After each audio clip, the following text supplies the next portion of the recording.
Tony Filoni's playing.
Who's Lady Lady Pants in the chat? The videographer. Oh, okay.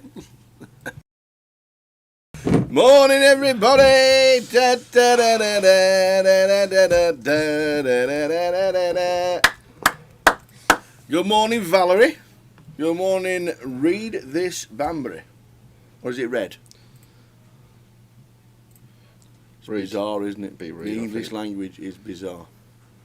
And Razor Kev, good afternoon. Hope everybody is good. Essa, the wheel is there. We are going to be giving away 5 more chances to get on that wheel.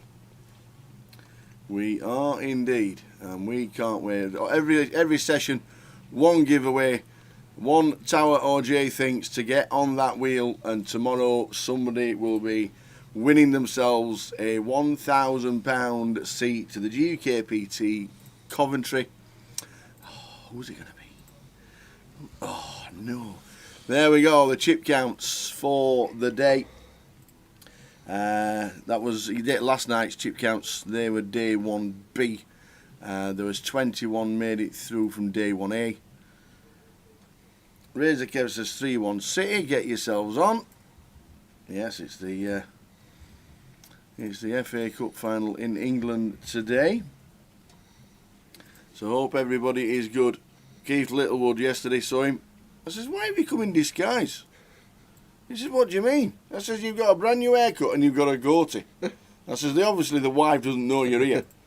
He says, do you know what? He says, I had the goatee at home for 4 days and the wife never noticed. Albert's back. Albert Sapiano, I've seen him in the room. Leon Campbell, and one person that is playing down there on the left hand side, Dave Clark, 72. Good, nice mention for Dave Clark. Dave Clark's the son of Dave Clark, who won the first ever GUKPT in Luton in 2007, and Dave Clark Senior unfortunately passed away a couple of years ago now. And Dave is playing. He's on 72, so the son of is playing. So I'm rooting for him, and I don't care. And if he gets on the feature table, I'll be rooting for him every hand. They're the chip counts for a lot of the chip counts from collated. 227 Alex. Alicia's in the building. She was in the chat yesterday. Alicia 176. Navdeep. Did he win the mini or the 2550? Or one of them? What did he win? I think it was the 20. Was it 2550? 2550. Yeah. Triggs there. 116. Dave Rick Trigg. He is there. Spoke to him about his exploits regarding not going to the home leg of the playoffs because they were 4-0 down. And he went, I know. He says, I was sat at home. He says, in at half time I tried getting a taxi to the ground. And the taxi driver said I'd be 10 minutes. And he wasn't. He was 25. And he missed the first 15 minutes of the second half, so he didn't go. And then he ordered another taxi for extra time. And the taxi didn't turn up. So he ended up sitting at home on his own, watching the playoffs unfold.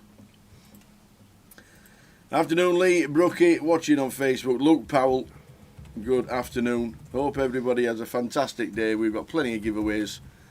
We are 96 of 332, as it says in the top right hand corner.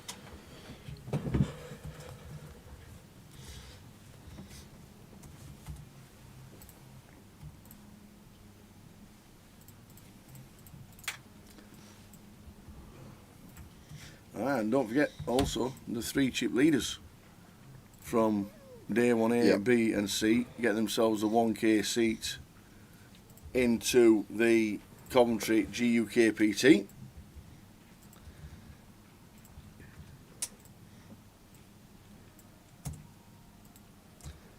Keblo's sat in his garden and had to spark up the barbecue before the cup final later.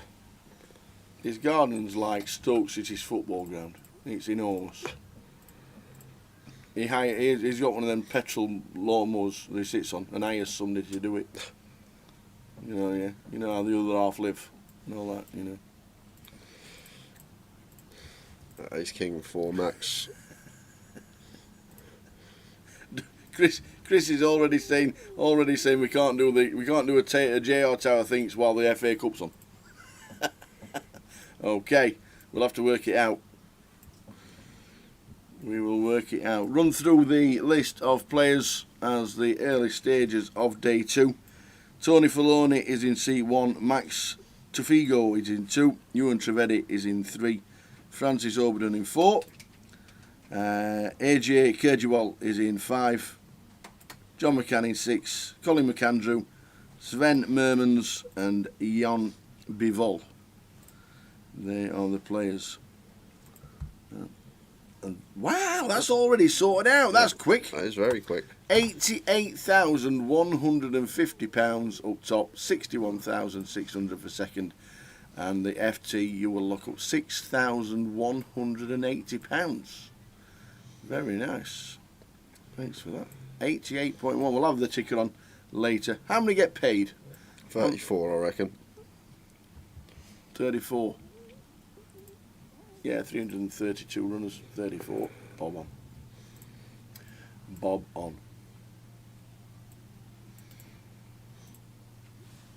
So there we go. And Apocalypse says the women's UCL, what's that? Champions League? UEFA Champions League final is at 2 o'clock. So there we go.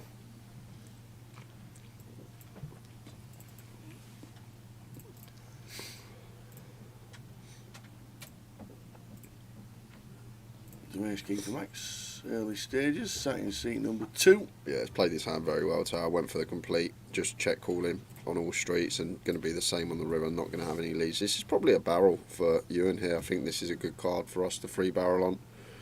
Got the 10 in there, removal to the straight. Oh, he's going to just give up, and it is actually a very well timed check because would have run straight into it. Right, smile. Well timed give up on the river. Probably knew he was never going to win the pot. So we started the day with 96. Good afternoon to everybody, wherever you are, whatever you're doing today. Have a great day, and don't forget, keep tuned in for chances to win a place on the wheel.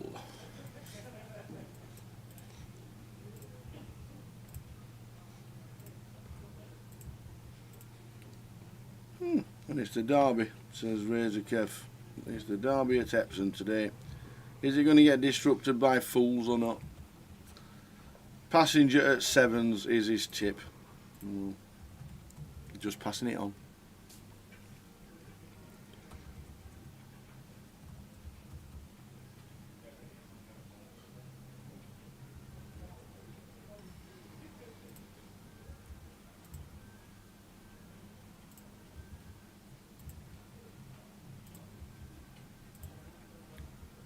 King Queen for Nicholas Filoni. Could just shove this one off of 14 bigs, just sub 15.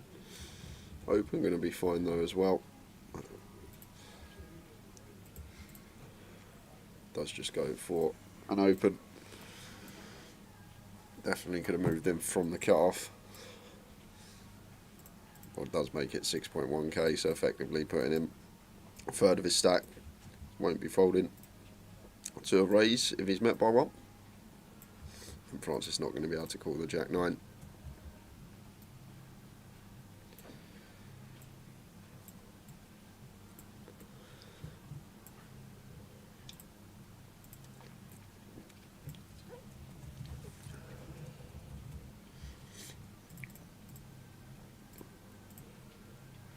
So early stages of day 2. The cup's on at 2:30. 2:30 in the afternoon. Didn't realise it was fancy dress today. And I come in my costume if I don't know. AJ's coming his.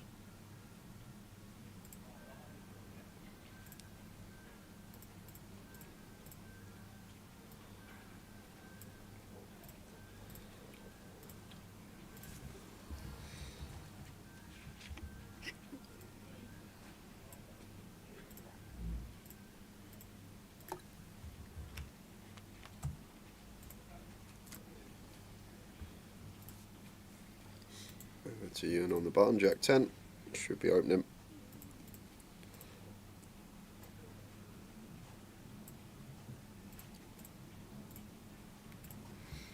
Indeed he does. And Francis with the A7 off. Snap all in, snap file from Ewan. Be happy with that pick up. Francis back above starting stack. Yeah. How is your evening with the invite to the dealers game of snap? No good last night. I was in a big hole actually. Had a good last 10 minutes. What, so £8.50 or something? had a 0 on it. And remove the decimal point. That's that. Remove the decimal point, and then yeah, that's about right. But we got a bit back, but we still lost quite a bit on the night. But I had fun. That's the main thing. Good lad. Enjoyed myself. No table sound, says Ryan. We will check that for you, Ryan. Thank you very much for giving us the shout. No table sound. We'll get it sorted. Ryan's watching on YouTube. And I'm thinking at least we're all going to be in early tomorrow's day too. It's a busy day. They're all off to bloody Wembley. It's What? not even like they've got to get up and Off to Wembley? okay, watch the old Man U game. You're supposed to be working. I know. Who's dealing the cup? I don't Me know. and you? Yeah. No, a couple of dealers off to Wembley today to watch the Very final. nice. Nice for them. Been about booked for a while, so Very nice indeed.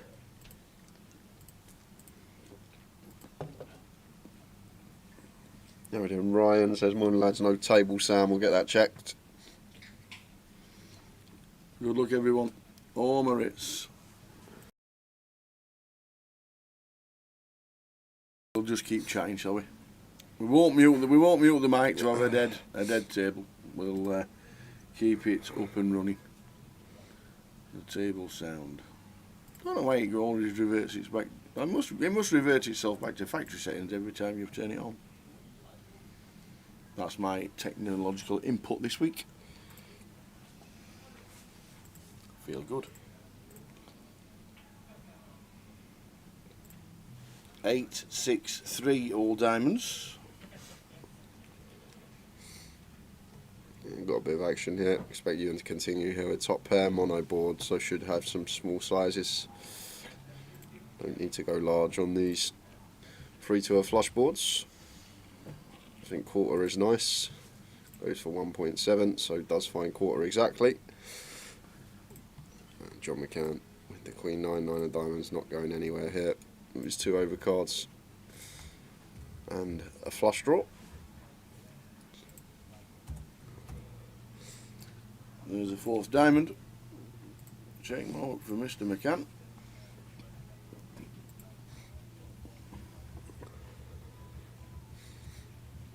I'm probably in the hunt for showdown now as you, and there are still hands that we can beat. Some worse 8x without a diamond, 6x, 3x without a diamond, and like 7-9 suited. So just want to try and get to showdown as cheaply as possible and hope that our rate is best.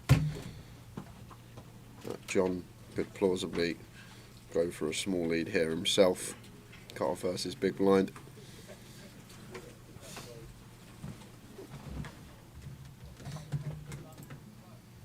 Like we can rep the 9-7, we can rep the 9-10, we can rep the 7-5 as a bluff. Potential to get called by some ace-X. It's 8.6.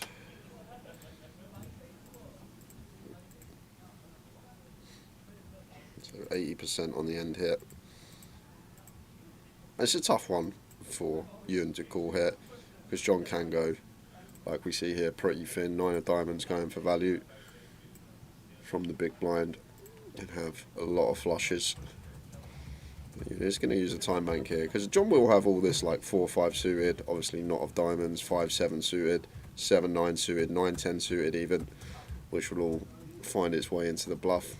Even 9-10 off or 9-7 off, which would defend in the big blind without a diamond and call flop once, and then bluff river potentially once it goes check. That's why he's thinking about calling it off with an 8, and he does pay it off with just an 8. Non-believer, and John McCann, very nice value bet on the end there with a 9 of diamonds. He probably gets the max. Very nice indeed, John, up to 80,000. Gary Wilson says on Facebook, have I got a derby pick? No, don't even know who's running. So Razor Kev says a horse called Passenger is going to win. And the bet builder for the FA Cup final won't be out until the teams are out. You got to know who's playing. Can't do a bet builder without knowing that he can't be on the bench. So we'll do a bet builder for the FA Cup final from 2 o'clock, because that's when the teams will be out. That's when we get back from the first break, basically, as well, 15 minutes after. And that would be 3 o'clock, wouldn't it? What? First break's half 2. Yeah. There'll be a bet builder before then. Bet builder will be out before the first break. Passenger all the way, got boxed in last race. It gets out, it will rumple. Is it not a mile and a half? How'd he get boxed in? Yeah. The boys have convinced me. 2 people in the chat have said it. What's that? Here we go. Oh. How'd he get boxed in last race if it's a mile and a half? Don't understand that. Afternoon, Alan, watching on YouTube. For those flying out to Heathrow, security staff are going on strike on the 16th. Great. What does that mean? And how long are they on strike for?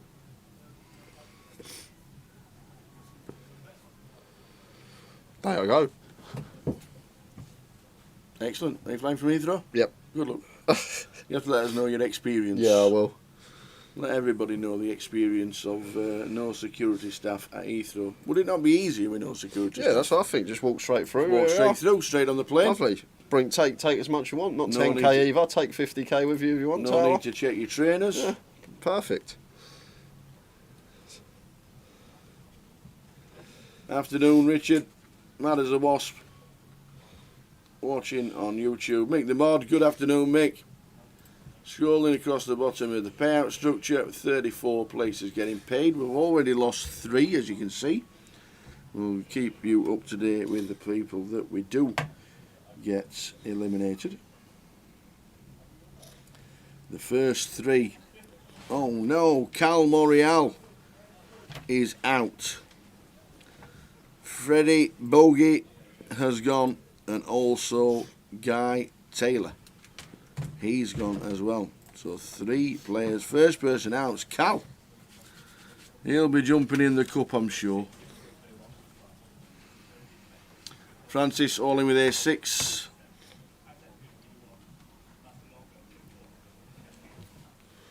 Kaz89 got a name on the wheel as Kaz. Good luck tomorrow.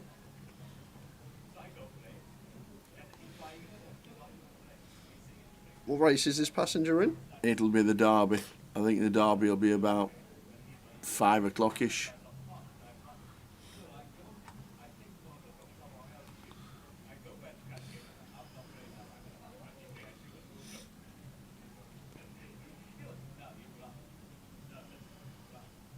Must be a non-runner. 1:30 p.m. is the Derby. Is it really 1:30? That's early. Wow. It used to be 3:40. 1:30. That's really early. That's ridiculously early. 1:30 for the most expensive flat race in Britain.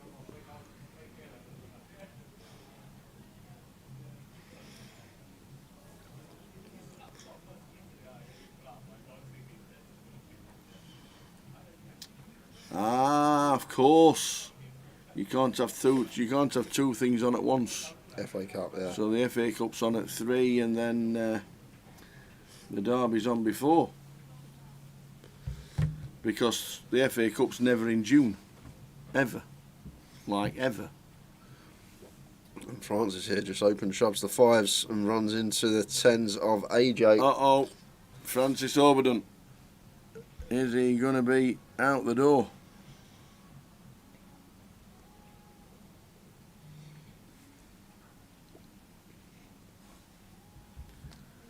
Well, needs now. You can find a 3 now. It's 4 more outs.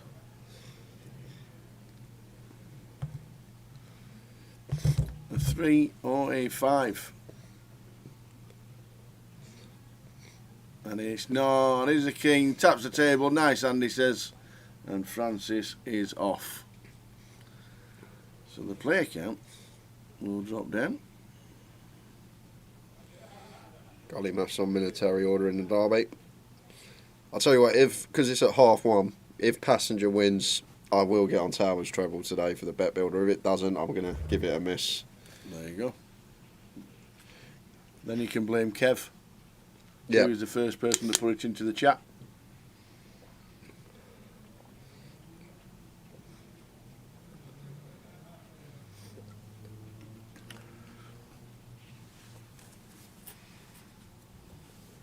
And instantly, just like that, we're on 89.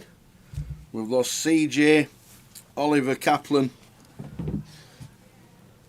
Sem Usadil, and Francis Overton. Just like that.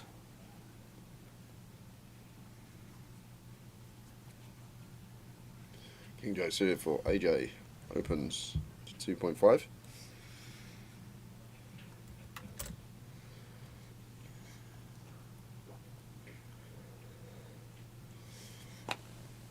Sven with the King Queen here on the button. Could go either way, could see call, could see free bet.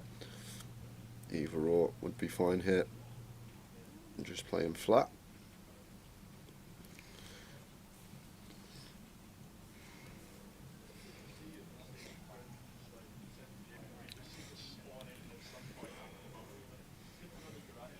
Tony Filoni with his blinds, 1 blind, 2 blind, 3 blinds in front, and then uses other chips. Puts the middle one in and says call. It's the most bizarre thing. I might have shoved there potentially with the King Queen off from the blinds after an open and a call. King Queen, 20 bigs, nice hand to do it with. Just playing flat, and AJ jumping out into the lead here with the King Jack suited. Is going to choose to see bet. Wouldn't mind seeing a small size, but going to check his middle pair. Okay candidate to do it with. And over to Sven. He's just going to take a freebie.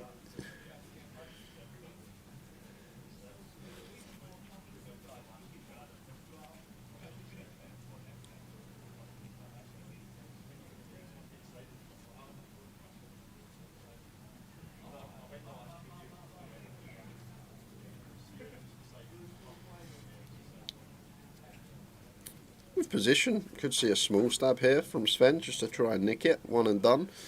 But just going to take another free card. Ace of clubs on the river, so the King Jack of AJ actually best here on the 4 to a flush board.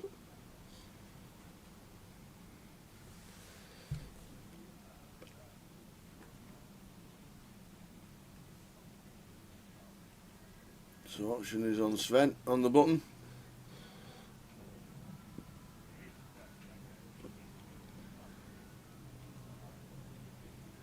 Now maybe thinking about having a stab. Maybe it's deducted that very hard for either Nicholas or AJ to have a diamond. Once checked to us all 3 times, but does just take check. the showdown with King Queen high, and the King Jack is going to be good for AJ. Afternoon, Christy. Afternoon, all from Portugal. Played golf yesterday, Tower. Tom Fletcher is going to buy you some lessons because you were only 25 over. Give you a game, mate. Yeah. 25 over. Great stream as always. Too hot to be out and what's so watching before the footy. Have a fantastic time in Portugal, Christy. Hope everything is amazing. 25 over, that's bloody good. That's breaking 100. That is very good. There you go. Phew, you'll be odds against. One winner for the Euro Millions last night was from Britain. Oh, I ain't checked my ticket It's yet. from the UK. 110 mil. One winner from the United Kingdom. Good luck if it's somebody watching the live stream. Yeah.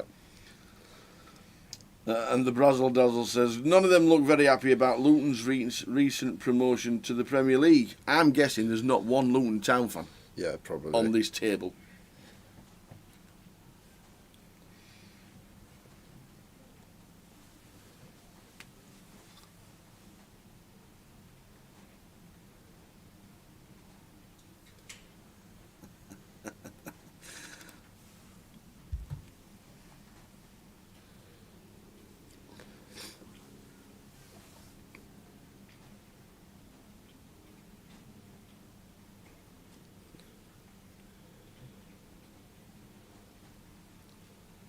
So Tony, don't raise. Did he shove his in his third stack or the middle stack? They just called Tony Filoni with the King Queen of Hearts. Okay. Personally, versus John Tower, I would have probably just ripped this for 18 bigs. Yeah. Really nice hand to do it, especially versus John McCann Open as well. He's going to be opening wide enough, even from +2. King Queen of Hearts could definitely be shoved here, but going to flat. It's actually a really well-timed flat because we can see in dominated spot. Right then, Dan, just busted. If you guys want me to come down to do some comms for a bit, nothing to do in Luton, you're more than welcome, Dan, if you want to jump in the booth for an hour or two. The tower going to catch a tan. Sun shining and everything. I tell you what was surprising was the walk back to the hotel last night. It was freezing. Yeah, I know. Baltic. Same the night before. It was Baltic. It was like, felt like it was like near freezing. Paul Davis, it depends what you're looking to get out of it. If you just like recreational and don't really play that much, you just want to like try and get the gist and improve your game slightly, then probably the cheapest one. But if you really are looking to crush and put in work every day, and if you're playing higher volume, then maybe go for the more expensive. But over time, assuming you're using it correctly, these things should pay for themselves. Tony check called on the flop. He's checked again on the turn.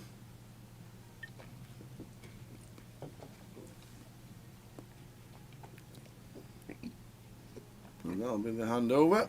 Going for another barrel here, John. 3.5, only small size. No, it won't be. Is he calling? No, no chance. He's put his blinds in for the next few hands.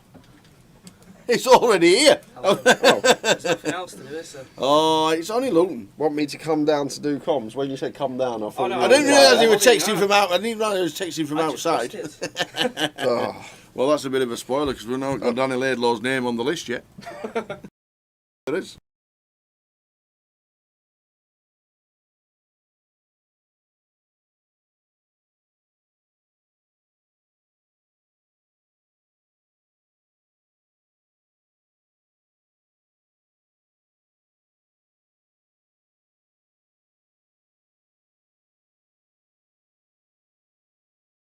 Incoming the Danny Laidlaw. Incoming.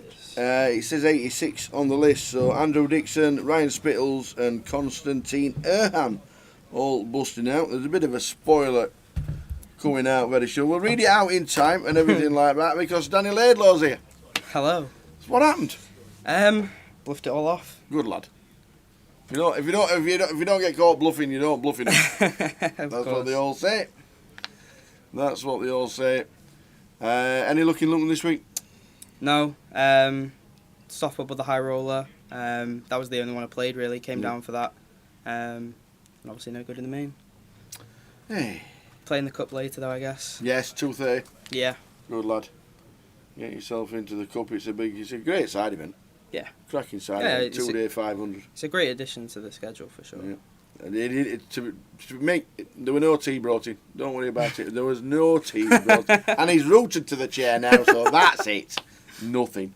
Afternoon, everyone. This is Danny Laidlaw. Knows his stuff. He knows his stuff, and he's on the circuit on a regular basis, doing his thing.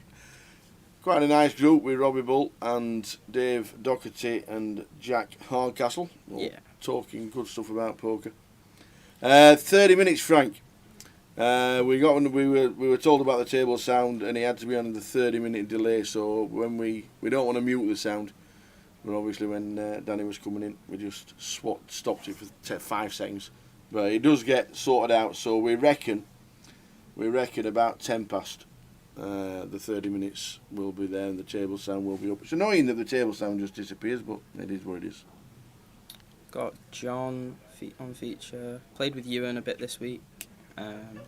Yeah, Ewan's turned up at a lot of events in the last 6 months. Yeah, kind of didn't really know him before, but seems to be quite good. Quite an aggressive player, for sure. But yeah, seems to be quite good. Knows his stuff.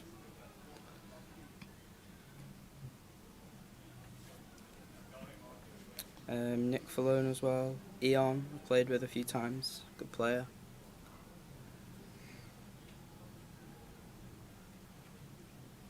Is Rob Boone still in? Says Eugene Hutchinson. That I don't know, but I can certainly find out.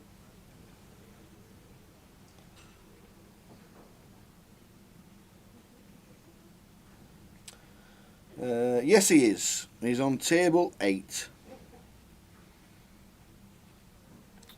So there we go. He is still in. Mac's going to peel the King 5 suited on the button. Certainly fine.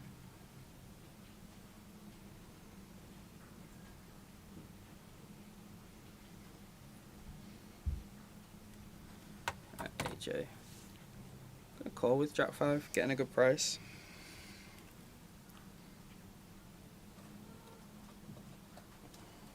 Ace 7 Queen, 2 hearts.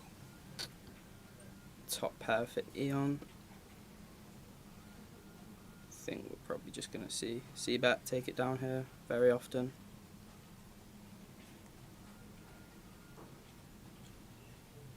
Yeah. Mac's not able to continue, and AJ, yeah.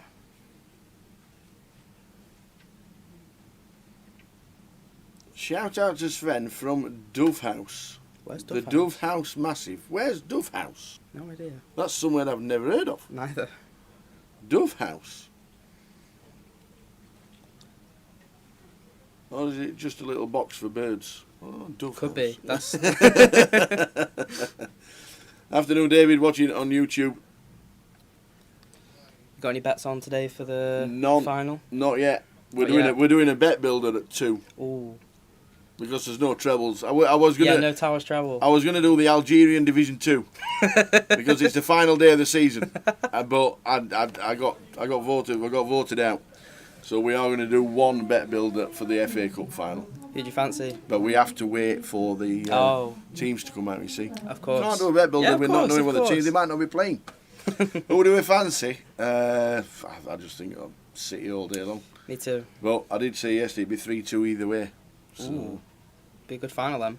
yes, I'd like to see a good final. Yeah. Not that I'd see it, but yeah, it's Sven with the 5-6 suited from early, and Ewan here on the button. King 5 again. From what I've seen of Ewan, he's probably considering a 3-bet as well as a flat. Likes to take the aggressive option a lot, but may just fold, yeah. yeah, fold the button. AJ not going to be in here.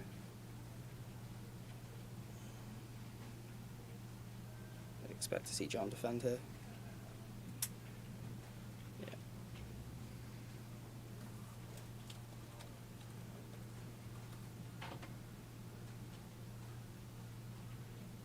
And second pair for Sven, nothing for John.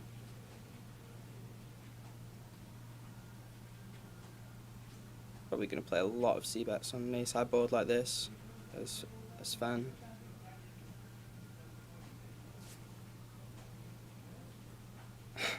Ask him anything before the year 2000. Yeah, and do a Danny Thinks to get your name on the wheel. How is your 1980s pop music knowledge? Terrible. Yeah, not good at all. So in the top right hand corner, the ticker is on 85 players, 300 out of 331, and the ticker will tell us that 34 players are getting the money. Mm-hmm. And £88,150 first prize. Watching on Facebook, David Kaznago, Cagnasso, sorry. Hi Tower, whenever I rotate your phone to full screen, the first hand is always covered by the live and the amount of viewers. Any chance they could move the cards to the right hand side or something? No, we obviously, because of our graphics, they're set so the cards are always on the left. It's a Facebook algorithm that we can't change because the live is there. We don't know why it's there, but it is. There's nothing we can change about it. The only thing I can say, David, is if you want to watch YouTube or Twitch, it's on there as well. I know Facebook is very easy to do it, but YouTube, if you want to stick on YouTube, it's youtube.com/GUKPT and click it on there. But there's nothing we can do with the live sticker, unfortunately. It is annoying, but we won't be putting the cards on the right hand side. John going for the flat here. Can definitely 3-bet. Quite deep versus the button, but happy to just see a flop there. And Colin coming along with 7-8.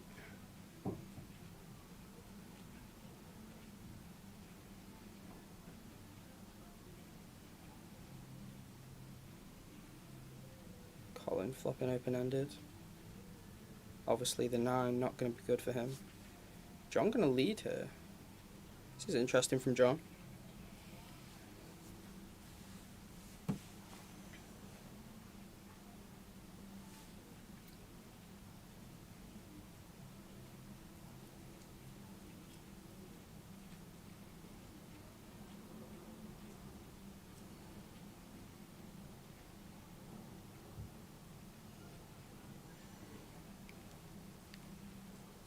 AJ calling, Colin. Yep, goes Yep. with the 3s. Getting a good price with his pair. King of Diamonds turn. No help for anyone. Probably going to see this check through. Don't know if John's going to continue here. Yeah. No, check. Maybe we see Colin bet. But I think check-in's going to be good. Yeah, he's going to lead. He is going to. Put the pressure on. 5.2. See, now we put the pressure on a pair like AJ's. Hard for him to call her.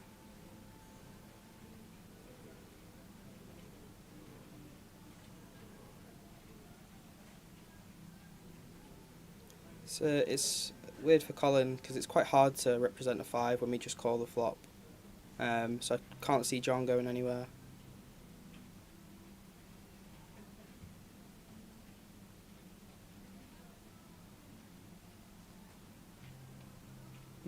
Getting a good price here as well. Quarter pot, just over.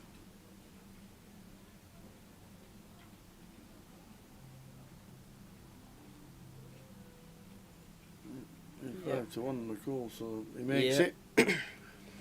Now interesting to see if Colin is going to bluff the river. Or just get there. Well, no, he doesn't.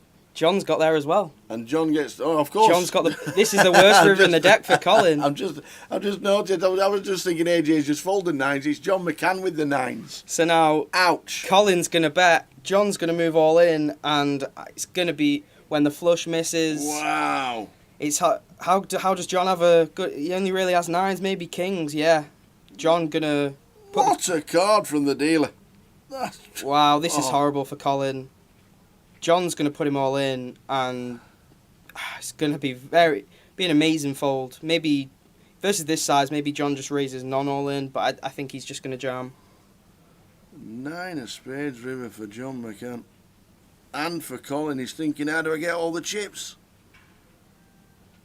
He's probably wanting him to jam at this point. Yep, John going to put him all in, and Colin now.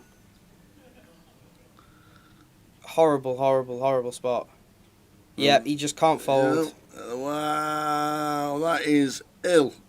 Horrible river for Colin. That's just unfortunate. A cooler for him. Oh, and that is it.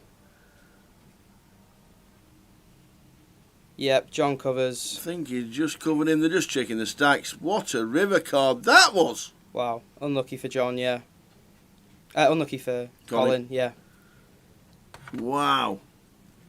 The 9 on the river, the only action card in the deck, sends Colin McAndrew to the rail.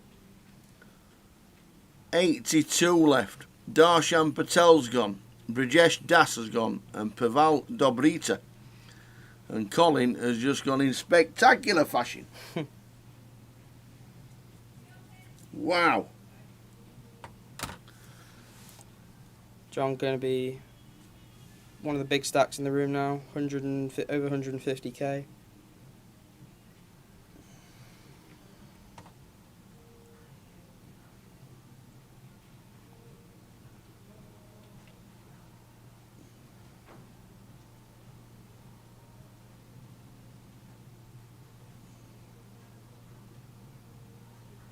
Yeah, nothing Colin can really do on river.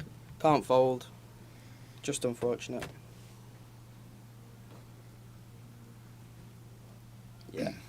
Yeah, John's been having a great year, but as he points out quite rightly in chat, a lot of people see some players run really well, but forget to credit how well they're playing. And I've played with John a lot this year.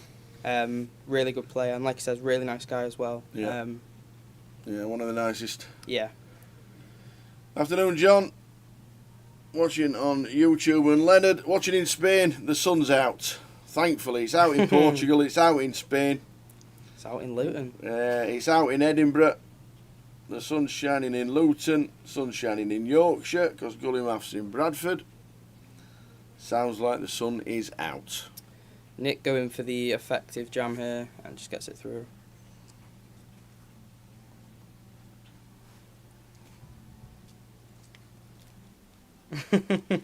Hi, Wendy. Hi, Wendy. NHBCH. Hull and East Riding. Tuning in on your work's Facebook. Hope they don't find out. Why are you watching poker?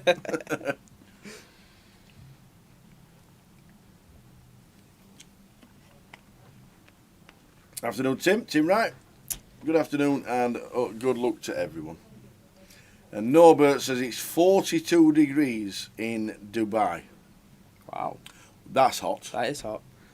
That's hot. Johnny Brown, good afternoon from Poland. We are everywhere today. Everywhere. This is great.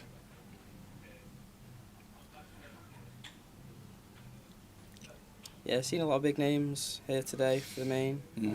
How many buys did we get for day 2? I saw a fair few. That's something I need to check.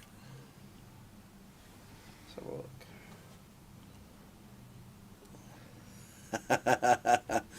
look. Wendy's work's Facebook is her own account, so she's going to tell herself off.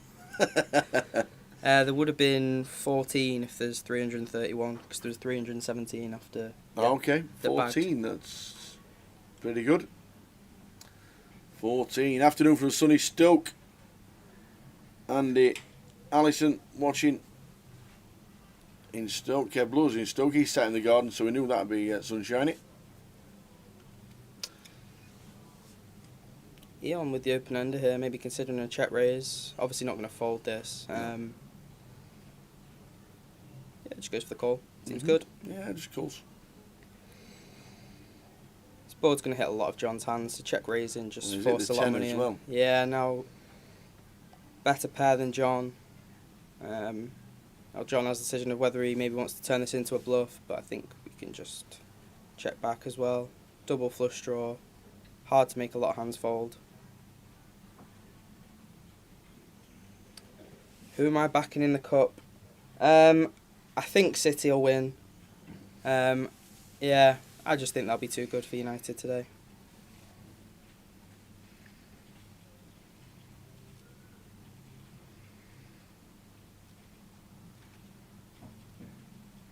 Yeah, and I think John's just going to check this back. Yeah. Hard to really make a lot of hands fold. Yeah, just got a pair, takes the showdown. Indeed it.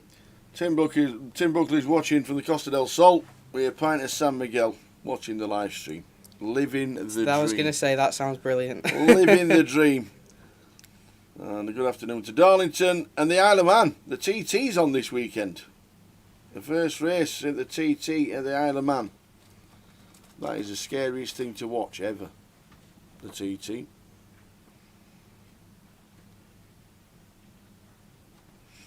Wendy says she's on her own Facebook. No, you're not, Wendy. You're still on NHBCH Hull and East Riding. Yep. Wendy and technology probably don't meet too well. Leon Campbell joining the feature now. Aye, Leon. I don't think I recognise who's joined in seat 7, but I'm sure we'll find out. That was a day 2 buying, actually. Oh. Because he came in. Looks like he's spun a little bit. It was a day 2 buying. And unfortunately for us, he needs a little bit of that GDPR malarkey. He's probably not signed it, that's all. Mm-hmm. So we'll get the first name into the mix. Patrick. There he is. Yeah, there's some good tables out there that could definitely go on feature table next. Mhm. Seen some ones with a lot of good players on. One with Jack Hardcastle, Willie Tan and Rick Trigg all sat next to each other. Probably a pretty good one. That sounds good. That sounds good. John Fake and Janice Phillips eliminated, which is why the ticker is now down to 80. Yeah, I was at the table with Albert yesterday in level 8. Were you there when it decided to leave? I was there as well. We came back to the table and we were like, "Oh, Albert's not turned up." He like we jokingly all went, "Oh, he's probably got so much, he's just decided to go home or something." And it turns out he actually had just decided to go home. He had that much. I think it was Willie Tan that was. Yeah, I think it was forcing him to leave. And I didn't realise at the time Willie Tan was on the table. Yeah, he was. So obviously he was angling for to not get involved with Yeah. Albert in any pot. So Albert, you might as well go home. Leave the rest to us. Go home. You need your sleep. Unbeknown to Albert, Willie wants him to go home. Yeah, and Willie bagged a nice stack as well. I think 80 or 90k. Sven with the 10-9 off. Yeah, just fold. Eon folding the button. The only person with a question is his name. Nick. Gonna raise it. The King 4 suited. Got about 15 big blinds. Could definitely just jam this. I think raising with probably the intention to call. He's put a lot of his stack in here. Yeah, it's effectively a jam, and I think Max is just gonna have to put it in with an ace here. Not fun with ace deuce, but just folds.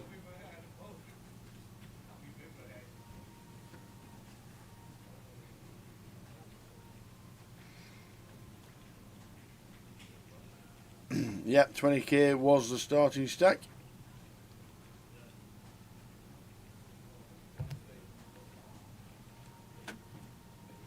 Michael Dunlop played poker in the casino in the Isle of Man in 2014. Nice guy and decent poker player. Nice. Michael Dunlop, big motorbike celebrity.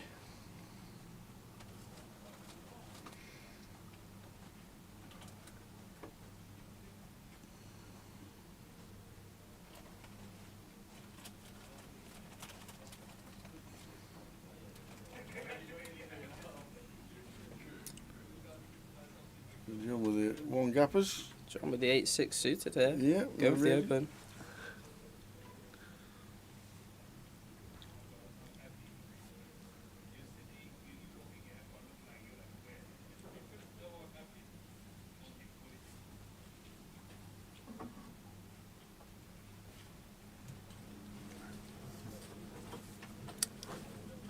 Nice. Eon looks to be going for the 3-bet here. I think we're going to see what he has now. Going to be hard for John to continue it. King 9 suited, yeah, nice combo here. Forces Nick to fold ace 10 behind.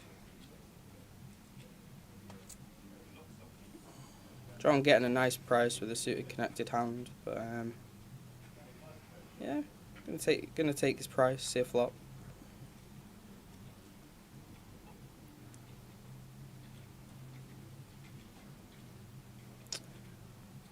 And open gut shot for Eon, both with a backdoor flush draw, but John takes the lead with the pair.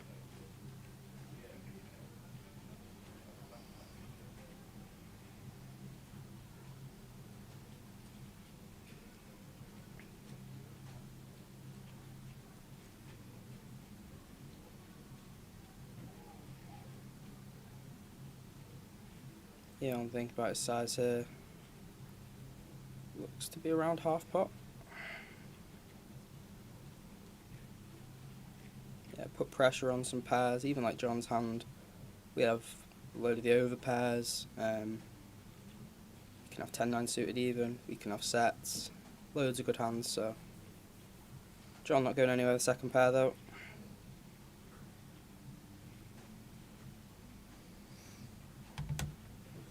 Ten of spades. Ten of spades, the action card. Eon makes is straight. Both players with a flush, but John drawing to a chop now. Going to be hard for John to fold when he faces this bet. The question is, what size does Eon want to take?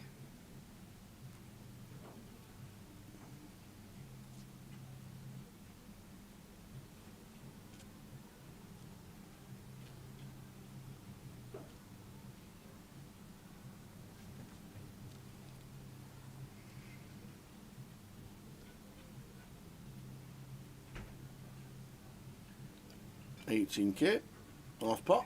Yep, half pot again from Eon, and now he's picked up the flush draw. John gonna struggle to fold, getting a very good price as well. It is tough though, because again with this flush draw, the issue we have is situations like this where we're possibly very far behind. Using the time bank. Yeah. Thinking of his options. Yeah, it's not. Thinking about the board. It's a tough one out of position as well, because even when the flush completes, Eon's then going to check back a lot of his hands, so it's hard to get all the money in when we do make our flush.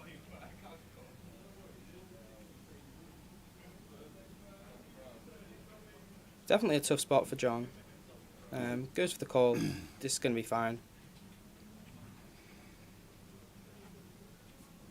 Good size from Eon, makes a lot of his hands indifferent. So as we can see, John is drawing to a chop. And at least he doesn't hit the spade. Yes. I think we're just going to see Yeah, this is going to a be check bet fold. Yeah, check. Check fold, probably. Yeah. Can't see John calling this off. Would be a incredible hero call if he did.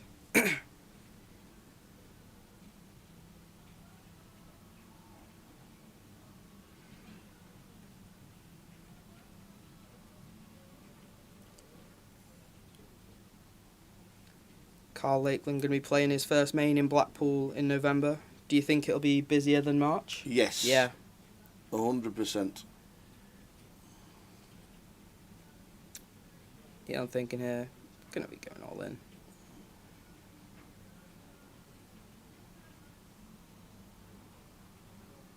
Yeah, the one in Blackpool last year in November was very busy. 24-hour cash games and everything. Yeah. Yeah. It was amazing. Still thinking about what size to go in. Yeah, he's just going to go for The lot. go for the all in. And that'll be it. John just can't call here. Not at all. Not at all.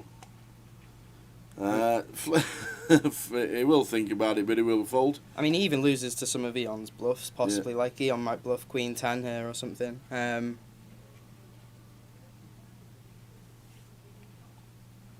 Yeah, he will get out of the way. He's going to use a time bank here. John really considering this. Gets the count. I just can't see him being able to call this off. No. It will be a strange one for me. Going to see what I'm doing with his chips. That's Nick. That's Tony Filoni. For some reason, he puts one blind, 2 blinds, and 3 blinds above the cards. I don't know why. It's just something he's always done. Can be a bit confusing, I suppose, if you're looking at the chips and thinking, why are they there? Is he in the hand? But it's something he's always done. John really considering this. Thinking Eon's going to have all the ace, king, king, queen that all miss. And maybe thinks he doesn't 3-bet as much 9x, which is what he's representing here. Well, you said. He uses another time bank. This is... He beats ace, king and ace, queen, and that's what he's got to be putting him on. Yeah, maybe king, queen in there as well. It's a tough one for John. Maybe thinking that, does Eon jam? He goes for the call, wow. Wowzers. Well, there we go. Got to see the cards. He had the 8. Big call. John McCann gets it wrong for once. Yeah. And Eon is up to 168,000. Afternoon, Fletch. He's been kicked off the big telly so Mrs F can watch the F1 qualifying, so demoted to the garden, squinting at the phone in Costa del Wigan. The sun's shining in Wigan. Who'd have thought?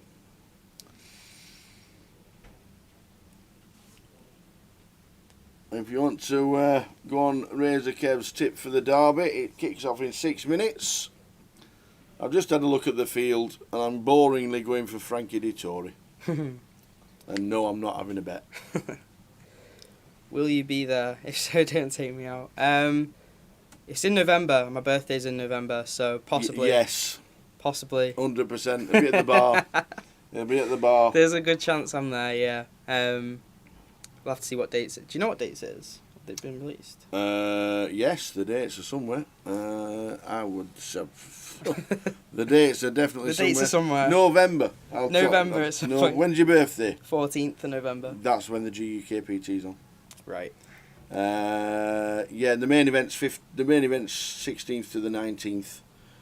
So it'll start on the 8th with Satellite Night, 9th for the Mystery Bounty, and then all the way through to the 19th. So you've got 11-day birthday celebrations. Can celebrate my birthday playing the high roller, hopefully win it. There you go. That'll do nicely. Yeah, not certain if I'll be there, but maybe. Maybe I just turn up for the main after my birthday.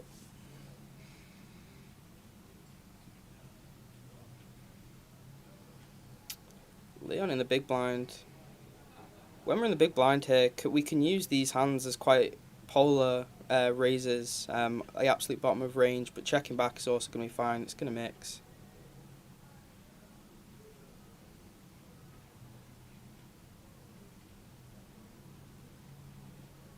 And flop comes. Looks like we're going to see a 1 big blind bet from Ewan. And just a fold from Leon. John can recover, he's so good. You're absolutely right, Wendy. I've seen him recover from a lot worse. And go on to even win the tournament from it. So, yeah, like he's still got 55 big blinds. It just shows how good the structure is in this. Absolutely. You can lose huge pots, have huge coolers, and you still have like loads of chips. Yeah, the structure really is brilliant.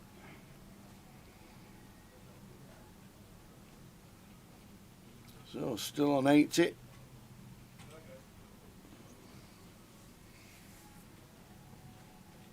$34 get the money.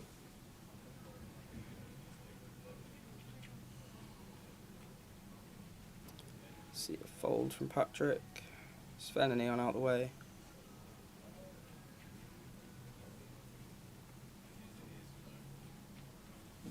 Yeah, absolutely right, Jim. Seen John do far more than come back from this year, so won't be a problem for him. Max with the open here, ace-9 off.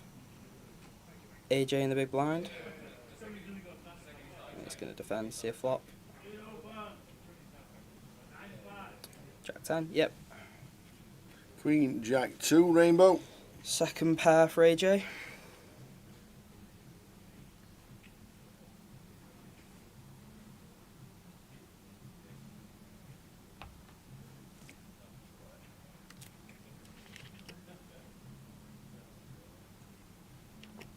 Max with the bet, and AJ not going to be going anywhere.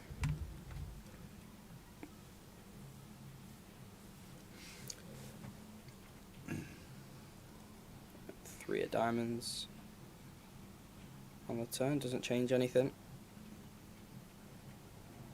I think Max can check this back a lot. Our flop C bet is going to have folded out a lot of the low equity in AJ's range.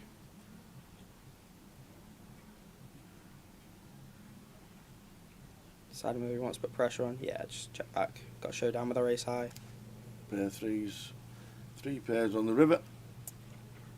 AJ consider maybe wants to put a bet out there. Just checks. And Max going to check back. AJ delightfully turns over the jack. Takes down another pot. The only good player in Luton is Ethan, aka the kid. Is that Ethan Brown? I don't think I've... And is he playing? And does he still look 16? He's probably about 30 now. I don't... Who's this? Ethan Brown. Ethan Brown. Yeah. Yeah, a young lad from down here. Oh. Plays well. Is Albert still in? That's Yes, he is scary. indeed. How much has he got now? I don't know. We'll have to try and get a chip count. There were definitely chip counts at the break, but at this moment in time, all we know is Albert is still in. It's been on 80 a while. As soon as that changes, we'll get some eliminated players. Yeah, Ethan Brown, and yet he still looks 16. Is Justin Davenport still in? Justin Davenport, yes, he is. And I think Matt's still in. Matt Davenport's still in as well. Yeah, saw him here today. Folds to Ewan in the cutoff here. And Ace King obviously going to be opening.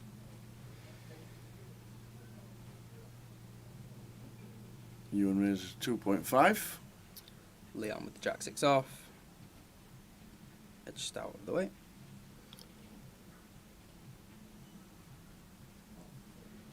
John with 7-5 off. Probably going to see a flop with how good the price is. Yep.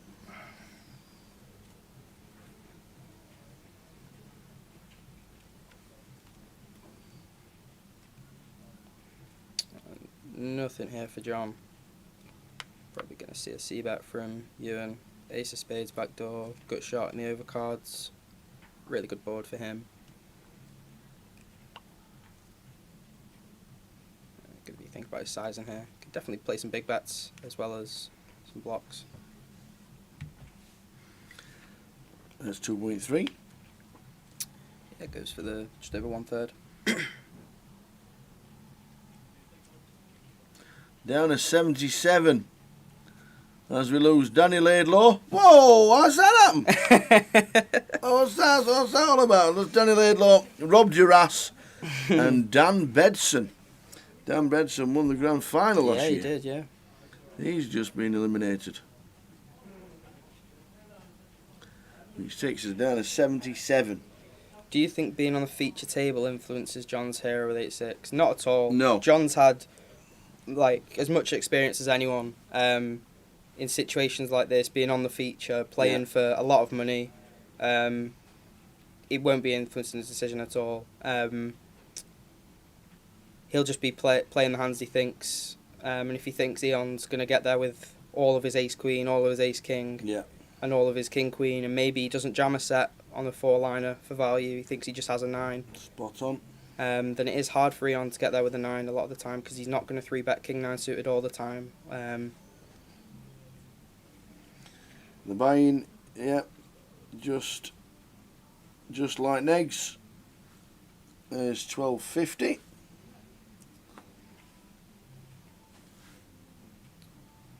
Thank you, Karen. Yeah, hopefully soon. Did you know you were the subject of a bet that was going on the other day? The what? Yeah, I think so. I was at the table. Oh, you was there? I didn't know if you was there or not. The one on me to win a GUKPT. Yeah. Yeah, I was at the table. I didn't know you was there. I just walked over and just heard them talking about it. Yeah. So yeah. You were the talk of the town.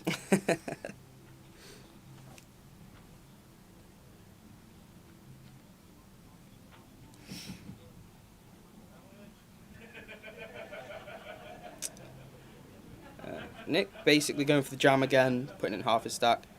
AJ call, and now John behind with the queens is going to be going all in. Uh-oh. And with AJ putting in 20k, when John puts in 60, Yeah. he gets a very, very good price. I think he may still have to fold because of how strong John's hands will be. Well,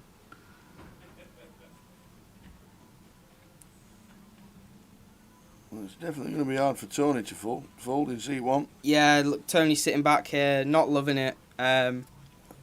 But with committing so much of his stack already, Yeah, he just has to be in. Yeah, AJ out the way, rightly so. It's tough with the price that we're getting, but Yeah. John's just going to be so strong behind here. And now Nick Flown with an ace already folded.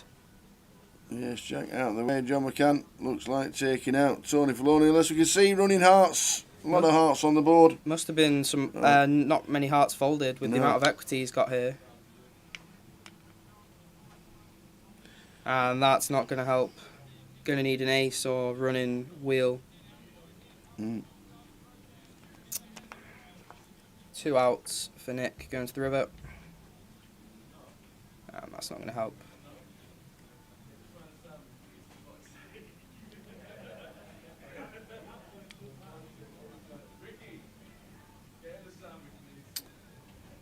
And yeah, John taking back those chips already. Back up to 107k.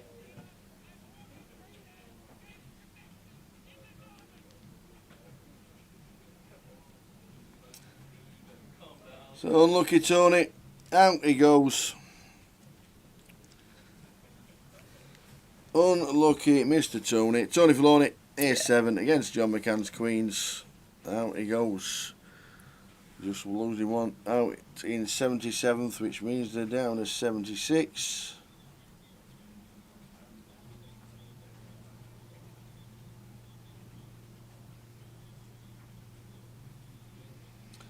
August Rodin won the derby. So Razor Kev is as good as tipping as I am. Great.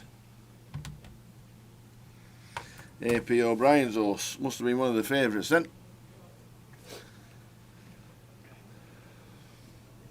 Afternoon, Bazza. The Grimo's watching on Facey. How we doing, Barry? Hi, Barry. John on the button with A7 off. Obviously going to be opening.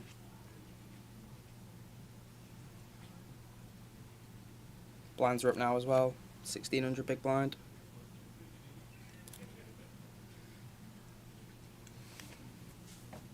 King Queen for Sven.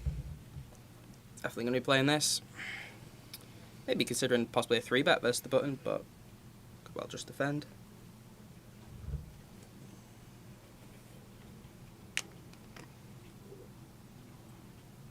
Yeah, it goes for the 3-bet Yeah, here. makes it 12. Yeah, there's arguments either side for this. The arguments to flat are that we're going to dominate a lot of John's hands. So, like, if John's opening Queen 10 on the Queen high boards, we're going to have the best pair. We're going to be able to dominate him and then get the stack in quite easily. Mm-hmm. And then you could say the problem with 3-betting is John now has stronger hands when he calls or puts more money in. Yeah. But yeah, we've got very good hands, so 3-bet's never going to be terrible.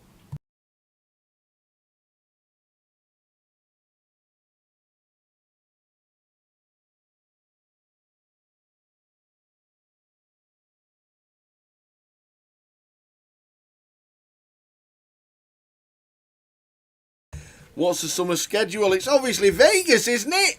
I wish. Oh, he's only 19! Oh, bless him! I can't believe it! Oh.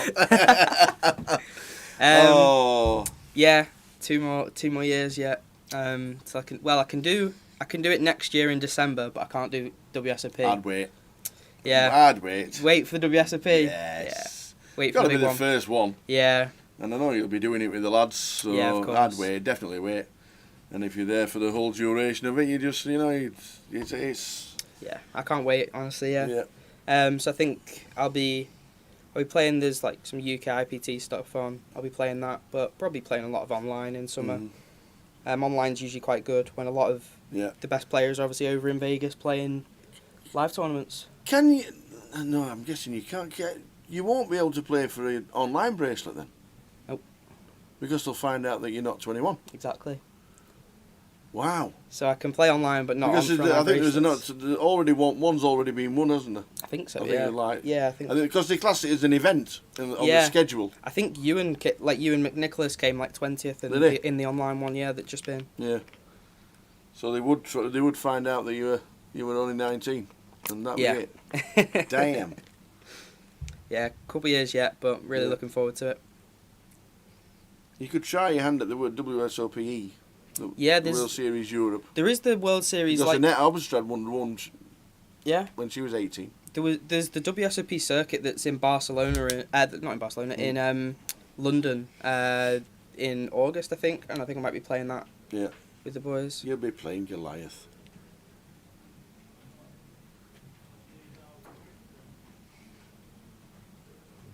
Yeah, there is a UKRPT Blackpool.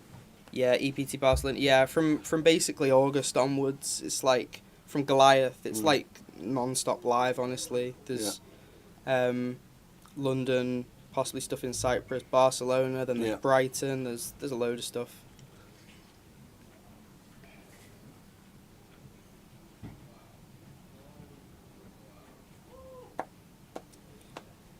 John, going to play a lot of C-bets on this board. Ace high. I mean, here's a good example of why. Max with 10 high and we just force him to fold. Yeah, the UKIPT Blackpool, there is the schedule. Unfortunately, the team won't be there. Oh, well, you're not? No, we offered our services and that was the deal to start with, but then PokerStars says that they don't want any outside TV companies doing their work. So they kicked us in that was it. Bolted us into the canal. Won't be the same. Exactly. That's what we said.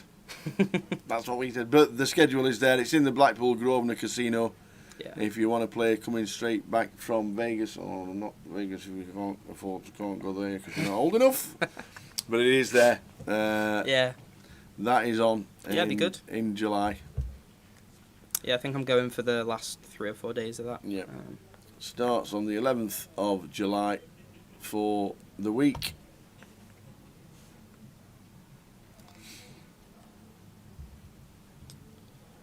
Folds to Eon on the button here.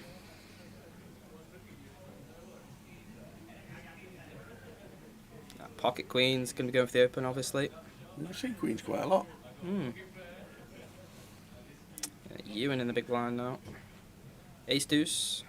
Definitely not folding this. Yep. Go to a flop now.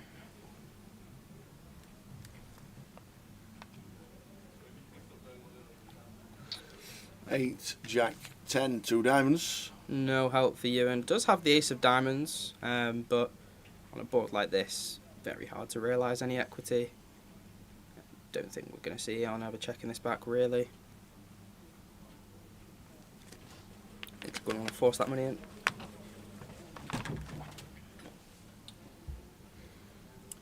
Looks to be about half pot. Yeah, dead on half pot, 4.4. Yeah, Ewan can't do anything.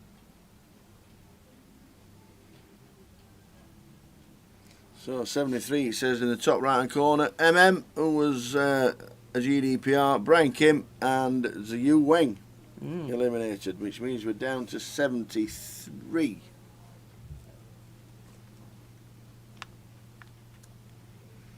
Are you going to be there for the whole of Goliath, or...? We are. We start. The Goliath schedule is there. There we go. Wow. That is the schedule. We'll be setting up on the Friday. We were going to stream on the Friday, but we can't get the whole because of licensing laws. Because of it's a rolling contract, rolling 12 months, and because Goliath was late last year. Because it was late last year because of the Commonwealth Games in Birmingham. Yeah. then the rolling 12 months means we're a day short. So we were going to stream on the Friday, Right. but we're not there. So we'll set up on the Friday, and we're going to start streaming day 1A of Goliath on Saturday morning, and then all the way through to the following Sunday when we crown a champion. There'll be plenty of different events on. The ladies is going to be on. The high roller's probably going to be on. We've got Joker's Wild on the Wednesday, singing and dancing along. The Mystery Bounty Day 3 might be on. There's all sorts going to be on, but that's the full schedule for Goliath. If you want to take a screenshot, take a screenshot. I think it's Now. I think it's great. Like you see, even on like say the Sunday the 30th, like accommodates for all buy-in ranges. Yes. Yeah. It's a great event. I'd really recommend playing. No matter what you play, usually there's going to be something there to play for sure, which is brilliant. Absolutely right. It's a great festival. Yeah, I think I'll be there for all of it. And obviously they had the Open in end of Feb, which was another huge success. The Miller Guarantee. Yeah, that was brilliant. Yeah. That was fantastic. Yeah, I enjoyed that one. Yeah, I think Jack's planning on coming to Goliath. He wants to defend his main event title from last year. Indeed. Yeah, and obviously got the satellites online as well. So many satellites to... Yeah, they're fantastic. If you want to play some bigger events even, it's such a great opportunity to get in there and play.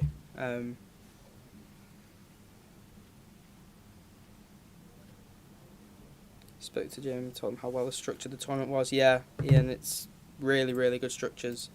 I think, personally, the best you'll find really anywhere for the buy-in level. 60-minute levels with a really slow structure as well in terms of blind increasing. Like a starting stack on day 2 is like 17 big blinds. Yeah. It's really, really good. What do you think about buying into day 2 of the main event in Vegas this year for the first time?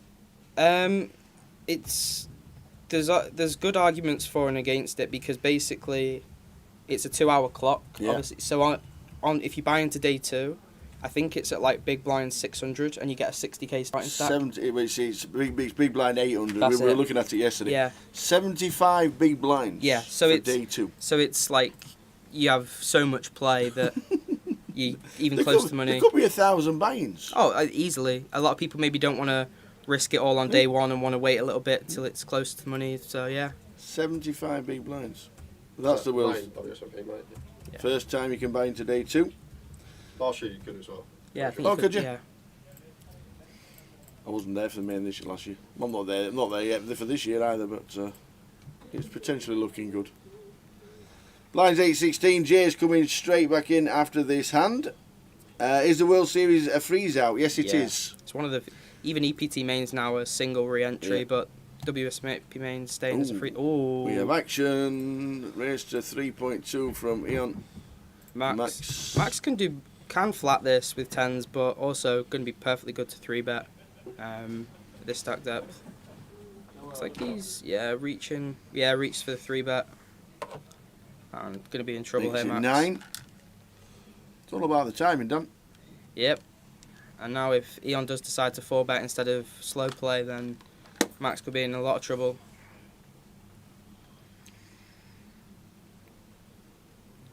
AJ not folded straight away here. King Queen, gonna be tough. I think not maybe cold calling by the looks of it. Yeah, it just gets out of the way, good from AJ. Now back on Eon. Do we flat?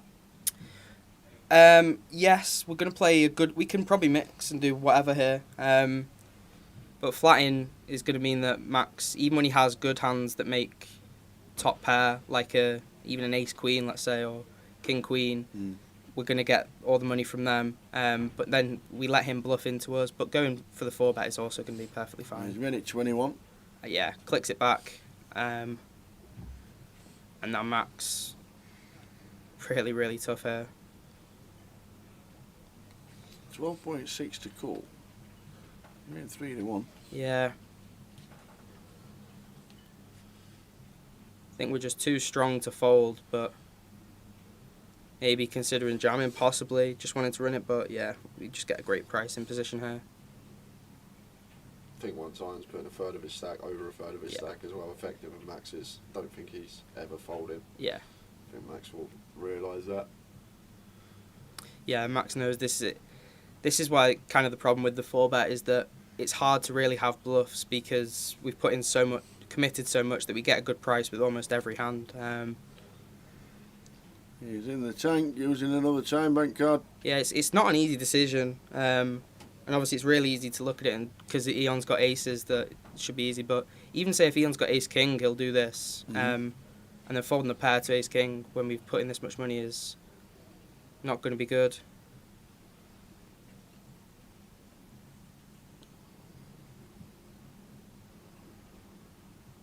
Wow, Whoa, gets out of the way. Big fold. Not sure about that, but we all have his reasons. I'm on my way for half an hour. This guy's coming straight back in. He's just had four bacon, 4 sausage, 3 eggs. Went into town, 2 nice tomatoes. Caesar salad. Me and Rob the Rash went into a nice pub in Luton. Oh, yeah. Watched the bloody derby. Who gave me that tip? Razor Kev. Unbelievable. Razor Kev. Razor Kev, last time you're in trouble. Last time I take a tip from the chat box. Razor Kev, you are in trouble. We're going to be doing a Danny Thinks at about 15 minutes time. Oh, okay. It's got to be pre-2000 or post-2000 because this guy knows nothing about What do you mean it's got to be pre-2000? No, post-2000. Oh, okay. It's going to be post-2000. But he is an absolute legend on 80s pop music. He's not. On its way, it'll be a Danny Thinks for a chance to get on the wheel for tomorrow to win yourself a £1,000 GUKPT ticket for Coventry. So we're going to leave it. Incoming is Jay up until the break, which is at 2:30, and then Danny's going to play the 500 Cup. Yep. Good luck in that, and I will catch you in a bit. See you soon.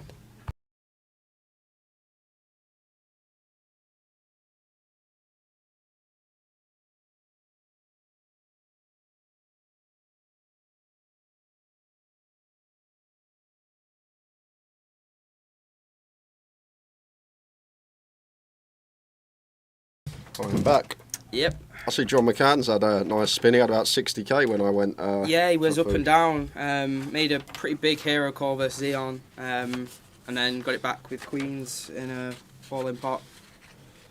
But yeah, the thing for the pot there with Eon is that I think Max is thinking once this 4-bet, once Eon commits so much of Max's stack, he's never going to be really folding. I think it's a very, very under-bluff spot. Even if in theory he's supposed to have bluffs, they're very, very hard for people to find in reality. And will he do it with Ace King, giving him this good of a price? Like if Max has got 7s, 8s, does Ace King want to give him a great price in position? Probably not.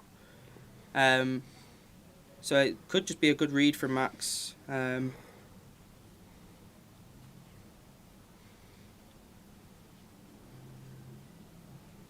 Nice turn for John. Turning trip 9s. Yep. Patrick checking back flop, but gonna go for the raise. Wow. It's a lot of his stack as well to commit. Clicking back, and sounds silly, but this isn't even fun for John here. When someone commits this much to their stack, I mean, he's not going to fold, obviously. I always find as well, Dan, the check back flop in position and then raise versus the lead on the turn is just usually so strong. But 100%. John just decide. I think this is kind of good. He's just deciding basically if you've got a flush, you've got a flush, but also if you're bluffing with, say, the ace of spades, we now just force you to make a decision. And now Patrick can't do anything.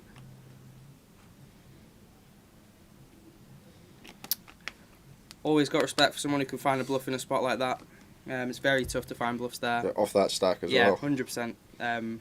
Because also we can't really use hands with a spade in because then we just get the price when John puts us in like he does there. Yep. So we've got to find other stuff if we are going to bluff. So yeah, it's really good.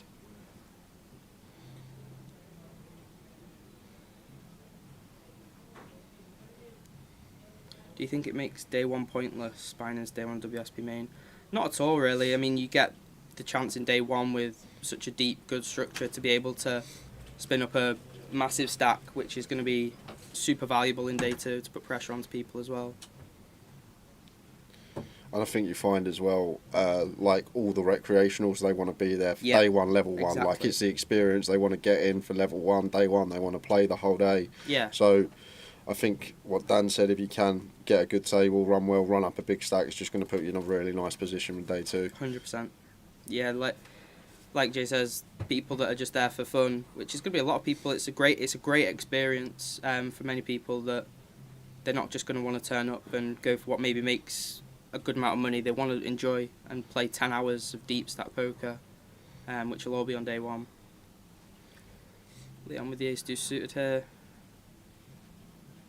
John's going to be out of the way. Gets through Patrick as well.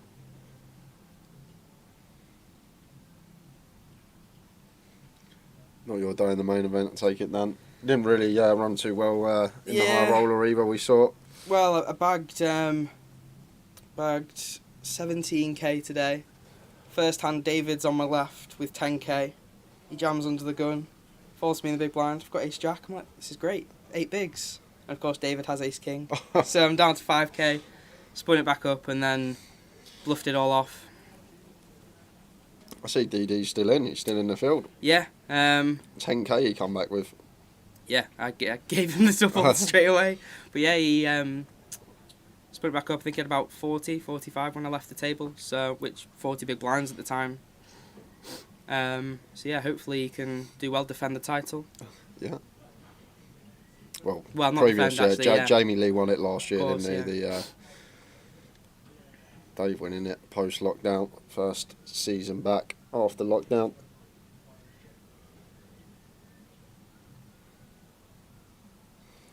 John McCann fan club here seems to have feel and theory. Yeah, 100%. John's played a lot of live poker, not just like Hold'em, not just tournaments. Played like PLO, played cash, so he gets an experience with loads of different player types. Been playing for years. Has a really good instinct in situations like these.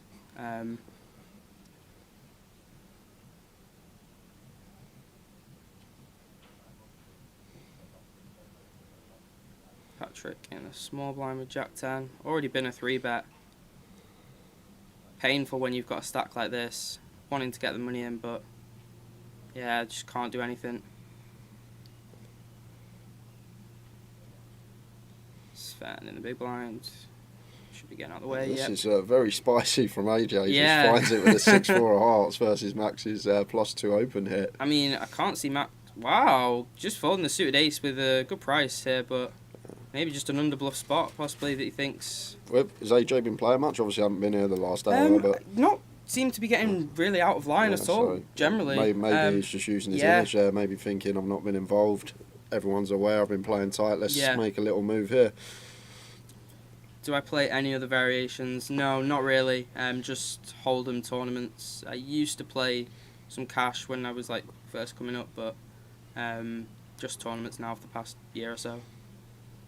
I think that's the best thing. Perfect your craft, and then when you're out there at tournaments, then you can start branching out.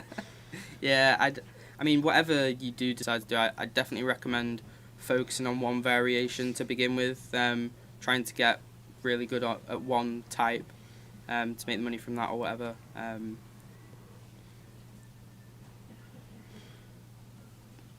Jam here with ace jack off. Like 15 big blinds, a bit less. Yeah, gets it through.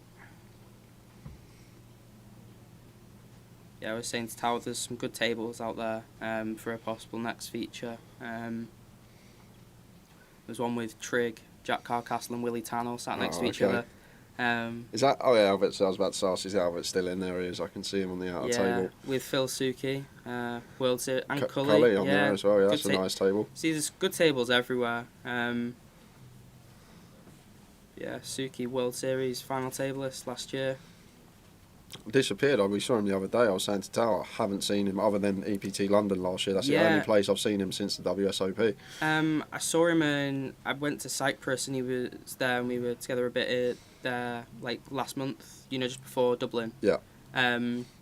and he was saying he's just been kind of taking it easy since then, buying action in some people, you know, just enjoying it. He's got a kid coming as well. Oh, okay. So that's, I think, next month, so he's just preparing for that, really.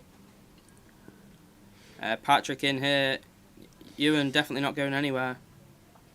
Yeah, a bit unfortunate for Patrick here, running into a hand as big as Ace King. At least he's getting the flip. Once he gets snapped, it's not always fun, but yeah, getting it in ahead at least. Ewan must only have 4 outs here, 32%. Yeah, must be an ace folding. and a king dead, or 2 aces, 2 kings. Should only have 4 outs with this equity.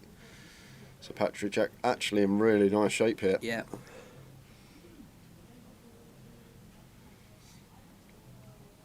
Ooh, that's... It's still the same, yeah. still 4 outs effectively, just a Yeah. queen to I didn't even fade. see the 10, I just saw the king. Well, now Ooh, chop outs. chop outs. But it does mean the queen of clubs is a chop, Yeah. so only 3 outs to fade to save our tournament when we get the double. Perfect brick. Does someone know the payouts? I think they're in here. There we go. Yep. 88k up top. Yeah, 34 places being paid. Usually get to the bubble level 16, level 17 around that.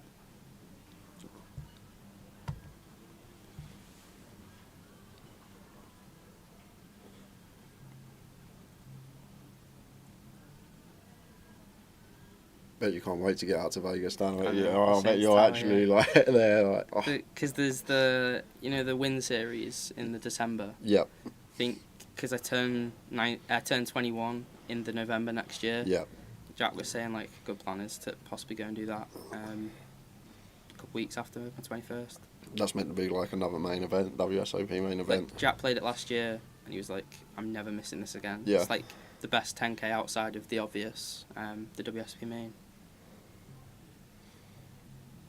Yeah, it gets ridiculous numbers there.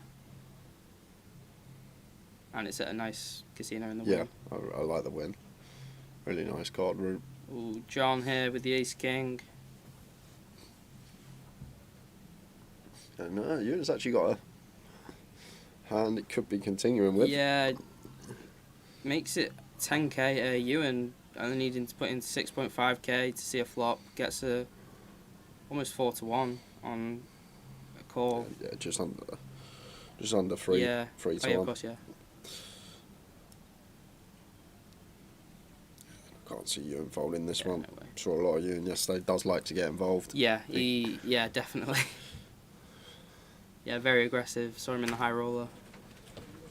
Made a pretty brilliant hero call versus Danny Pike in the high roller where he was bluffing river. Danny Pike jams. And then he still called anyway and was right. Danny told me about this. Danny was spewing. He's come out. This was before we started the cash Yeah. game stream. And he's gone, Jay, I've got to tell you this. And he goes, It was brilliant. he goes, mate, he bet river, or I had 4 eyes, so I just shoved. And he goes, and he called me with ace high. He goes, I don't see how he can call me. He was bluffing on a 3-club board with ace high with the ace of clubs after Danny 3-bet pre. And he was like, he used like 2 time banks, and he was like, how can you have the hands that jam are all blocked? Like, he's not going to jam a set now, so what does he have?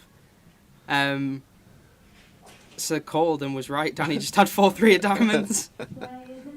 Yeah, that's a pretty tasty call. Yeah. So definitely does like to get involved, Ewan. Did he just fold there? Oh, we were Yeah, what happened checking. there? I'm just going to check.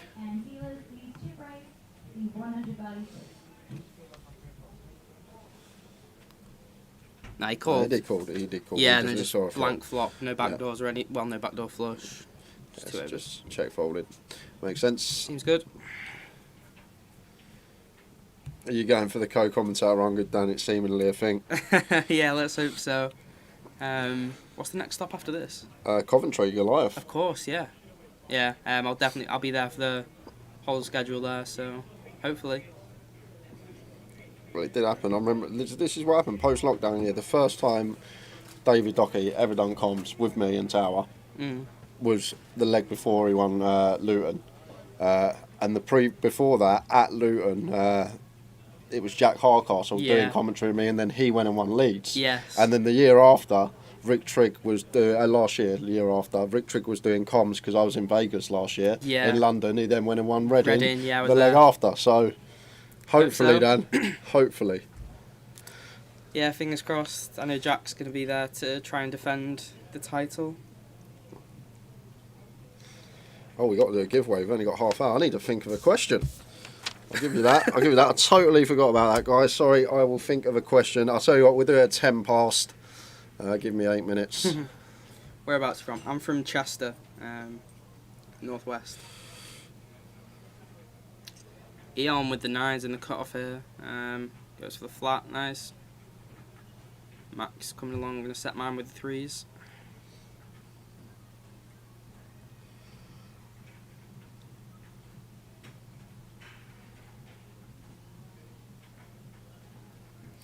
I just got a message. Tom Hall won this leg last year because there's 2 later legs, and Jamie Lee won the October leg. Yeah, that was the right. leg later in the year. So Tom Hall winning this Luton leg and Jamie Lee winning the last Luton leg we had at the back end of last year. Remember that it was heads up versus Matt Davenport, wasn't it? And they chopped. Ewan coming along with the 10-9 here. Flopping top pair, but no good with the over pair for AJ. See, this is kind of the problem that we have with these multi-way defends from the blind. A lot of people think because we get a good price, we defend wider.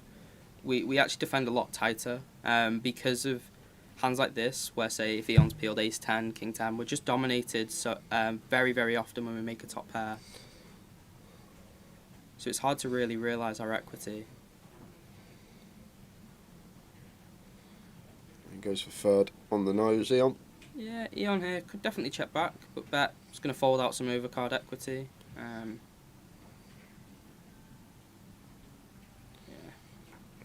AJ not going to be folding, surely. I like AJ's check as well on the flop Yeah, as do I. I like with the small blind and big blind especially, overcalling, they have way more 8x than he knows that. No spade obviously in his hand.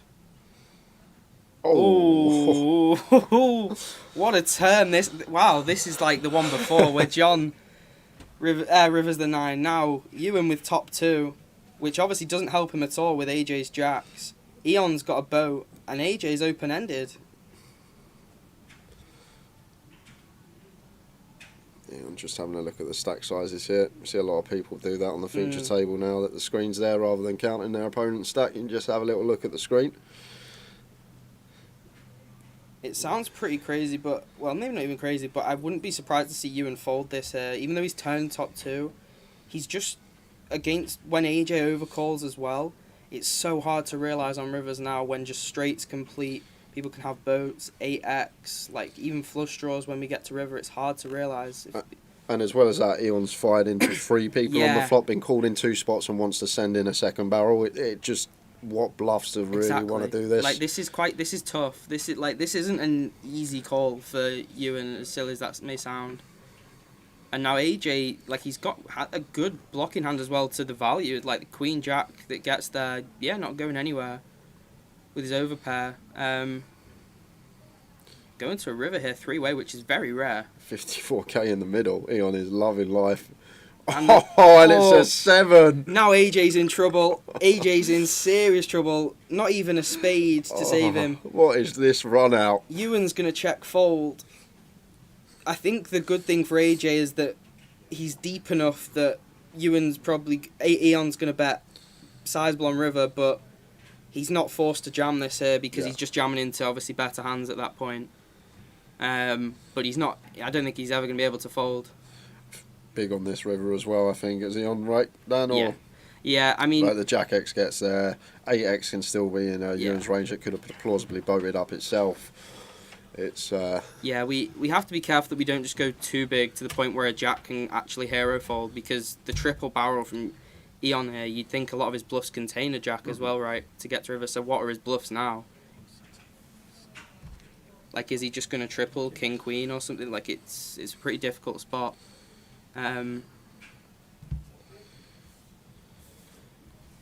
Reaching for chips. Let's see how much he goes.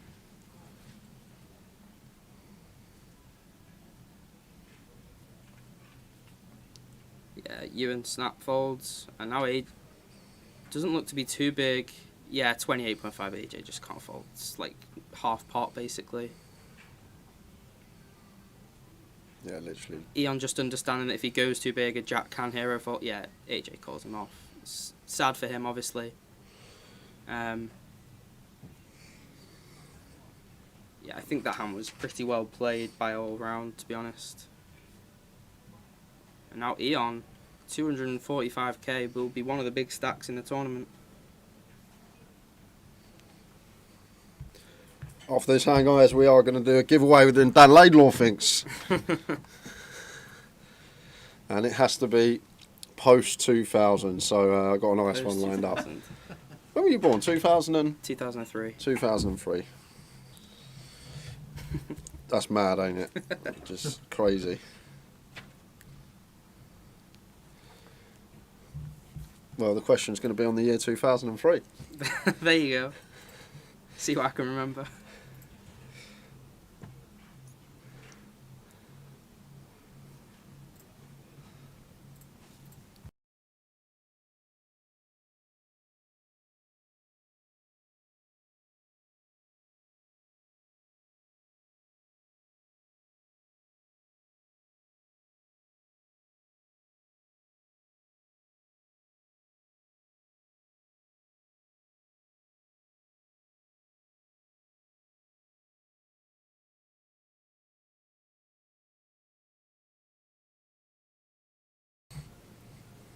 Might finally stand a chance someone closer to my age, says Rich T.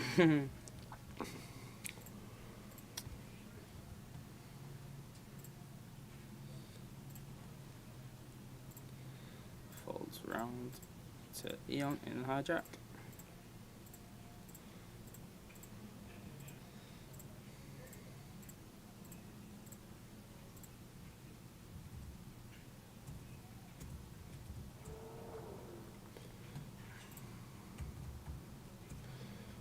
A6 off here. Yep. For Ian. Definitely playing this. Just over 20 bigs, 22 bigs.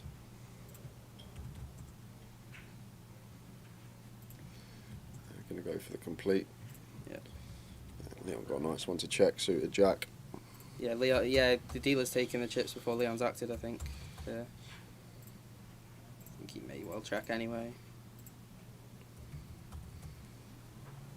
Having to raise fold a hand like this would be pretty grim, so yeah, this is nice. Like in general, suited hands, nice to check exactly. back.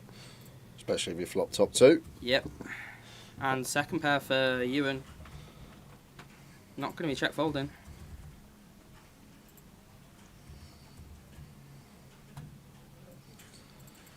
Oh, Leon going to mix in a sneaky Wow. little check behind with the two pair. With the clubs on board as well.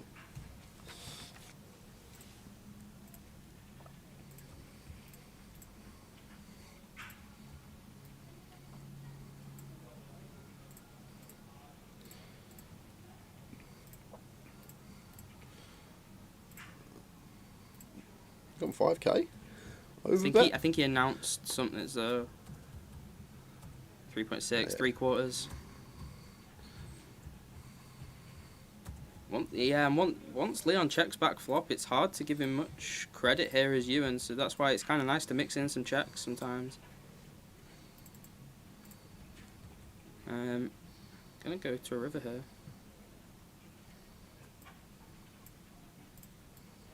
Four of clubs may well just save Ewan here. Probably doesn't have to check call now.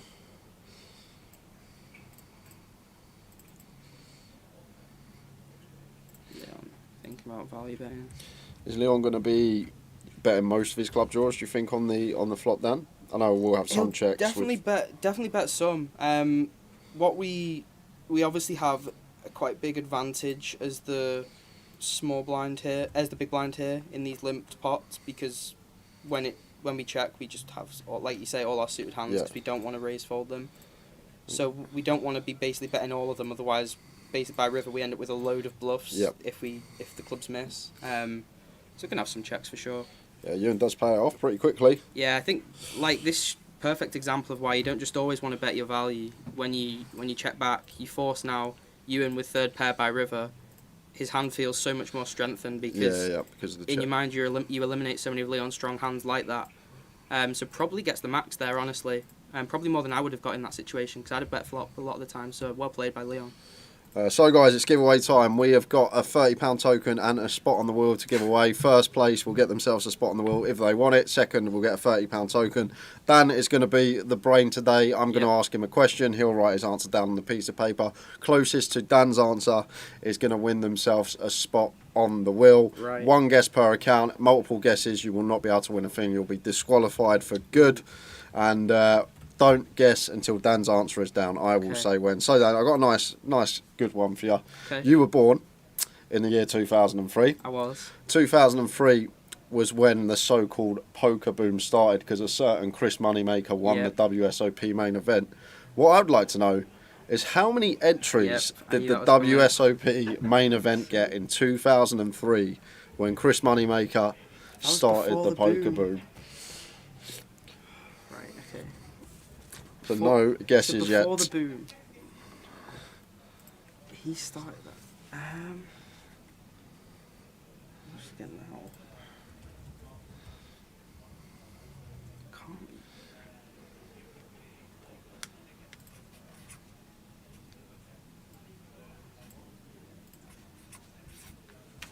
Dan's answer is in. You can go, guys. I'm going to, just before the break, we will reveal the winner. I'll reveal the correct answer at about 20 past.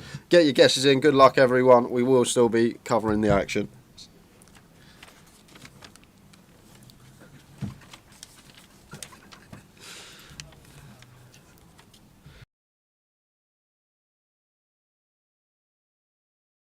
Oh my. 10-7. Fairness, these are all guesses similar to me.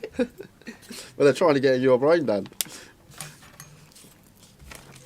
Right, I'm going to have to do some quick writing down. If any action happens, we will cover it, guys. I'll keep an eye out.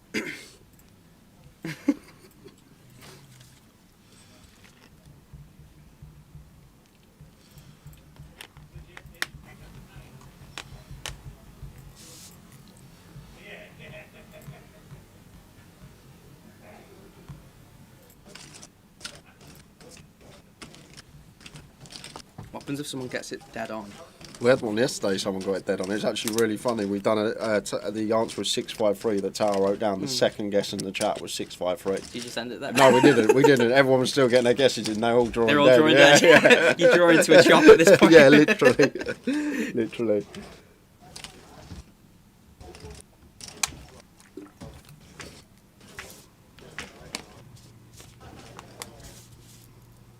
I think a lot of you would be surprised by the actual answer of this with all the guesses coming in.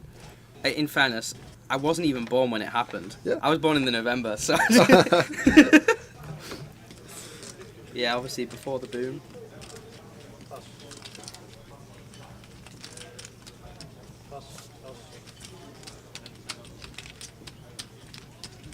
Yeah, Jamie Walden in chat.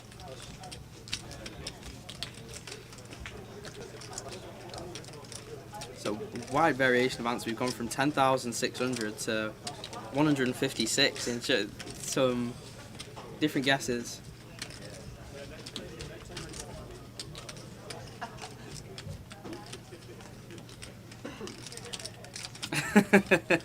Yeah, I think you were, Jamie.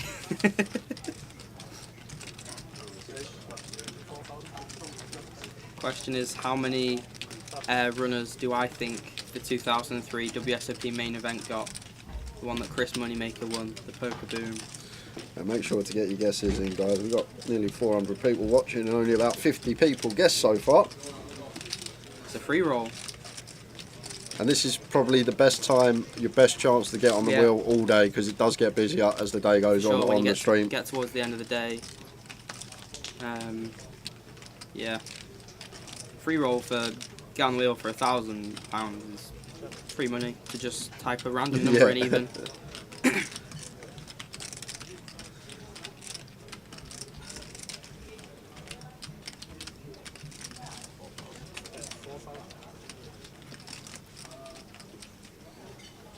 Leon goes for the C-bet with a 9-4 and John was 6-5. Hasn't insta-folded here. Maybe think about a cheeky check raise or going for the check raise. I like this from John. Like, maybe it's not the perfect combo, but showing aggression on boards like this, where it's like, Leon's going to have full, like, King 10, King Jack, Ace 10, Ace Jack, and we just put them in horrible spots. We have back doors as well on, like, a 7 or a club. 3 or 4. Yeah, just, like, so many turns that we can now apply full pressure on. It puts Leon in a horrible spot. I mean, obviously with this hand, Leon's just in the bin, but... yeah, it's really easy to say when looking at the cards, but things like this probably don't get picked up on enough, that how good that is from John. So many people aren't going to find that, and whether or not it's the perfect combo, like, doesn't matter. Like, applying the pressure is probably the most important thing.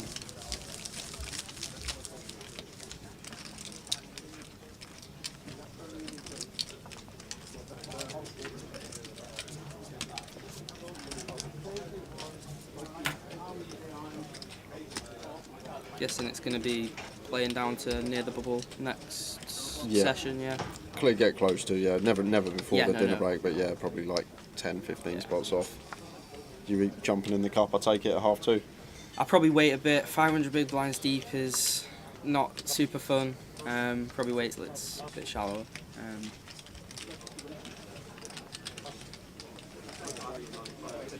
So after this hand, guys, I'm going to reveal the correct answer. See if you can get any sort of read on Dan if you haven't got a guessing yet. Vegas dates, December 2024, Jamie. King 5 suited 4, AJ opens on the button. Yep, good opener. John, out the way.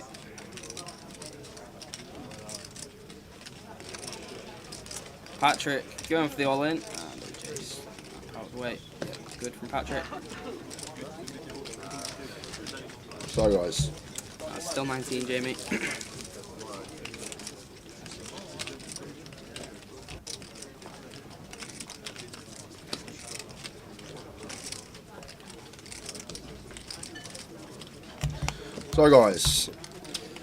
the correct answer is, just as I'm about to announce the correct answer, JMH96 plops it in the chat for us, 839. Someone's been on Google. A lot of people do. You'd be surprised, no matter how Trust many times me. we do these giveaways, Yeah. how many people go on Google and put the Google answer, which could mean nothing. Yeah.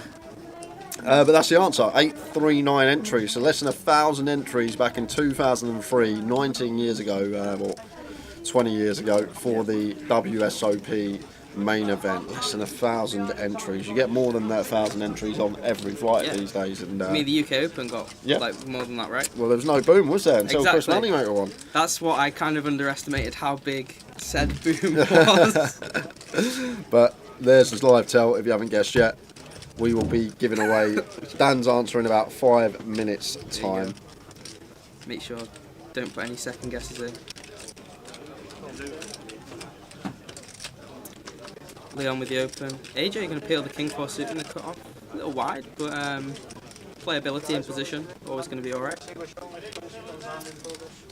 The problem is if we've got active players behind that are just going to punish this with a squeeze when they get the good price to squeeze. Ewan and Matt, 2 French monsters. Yeah, I played with Ewan a bit this week. Definitely always in the mix, battling, putting the pressure on people, which is always going to be a massive thing in live poker. Ace, Queen 8, top pair for Sven. Yeah, King 4 is the Luton nuts, Is you're it? right, yeah. That might be why.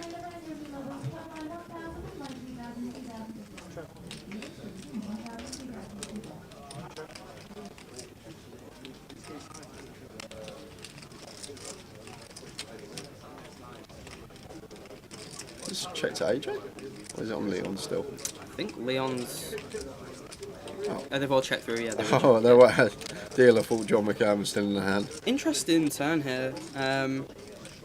Now with AJ having the flush draw and the gut shot, Sven also may well lead with his top pair. But on a board as wet as this, could also just consider checking I like check, I Yeah. think, on this one. Still out of position. for sure.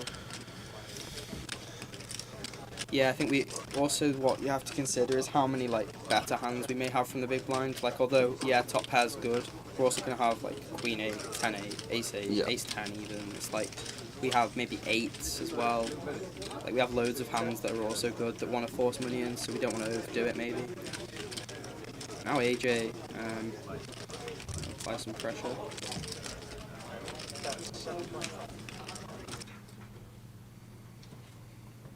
Again, even though Sven's got top pair and we can see the others don't have the best hand, it's not a really easy spot with how wet this board is. Like, so many things complete on this turn as well, like the King Jack that checks back, even the Queen 10s made 2 pairs, stuff like that.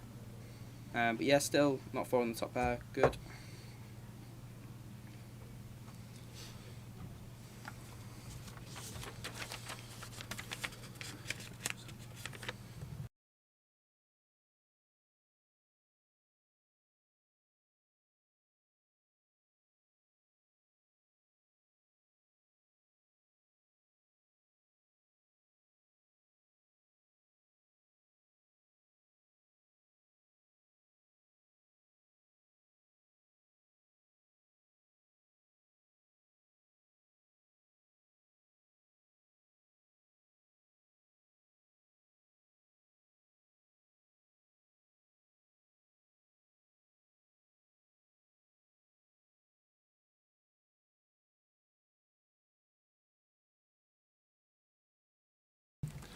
King on the river. Yeah, now, yeah, AJ Rivers' showdown, like if Sven gets there with a Queen, or like even just some weak flush draws, he just, beats everything. So guys, you've got one more hand if you haven't guessed yet. I've asked Dan Laidlaw, how many entries did the main event get in 2003 WSOP main event when Chris Moneymaker won it and started the poker boom? 839 entries was the correct answer, but that doesn't mean a thing. We need what Dan Laidlaw has wrote down. Yep. You've got probably about 2-3 minutes to get your guesses in, and then we will close the competition.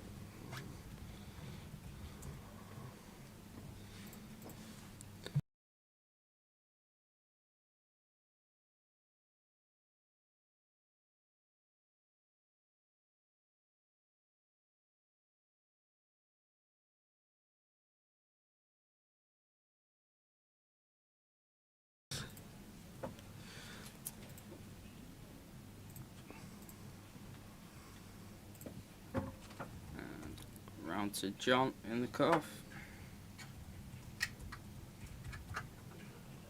He's going to open this.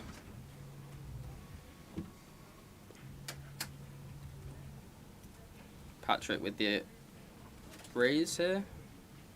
Close to an effect. Not an effective all in actually.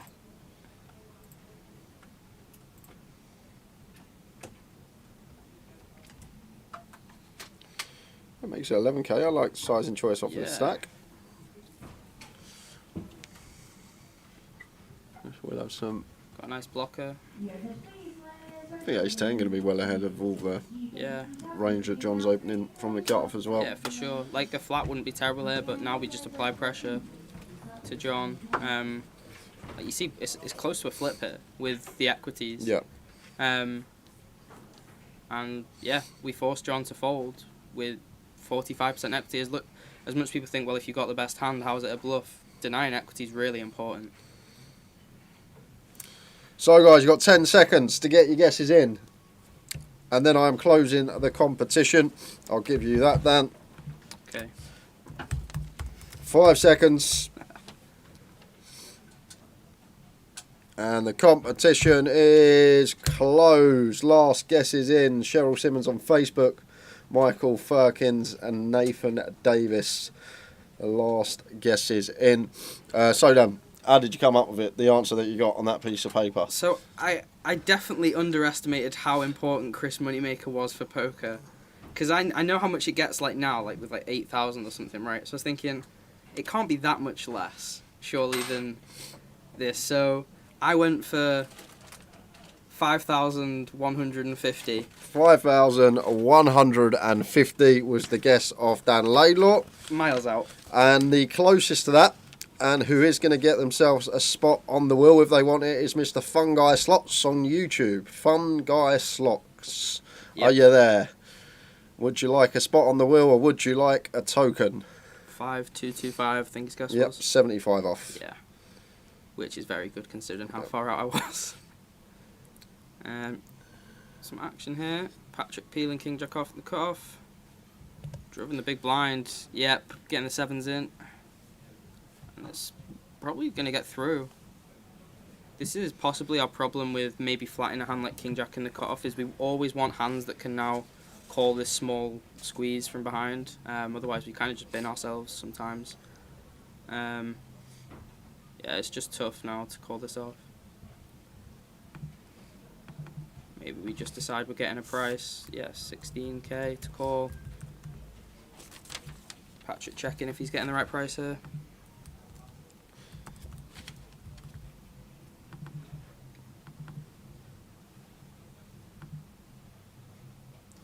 Yep, just 10 times off. Yep, it was miles out.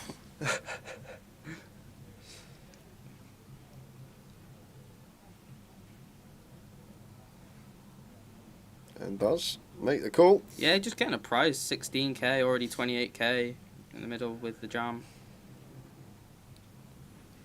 Basically getting 2 to 1 on the call, and like as we see, he's ahead of pairs. Why is 7-7 Shiners 41%? The action accounts for the dead card, so it probably means there's no 7s left and all the Kings and Jacks are alive. And Well, there's a 7. There's 1 7. So it probably meant that there was a 7 dead and all Yeah. 6 outs were live for the King Jack. That's all that would have been. And, Ooh, chop out. I mean, we're not going out the tournament, but Yeah, no, we're just safe. faded a 5. Safe. 7s gets the double. Dan's answer was 5-150 Schlevlin Poker, and second place, which I should mention, was a Vixter on Twitch, who guessed 4986. So a Vixter, if you are there and you would like a £30 token for the client, drop your alias in the chat box and we will get that sent on Monday. Yeah. A Vixter. What was Tower's bet build? I think he's waiting for the lineups to get Yeah, announced. I think he'll give it out after break, which will probably be in a couple of hands' time. Yeah, Joe's just come over to tell them that they'll be on the outer table. Yeah, just drop your alias in the chat, please, Vixter.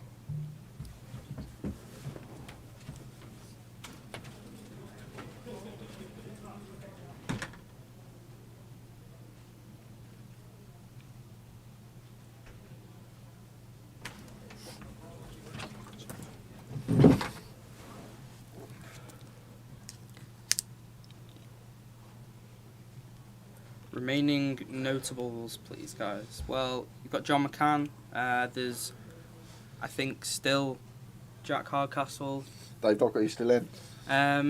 Yeah, there's Robbie Bull is still in, I think. Pretty sure. Trigg still in the field, Rick Trigg. Yep.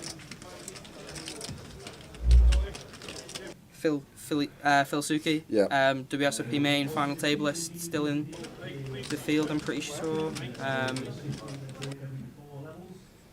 Probably see on the thing of who's still in. Can you see on the iPad? Let's have a look, yeah. So, some big names, I'll go through some that you might know. Mad Turk, Tim Chung, Robbie Ball, Rick Trigg, Phil Suki, Willie Tan, Mitch Hynam still in, Meringue Patel, he's got one of the best online usernames I've ever heard. Lemon Meringue, he's called Meringue Patel. Lemon Meringue. Davenport, Matt Davenport. Carly's still in, Justin Davenport, John McCann on our table, Jack Hardcastle, Dave Docherty, Danny Pike, Dixie's still in, Albert's still in as well. Yeah, it's stacked field, like 66 players left. Still loads and loads of notables still in there.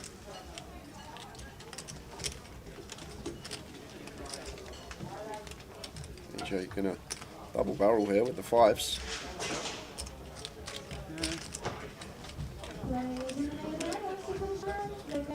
This is a board that should be all over driving the small blind with your pills like AJ. Maybe trying to clear out some ace highs, but AJ improves in hand strength. See check here. Yeah, and this is going to be the last hand. Is Alicia still in? Yes, she is, and she is actually coming to the feature table after the break. You can see the table in the background there. PK just getting the names for us. That is the table that's going to be coming to us after the break.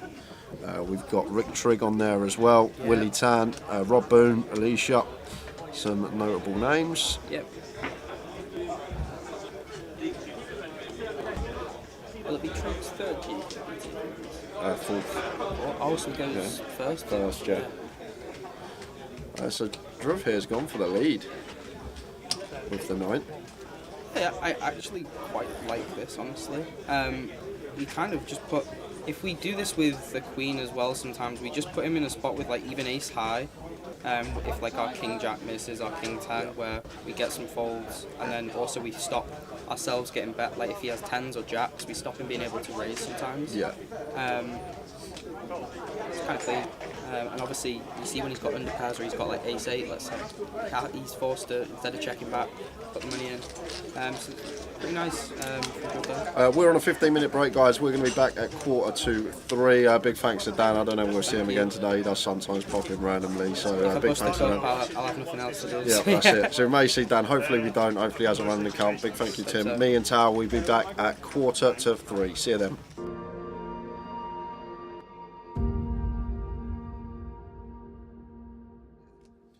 The ace king, just going to be 4-betting here. Size wise, probably want to be, could even just, how big do we make this tower? 4K? Well, it's about 3.5. Yep, it is. Yeah, so on the size we'd go if we're heads up versus the 3-better. I think with a cold call in between, we do want to add a little bit more juice on, but making it 3.5k here. And Jamie Lee with the 7 deuce. These two are really deep, but not sure how we can continue here out of position when Boovy's just showing immense strength. Well, saying that,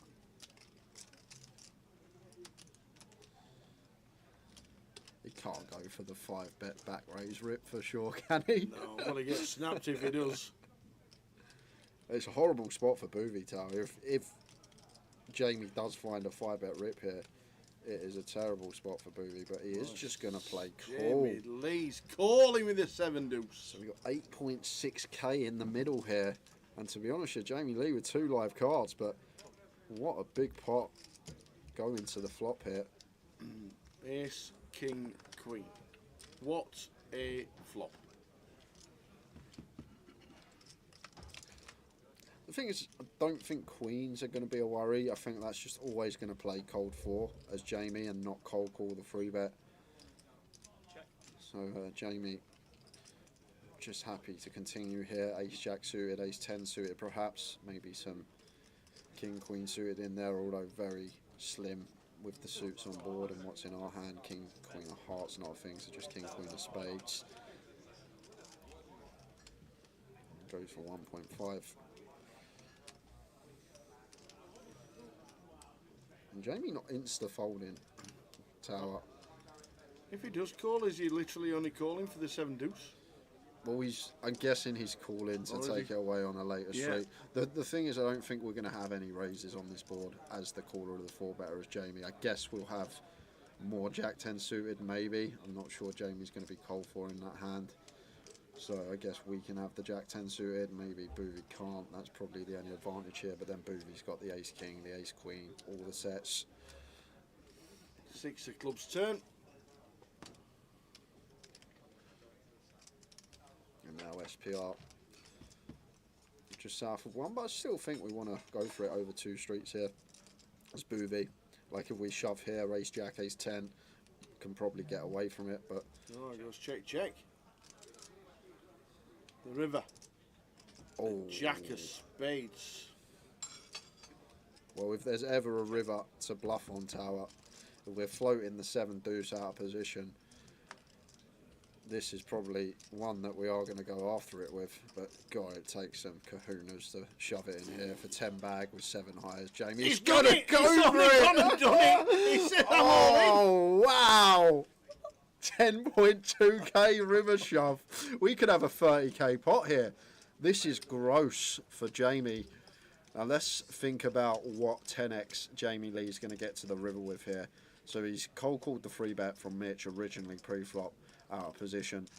Obviously the stand-up game's on, but a lot of people standing, so I think that's sort of a factor not to take into account. But what hands is he going to have that contain a 10 tower? Because that's all Jamie's repping here, and basically it's going to be all the suited Broadway combos. Maybe start peeling some Queen 10, King 10, and Ace 10 suited pre.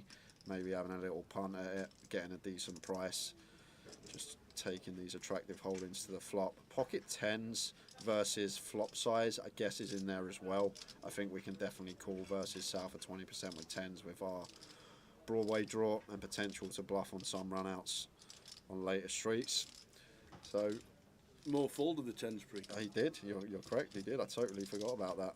But from Boovy's perspective, this is an ill spot because it's one of these situations that Jamie can plausibly have a 10, and what bluffs is he going to find? That's another question we got to ask ourselves as Jamie. What on earth is Jamie Lee meant to have as a bluff here? Cold call the free bet, Jamie 4 bets, then calls closing the action, off to the flop we go. Calls south for 20% C bet on ace king queen, check turn, and now wants to shove for just under pot on the river. Like, find me a bluff tower. Like, I'm really trying to come up with something that we get to the river with here that wants to potentially run it. Like, we can't even have, like, the king 9 suited, the queen 9 suited. They're all going to fold pre. They shouldn't be in there. Even, like, the suited ace X should be folding pre, so they shouldn't be in there. So I'm guessing the only bluff that he can really have is this particular hand with the 7 deuce game on. But then we need a lot of different variables to happen as Boovy. We need Jamie specifically to cold call the free bet with 7 deuce, then call our 4 bet closing the action, float this flop out of position, having to fold to a double barrel if Jamie does fire turn. Like, it's a big ask. It's a real big ask for Jamie Lee here to have 7 deuce. I know we can see he's got it, but we need all these variables to fall into place as Boovy to be good here, and we can see that he is actually good, but I can't find any other bluffs for Jamie Lee other than specifically 7 deuce, and I just think most people with 7 deuce are just going to check fold flop tower because they can't do anything on the turn if Jamie double barrels with less than 1 SPR. So I think we might have to fold as Boovy. I know you can see he's got the best hand, potential to win a 30k pot, but I think we are supposed to let this one go because where are we finding bluffs from in Jamie's range? What is he supposed to turn up with as a bluff here on the river, the way this hand's played? This is sick. So I guess like ace 10 suited, king 10 suited, queen 10 suited and jack 10 suited. I think jack 10 suited is probably the most viable. I think Jamie's more inclined to start peeling this suited Broadway, which is going to have better equity versus the ace king and ace queen, rather than peel like the king 10, queen 10, ace 10 suited, more likely to be dominated. So I guess value going to be the jack 10 suited, 3 combos available of that. Like queen 10 suited only, or 3 combos available of that, and then from Jamie's perspective only 2 combos available of king 10 suited, and then there's no real bluffs. There's just no bluffs I can even. Does the 7-2 get through? And it does. It does fold it. Jamie and Lee. Is he going to show? Jamie Lee. That might just be one of the biggest bluffs we have ever seen on a GUKPT rifle. That is insane from Jamie Lee. The rail gathers, but goes for the cold call of the free bet, calls the 4 bet out of position, floats the flop on ace king queen, and then sends it for just under pot on the river with 7 high. Gets Boovy to fold the top 2 pair. If Boovy bets turn, this hand is over, but the check on the turn, Jamie saw the green light, went for it, and what a pot we have just seen. And he gives Boovy a hug. Could have been a 30k pot going Boovy's way if he just flicked in the call, but I can't see how we can call, guys. Like I say, like, what has Jamie got? Like, what hands can he now turn into a bluff on the river? I can't come up with any other than 7 deuce, and 7 deuce just going to check fold flop and probably just going to fold to the 4 bet almost all of the time pre-flop.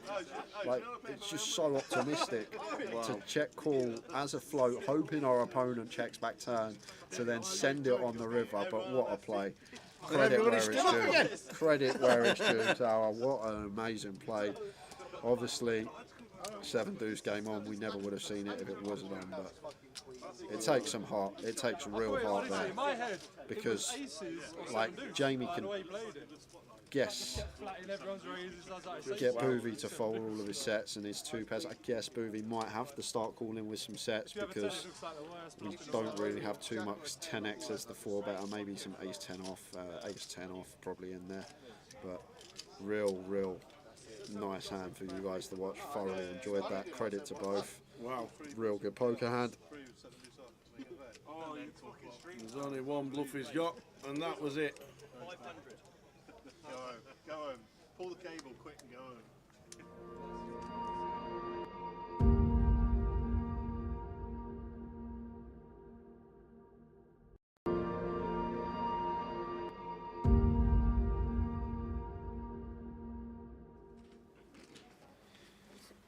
Suited queen in the small. Expect to see a complete.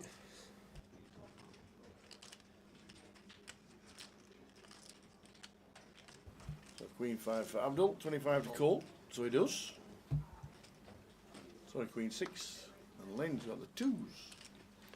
Yeah, one of the pairs that could definitely check in the big blind, the smallest. Here is Lynn. It's horrible if we get limp 3-bet as well with the deuces, so does go for the check here. Off to the flop we go. 4, 6, 4, 2 spades. A nice looking flop for Abdul with his top pair, just going to come out firing. Deuces, deuces, spades.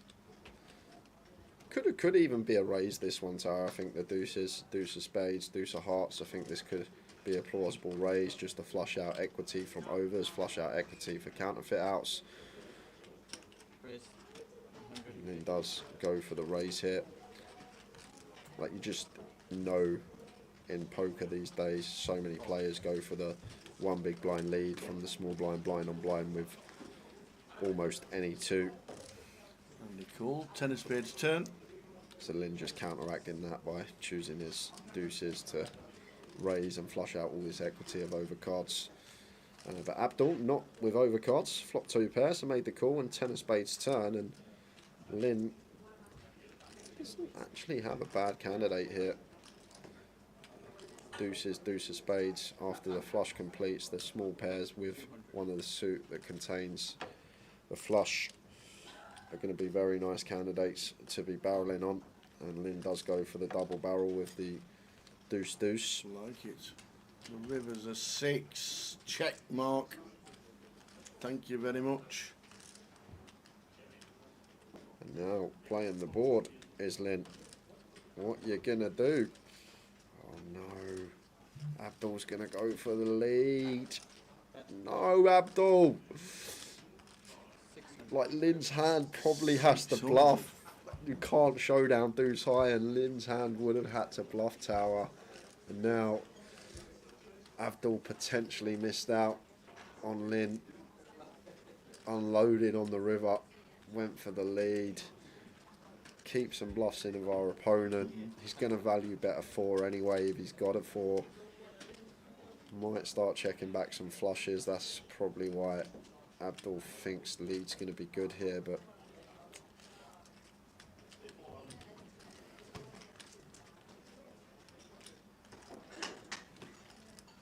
is he really tanking with the board tower? No. Thinking it's like 7. Oh, he's he's gone for the shove! Oh, he's announced all in. Oh my god, he went for the shove. Wow. And Abdul didn't have too much back. He put in half his stack basically.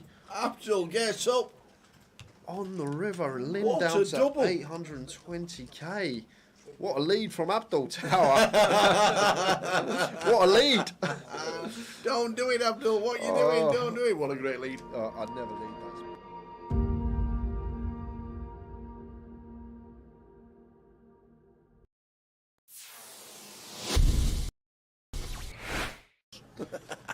So we see Tom opening Jack-9 off in the hijack. Can open a lot wider here with the chip lead. A lot of pressure on these guys with ladders and approaching the FT. But Matt never going to be going anywhere here with pocket 8s. Easy decision for him in the small, just the call.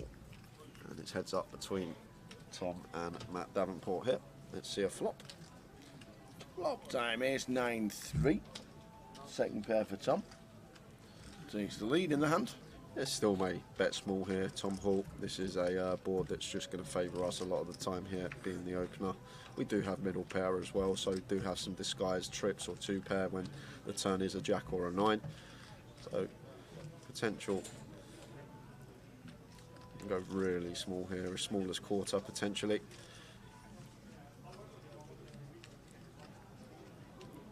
And goes for 21k, so quarter pot is the sizing of choice for Tom, just under.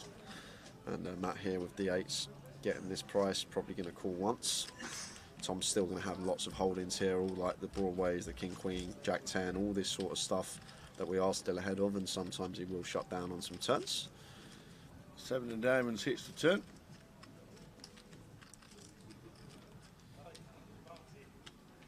So this is where it's probably just going to go check, check here.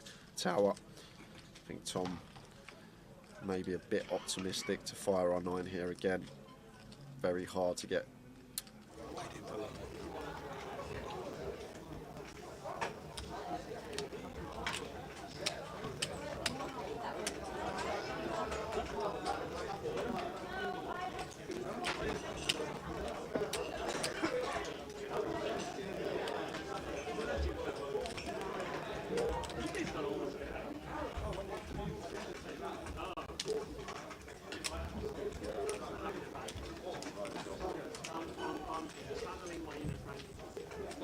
You're doing a good job. I'm thinking of a moment, Frankie did. Hello, so. Frankie usually tells me a different number. He goes, oh, it's 87.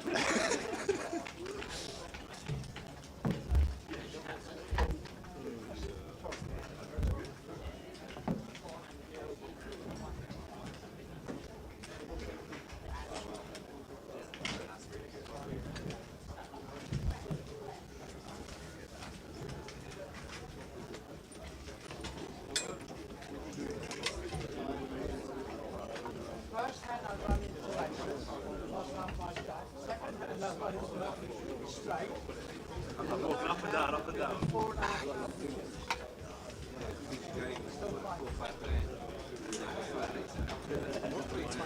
Oh no, it's not. Yeah, so we'll reassess not later. If I drop to that, or if you'll have a position.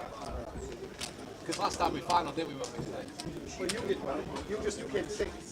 Yeah, that was one place. Yeah, but I bubbled someone else the same tournament as well.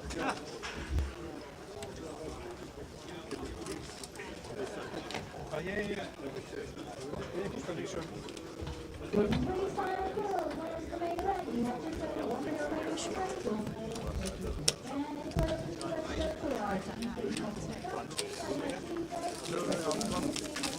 I live in Oxford.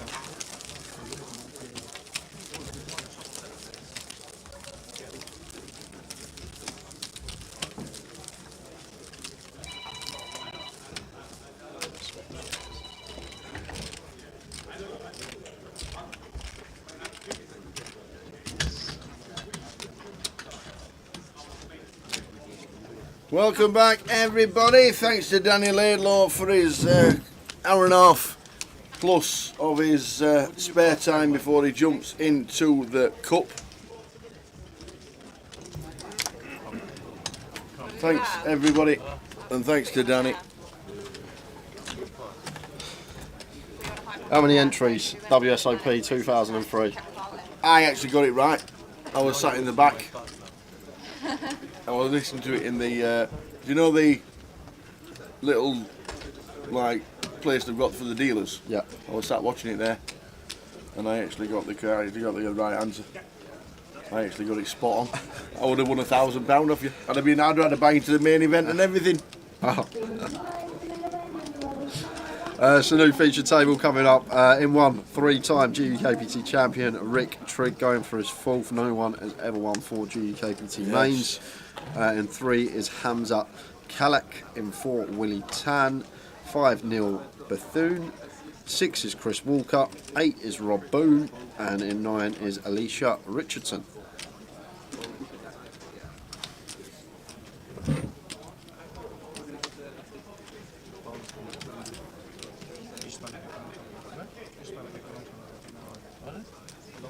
Unfortunately, no hole cards first hand. Not sure why. There they are.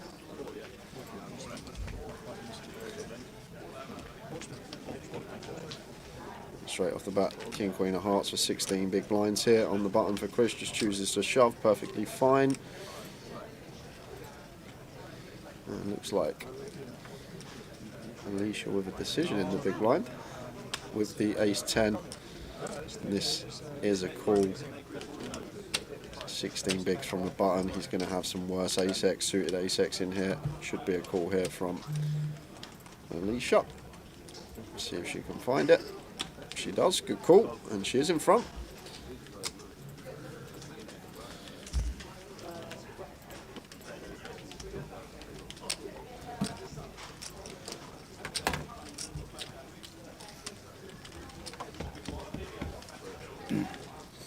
So King Queen for Chris.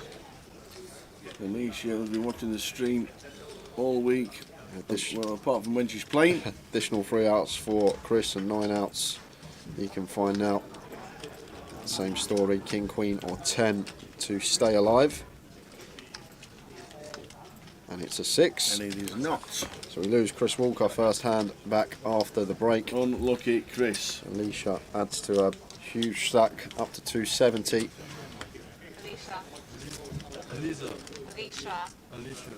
Alicia.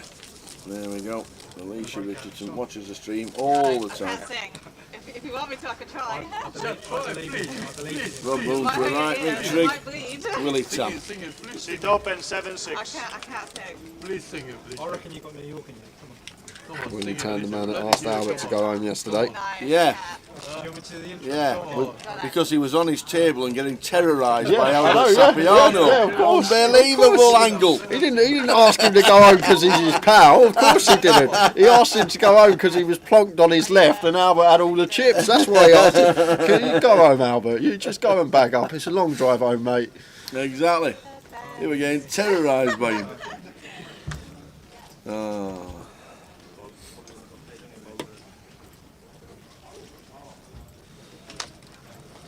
Amazing. Be good at 10:30 tonight. We come back after the break and Albert's got all the chips and he's gone home again at the end of day 2. Queen Jack for Rob on the button raises to 4k. Alicia only small, going to pill the Queen 8 of diamonds. Over to Trig in the big blind. Got a nice candidate to defend. Suited 1 gap up and for the call. He'll be on his way to Las Vegas with the team and all the package winners in a couple of weeks' time.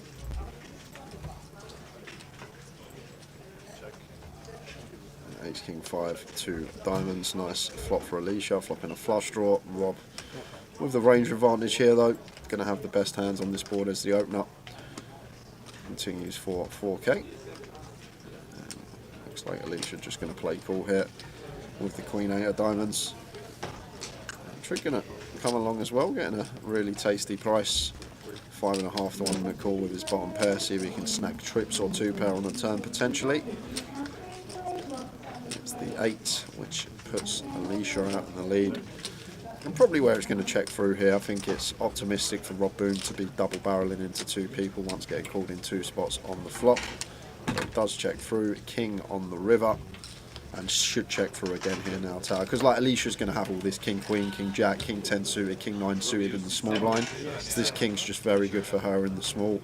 So I don't think we're going to see any bluffs here from any opponent. And Alicia will take the pot with the Queen 8 of diamonds.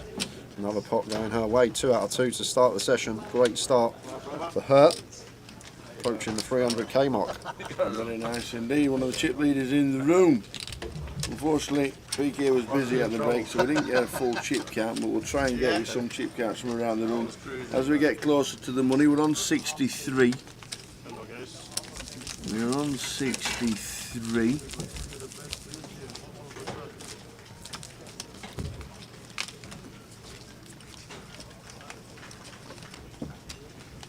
On fan busting out. Yeah, I saw it on Twitter. Over Keith Littlewood, she had a set of 3s on the turn. Yeah. He rivered a set of 9s on the river for a huge pot. Wow. For Keith. We just saw Chris Walker going out, which meant it was on 63. Bang up to date.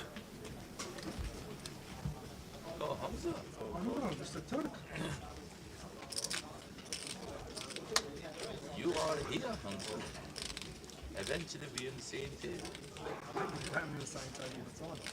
Ever?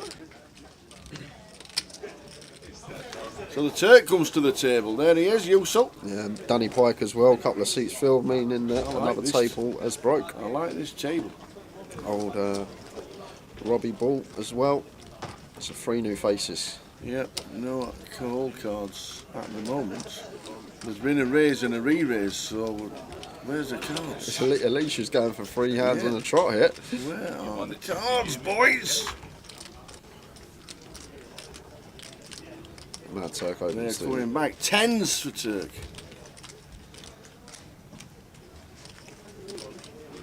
They're going to have to call this Oh, three bet. Alicia's got queens. So he makes the call. Jack 2-2. A nice flop here for Alicia with the ladies. Probably make the assumption Turk's not going to be trapping kings and aces out of position, so queens here only really worried about the jacks that doesn't elect a 4-bet, still get value from some ace jack, king jack, queen jack, jack 10 suited, as well as the pocket pairs 3s through 10s. Does choose to c-bet. Not sure of the size, just waiting for the action to catch up, guys. Just sends it all in the middle on the turn here. Effective putting the Mad Turk in for his final 60. Yeah, this is tough for the Mad Turk. Alicia continuing for 15k on the flop, so 3rd pot, perfect sizing, like it. Could even go small on the pair board, but good to see small size.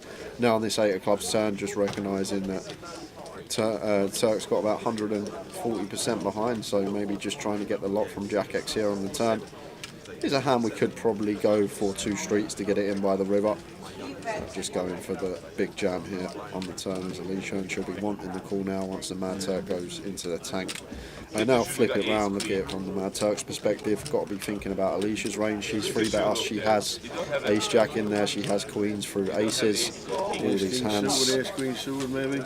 The thing is, Tower, like, I don't think Alicia's just going to double barrel ace king, ace queen, unless it's specifically ace king, ace queen of clubs. So from the Mad Turk's perspective here, we're only really beating these type of hands: king, queen of clubs, ace, queen of clubs, ace, king of clubs, 3 or 4 combos maybe of backdoor flush draws that she may elect to shove for this size, whereas we lose to 3 combos of queens, 3 combos of kings, 3 combos of aces, plus the ace jack as well, which is going to be 12 combos with the jack on board. So she does actually have a lot more value here than bluffs, and I don't think she's going to ever have a bluff without some sort of equity. You never know, 10-9 suited could be in there. If she could find a 3-bet bluff with a 10-9 suited, maybe one that could be in there, but from Turk's perspective, heavily blocked. I think as the Mad Turk here, Tower, we should be getting out the way versus this size jam on the turn. It's a hefty jam. Alicia's repping what she's got. Ace jack plus. And he's still got 30 bigs. Yeah, exactly. And like I say, if you think about it, Tower, really think about it, it's only a few bluffs that I think Alicia's going to find here. The 2 overs with clubs, 3 or 4 combos, and then probably got like 15, 16 combos of value. And the times that she does have the ace queen of clubs, the ace king of clubs, she's still going to have 12 out, so around just under 30%. So it's not even like we're going to have a lock on the hand the time we call as the Mad Turk, but really wants to call this one off. Maybe he's got a read, Tower, and he's... I think he said twice he's putting it on ace queen. And he makes the call to see the bad news. Yeah.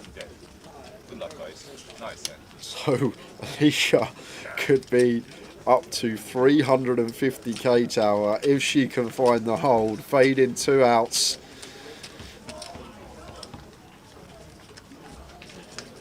Nice. And it's a 7. She gets the hold. The Turkey's out. Played 1 hand. Look at that stack.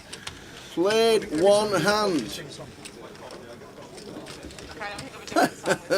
Razor Kev comes in, City 1 up after 14 seconds. -2, 7-2. I gave the tip out yesterday. You did. Is that the quickest FA Cup final goal ever? I think it is. I think the one before that was it Chelsea again? Was it Middlesbrough?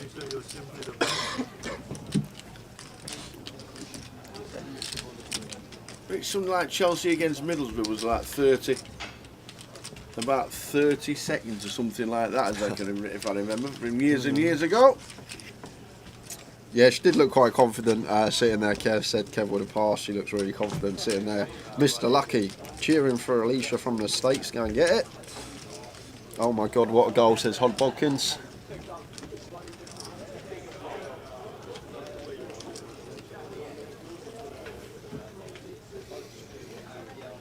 Mr. Lucky watching in the States. Which part of America are we in?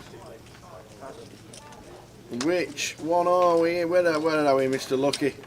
Which part of the beautiful country are you in? It's the worst thing in a cup final, conceding in the first minute. Well, there's not many people have. Spurs Champions League final against Liverpool. Was that first minute as well? Well, the penalty was given in the first minute, yeah. The penalty was actually taken after the first minute, but when it hits Sissoko's hand. Yeah. Mr. Lucky unfortunately lives in Alabama. Okay.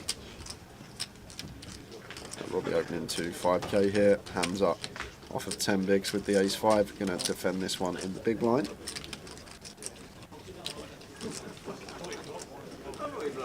She was just here 2 weeks ago. Awesome. In Alabama.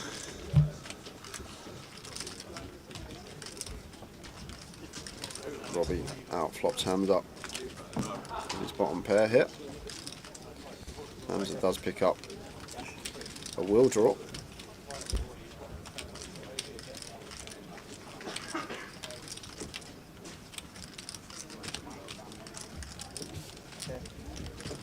Robbie choosing to check this one behind to the turn, which is the 5 of diamonds. So spicy one. Still will draw for Robbie. Hamza now with second pair, and flop's gone check check, so Hamza may think about just going for the lead here. They're going to check once more. I think even off a 9 bigs we could have some jams with the ace-5 once flop does go check check. To the river, which is the jack of clubs. So Hamza gets the check mark. Now I'm just down to whether he does want to go for value, but he is going to check, and it's going to go check check, and Hamza going to take it with a 5.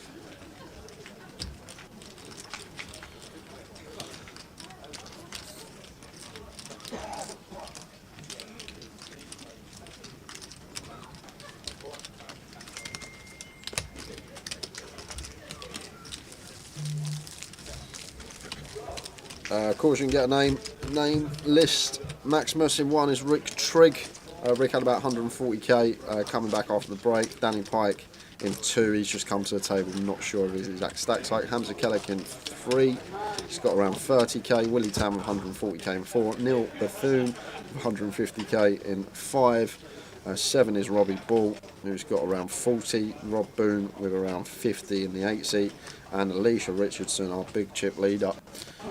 I think probably chip leader in the room, not just on this table. I think she's got a big chip lead.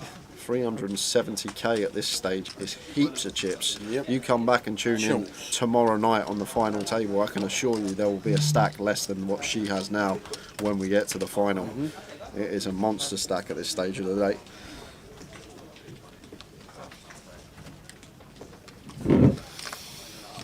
Alabama. Do you watch the Crimson Tide, Mr. Lucky?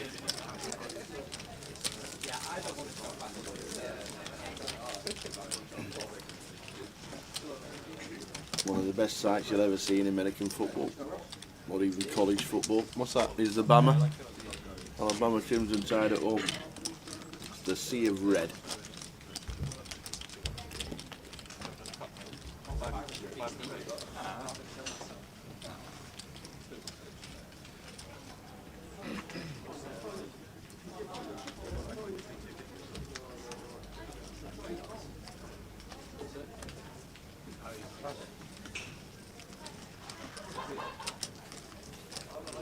So blinds 1,000, 2,000. 34 get the money, and there are 60 players left.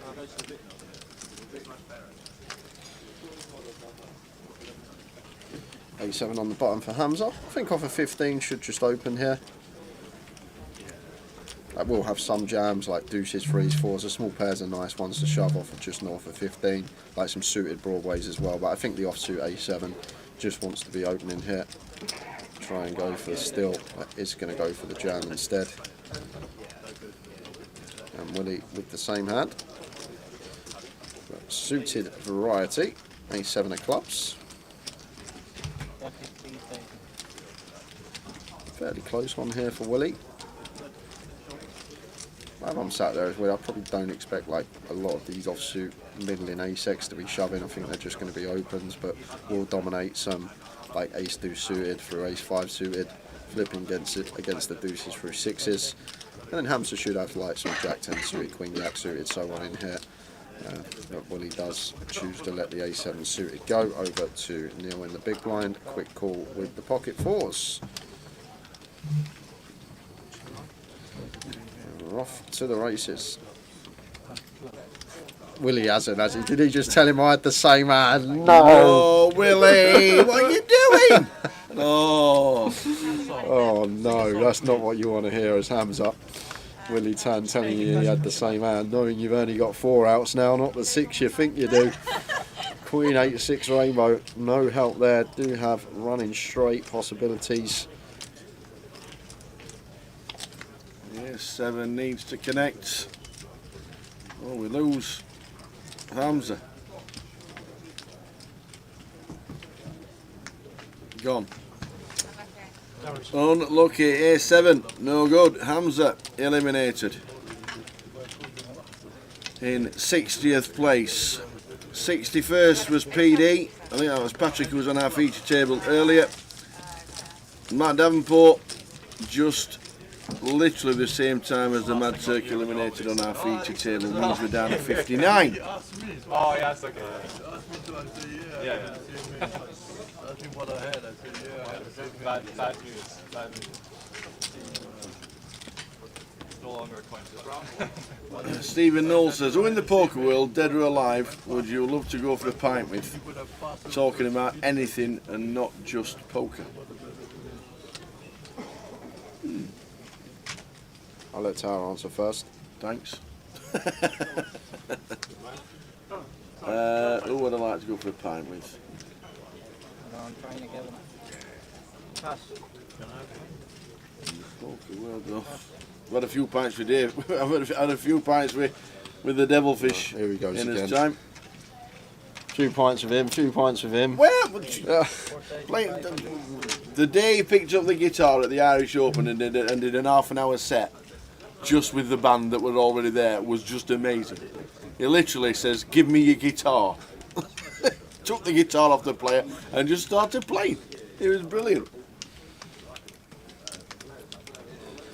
That's a good question though. I would go with Bill Klein would be mine. I'll go with Bill Klein. Is that Calvin's brother? No, not Calvin's blower. Oh, isn't it? No. That's very, very good in self-made billionaire. Very good in the business world. Always seems happy on stream. Seems like he's a happy man in life. I'm sure you can get a few life secrets from that guy. Love it. I think Bill Klein would be a good shout. Seems like a really nice chap as well whenever you see him play.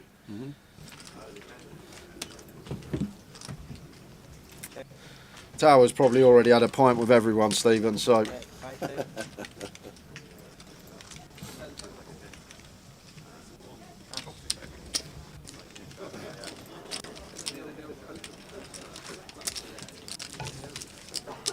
Danny turn bases up and just fires, and Robbie out the way with his gutter ball.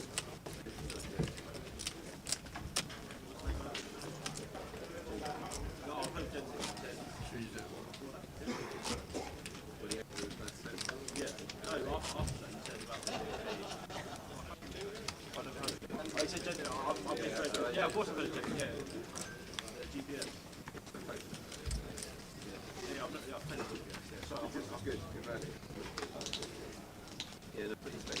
59 players strolling across the bottom. Here's the ticket for the event and the stats with the buy-ins and everything. 88,000 up top plus a little bit of juice. 88.1. Fabulous. How many tickets have you given away today, sir? Just the one. Oh, just the one with Just the the. one. Oh, we need to add fungi slots to the wheel, please, PK. Why? Because they won the WSOP down late. No way. Yeah, fungi slots needs to be added. Lenny's on the wheel. Lenny. How? I don't know. What did he guess? He guessed. I've got it here What did Danny guess, by the way? Danny guessed 5,150. Because he thought it was the Chris Moneymaker effect already. And fungi slots was 75 out with 5225. Oh, okay. It was a year after it went boom, didn't it? Yep.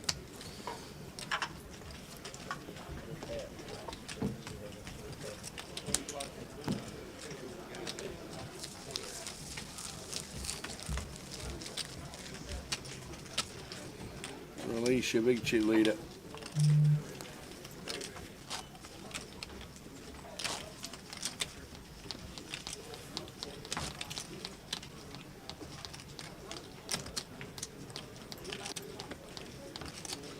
Another giveaway this session, guys, so Yes. stay tuned.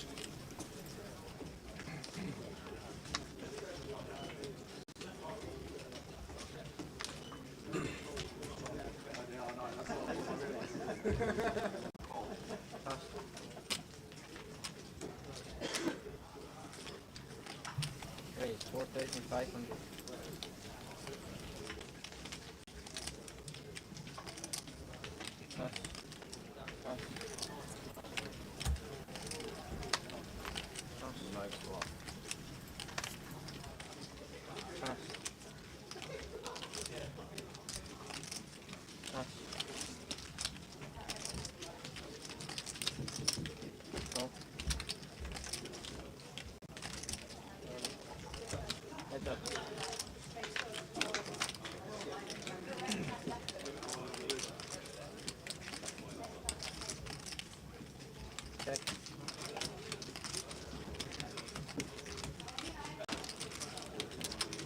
That's 5,500.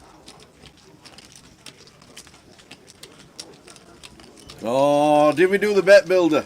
No, because Danny was in, and the giveaway was on. We didn't get one. But my bet builder would not have been as bad as your tip for the derby.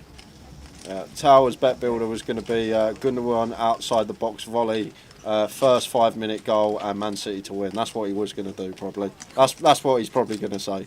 Can't believe you got it. Spot on. 12,500. I've done enough money on the derby today, thanks to Razor Kev. Exactly. Put a lot on that. Trusted him. Man that I trust. Nowhere. Absolutely nowhere.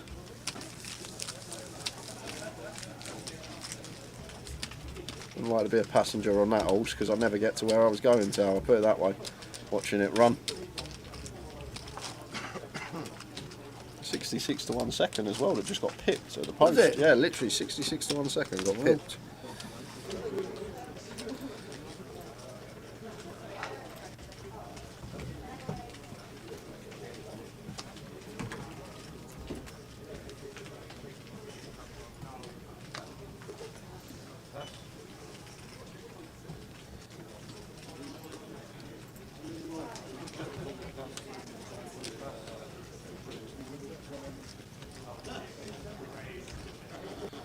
With the King 10 suited. Nice one to open. Yes. 4,500.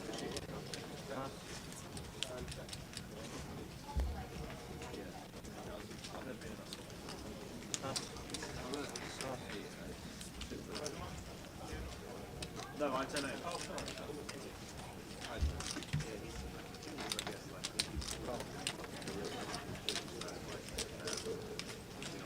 To the flop. Neil the King 10 suited, initially raised. 10 high, 10, 3, 2. Both players catch a piece. Nice one for Neil to be c-betting on. I think we can actually have some bigger bets on this board. I think we can have a mix of third and 2/3. Looks like has gone for third, 4 into 12. And Trig gonna check call with his bottom pair and backdoor flush draw. Two of spades for Rick Trigg. Juicy turn for Trig.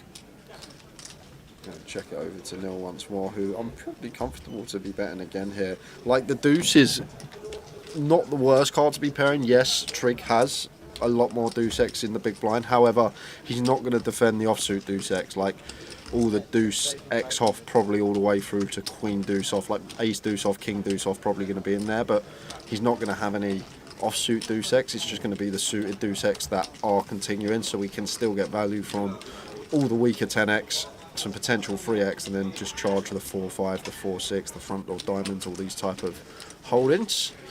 And Trig does go for the check raise, making it 19. So 3X, the double barrel of Nil.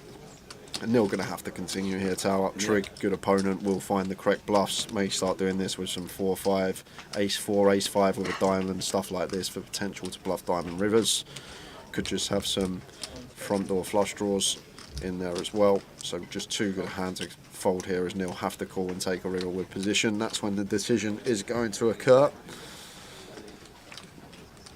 And Jack of Diamonds completes the flush. Yeah, and one of the good rivers for us here is Neil. Obviously, other than a 10, it's one that we can potentially get away from it on now. Like Trig's bluffs will contain a lot of diamonds, which now get there. And like the hands that we beat are going to be like ace-4, ace-5, 4-5 with a diamond that now want to continue barreling on the river. That's going to be the bluffs. And then for value, Trig's going to have some deuce X. He's going to have the rivered flush. Could even have a turnt boat from the big blind. And we need rivers that we can fold on, and I think this is definitely one of them. Tower, yeah, can't just call turn to call any river. You need to have in your head what rivers you're going to call, what rivers you're going to fold. Jack of Diamonds here just completing a lot of Trig's bluffs, and it does make the correct lay down there. Nice from Neil. Trig up to 165. 59 players left. 34 get the money.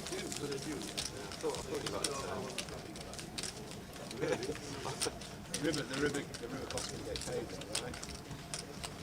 Well, yeah, exactly, yeah. I should have. I thought you liked the turn. Trig just saying that river just stopped me getting paid, didn't it? And then he said yes. I've got no chance of getting called. I think it's one of the first time I've seen Danny Pike without a baseball cap. Yeah, he does have it on a lot. Always got the sunnies though, Tower. Never without the sunnies. It either gives me any big hands, I'll play that as well. You've got to play what you get. Pocket nines for Neil.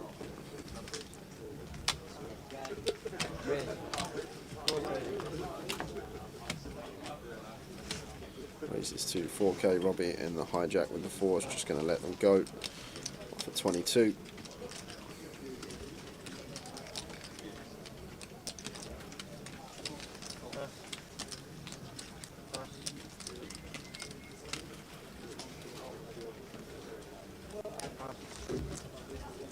Folding round in turn. After an open from Neil. Down to Danny. And the big, who defends. Dina, is there a dinner break, a buffet today? As you should with the suited king. Do we get tickets, or is it just first come, first served? Diamond draw, king at 10 to 5. A little bit of action as well. Or still expect Neil to see bet here. Just a 1 over card. Still get value from worse. Can flush out decent equity of overcards. Jingles for 4K. Danny here. I think king 3 of diamonds is a nice one to just potentially call. I can have some raises, but can't just raise all of our flush draws. Need to select which ones are going to be the best for. like we've got a king in our hand here as Danny, removal to like the king queen, the king jack. The hands that are going to bet fold, ace king, this type of stuff. And the Blackmore Casino is. Now here with the nines should be calling. And off to the turn we go.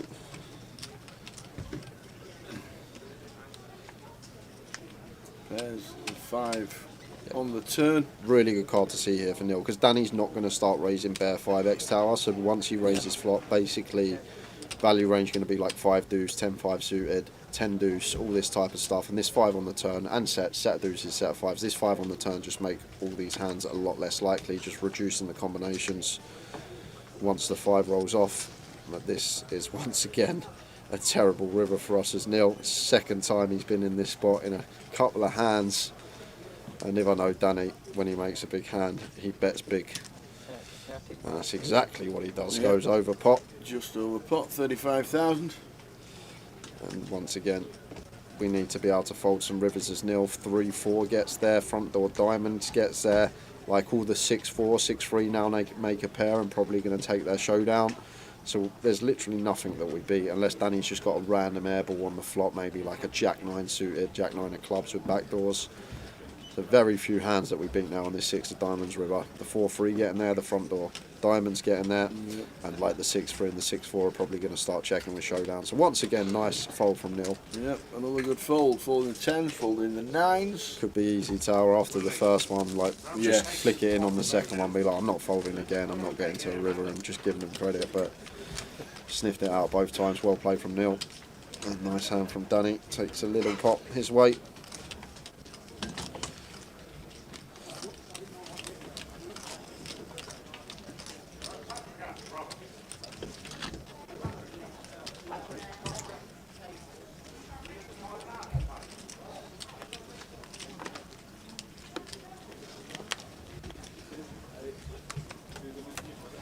Top right of the screen, Neil. It'll tell you how many left in. 59, I think it says.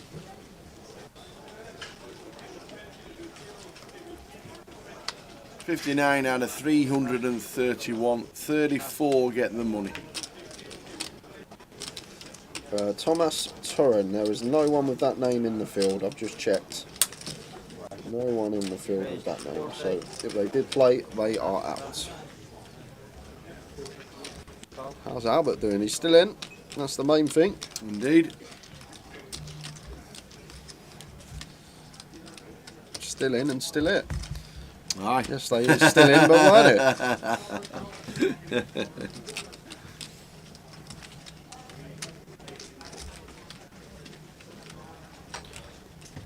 It's the battle of the 7/8s. Rob with the suited, Danny with the offsuit.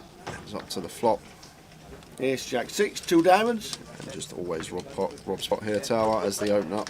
Wow, didn't see bet the 8 high flush draw on the ace high board. Now Danny going to take the initiative with 7/8. Rob makes the call.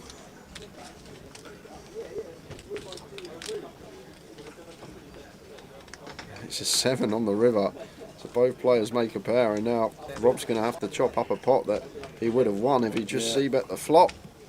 It's like such a nice c-bet spot tower. It's our board, and we've got decent equity. We've got 8 high, which can't show down. All these factors just make it a nice little c-bet opportunity. Rob went for the check and ended up chopping this one up.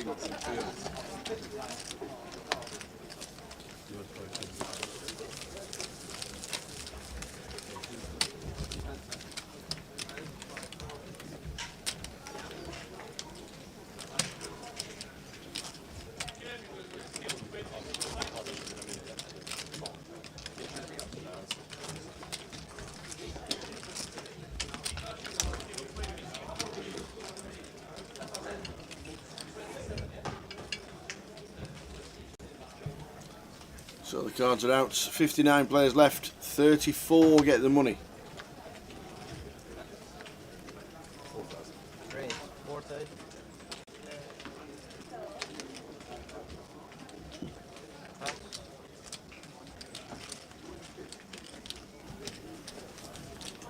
Kings for Rob Boone. Starting seat number 8. Got 22 bigs. Gonna open 9.5. Yeah, Neil's opened here, Tower. I think. Oh, sorry. I nearly missed it too. The yellow chip. I know, it blends in, doesn't it? The yellow chip really blends in on the felt. It does. And this should just be a fold from Rob. Like rule of thumb, I say it all the time on stream. Oh. But Willie. And what? Not now. He's not. Willie Tam. And this is just so unfortunate for Rob Boone. Cooler Town Central here.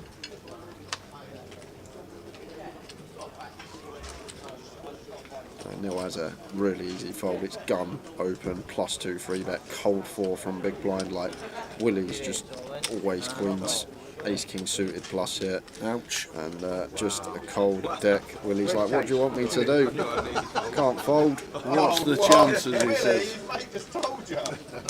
His mate just told you leave him alone. Leave me alone. Don't take me out. We're already on. We'll kill him when I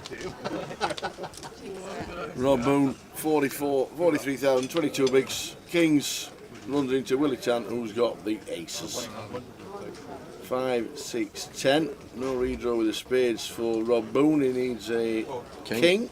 10% drop tower. 2 outs twice. 1 in 10 shot. And that's not helping. No. Down to 5%. Will Rob Boone find the king to survive? No, he doesn't. It's a 10, and we are going to head straight onto an outer table after losing Rob, guys, because we've got an all-in and a call here, and it's Phil Suki at risk. It's a bit out of focus. It looks like ace queen. There we go. Ace 4.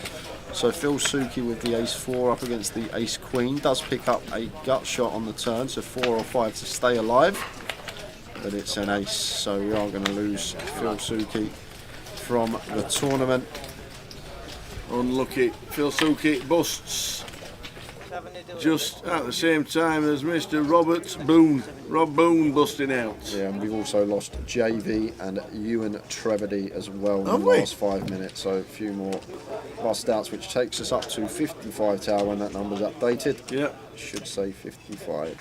7C8.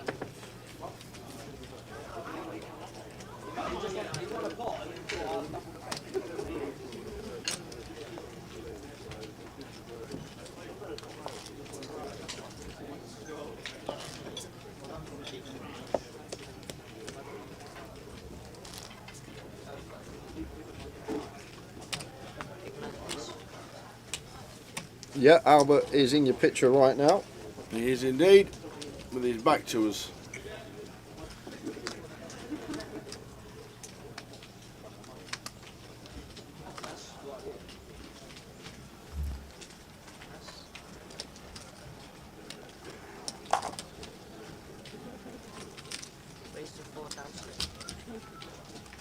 Rick Trigg opening to 4K.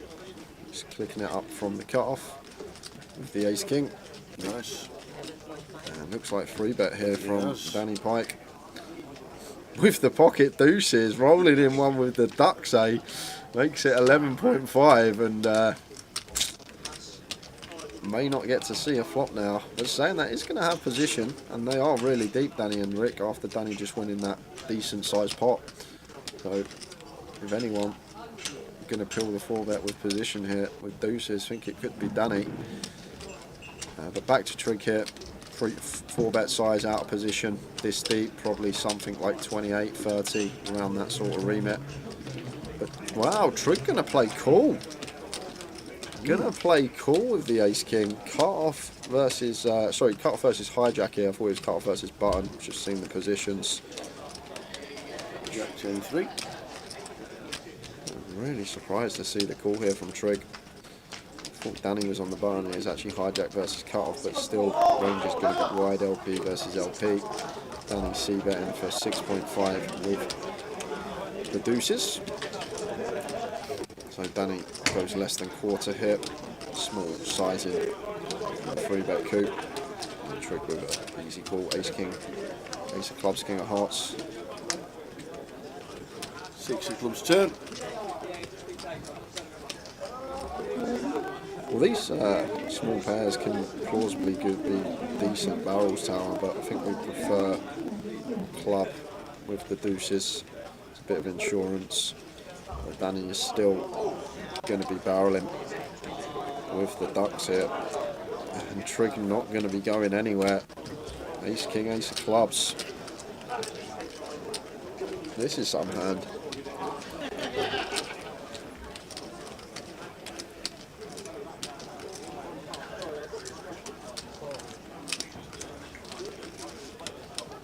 To the river.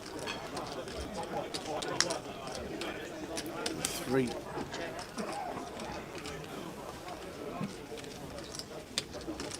Danny probably thinks he's never got the best hand here.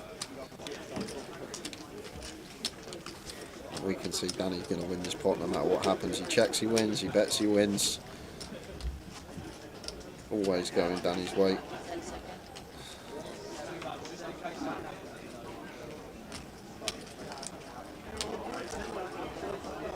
Does go for the all-in here with the deuces and thinks he's bluffing. That's the best of This it. is a mad hand, like, because Trig's actually got like a hand that could plausibly catch here, like king jack, ace jack, ace jack less likely. Danny can't have the nut flush. We got the nut blocker in here. Like, may barrel some king queen, some queen 9 suited, some 8-9 suited, all this stuff. King queen with a club. Like, this would be the maddest hand, Tower, if Trig actually heroed with ace high correctly, but incorrectly, because Danny is bluffing, yes, but he's actually bluffing with a better hand. The next pip up, ace king to deuces, pipping us by 1.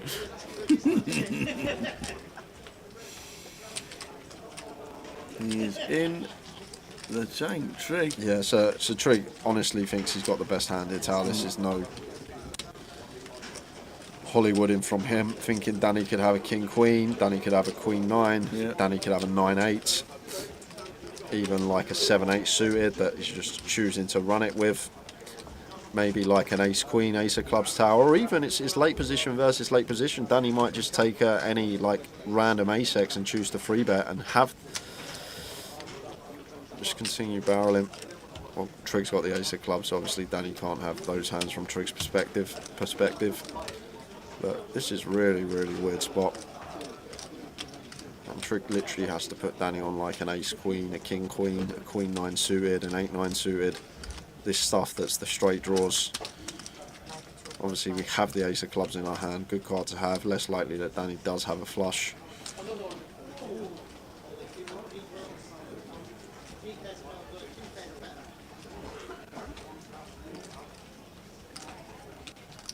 And Danny usually says the good call as well. Oh no, I know this man. If Trig calls here, Danny will give it the good call, I think, Tower. And Trig's going to think he's made one of the sickest heroes we've seen on the feature table in a 3-bet pot. Bet, shove here from Danny Pike with just the ducks.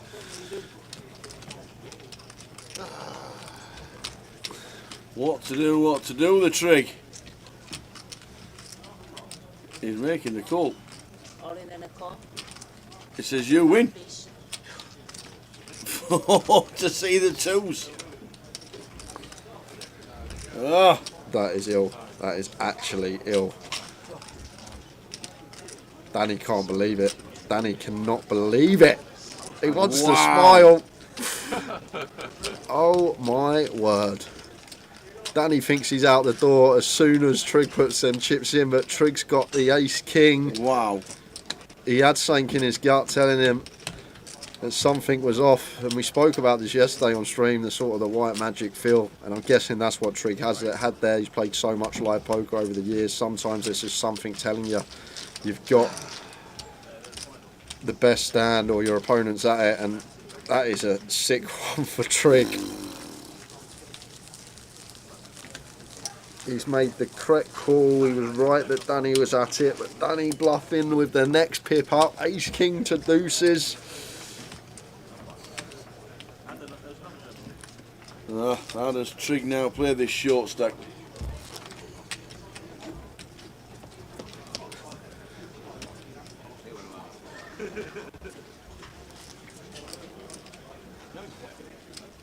No, Trig didn't elect a 4-bet break, just flatted.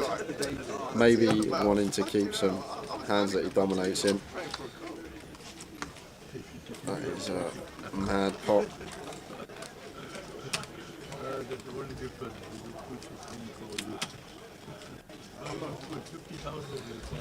There's the chip counts.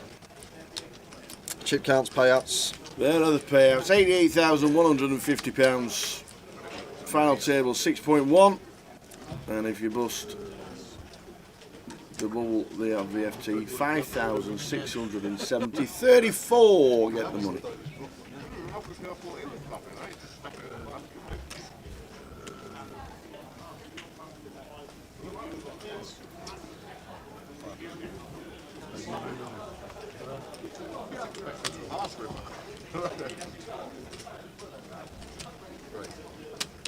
Now with the deuces in the small blind. This is to 5.5. Robbie with position and the 7-5 off. I think he's going to be happy still to call this one. South of 3x with position.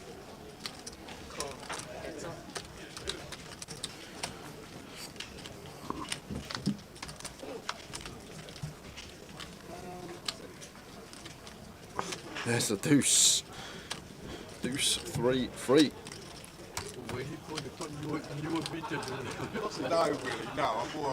The deuces never loses. Neil is now on the right side with the pair. When he said you must win,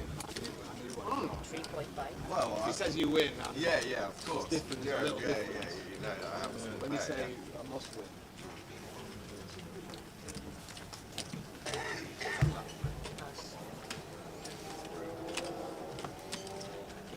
Lines 1, 2. 55 players left. 34 get the money.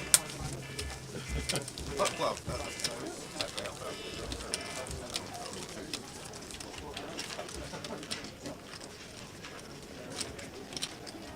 both had each other a bit like that.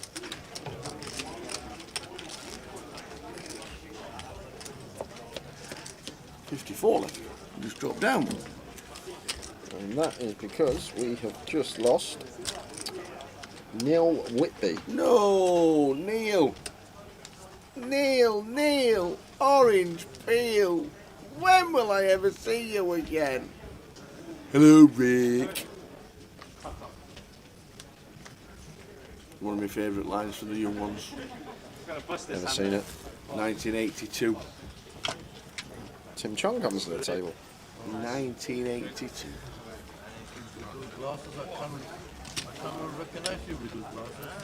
Raised to 5,000. Call 5,000. Wow. With the ace king raises to 5k. Willie with the jack 10 suited in the cut-off, playing flat.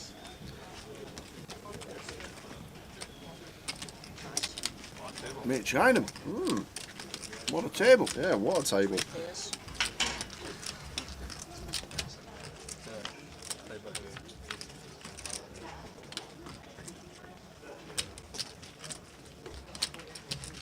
Queen high flop, Queen Jack 5. I think Robbie's just showing Tim the hand history. The Danny Trigg hand, which is insane. That's like crazy hand tower. So ill when you make the correct decision, but your opponent is bluffing with worse. Yeah. 6,000.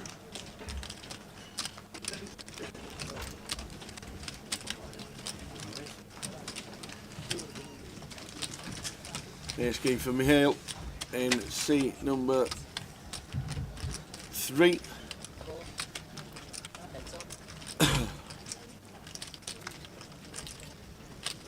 Willie Tower suited cards. Connects his 9 of spades turn as a check call from Mihail. Willie with the best of it.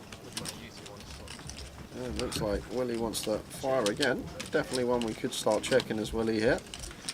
Second pair up and down, very nice candidate to just go to the river with. Not really too many bad rivers other than an ace or a 10. That's the deuce of spades.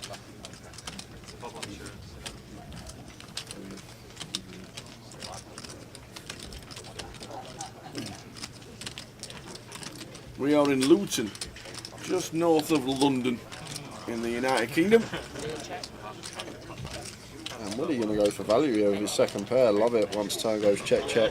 Just recognising that very difficult not to have the best hand here. Once our opponent checks river and goes for the value with his jack but doesn't get any from ace high.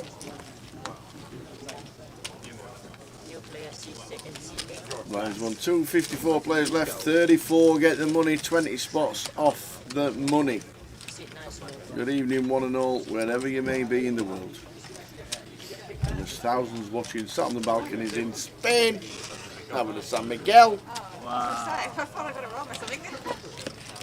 Blinds going in just under 5 minutes time. Take us into level 14 and up to the dinner break.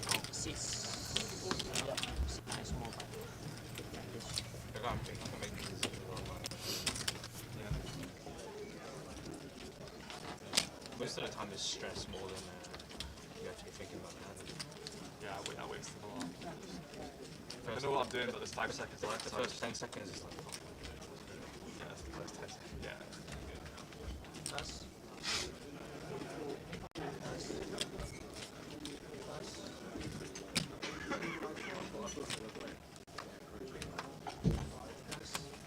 It's all folding round in turn. Greetings from Arizona, USA. Arizona. Arizona. That's a hot place. Where the Undertaker's from, isn't it? Is it Arizona? Death Valley. Oh, Death Valley. It's where the Cardinals play. And Trig is in with his ace-5, shoving over Robbie's button open, and Robbie with the goods. The Queens for Robbie Bull. Katie didn't play this. Did Jamie play the main? No, Jamie no. Nixon didn't play the main, No, he just couldn't played play the the high roll up. And that will be the end of Rick Trigg, unless we see running King Jack, running Deuce 4. Yeah, unlucky Trig. That will seal the deal on the turn. Unlucky. Big hand with Danny Pike 10 minutes ago. Absolutely decimated Rick Trigg stack. Mad hand. Katie's playing in Bratislava. There's some chips on this table tower. There is. Ewan McNicholas is in Vegas. Andy Hill's not seen Andy this event.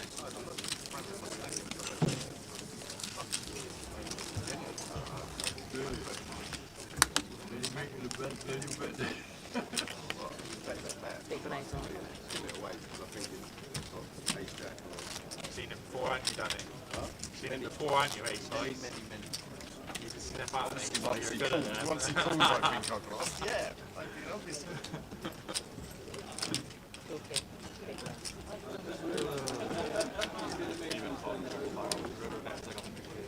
Danny, wrong. I let him. Oh, he called me off. Oh. He called me off with Ace King and I had deuces. So he was bluffing. Yeah. And he said, you must be good, then roll with deuces. You must be Raise to good. 4K. As a second one. Pass. He's unsuited from the help. Pass. Well, I thought he had Ace King and Ace Queen, you know. So when he calls, I'm obviously you did I'm fucking Ace King and Ace Queen. That's just like Pass. what he did. Fold. Heads up.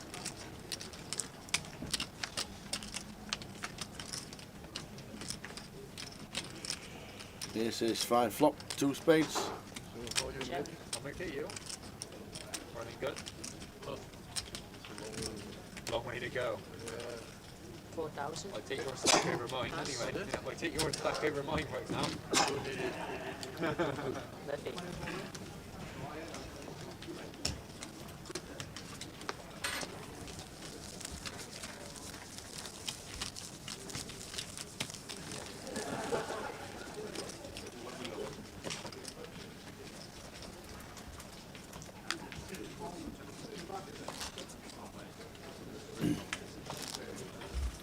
Pretty steady now. Had an influx of bust outs in the first session as always. Steadied the ship.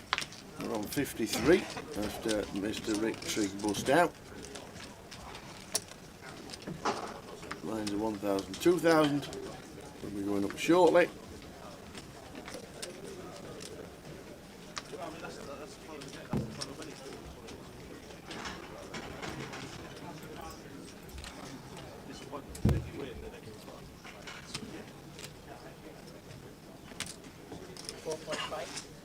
Hi Steve, nice words on Facebook about Dave Clark. We mentioned it at the beginning of the day. David Clark Jr. still in at the moment. First ever GUKPT winner was his dad in Luton. And Danny going to peel the 10-9 off in the small blind. No, not going to defend with the 5 deuce. Heads up between Danny and Willie. Heads up.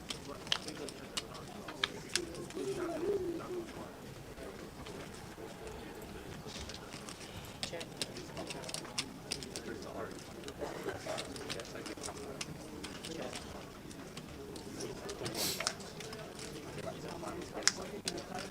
King of Spades turn.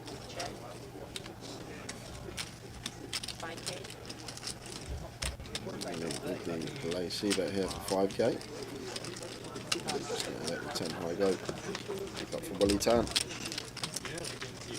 So blind should be up. Should be going into 1k, 2.5k level.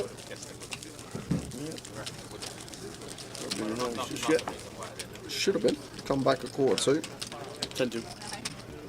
Oh, it's 20 minutes, wasn't it? He was. Okay. First break was 20.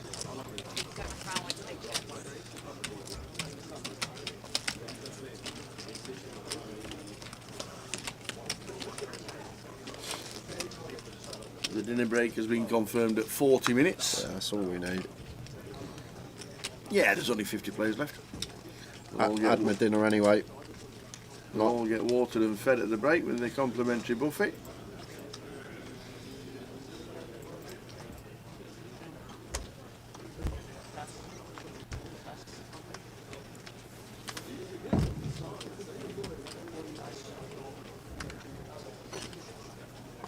Ace Queen for Tim off of 15. Off of 15 in the hijack. Could still open this one if we wanted to. I think with the customers behind us, that's the way we want to proceed.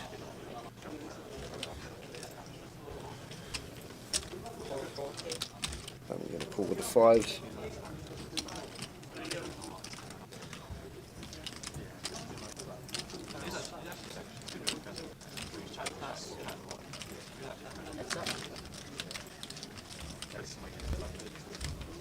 So Tim and Danny heads up to the flop. Nice flop if you've got 5s in your hand. 5, Jack, 3. Yeah, like Tim's meant to play heavy check. Here, tower. Always lots of checking going on. Hijack versus button, cut off versus button. These are going to be very high frequency checks.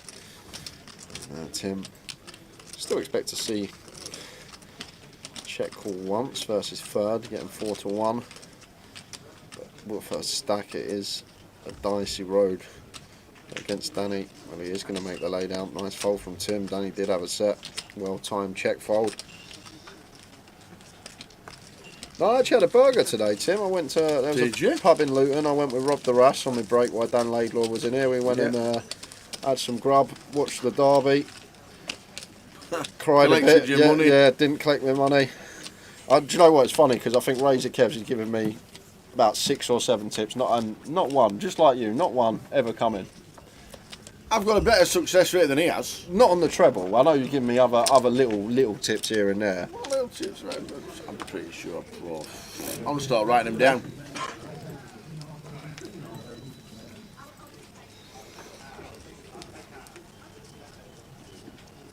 There's only one that time. Remember at the Goliath, they come in and they said this horse tomorrow, 28 to 1, each way, and it won.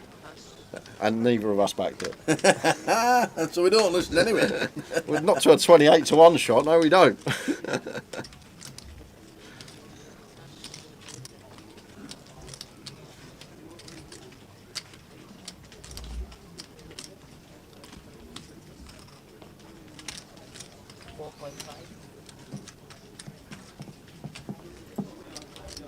There you go. Best ever tip, England, France 2-2 full-time 16s. You were on that.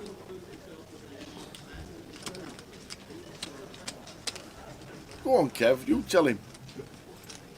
I wasn't on that. He was. No, I had the World Cup final. That was the World Cup final, was it? And Kev didn't get. I said on You stream. said 2-2. I said 2-2. I'm going to do Argentina World Cup final beat France. Yeah, Kev, 2-2. you're talking twaddle. Whatever happened to Paul Twaddle? Neil goes for the free bet out of the big blind with the King Jack off here. Fairly small after an opening and a call. Could go a lot larger here, but still gets the same result. Caller Fish has got 9-4. City to win, both teams to score. Good shape for that to come in. 1-1 at half time.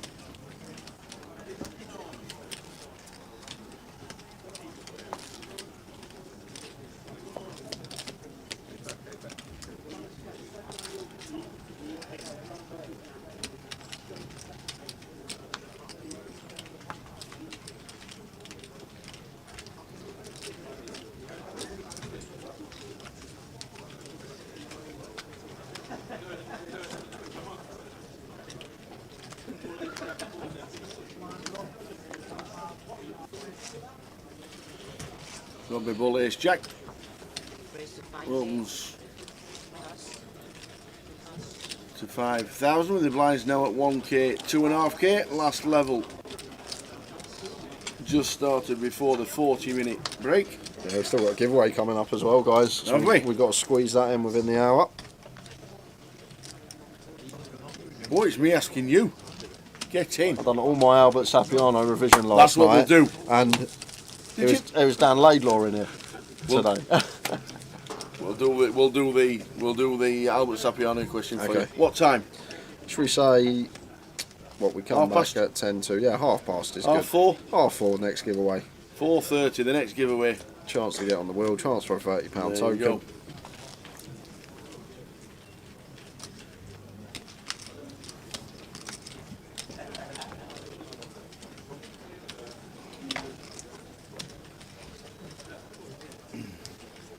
Lenny's on the wheel, the fun guy slots.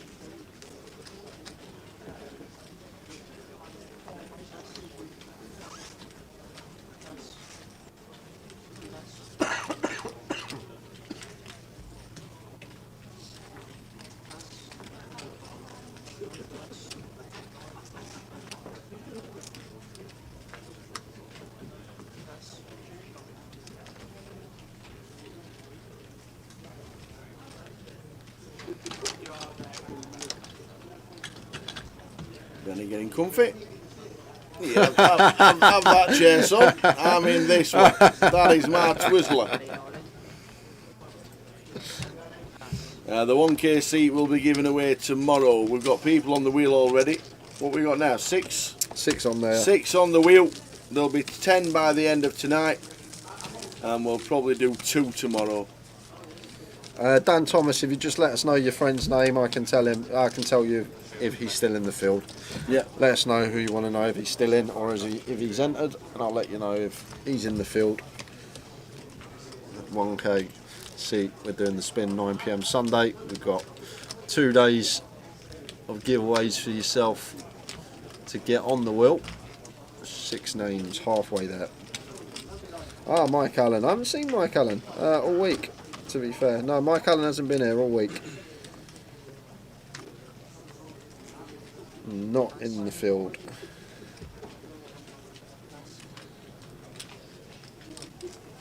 I think Mike will probably be out in Vegas. He went Vegas early last year. And Steve Warburton's getting married as well today. Congratulations to Steve and Rich. There's quite a few binds there Yeah. on the. Yeah, Could the reception. could he not say to the missus, can I go play Luton? I know it's our wedding day, but just if I run up a stack. So yeah, Steve Warburton is getting married today. Congratulations to Mr. and Mrs. Warbs. And Tim shoving here with the King 5. I'll call him with the King 5 versus Robbie's shove. 9 BBs. And you get on the wheel by guessing closest to either mine or Tower's answer. No help there for Tim on 977. Does have backdoor clubs and King and 5. Oh, there it is. Still Takes alive. Tim, John. There it is. Got to fade an ace. And does. He does fade the ace. He gets that double, as you do. King 5. Tim gets up to 50k and 20 bigs.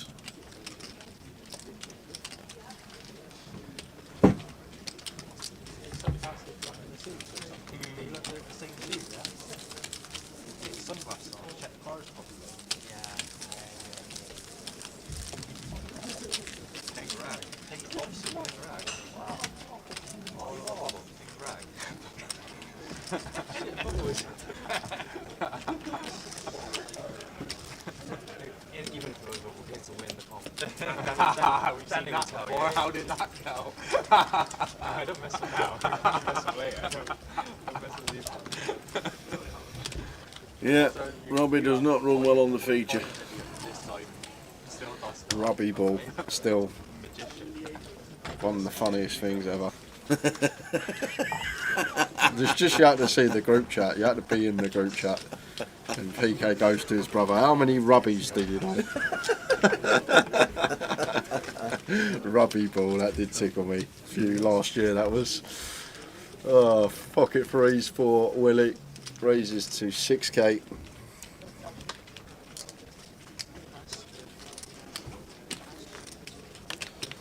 Admit Jason line suited, just letting it go.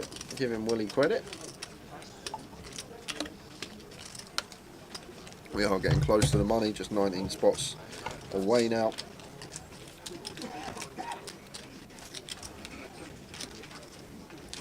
That's steadied away though after the initial influx of eliminations. And what I will say, Tower, 4 hours into the day, Yeah, I haven't seen Dave Doherty on the bust out list yet. 10k he started with today, didn't he? He did. He did start with 10k. He did indeed.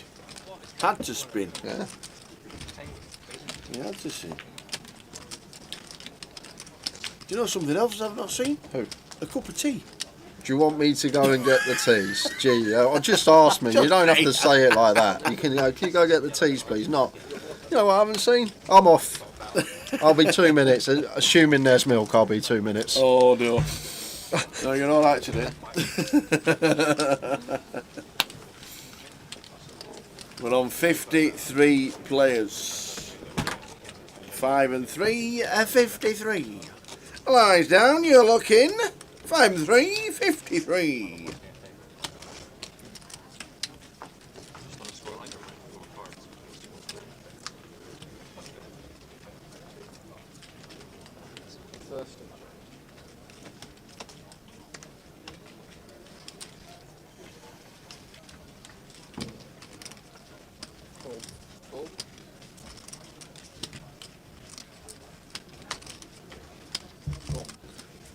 Last level before the 40-minute dinner break, which will be at 10 to 5. The next giveaway will be 4:30 p.m.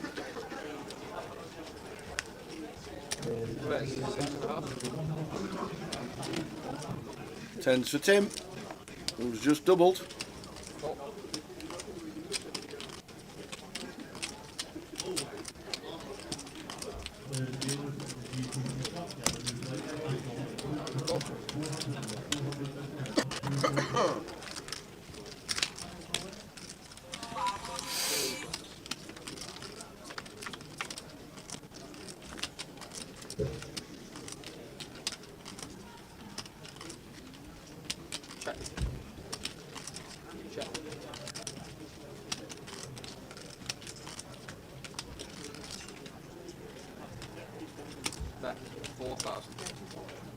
A7, 9 flop.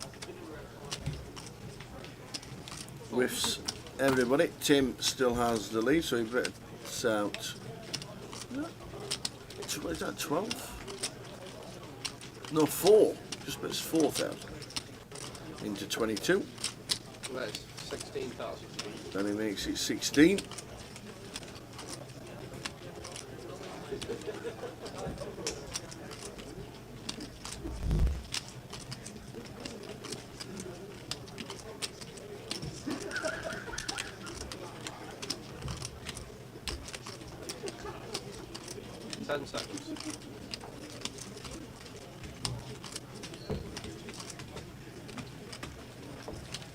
Playing us all in.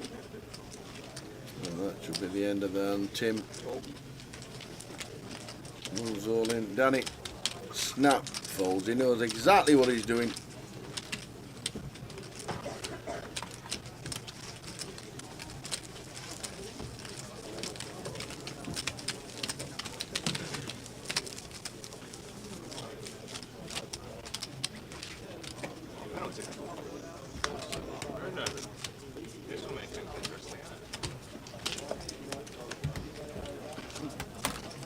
Ta-da! Oh no, there's a shake of the head going on and everything. No milk again. Oh no, what? It just doesn't get topped up that. I went and topped it up myself, the little teapot with the milk in it. Unbelievable. We need to have words. It's like 4th time this week. Going to start charging for being a valet.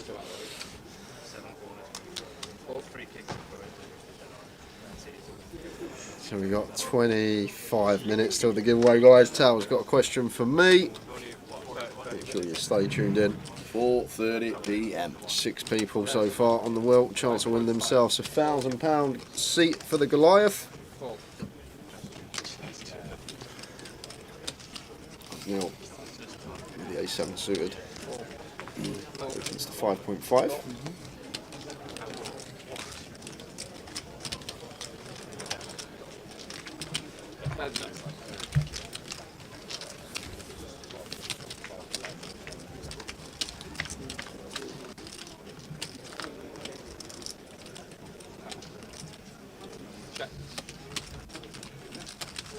Yeah, I think Willie Tan is the biggest earner on the table. 2 million in live earnings. Tim Chung 1.3 million in live earnings. So a good 700,000 clear of this lot. But then again, if you go on Willie's Hendon Mob and you scroll all the way down to his first cash, go on to have a guess. What year you reckon? What year was Willie Tan's first cash? 90. 1990. Willie's first database result was 1993. Before I was born. That's before I was born. He was cashing in the Christmas cracker in London. 1993. Wasn't even alive. Gambling gas 1908.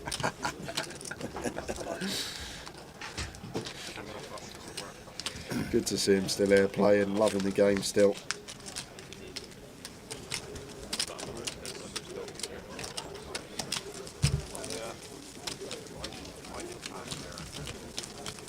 He might have cashed before, but obviously the database maybe wasn't inputting the results. Don't know how it was done back in the day. They used to have to mail them. Probably did. Probably did. Somebody had to dial 01322.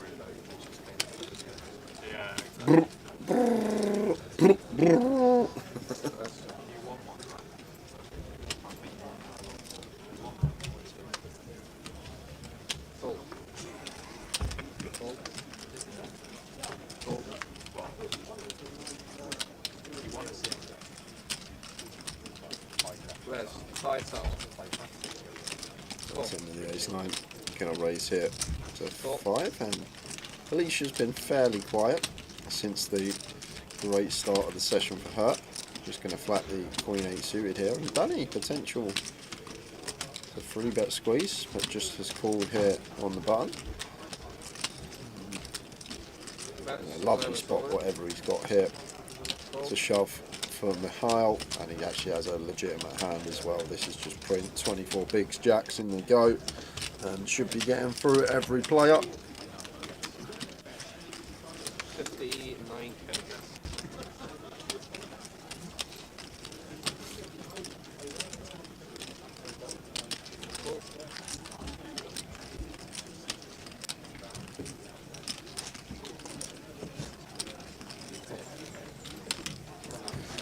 Ewan Trevedy busted about half hour ago. Alexandria is still in.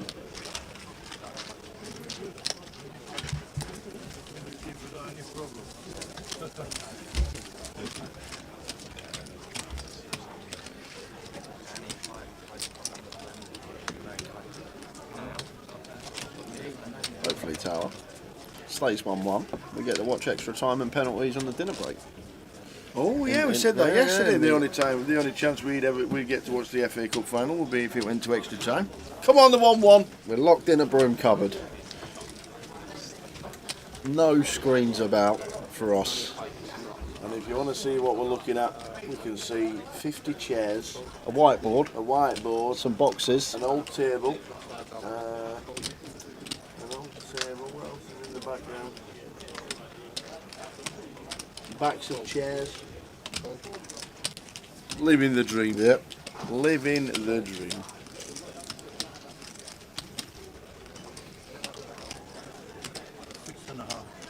We're down to 50.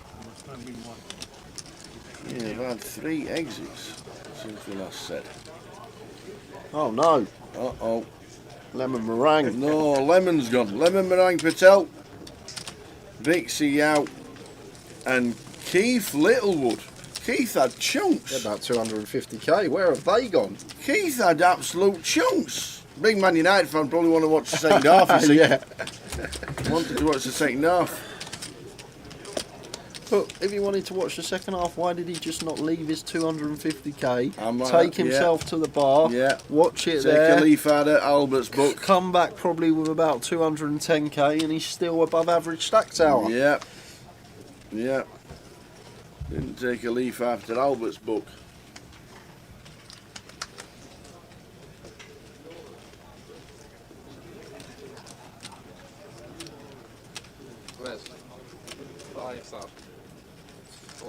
Robbie with the King Jack raises the 5k from the gun. Alicia going to flat from +2 with the 3s.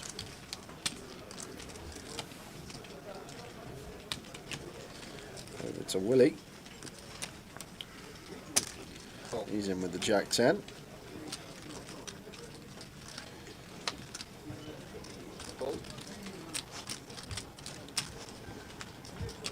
And Mitch with one that can definitely defend here. 9-6 suited in the big blind. All this money in there. 8-1 on a call.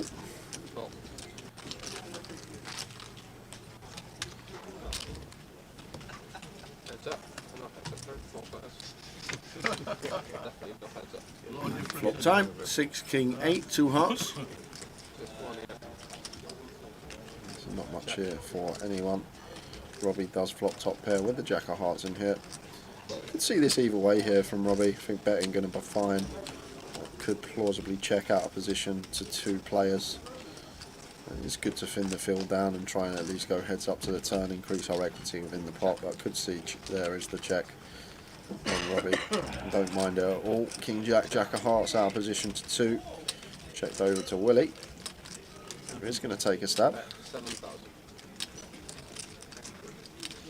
The 2 players behind here, no real backdoors. I think the 9-6 for Mitch could just go into the muck tower. Yes, we have a pair, but we're 4-way here. Willie betting into the field, and still got Robbie and Alicia behind us. And as we know, Robbie will have some checks with some King X as he does on this occasion. So just going to be check call here for Robbie Ball.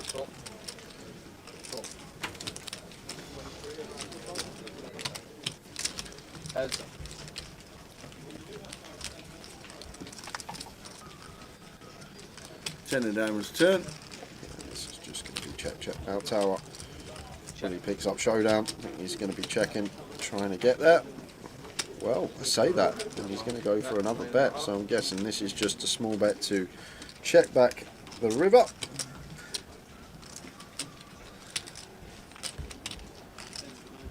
You went fast for 10. You went fast for 10. You added the 509. That's why because you went fast for 10, you see. Less than 10,000 you can call. 10 seconds. Willie's giving Rob the old speech play. It's only 10, he says.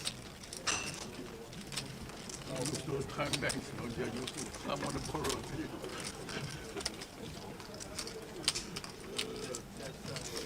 You can't see in my eyes. You can see in his eyes. I can see through the deck. Pardon? I can see through the deck. 10 seconds.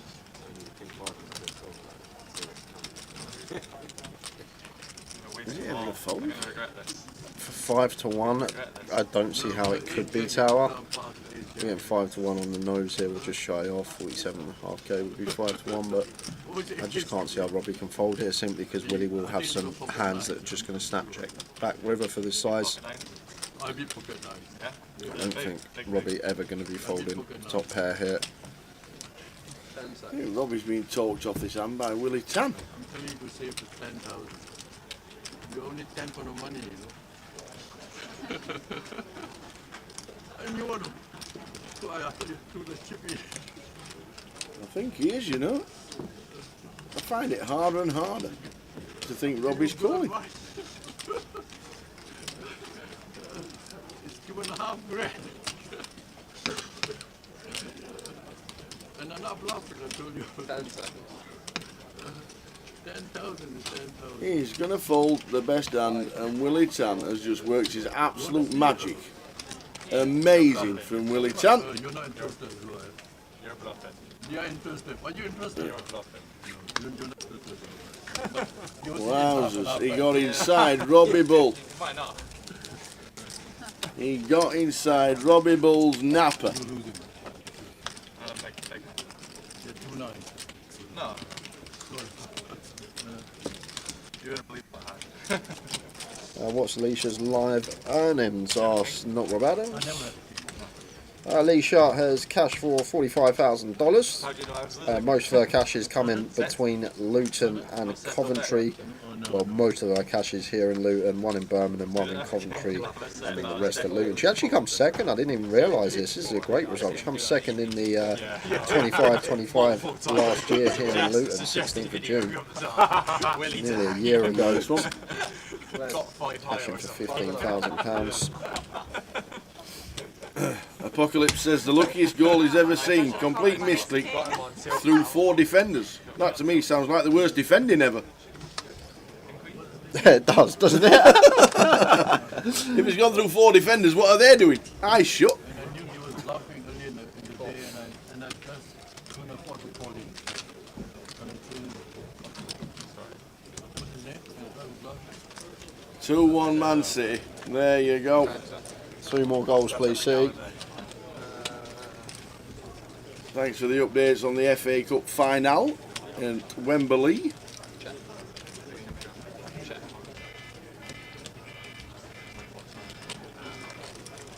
"35 minutes to go until the end of this session. 15 minutes to go until the next chance to get on the wheel."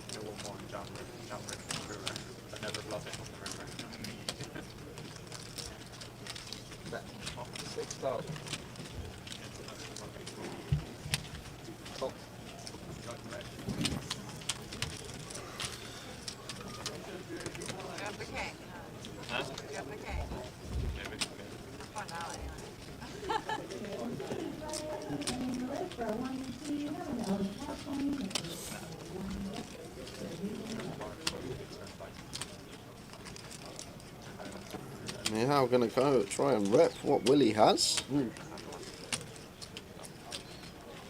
he is going to try and represent here. And Willie should beat him into the pot. Unless this is a tiny sizing, then we may elect to raise his only 3rd pot.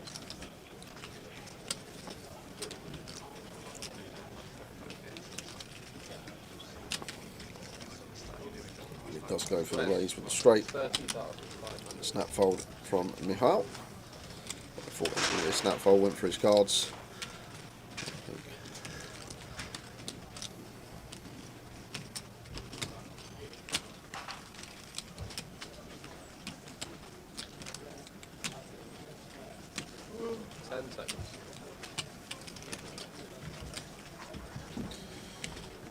And giveaway coming up in 15 minutes time, guys, just under.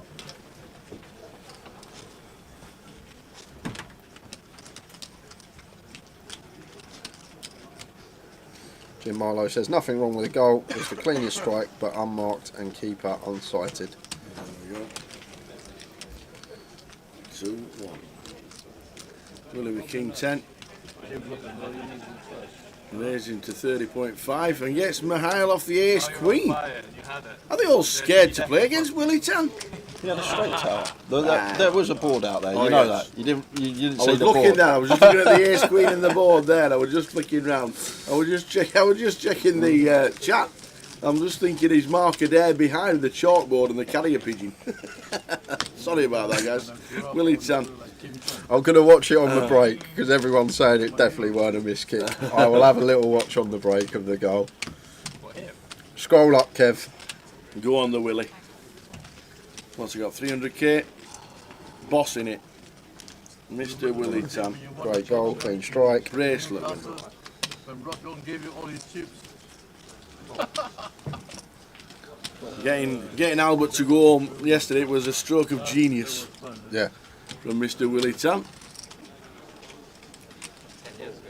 10 years ago. Was it 10 years It's like the double side, is it? Like, act like he's his pal, so like I'm your friend, go home. But I'm also on your table, and you're sitting on my left with all the chips, so yeah, go home. Yeah. Amazing. It worked wonders because he's on 300k.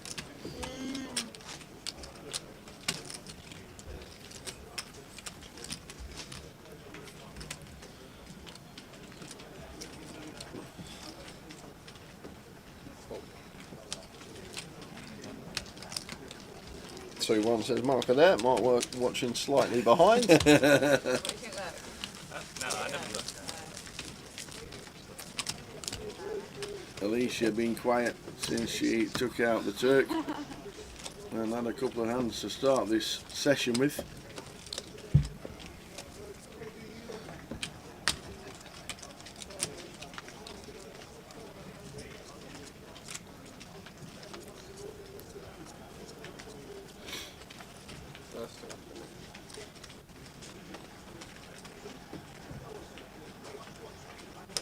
Let's 6 stars. 30 minutes of this session to go. We're on 50 players. 34 get the money.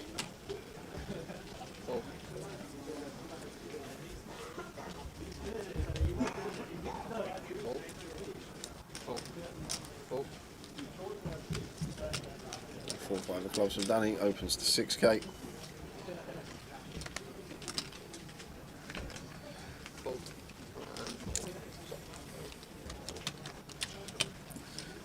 And take for Danny Pike.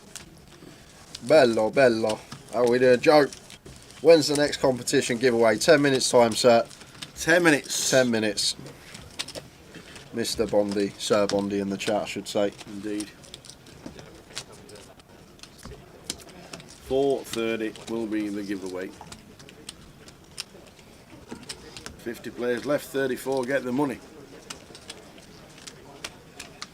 And min cash of 2.5k as well, so double the 12.50 buy-in.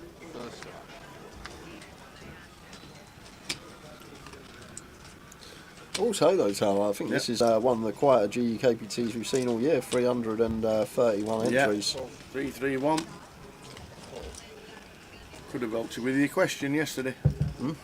Could have. Will it help me with a question coming up in 9 minutes? Well, soon find out.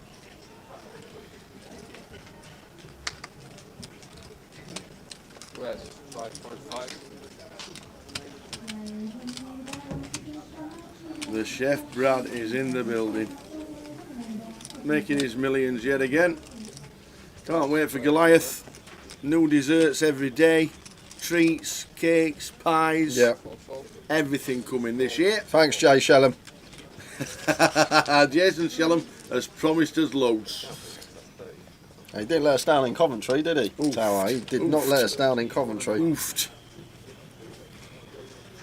Mitch Hynam, all in for 31,000 with the ladies. Another man that seems to run bad when it comes to the feature. Yeah, it was here last year, back end of day 2. I don't know if you remember, Tower. Last 3 hands of the day, Mitch got it in aces against the Kings of Tom Hall for a chip lead pot. And unfortunately, there was a king on the flop, and Tom Hall went on to win that tournament. And this is how fine the margins are in poker. This event last year, Mitch could have gone into day 3 with the chip lead, but ended up busting back end of day 2. Couldn't hold aces v kings.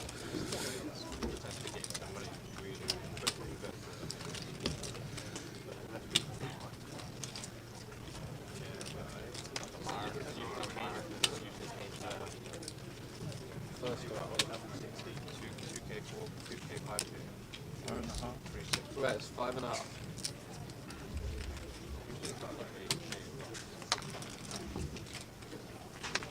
Fold. Fold.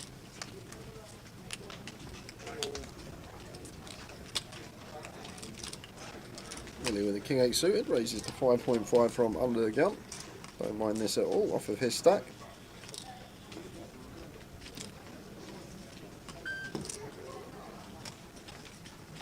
Rest, 15,000. Fold. Fold. 3 bet to 15 with the boots for Tim Chung. Willie will see a flop with his stack of 260,000. No, he won't. He decided against it. You're not having any of these chips, he says.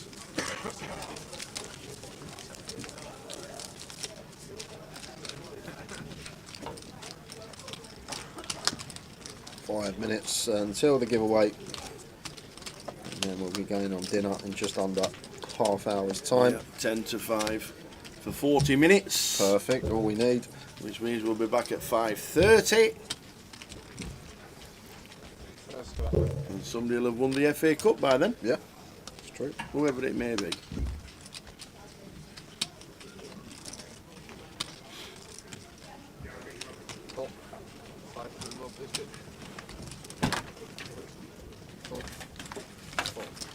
Oh, we need. Have you got some? Have you got some working out paper? What? What do you mean what? It's got 5 minutes. I've got some paper to write down on. Oh, okay. Don't need to work it out. Done my revision.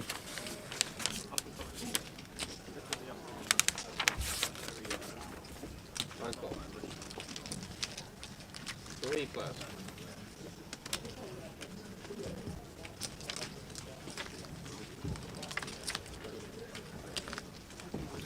Ace, Jack, 10, 2 clubs. thought you had a good hand that Jack against 5. Made a big ball though. Annette Crintas. As you look up at Mihail's Annette Crintas's. It's good timing. Husband Simon's birthday today. You're both watching the live stream. Happy birthday, Simon. Happy birthday, Simon. Happy birthday to you. Yeah, have a great day, Simon. Live stream on. Drinking green tea.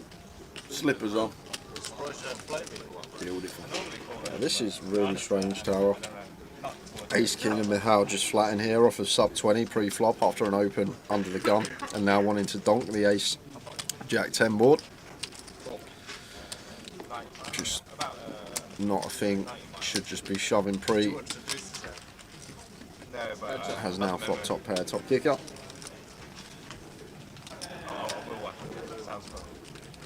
And both players turn the same hand. They're going to be chopping this one up. Yeah. Unless it somehow someone folds.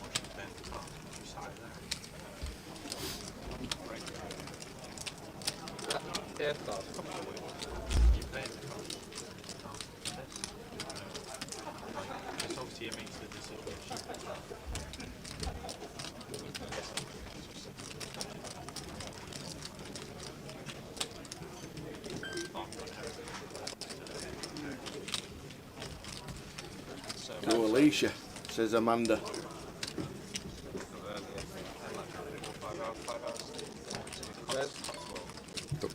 Is that mum, sister, auntie, twin, auntie, grandma? Let us know. Go Alicia. Yeah, she's got chip lead at the moment on the table, probably close to it in the room as well. Playing really, really well.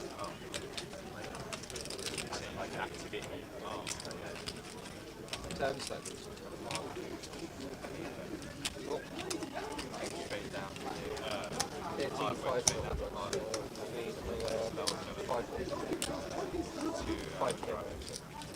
Twin? No way. Amazing. I said that as well. Yeah, I thought you were just saying that to try and be funny. Identical twins, but you're the better looking one. Oh, that's fantastic.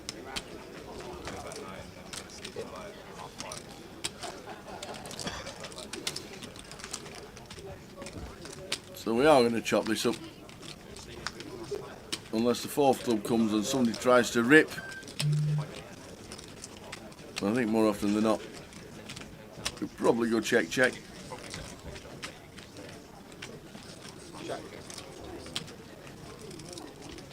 Neil can put pressure on.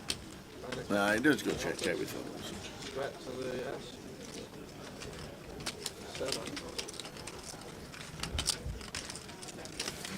That will happen after the dinner break, Ryan. We'll get the chip counts for when we come back after dinner. We only concentrate on the feature table. We're only a four-man team. PK's busy on the floor. Yep. Mikey's action tracking.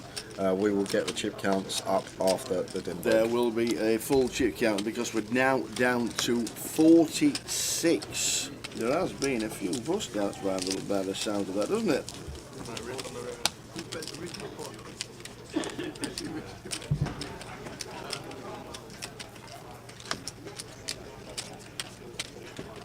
We lost Keith. We lost Leon.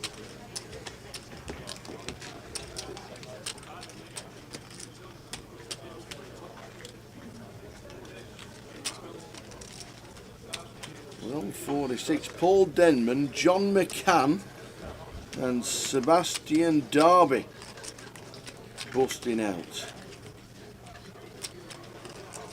And are we running a book tomorrow? We should be. Yes. 100% is on. Jack Cardcastle in the chat. Will he turn or won't he? Yep. The only man whose name's a question. Yep. Will he turn?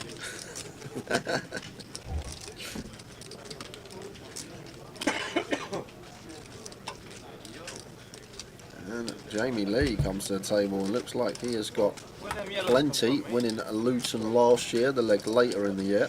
The latest Luton GUKPT main event. And Jamie Lee sat on table 7 in seat 1, 2, 3 and 6 and 6, 6 or 7.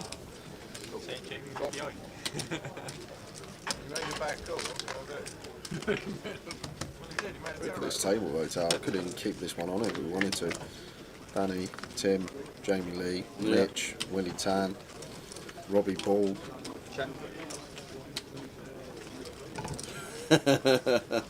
Beyonce's still on tour, is she? That'll be the biggest crowd at Tottenham ever. She's been everywhere as Beyonce. It's a proper old tour. Proper stadium tour as well. Oh, no, she's at Sunderland, she's at Murrayfield. She's at the NFL ground in London.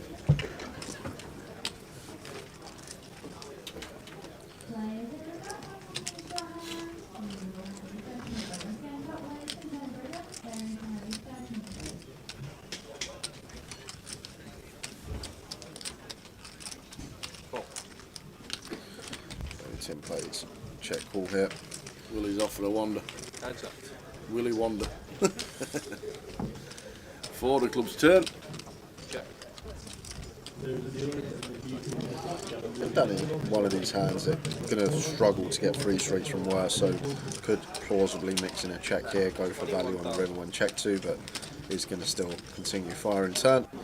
And Tim just going to have an easy check call again with the Queen Jack here. And off to the river we go. I do expect river on most rivers to go check except Jack 7s and Queens. 10 seconds.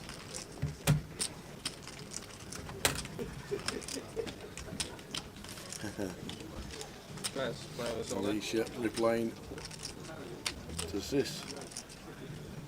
Tim just going to go through it all now.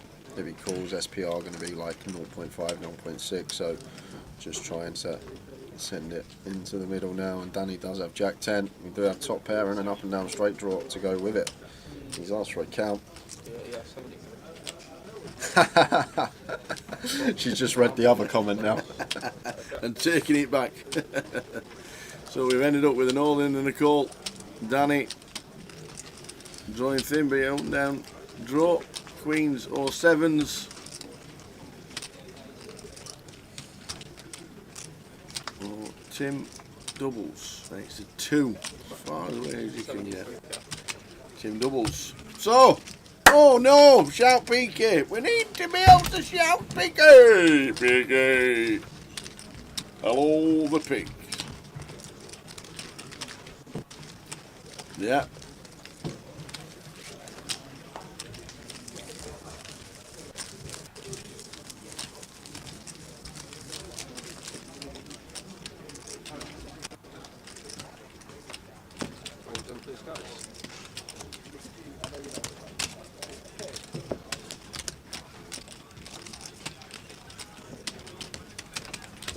I'm going to text him.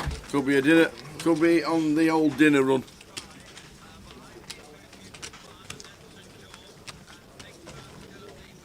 Can't do it with a frozen camera, can we? No. Do you know the rules? Oh yeah, Mr. Lucky. Watching the big TV and watching Alicia. You got the big telly on. In Alabama. Got the ladies. He's probably just sat down with his plate of food, PK, in the restaurant on the other side of the casino. No, if you saw Andy, Andy could have done it. If you saw Booby's back. The boss is back.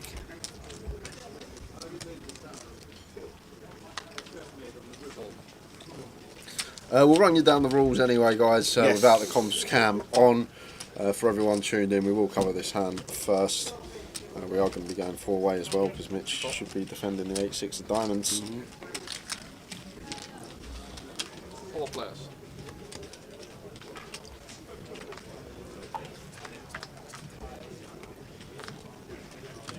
Comes King High. So Queens of Alicia get out flop by Willie. Check.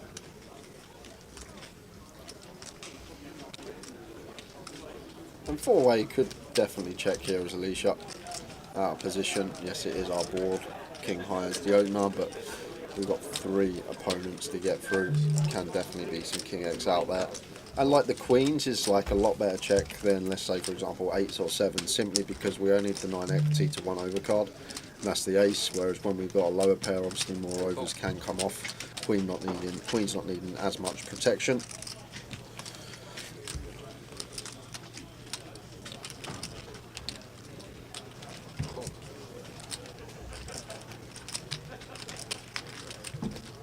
Heads up.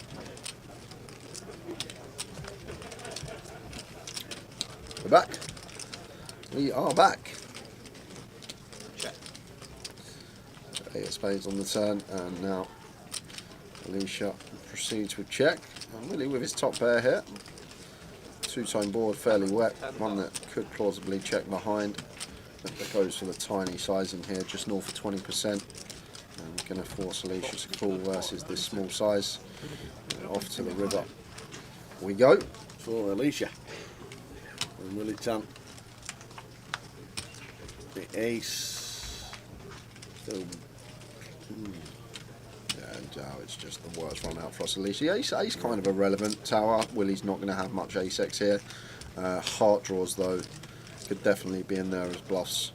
Wow, is she turning the queens into a bluff? I tell you what, if she pulls pretty decent, 35. Over half size, she could get Willie to fold this. Let's go. Literally just turning the queens into a bluff, maybe thinking that Willie's not going to double barrel flush now draws. Now he stopped talking. Oh my word, what a play.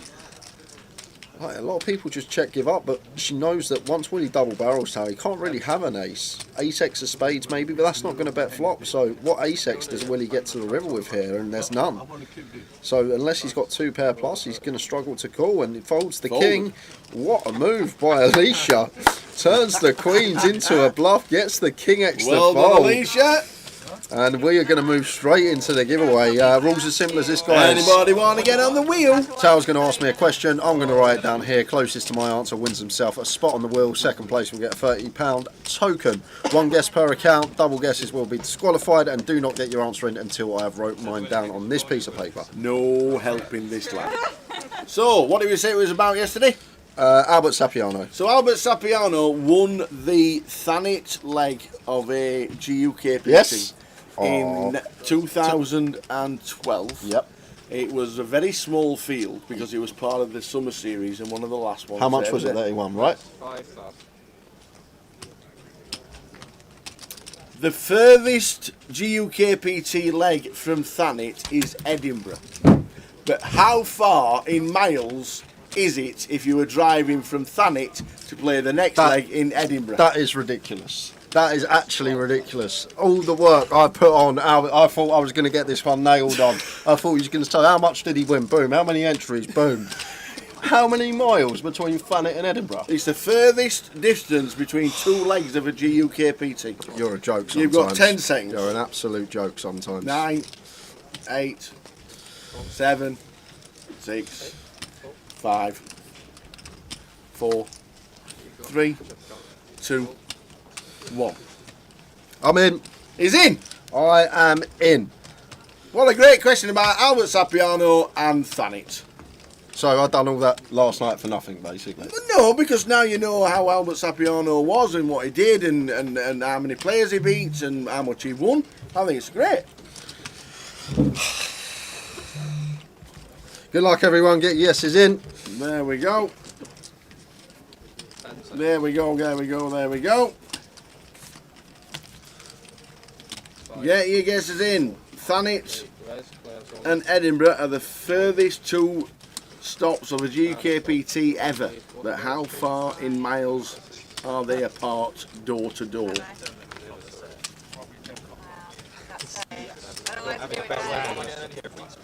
It's actually ridiculous how you can ask that. What? It was about Albert Sapiano because he did the journey. He told me. I'm not even having that. I can't wait for next session. Put it that way. We've got an all-in and a call. Robbie Ball at risk. Alicia's got the aces. I tell you what, when you get the cards and you're playing well, this is it for Alicia. She's got the boots. Robbie's going to be heading towards the door.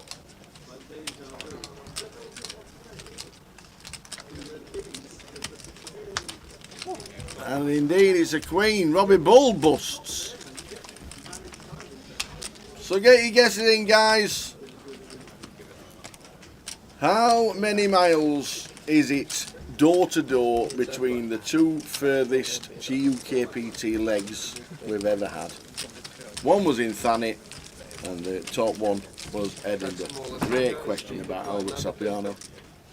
It's a joke. It's all a joke. Oh. What would you have liked the question to be? Well, Albert Sapiano, GUKPT Thanet, how much did he win? GUKPT Thanet, the entries. How old is Albert? I would have been alright with that. Well, the question was on Albert Sapiano. So the question was, Albert Sapiano won Thanet in 2012 and Jay went yes. I says, and it was a small field, he went yes. He says, and it was on the summer series, so it was, but it was a leg of the GKPT, he went yes.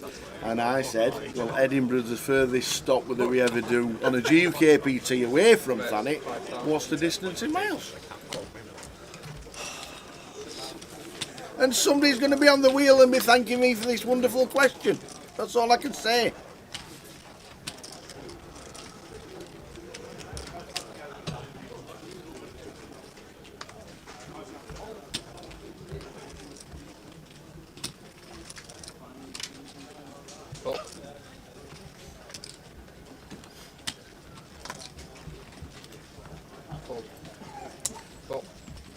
And make sure you are watching, guys. Get your guesses in. We've got 400 odd watching. I've got about 150 odd guesses. So there are a lot of you that haven't guessed. It's free.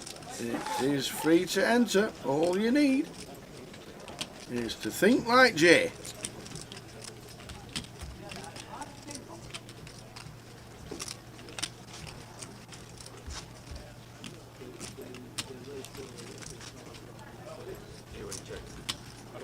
I've not seen it.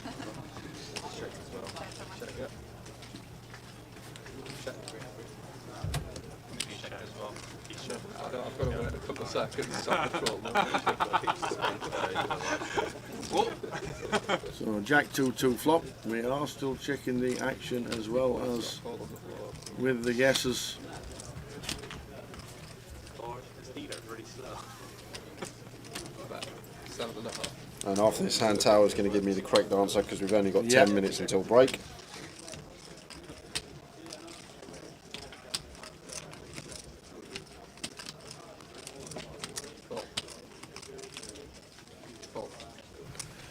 Queen 8 for Mihail.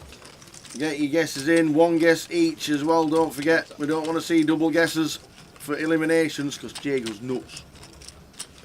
Yeah, and this is going to probably be a double barrel here for Tim. 9-10 completing, we've got a diamond in here as well. I think this is a nice combo to potentially bluff with, but he goes for the check, goes for the give up and shows the 9-7, and Mihail going to show Queen 8, which is good. So Tower. Yes. What's the correct answer for this brilliant Albert Sapiano question? The correct answer is the furthest leg apart from each other, Thanet and Edinburgh, and it is 488 miles. Oh. Ooh, get you! Don't give it away. I'm not giving it Are away. you? I'm just Are like, you? 488 miles. If Edinburgh, the Thanet to Edinburgh, it's you've got yourselves 2 minutes max. And after the next hand, we will give you the Jay's answer and the winners on the to get the name on the wheel. 488. That's what Mr. Lucky said. But it doesn't matter, But Mr. it doesn't Lucky. matter. It's what I said that counts. That's right. It's what Jay's guessed. He could have guessed 47 miles and not known where Thanet was. The actual answer is 488 miles. It's a long way. And to be fair, Katie Swift's done it. Yeah, she has. Katie Swift has actually done it. Because she lives 1 minute away from the casino in Thanet. Oh. So there you go. 1 minute to get your guesses in. If you've not had a guess, don't double guess. Do not double guess. Where's 22,000?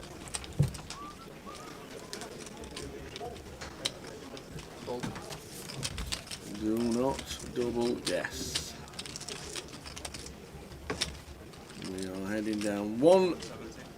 This hand, after this hand, what's Willie doing? Is he at it again with the old talking? How much is it? Willie won't eat. Willie won't. Willie or won't he? I love it. I love it. Tim just going for a random free bet here. Jack 7-off, maybe picking up something on Willie. We've got about 5 minutes left until dinner. Yeah, so there we go. Right, get ready, make the mod. 10 seconds. 9, 8, 7, 6, 5, 4, 3, 2. Close the comp. Close the comp, make the mod. Last guessers, Paul Fletcher, Sam Webb, Super King on there. Make the mod has put it in. Comp closed. There we go. Fantastic. So, the Albert Sapiano question, see if Andy knows. The Albert Sapiano question. Albert Sapiano won the Thanet GUKPT in 2012. It was a very small field. He was nodding.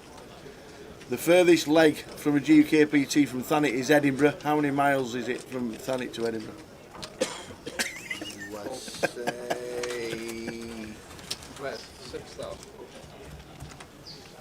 I'd say it's 325. Well, you'd be somewhere near Newcastle. 488 miles in between. 488. 488 in between the two I legs. didn't leave the country with 488. So 488. You did all your research on Albert Sapiano. What Yep. did you come up with? I come up with Yeah. 490. Wow. How have you even? What have you been doing? You've Come on. I just know from the south coast of Scotland, it's around 500 miles. I know Thanet's obviously on the east coast, but it's a bit further up, so I just took a few miles off it, and that's basically what I done. Come up with 490. And superb. Couple of miles out, and believe it or not, Tower, 488, Mr. Lucky. Mr. Lucky 488 come third. Third. Because Penny Smith was second with 489, and the winner who got it on the snotter. I'm trying to find out where it is. I wrote it. Oh, he's there. He's there. The winner who got it on the nose was Nigel Brampton, who gets 490. Well done to Nigel. You are going to go on the wheel unless you don't want to. Just confirm in chat. Yeah. The spin is tomorrow at 9 p.m. You need to be watching the live stream to claim your £1,000 seat if you're lucky enough to win. Penny Smith, you come second, so we're going to send you a £30 token. Just drop us your alias and that token will be in your account on Monday. Another giveaway coming up when we return after dinner break, guys. I was surprised 500 wasn't typed in a lot. Yeah. As in, I would walk. So probably 2-3 more hands, and then it is a 40-minute break. Well done to Nigel Brampton and Penny Smith. Mr. Lucky as well, close third place for you. Got it absolutely spot on, 488. Brilliant. But Penny, we just need your Grosvenor username, and also we need to know if Nigel Brampton wants to go on the wheel or take the £30 token. If he takes the £30 token, Penny will go on the wheel. Yeah. Let us know. Where are you, Nigel? Let us know before the dinner break. You got 4 minutes, Nigel. We need a claim. On the wheel, there. please. He's on the wheel. There we go. And Penny gets a token, a £30 token. So there we go. Well done, everybody. Well done, one and all. Another one after the dinner break. We are on a 40-minute dinner break, probably in about a minute's time. Nigel's on the wheel. We'll stick your name on the wheel and we'll show you that after the dinner break. Dynamite Derby. Capital D, capital D. Dynamite Derby. Fantastic. Well done, Penny. Great guess. Well done, everybody else who was guessing very, very close.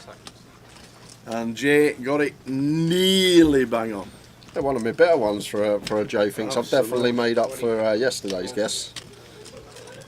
But you did. You were a bit harsh yesterday.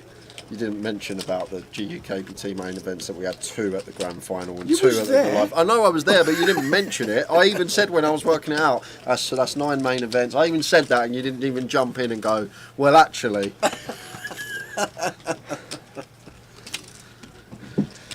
We're not going to be keeping this table. We will switch them around as we always do.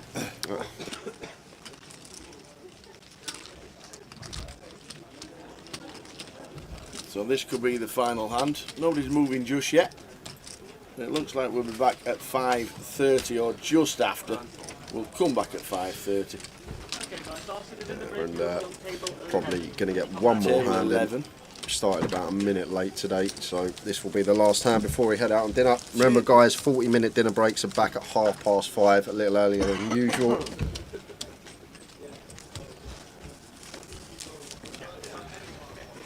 If table 11 swaps with table 7, which it should, we'll have David Green, Phil Baker, David Clark. Boom! Get the Clarky on. Clarky Jr. Doing it for the Pops. Couldn't think of a nicer live stream. I would never do that, Ryan. Towers sat next to me anyway. It's all what's going on in the noggin. What's he said? He said that I got my Google Maps out.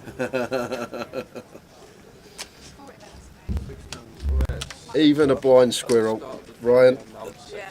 Amanda watching Sis says thanks for fun commentating. Commentators making the stream fun and they're good entertainment. Thank you very much, Amanda. Well, you got a bite, Ryan. Well done. You got a big bite. He said he was joking. Tim, in the hijack, looks like going to come along. Got pocket 8s versus Willie's under the gun open. Been a great session for Tim, by the way, guys. You got to remember he come in this session with less than 30k. Yeah, and he was in a couple of times.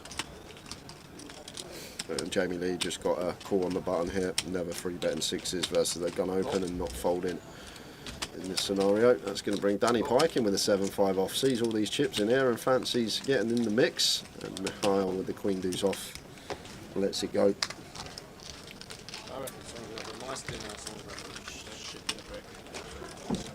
This is the last hand, guys. This looks like the last hand. People have started to move towards the buffet.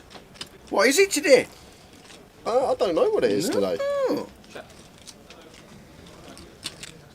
Sausage and mash first day. Chinese yesterday. So I'm going to go with maybe Mexican. I reckon it'll be like some chili or something today. Like it. Good shout. King of Hearts on the turn. So Queen 4 of Willie. Still actually the best hand here. Probably everyone happy to check. Yeah. Not sure there's going to be much merit in bluffing into the field. If anyone is, it's probably going to be this man, Jamie Lee. He does have position, so could potentially double barrel and start folding out some Queen X and King X. So that's exactly what he will do. That's it. And that is it, guys. We are going to be back at just after 1/2 only 40-minute break. Remember that. We will see you in 40 minutes with more giveaways and more action. Fold if we fire, so maybe better to check this one behind. We can also put ourselves in a tricky spot here. We do fire and Matt opts to raise. So just expect to see Tom Hall check this one back most of the time here on the turn. And there is the check. See a river card. And it's paying 2 pair. Well, it is 2 pair for Tom Hall, but probably going to be very difficult to get value from Matt Davenport here with his particular hand. Matt does have the 8s blocking the nuts. 10-8 could still be in Tom's range. He's going to open 10-8 suited from the hijack. Although 10-8's probably going to double barrel turn. Something to take into account. But Tom will now just opt for probably a larger size here, I think now. Tower, this little disguised Jack 9 of us. Ours, somewhere around like 90, 3/4 pot. Probably what I expect to see. It looks pretty chunky. That's pot size. That's 105. So around 85-90% up there. And Matt here with the 8s. Never going to call this one tower. Just not putting in a quarter of our stack here with 8s. We lose to too much. Well. Oh, he's going to raise. Matt Davenport. Is he going to find the raise here?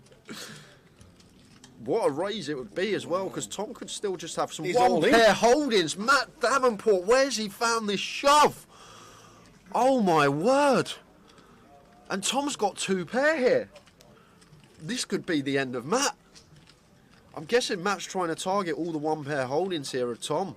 Like Tom can check back some ace-X on the turn and go for value on the river, and Matt's trying to target this, but Tom's even higher up here with 2 pair.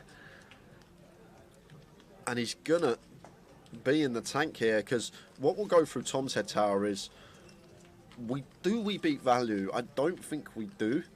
Maybe 9-7 might be in there for Matt, but is he going to check rip that? Obviously Matt can still have some ace-3, ace-9, ace-7 defending out the big blind. He might even float a 10-8 as well, wrap around this 9 with backdoors, so 10-8 of hearts, diamonds and spades probably going to be in there.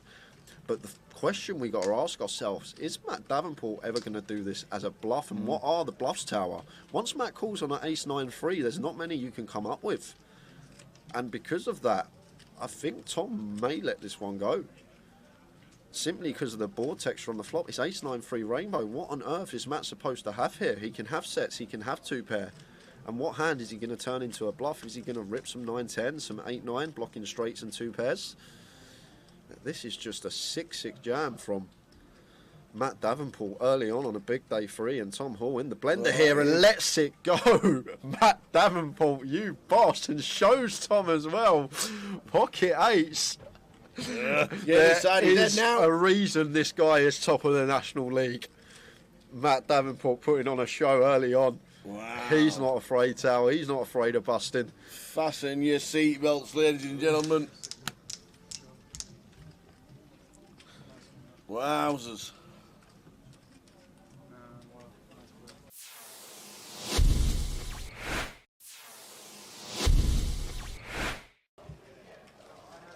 Ace 10 for Ian.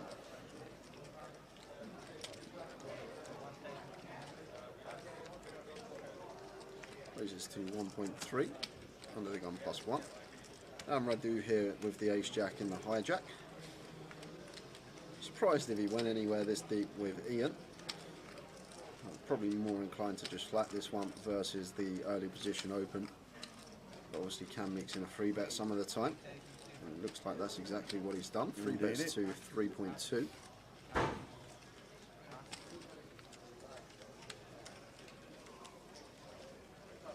Julie, if you just give yourself a refresh, should be alright, because picture's crystal clear here for us. Yeah. So it's probably just connection at home or wherever you may be. But if you give it a little refresh, hopefully kicks back in. Yeah, give yourself a refresh, Jules, and let us know that it's alright. Because it's alright on both our laptops. Oh so it's my Monday. word. What's happening here? 4-bet to 7.7? Wow, Ian. Oi, oi.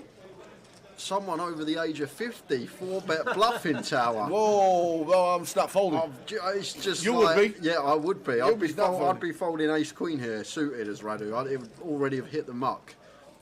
But this is, I guess Ian just thinks Radu's at it too much. And to be honest with you, the ace 10 off tower, it's a really beautiful 4-bet bluff hand. And maybe Ian's been amongst the solvers the last few months. You don't know. He might have been putting some work in off the tables. That could be the case. And he might have put in the low frequency 4-bet here with the ace 10 versus Radu, who's been fairly aggressive, and with the chips as well. But fair play to Ian, mixing it up, not just having the ace king plus in his 4-bet range, and now action back on Radu here. And oh wow, No is way. he gonna 5-bet? Has he picked up on something about here? 20k. Wow, Radu, what senses from him. He has to have picked up on something here, Tower. Read on the situation here from Radu is just so good. What a play. 5-bet bluff tower, we just, no way. Do you know what, if Ian 6-bets here with ace 10 tower, I'm done for, I'm having an early finish. He's not doing it. There's no way Ian 6-bets here. How often do we even say the word 6-bet on stream? Oh, wow. But Radu 5-bet bluffing the ace-jack. This is just a leveling Not the war lot. between He's not the putting the two lot in. players. He's doing it No again! way! He's doing it again! That's amazing! Oh my God! Ian 6-bet Solve that, baby! 10! How'd you like them apples? Solve that! Ace 10, 6-bet rips it in for 100 big blinds. Oh my word. Ian is my new hero, Tower. I want this man to win the comp. Oh my word. 6-bet rip with the ace 10, folding the ace jack out. Where has Ian found that move from? Oh my word. How'd you like them apples? I've waited all day for something and it's just happened. Oh my word. Ian. Do you know what? Do you know what? I'd be sat at the table. If I was sat at the table there and Ian said to me I didn't have aces there, I would have had a lot of money with him that he had aces in that spot. A lot of money. But wow. Fair play to the man. A 6-bet rip. Well.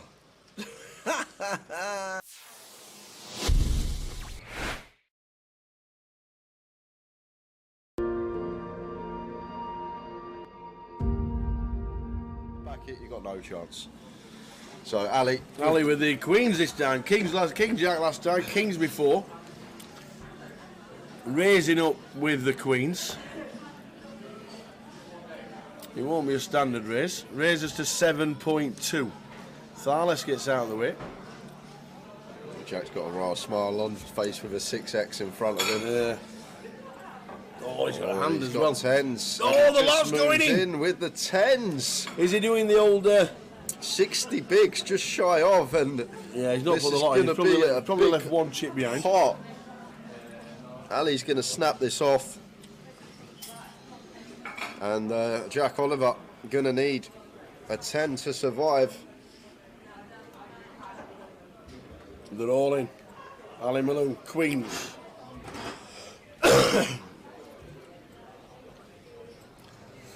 Jack Oliver, all in for 71. Ali Malone, Queens.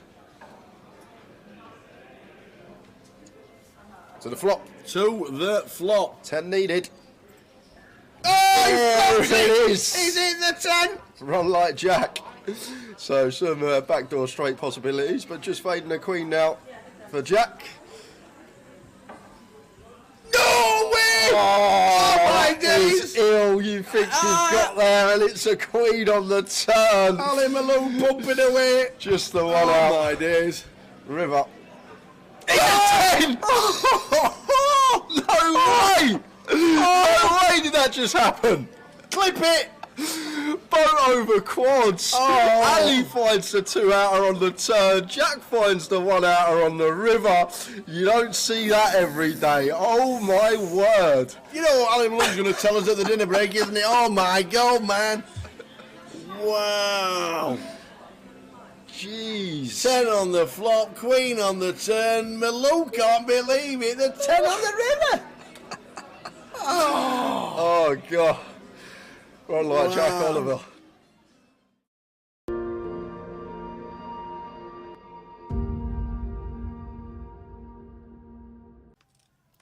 So good to see Carl back at the tables, one of the Thanet boys.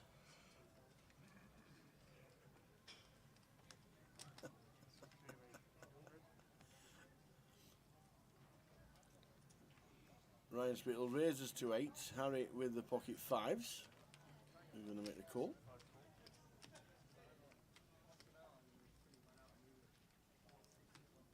Jess could feasibly come in with the old Jack 8. Yes, she does. Which will bring in the small big blind. Yeah, Simon not folding this one. Suited King getting this price, closing the action in. It goes 4-way to the flop. Yep. Ryan with the betting lead.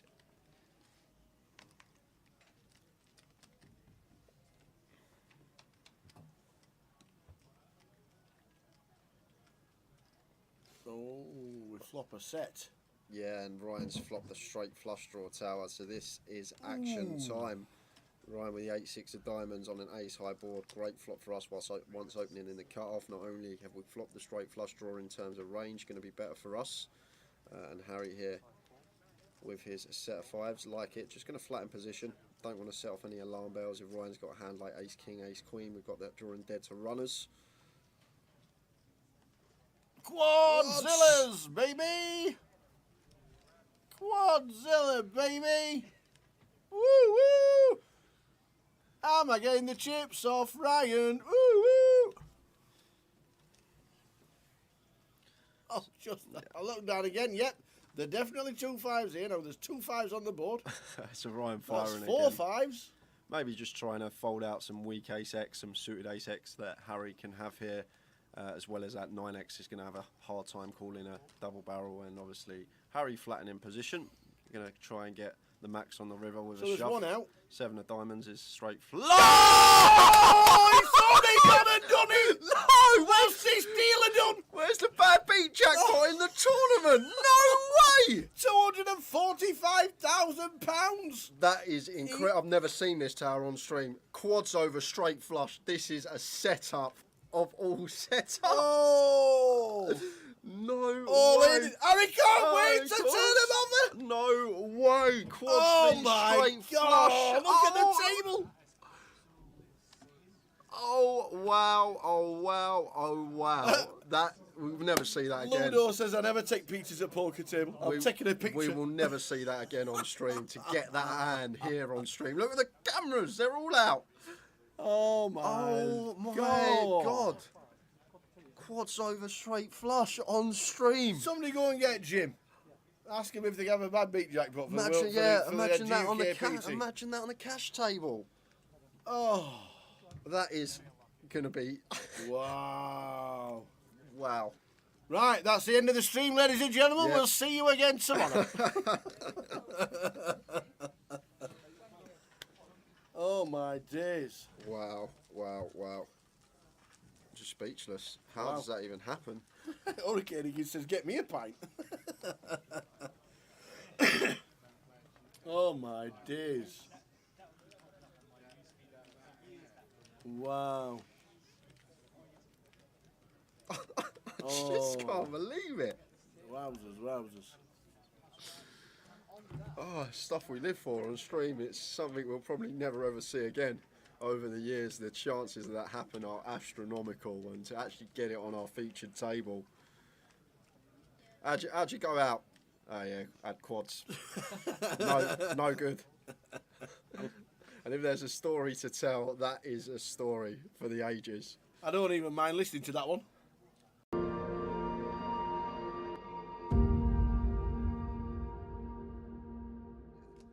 With the ace king, I'm just going to be 4-betting here. Size wise, probably want to be. Could even just. How big do we make this tower? 4K? Well, it's like 3.5. Yep, it is. Yeah, so on the size we'd go if we're heads up versus the 3-better. I think with a cold call in between, we do want to add a little bit more juice on, but making it 3.5k here. And Jamie Lee with the 7 deuce.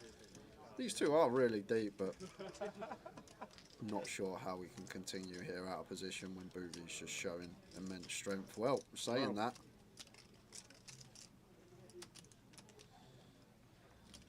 he can't go for the 5-bet back raise rip for sure, can he? No, well, he gets snapped if he does.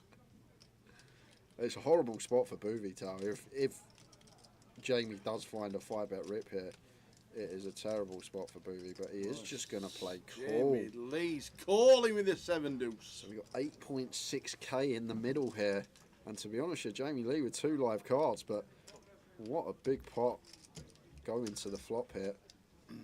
Ace, king, queen. What a flop.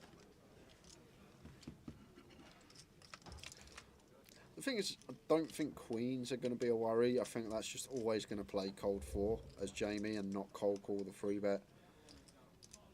So Jamie just happy to continue here. Ace jack suited, ace 10 suited perhaps. Maybe some king queen suited in there, although very slim with the suits on board and what's in our hand. King queen of hearts, not a thing, so just king queen of spades.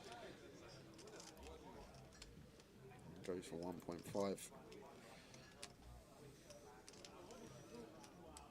And Jamie not insta-folding tower.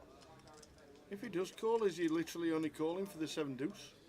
Well, I'm guessing he's calling to take it away on a later street. The thing is, I don't think we're going to have any raises on this board as the caller of the 4-better as Jamie. I guess we'll have more jack 10 suited, maybe. I'm not sure Jamie's going to be cold for in that hand. So I guess we can have the jack 10 suited, maybe Boovy can't. That's probably the only advantage here, but then Boovy's got the ace king, the ace queen, all the sets. 6 of clubs turn. And now SPR just south of 1, but I still think we want to go for it over 2 streets here as Boovy. Like if we shove here, ace jack, ace 10, can probably get away from it, but...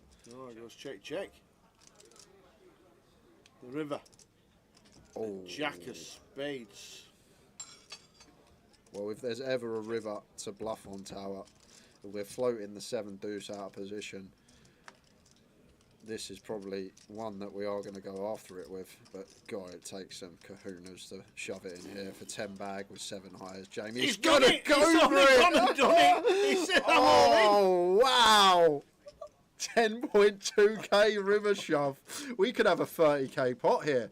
This is gross for Jamie. Now let's think about what 10x Jamie Lee is going to get to the river with here. So he's cold called the 3-bet from Mitch originally pre-flop out of position. Obviously the stand-up game's on, but a lot of people standing, so I think that's sort of a factor not to take into account. But what hands is he going to have that contain a 10 tower? Because that's all Jamie's repping here, and basically it's going to be all the suited Broadway combos. Maybe start peeling some queen 10, king 10 and ace 10 suited pre. Maybe having a little punt at it, getting a decent price. Just taking these attractive holdings to the flop. Pocket 10s versus flop size, I guess, is in there as well. I think we can definitely call versus south of 20% with 10s with our Broadway draw and potential to bluff on some runouts on later streets. So Mo folded the 10s pre. He did, you're correct, he did. I totally forgot about that.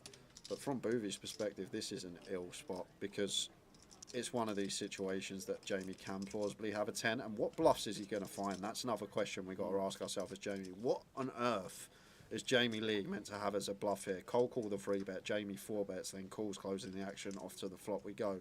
Calls south of 20% c-bet on ace king queen. Check, check, turn, and now wants to shove for just under pot on the river. Like, find me a bluff tower. Like, I'm really trying to come up with something that we get to the river with here that wants to potentially run it. Like, we can't even have, like, the king 9 suited, the queen 9 suited. They're all going to fold pre. They shouldn't be in there. Even, like, the suited ace-x should be folding pre, so they shouldn't be in there. So I'm guessing the only bluff that he can really have is this particular hand with the 7 deuce game on. But then we need a lot of different variables to happen as Booby. We need Jamie specifically to cold call the 3-bet with 7 deuce, then call our 4-bet closing the action, float this flop out of position, having to fold to a double barrel if Jamie does fire turn. Like, it's a big ask. It's a real big ask for Jamie Lee here to have 7 deuce. I know we can see he's got it, but we need all these variables to fall into place as Booby to be good here. And we can see that he is actually good, but I can't find any other bluffs for Jamie Lee other than specifically 7 deuce, and I just think most people with 7 deuce are just going to check fold flop tower because they can't do anything on the turn if Jamie double barrels with less than 1 SPR. So I think we might have to fold as Booby. I know you can see he's got the best hand, potential to win a 30k pot, but I think we are supposed to let this one go because where are we finding bluffs from in Jamie's range? What is he supposed to turn up with as a bluff here on the river, the way this hand's played? This is sick. So I guess like ace 10 suited, king 10 suited, queen 10 suited and jack 10 suited. I think jack 10 suited is probably the most viable. I think Jamie's more inclined to start peeling this suited Broadway, which are going to have better equity versus the ace king and ace queen, rather than peel like the king 10, queen 10, ace 10 suited, more likely to be dominated. So I guess value going to be the jack 10 suited, 3 combos available of that. Like queen 10 suited only, or 3 combos available of that, and then from Jamie's perspective only 2 combos available of king 10 suited, and then there's no real bluffs. There's just no bluffs I can even. Does the 7-2 get through? And he does. It does fold it. And Jamie, is he going to show? Jamie Lee! That might just be one of the biggest bluffs we have ever seen on a GUKPT rifle. That is insane from Jamie Lee. The rail gathers, but goes for the cold call of the 3-bet, calls the 4-bet out of position, floats the flop on ace king queen, and then sends it for just under pot on the river with 7 high. Gets Boovy to fold the top 2 pair. If Boovy bets turn, this hand is over, but the check on the turn, Jamie saw the green light, went for it, and what a pot we have just seen. And he gives Boovy a hug. It could have been a 30k pot going Boovy's way if he just flicked in the call, but I can't see how we can call, guys. Like I say, like, what has Jamie got? Like, what hands can he now turn into a bluff on the river? I can't come up with any other than 7 deuce, and 7 deuce just going to check fold flop and probably just going to fold to the 4-bet almost all of the time pre-flop. Like, it's just so optimistic to check call as a float, hoping our opponent checks back turn to then send it on the river. But what a play. Credit where it's due. Credit where it's due, Tower. What an amazing play. Obviously, 7 deuce game on, we never would have seen it if it wasn't on, but it takes some heart. It takes real heart there, because like Jamie can guess, get Boovy to fold all of his sets and his 2 pairs. I guess Boovy might have to start calling with some sets because we don't really have too much 10x as the 4-bet, or maybe some ace 10 off, ace 10 off probably in there, but real nice hand for you guys to watch. Thoroughly enjoyed that. Credit to both. Wow. Real good poker hand. There's only one bluff he's got, and that was it. 500. Go home. Pull the cable quick and go home.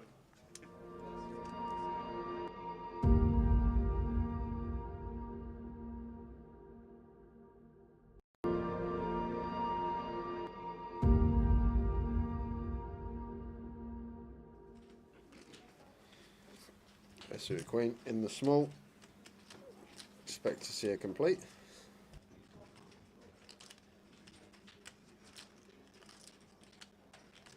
So queen 5 for Abdul, 25 to call, so he does.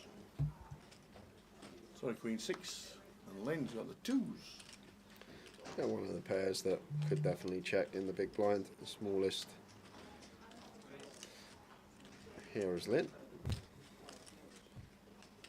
It's horrible if we get limp free bet as well with the deuces, so does go for the check here. Off to the flop we go. 4, 6, 4, 2 spades. A nice looking flop for Abdul with his top pair, just going to come out firing. Deuces, deuces, spades. Could even be a raise this one, Tower. I think the deuces, deuce of spades, deuce of hearts. I think this could be a plausible raise, just to flush out equity from overs, flush out equity for counterfeit outs. And then does go for the raise here. Like, you just know in poker these days, so many players go for the one big blind lead from the small blind, blind on blind with almost any two. Really cool. 10 of spades turn. So Lynn just counteracting that by choosing his deuces to raise and flush out all this equity of overcards. But Abdul not with overcards, flop 2 pairs, so made the call and 10 of spades turn, and Lynn doesn't actually have a bad candidate here. Deuces, deuce of spades. After the flush completes, the small pairs with one of the suit that contains the flush are going to be very nice candidates to be barreling on, and Lynn does go for the double barrel with the deuce deuce. Like it. The river's a 6. Check mark. Thank you very much. And now playing the board is Lynn. What you gonna do? Oh no. Abdul's gonna go for the lead. No, Abdul. Like, Lynn's hand probably has to bluff. You can't show down deuce high, and Lynn's hand would have had to bluff, Tower. And now Abdul potentially missed out on Lynn. Unloaded on the river, went for the lead. Keeps some bluffs in of our opponent. He's going to value bet a 4 anyway if he's got a 4. Might start checking back some flushes. That's probably why Abdul thinks the lead's going to be good here, but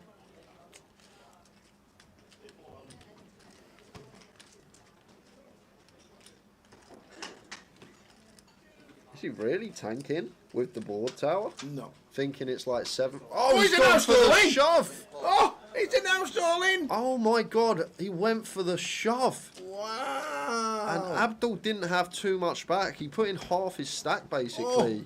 Oh, Abdul gets up. On the river, and Lynn What down a to double. 820k. What a lead from Abdul, Tower. What a lead. Don't do it, Abdul. What are you doing? Don't do it. What a great lead. I'd never lead that.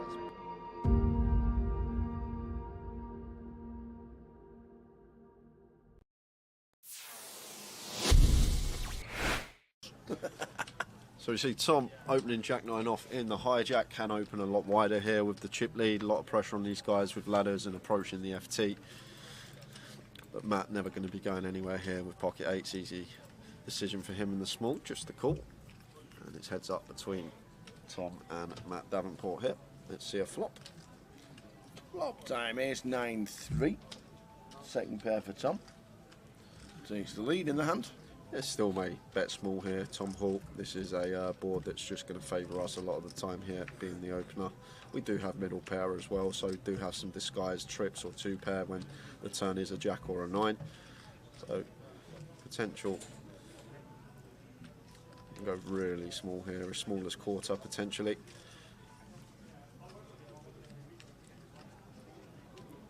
And goes for 21k, so quarter pot is the sizing of choice for Tom, just under. And Matt here with D8s getting this price, probably going to call once. Tom's still going to have lots of holdings here, all like the Broadways, the King Queen, Jack 10, all this sort of stuff that we are still ahead of, and sometimes he will shut down on some turns. 7 of diamonds hits the turn.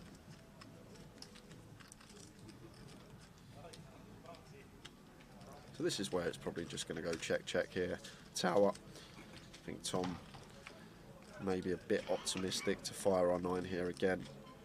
Very hard to get 2 streets from worse now. I think the 8s will fold if we fire, so maybe better to check this one behind. We can also put ourselves in a tricky spot here. We do fire and Matt opts to raise.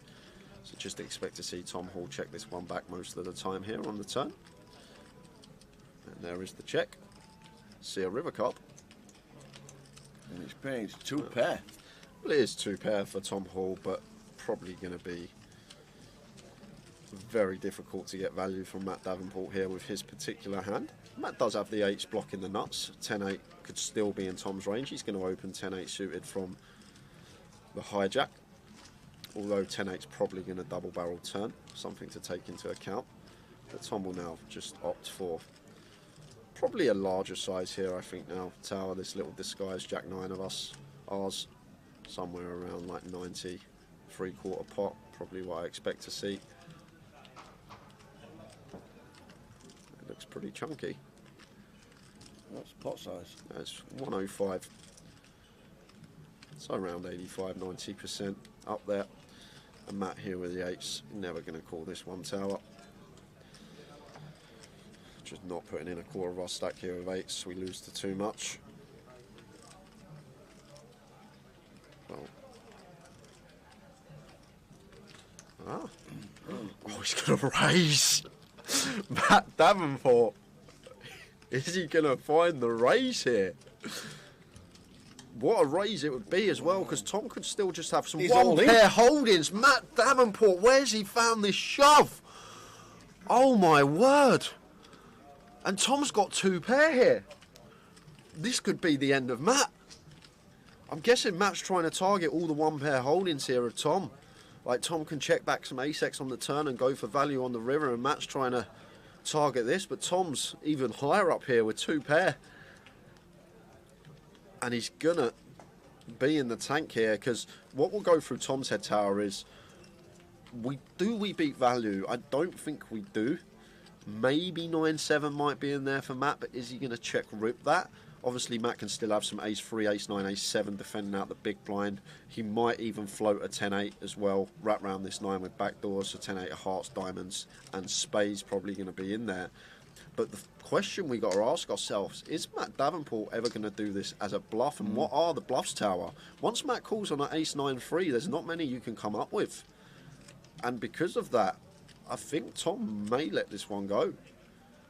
Simply because of the board texture on the flop. It's ace-9-3 rainbow. What on earth is Matt supposed to have here? He can have sets, he can have 2 pair. And what hand is he going to turn into a bluff? Is he going to rip some 9-10, some 8-9, blocking straights and 2 pairs? This is just a 6-6 jam from Matt Davenport early on a big day 3, and Tom Hall in the blender here and lets it go. Matt Davenport, you boss, and shows Tom as well. Pocket 8s. There is a reason this guy is top of the National League. Matt Davenport putting on a show early on. Wow. He's not afraid, Tower. He's not afraid of busting. Fasten your seatbelts, ladies and gentlemen. Wowzers.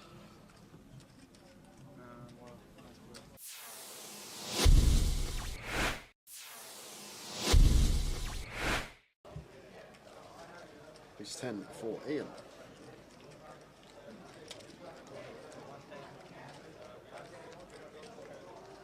Raises to 1.3 under the gun +1.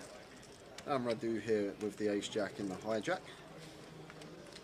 Surprised if he went anywhere this deep with Ian. I'd probably be more inclined to just flat this one versus the early position open. But obviously can mix in a 3-bet some of the time. And it looks like that's exactly what he's done. 3-bets to 3.2.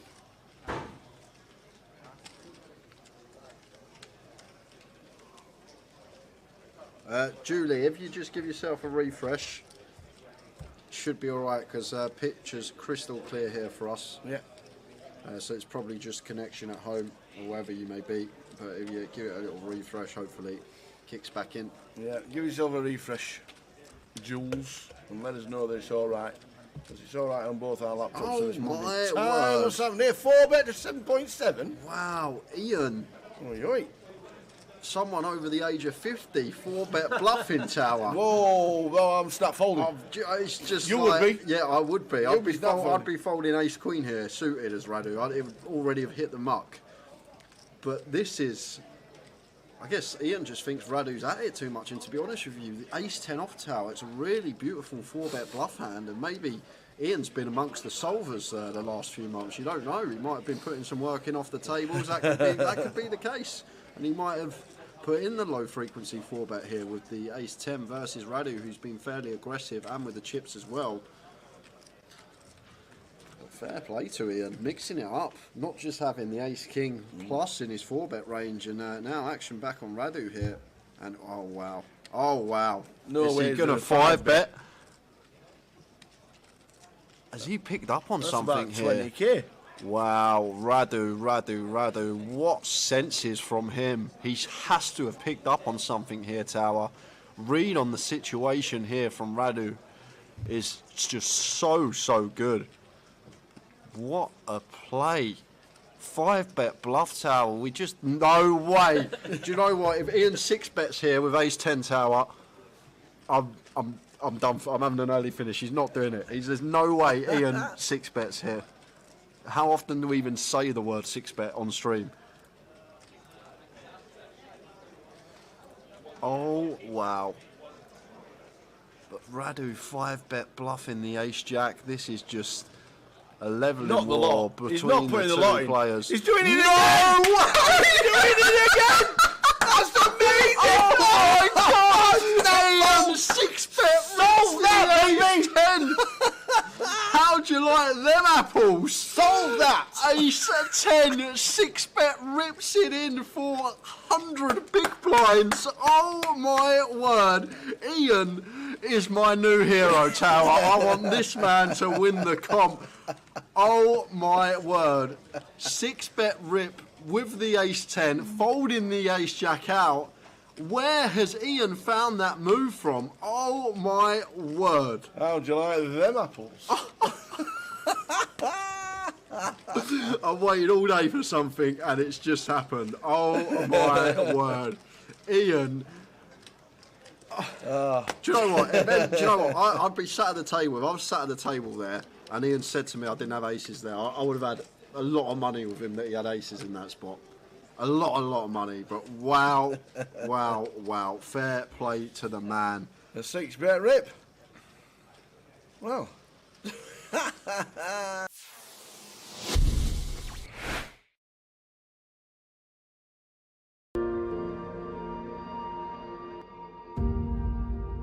Back it, you got no chance. So Ali with the queens this time. King jack last time. Kings before. Raising up with the queens. It won't be a standard raise. Raises to 7.2. Tharles gets out of the way. Jack's got a raw smile on his face with a 6x in front of him. Yeah. Oh, he's got a hand he's as got well. 10s. Oh, the Just lot's going moves in with the 10s. Is he doing the old 60 bigs, just shy of, and yeah, he's not this put the is lot in. gonna He's be probably a left big one chip behind. pot. Ali's going to snap this off, and Jack Oliver going to need a 10 to survive. They're all in. Ali Malone, quick. You know when the bubble comes, you'll just shoot it off as well. That's like the worst play I had there.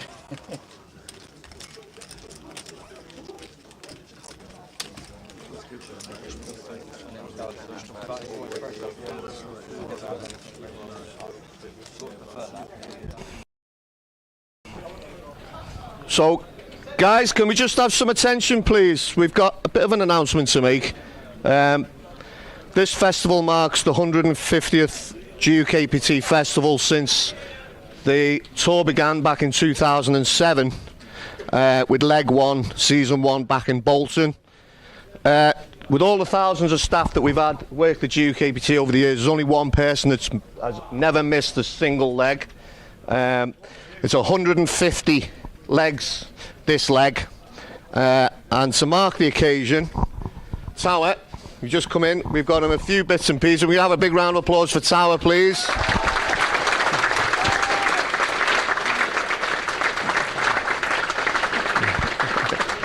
He was completely unaware that we're doing anything, and he's been casing me to death why we're doing things when the players are sat down. But we got Jay's got a couple of things he'd like to present to you.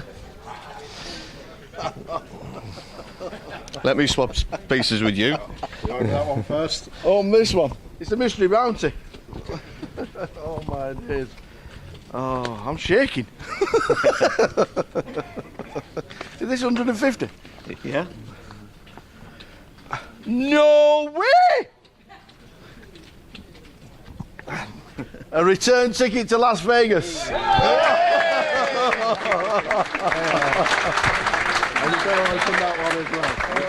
And we've got him something else as well, courtesy of Grosvenor Online, lads. They've put together something for him. Oh my God. Oh, I'm glad I turned up.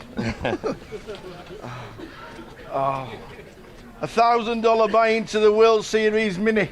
Hooray! And then he's given out so many trophies, main event trophies over the years. We thought it's only right that we got him one as well.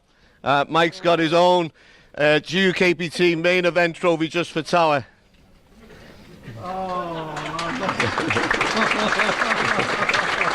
And it says 150 not out. We'll let you all carry on with your game. Thanks very much, everyone. Oh my God.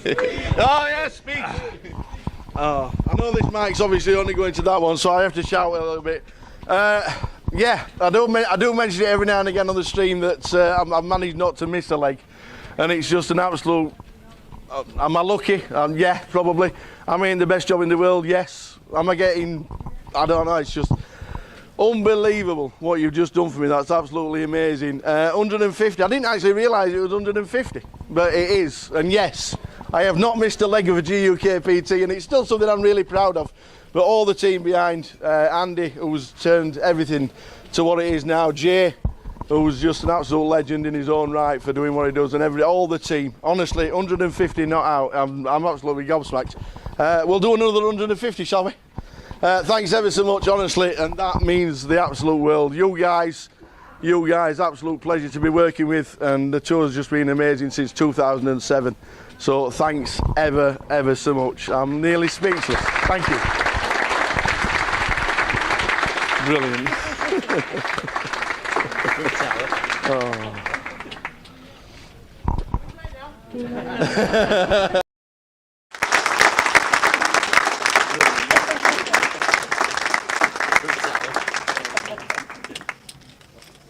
And we are back, guys.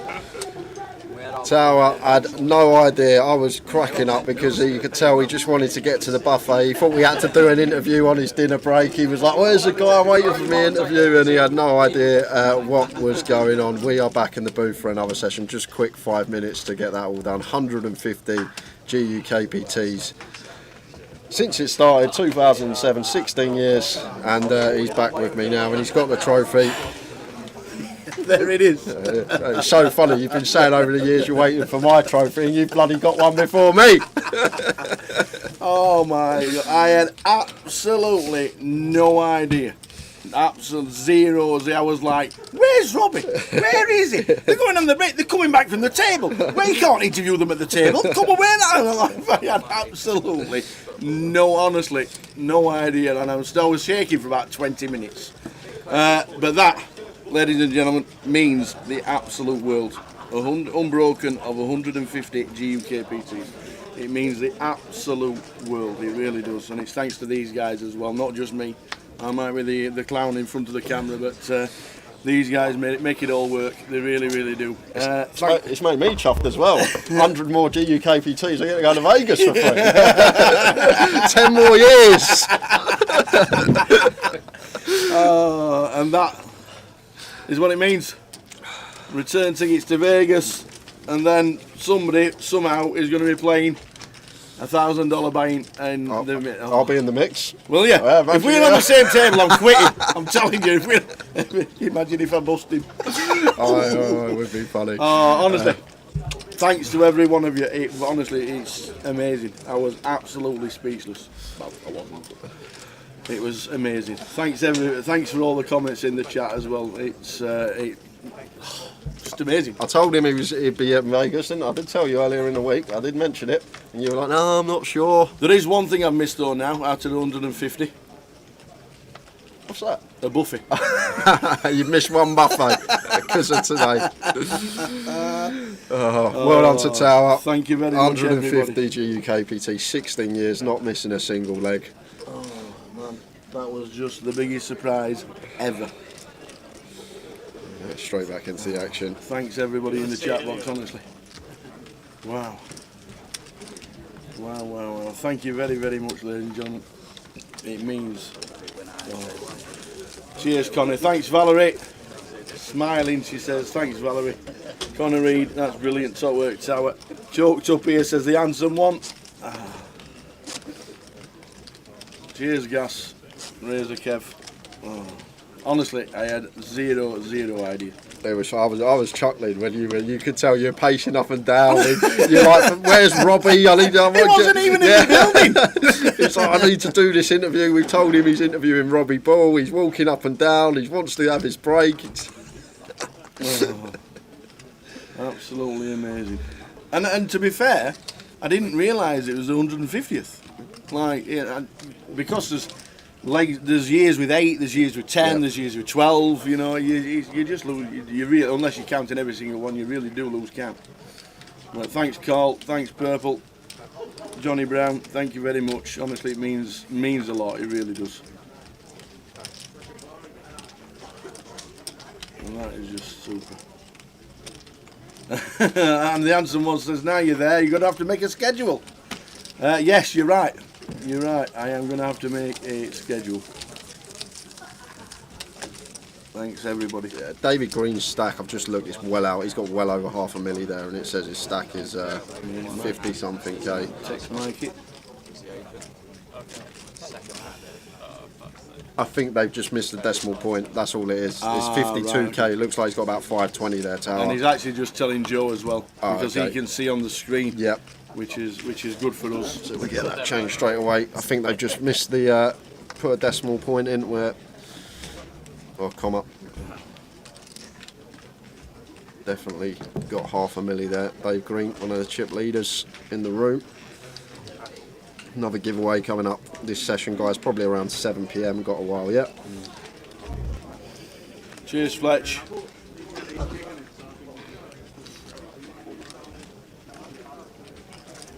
How much have I cashed for in the 150 GUKPTs? I've had more buffies.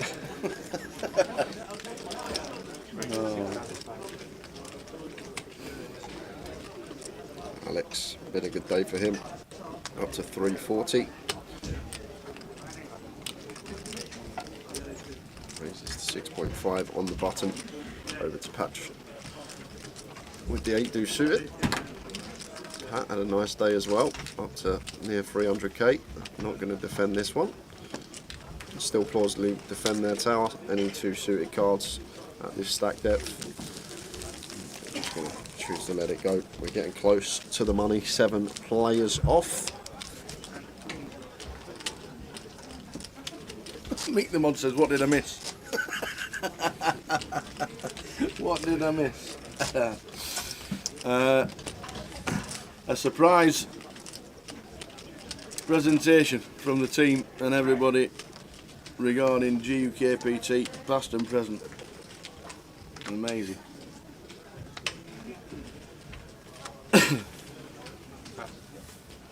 When are they naming the tournament after me? We'll crack open the water, shall we? Yep. I think that sounds good.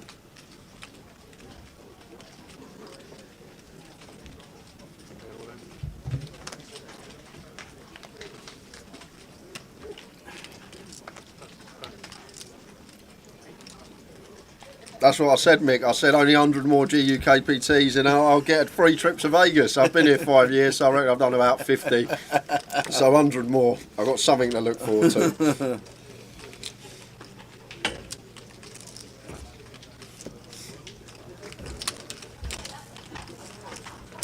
Dave Osmond says, "Congrats, Tower, but I was sure you were about to announce that you were leaving."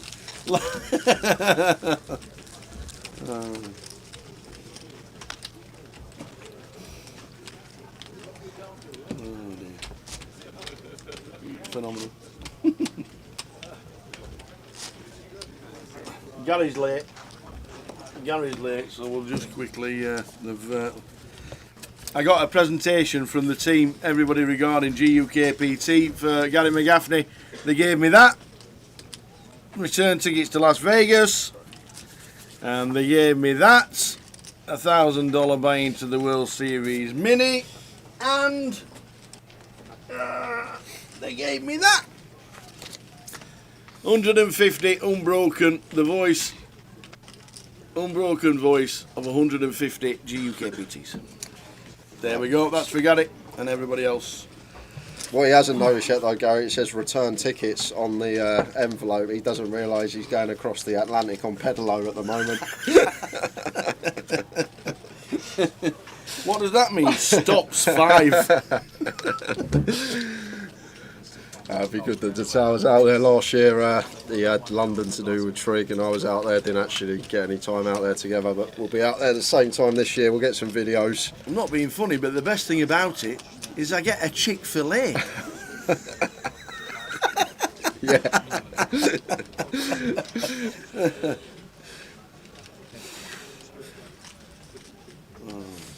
And the chip counts are not in. PK's got them, he's just not inputted them. I'll message PK quickly now, and we'll get them put in the in about 5 minutes. How long am I in? 19 days.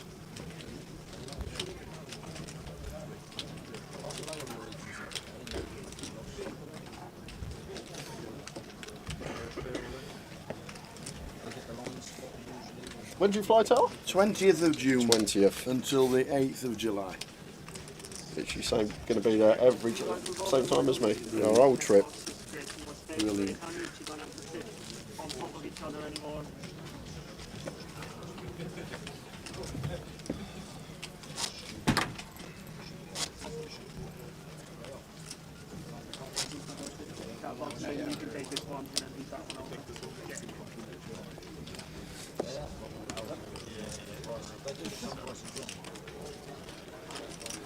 Darren Sherwood says, are you going to get Jay? Are you going to give Tower some tuition before he goes to Vegas? He'll be fine. Is he a big 2 comp? Yeah, get some big 2 going. Cheers, Richie Burnett. Thanks very much. Hope you're taking down the minute. Congrats, Tower. Thanks ever so much.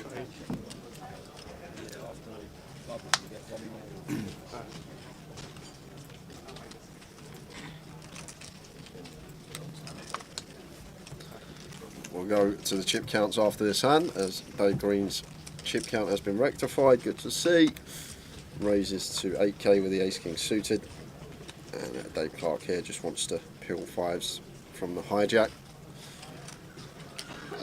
Free bet these, just want to call.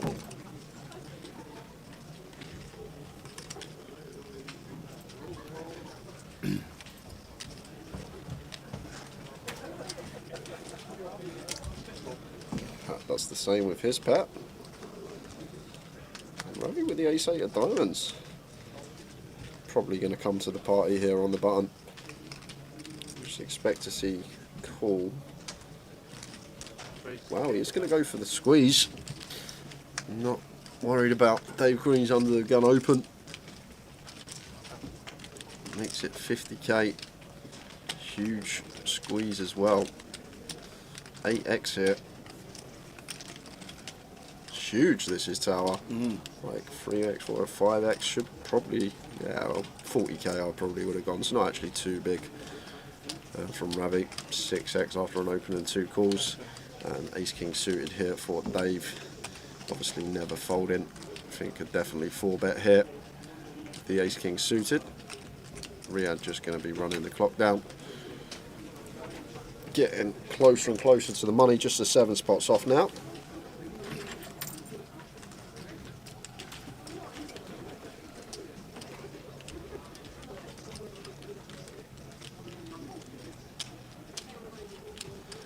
I just in this spot, like, fine ace suited, definitely can put some free bet bluffs in. I just think after an open and 2 calls as Ravi, like better to free bet maybe some like ace 10 off, king jack off, this stuff as our free bet bluffs.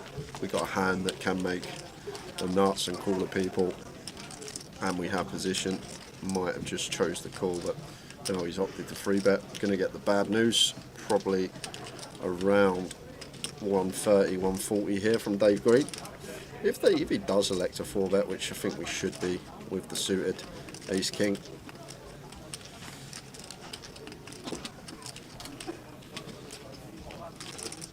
How are we doing, Gary? Gary Melotti. Is he happy or sad? Melotti brothers coming back from Wembley. I hope you guys are all good. We are all good. Are you all good? Are you City or are you United? That's it. Is he happy or sad?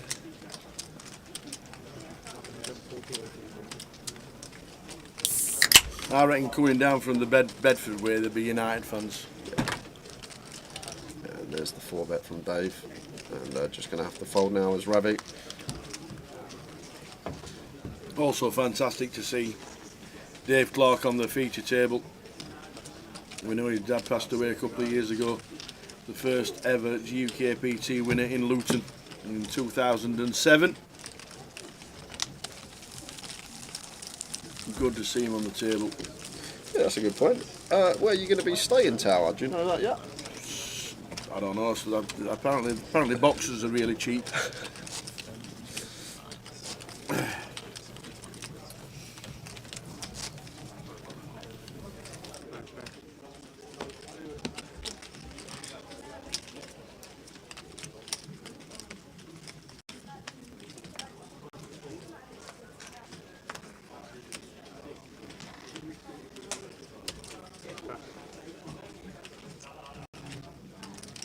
To be fair, Jay's room will be empty 23 hours a day. If I need 3 or 4 hours kip, I'll just make sure he's sat at a cash table. You too, Gary. Keep us updated. Keep us updated, Gary, on what it's like out there.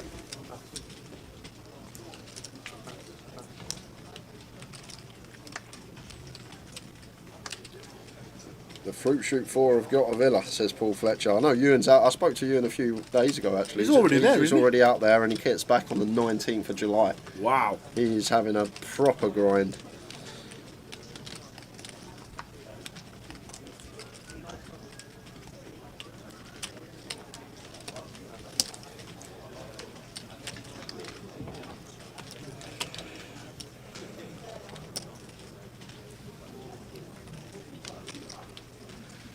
So David Green, 588,000. He has been updated.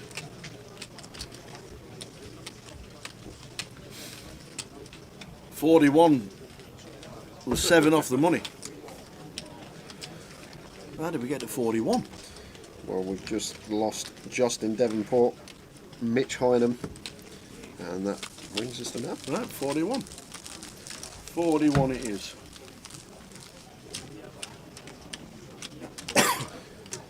And the funniest thing, is just before the break, Tower, yeah, we lost Robbie Ball. No! You're having a laugh. Literally just before we went on dinner break, we lost Robbie Ball. There's me stood waiting to interview him. But the funniest thing of it all, which I've just realised, Robbie was on the bloody featured table, and he busted on the feature, didn't he? The last hand before we went on dinner break. Oh, of course he did. And then we're telling you when you're interviewing Robbie Ball, and you obviously didn't clock on that he just busted. Oh dear. So we've actually got 1, 2, 3. Yeah, 41 it says. Well, Mitch was out in 40th, so that needs to be updated. So that should say 39. I'm sure it will. Yeah. Pretty quickly.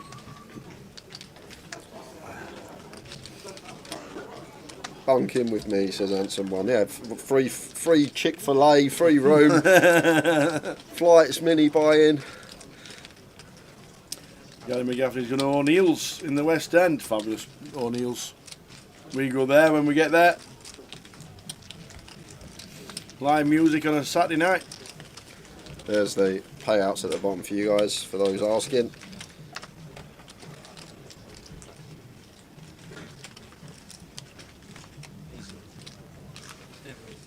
Well, that was. I didn't even tank for 1 second.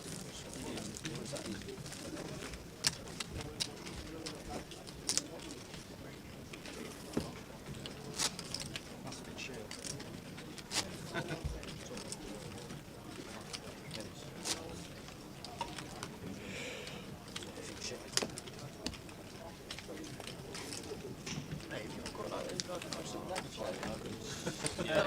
What's going on? But like, you've got a leather chair over there as well. They're taking it out. Straight up, the leather chair's over there. They're just taking it out. Feature table, my ass. So the bollocks.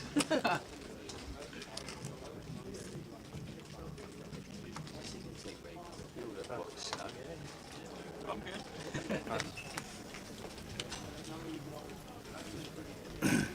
So 41 remain.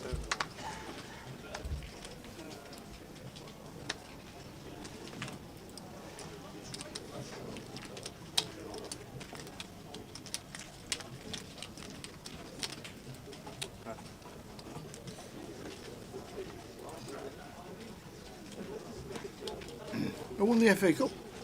Man City, I believe.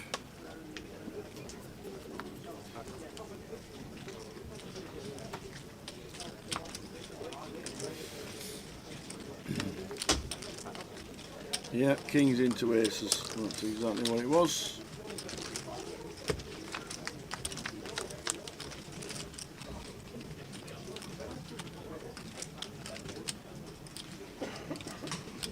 Scrolling across the bottom is this deck being registered properly? We have no graphics at all. Jack 6-4 is the flop. The turns are 3 of spades.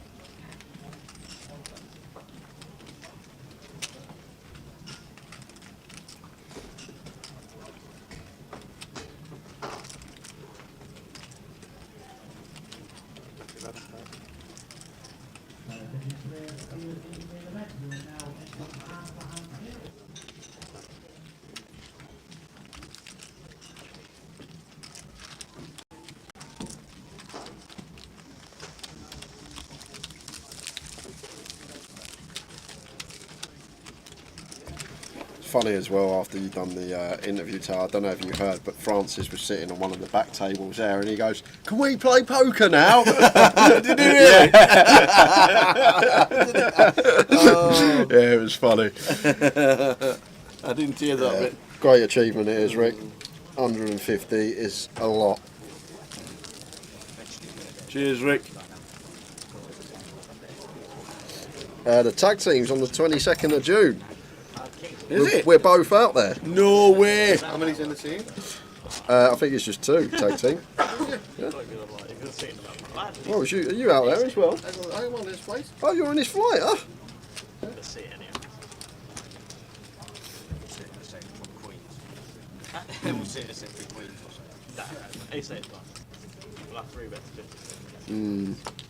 I probably wouldn't be able to do the 22nd. Clashes with the PLO. Ah, you've got the big PLO, haven't you? Yeah. Is that the 10k? Yeah. It's 4 card though, that's the only thing. I'm not used. I'll be like, where's my other 2 cards?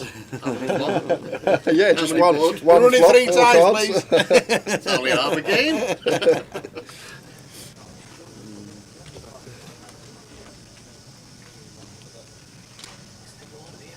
Yeah. Give me a tea.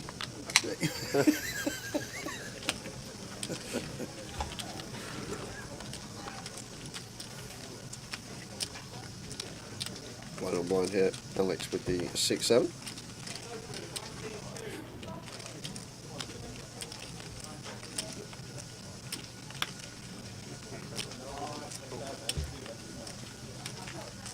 Just going to choose to complete blind on blind.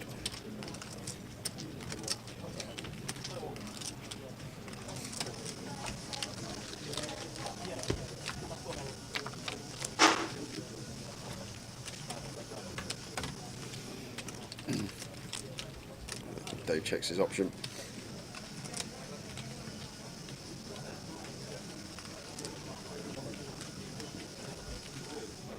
And Alex could plausibly lead this one with middle pair. going to opt for check. Dave does the same. Does pick up flush draw on the turn, and got shot now to go with a pair of 7s for Alex. And once more, could see either way. I think checking fine, I think betting fine here, blind on blind. There's Alex with a 6-7. It's a random range behind us. But does go for check, so going to be check calling. Dave firing with his 10 high flush draw here for 2/3. Should just be an easy check call for Alex with his middle pair and gutter ball. No merit to raising, I don't think, and obviously never folding here blind on blind after we've checked twice and we are sitting here with 3rd pair. Just make a call. 9 hearts, river. Oh, could definitely rep the 9 as Dave started betting on the turn when the 9 rolled off, so I'm going to try and represent that we've gone backdoor trips. Alex is going to pay it off. Dave is going to just muck his hand. Alex is good with the pair of 7s.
David Green, ace-8 in the hijack.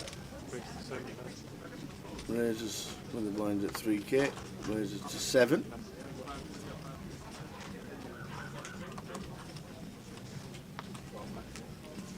Seat 5 is going to have to sit behind the box. Can't sit in the middle. Thinks we're 8. 7 max even. Cannot sit where he's currently sat. We need to have a quick word with Alex. Well, they might have gone 8 max now. They have gone 8 max now, right? He's still got to sit beside of the box. Or sit where he is but put his cards in the box. Yes. He has to decide which box it is so that the action tracker can put his chips in that correct seat. I don't mind it being 8 max. Dave flops top pair here, and Patrick just going to get out of the way. Just going to call him Pat. I know Pat quite well. Yeah.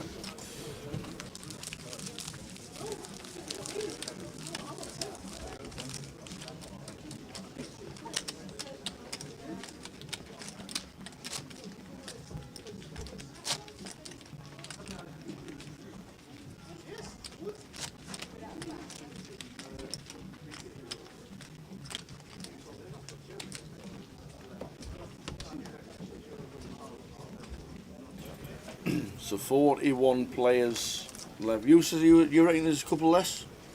Yeah, I think there's 40 tower. 40. Because yeah. Got you. Because Mitch Heinen was definitely out in 41st, so Right, got you. Should say 40. Yeah. So which means we are actually 6 spots off. Which is why we're 800 money.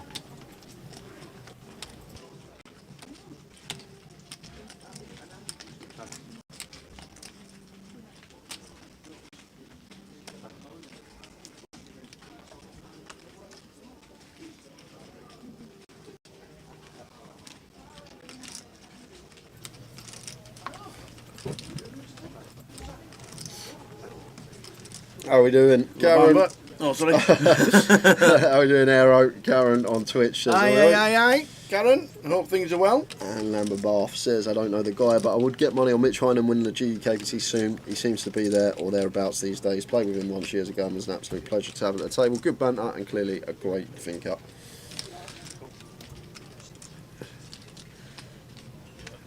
In the sun watching cricket, lovely. Are you actually watching cricket at a cricket ground or are you at home watching cricket, Karen? In the sun watching cricket. I reckon she's at home watching England against Ireland. I didn't even know that was a thing. What? Test matches with Ireland. I thought they were just, obviously they're not the greatest team, but I'm guessing they're, so I thought they were just like a one-day team, but obviously not. Oh, watching at the other half's rugby club. Has there been any rugby on today? Can't have. That should be a local game. It's a bloody nice day out there. So. It is, very warm. There'll still be -2 walking home tonight though. Yeah, Con says good luck to Mo and Riyadh on the feature. Yes. 34 get the money. Peter, 34.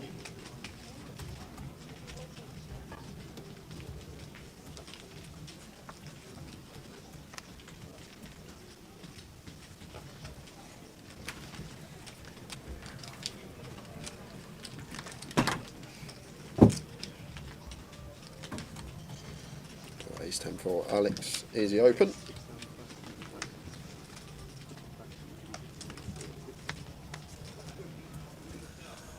Simon Johnson. Been a great watch. We're going to have to log off for half an hour. Just lost half my stack playing online, thinking the board on the stream was the board he was playing. Oh dear. Make sure you tune in for 7, Simon, because you might get some money back because we've got a giveaway. Could get yourself on the wheel and potentially win £1,000. That's starting at 7 PM. Jack 6, 7 rainbow board. It's top pair for Phil. One that I think Alex is going to have plenty of C-bets on. The Jack 6, 7 rainbow, ace 10 off. I think this is a nice candidate to be continuing with. 3 to the straight with the 10 in there.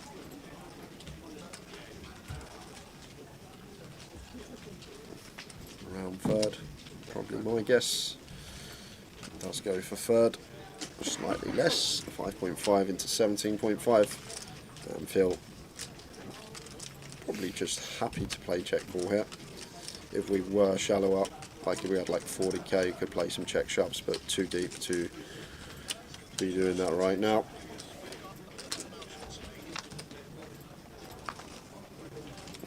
Two of diamonds on the turn. Probably where you should see Alex start checking.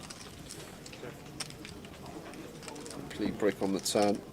Ahead of all this, like 8-5, 8-9, 10-8, all these type of things, the straight draws. And we're not folding out Jack X or 7X to a second barrel, so I guess we just target the 6X that we're losing to and hands we're already ahead of. So I think we've got to check this one behind. As Alex and gets his reward on the river.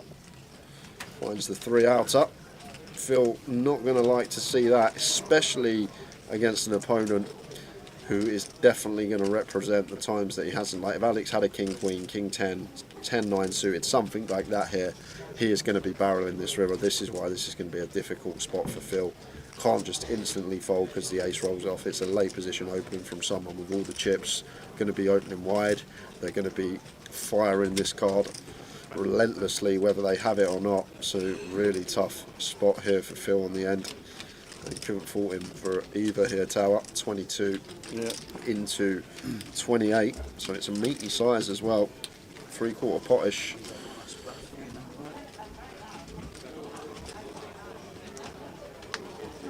I like the bluffs here for Phil. He will, for Alex, he will have a lot. He'll have king queen, he'll have king 10, he'll have like 10-9 suited, queen 10, all this stuff like wrap round the jack. Like, and he could even open like a king X suited from this position, a queen X suited that's just had one bet, give up, and now got to bluff this river. I think we have to call. I think we do, Tower. He's going to get the bad news. Unfortunate for him, 3 outs on the river, and it's a bit of an annoying one. But I think we have to call. You think of all the bluffs there, opening from late position, all the king X suited, all the queen X suited, that c-bet, and then just fire on that river, the king queen. There's just so much there. Obviously, there's also so much there for value. The ace X going to open all ace X from that position. And they are the most difficult spots I find on rivers, when your opponent can plausibly have plenty of bluffs and also lots of value. They're the real tricky spots. The fungi slots, Lord Lenny, who's got his name on the wheel already. Did we have the last person on the wheel? I don't think we did, no. I don't think we did. It was the I last don't know person. if, because PK's not been in much, has he? Nigel Brampton was the last person on the wheel. Phil says, yeah, I thought so too. Tough spot. Unlucky, Phil. Still got chips. Yeah. Thanks, Lenny. JD on the presentation. Just watched it. And is Lemon Meringue still in? No, we lost Meringue Patel about half hour ago. Just after coming back from break.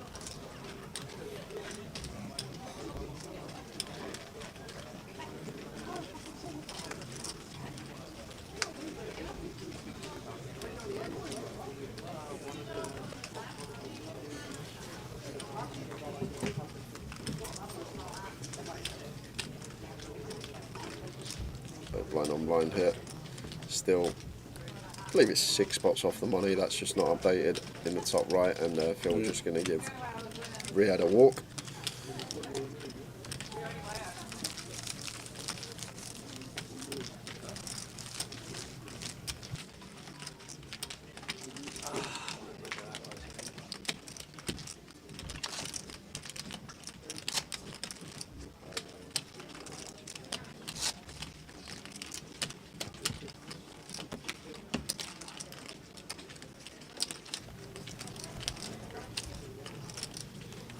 How are we doing, Gully Muff? Afternoon, fellas. Came up drying the horses in the football this afternoon, didn't we all, Gully? Blame that Razor Kev in the chat. Absolutely.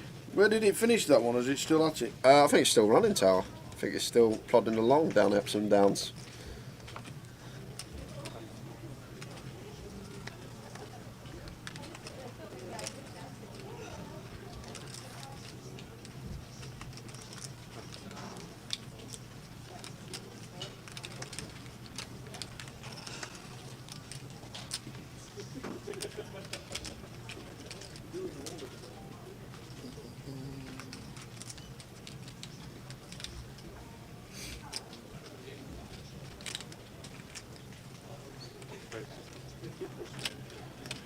Phil does move all in from the button here for 41k, and this is really annoying for Riyadh. Jack 10 suited, we're going to have to fold with our stack this close to the bubble.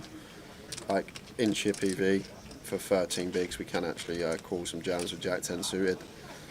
Does well versus the jamming range in terms of equity, but at this stage just can't do anything because Riyadh is quite frustrating when you get such a beautiful hand and have to fold it.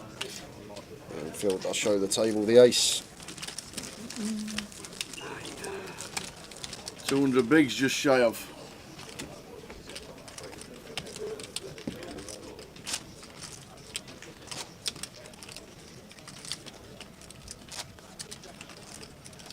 So guys, I know it's been a while, but this is the chip counts as of 15 minutes ago.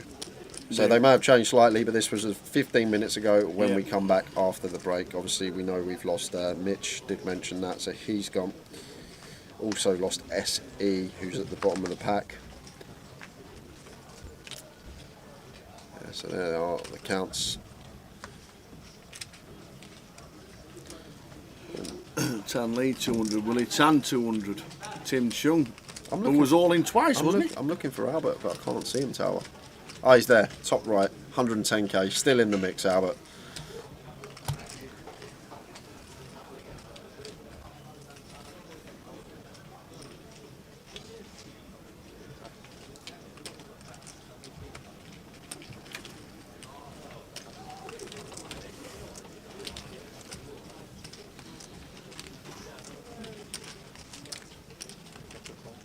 Fold it to Dave in the small.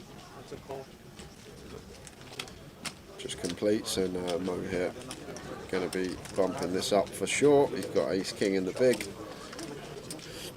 Just make it somewhere around 8-9k. Could even go slightly smaller. I reckon around 8-9.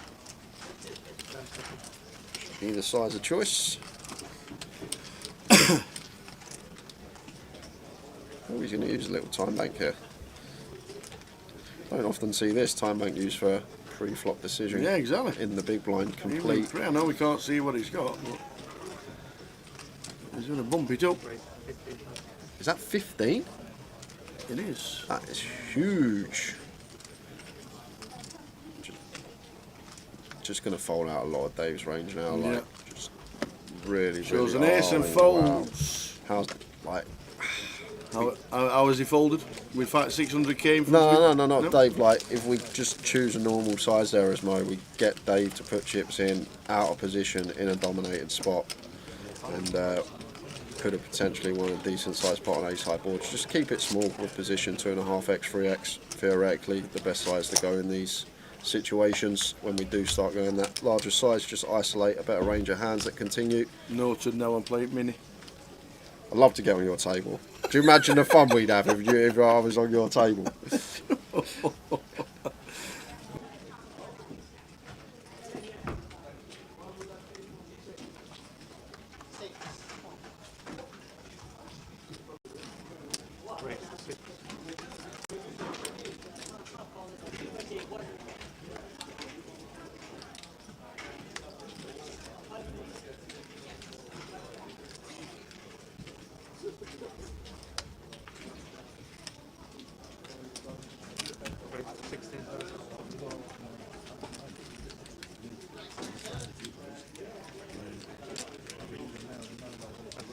Hey up, brothers, have I missed you? What date is the first day one Goliath is trying to work out if you can play before you go to the Isle of Wight on the 31st of July? We'll put it up for you after this hand. Yeah, as soon as his hand finishes, get ready to screenshot. 3-bet to 16,000 with the ace jack.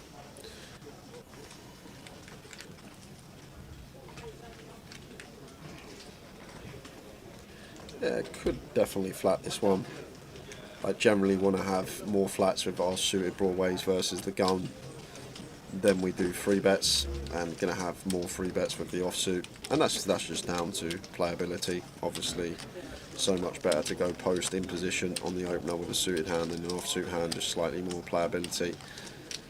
Whereas the offsuit, we have an easy decision if we are met with a 4-bet from our opponent. And Mo folding the 9s there, Alex out the way with the deuces, and back on Dave. How is he going to proceed? A couple of, first time we've seen this all weekend. Cards not showing, 2 hands on the trot now, so might have to get a new deck on the table. Doesn't that very often, does it? Yeah, it works nonetheless for Pat, does get that one through. And here we are, Briders. There you are, Goliath starts 27th with a cash out in the GUKPT, but if you want to play the Goliath yourself, Brad, you could play on the Saturday. Saturday 29th, you can get yourself in, you're off on Monday. And bring us desserts, more importantly. Yeah, Saturday and Sunday. You could play Saturday and Sunday, to be fair, you'll probably have 3 bullets Saturday and then play again Sunday. Yeah, and he could probably get play Friday as well if he's back from the Isle of Wight before the day 2. Yeah, depends how long you're in the Isle of Wight for. Because day 2 will be Saturday the 5th of August. Or... There we go, he's coming. He's coming. There we go. He's bringing the food, the desserts that we love. See you in Cov, Riders. Awesome. Razor Kev says the miniman in Vegas is 60k stack, but on an hour clock seems a really fantastic comp, to be honest. I'm going next year and I can't wait. Yeah. It's a 2-hour clock. Oh, the mini on an hour clock. Yeah. 60k stack, an hour clock. Fantastic. It might be you who've been saying all year out, but you with the pom-poms. It might be me with the pom-poms on the feature table. Stevie Keys has just seen the tower presentation on Facebook. Amazing. Good luck in Vegas. Thanks very much, Stevie.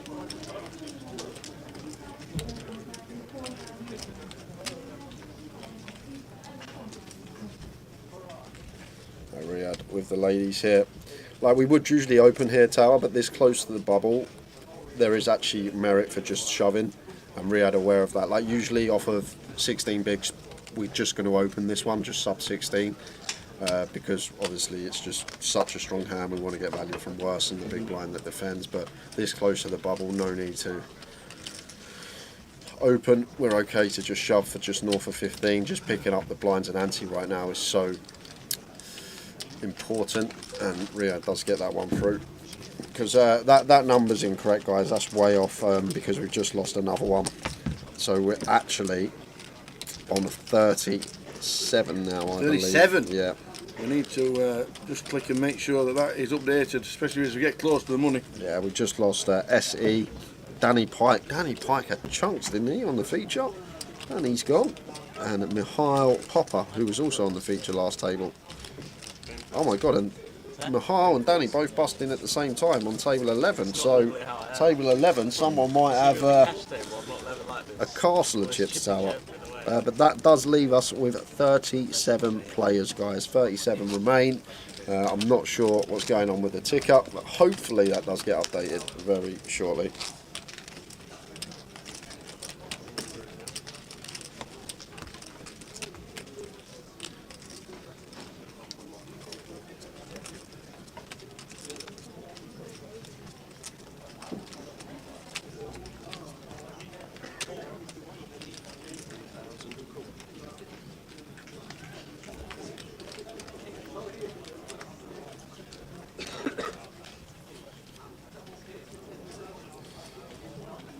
And same for Phil here, a hand that we could probably open post-bubble or 50 spots ago, but now 10's no need to muck about. Just okay to put it in, just picking up, as I say, the blinds and ante right now is massive and does go for the shove. 47.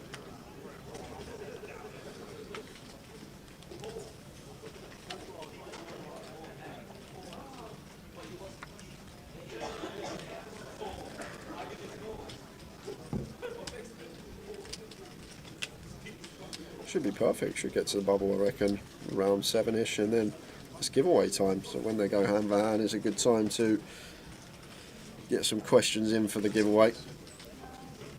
What would you like your question on, Tower? Go on. What would you like your question on for the giveaway?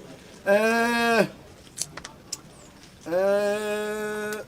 Dave Green's called this off with the King Queen.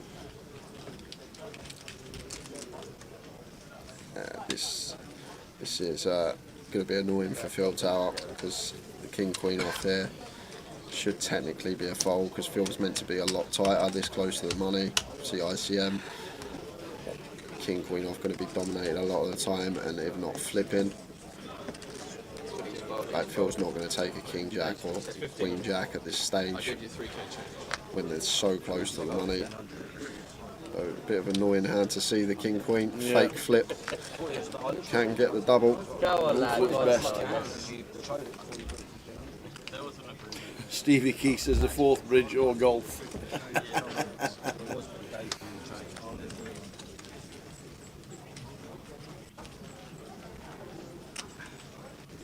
There is a queen. So Dave Green gets there and going to leave Phil Baker with just 2 outs. Does have running clubs. Can he get one of them? We need a club on the turn for sweats. It's not. We're down to a 10. A direct out of a red 10. Well, Phil Baker hits the rail and it's a 9. Phil Baker, our winner on the wheel. Last year. Yeah, frustrating one for Phil there. Yeah. Going to put us down to 36. So we are on the bubble tower. 2 more spots and we're going to be in the money. Yeah.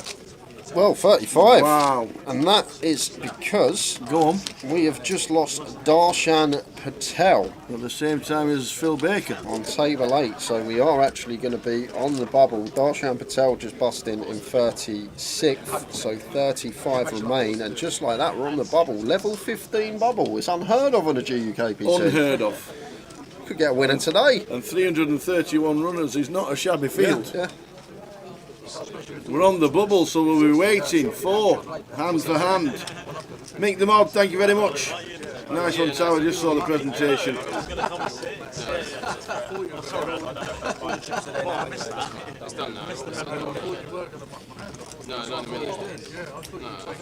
Yeah, what can you do, Phil? Not much you can do there, mate. Has to go in.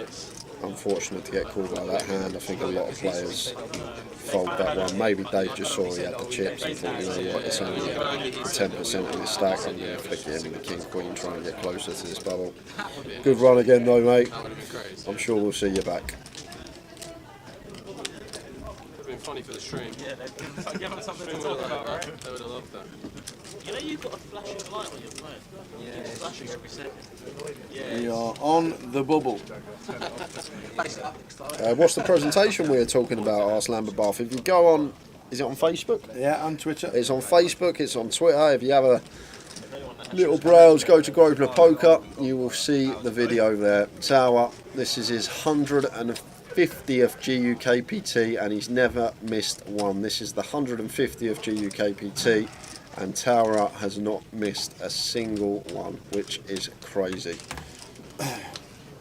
We've been pretty lucky. Ian Kiffin says, nice lad Phil, played with him in the UK Open, won his seat from the wheel and cash. Yeah, that was the story. Yeah. I think he'd already got a few tickets banked as well, hadn't he? He had been playing online quite a lot.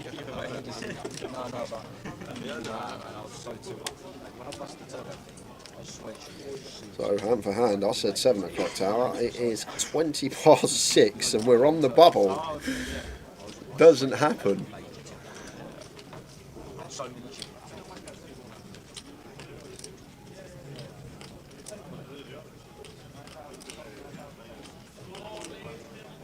And Phil says, thanks for the coverage lads and congrats Tower. I'll be in the presentation video forever, which is much better than a £2,500 million cash.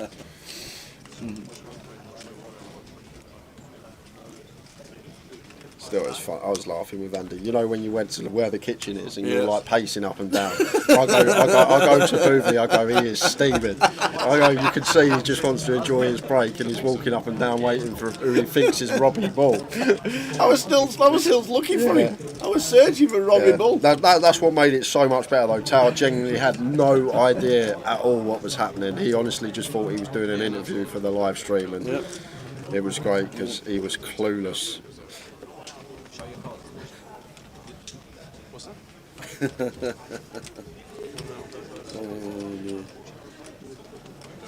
So, first hand of the bubble. First hand of the bubble. Who is it going to be?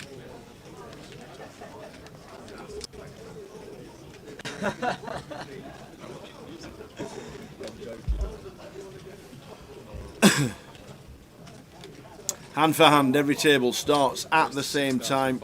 They can finish when they want, but they all start at the same time, so everybody knows they're on the same hand. Oh, this is wow setup. How? But Ria can get away from it, Tower. That's the great thing about on the pure hand for hand now. We'd never usually raise fold ace queen off of 18, but this is the one circumstance that we can on the pure bubble here. It's just so important that we get that 2.5k min cash. I always say the best way to look at it, don't look at it as a min cash, nothing to 2.5k. Look at it as a ladder. Look at it as a 2.5k ladder. You're not going to get a 2.5k ladder until you're 7th or 6th on the final table. So important when you've got these sort of stack sizes, 15 bigs, when there's going to be so many shorties in the field to lock up that min cash. And one of the situations where we can raise fold the ace queen suited there off of 18, and Riyadh did let it go. Probably thinks that Dave is just picking on him with all the chips.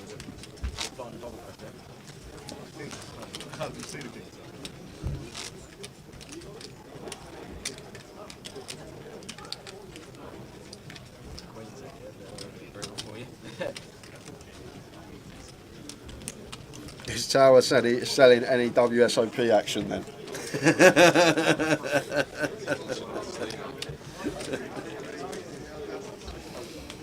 Oh, dears. I showed him the kings. Cheers, Richie. Missed that. It also looks nutted, right? I'm not going to lie. Let's react now he's not mucking about. Genuinely did have the hand. Yeah. Got your balancing with ace queen, yeah.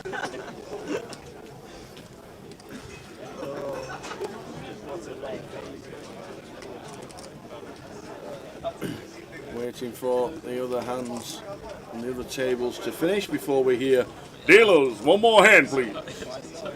No, but yeah, I know.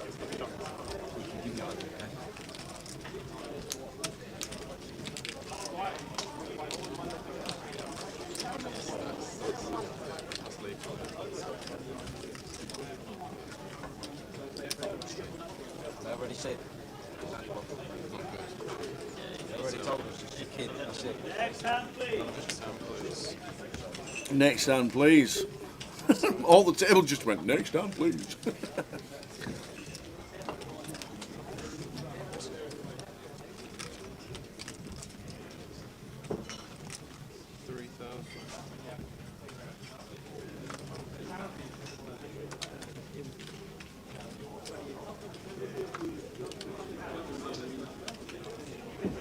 Raise to 7,000.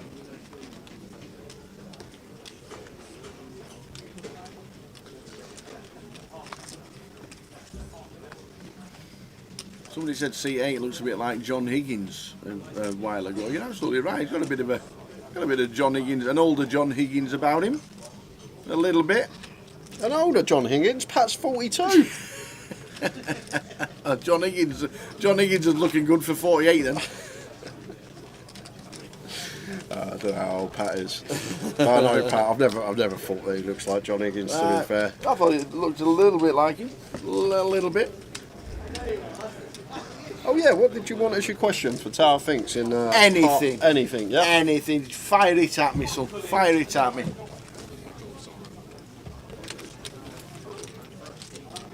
Question is, what cloud is Tower currently on?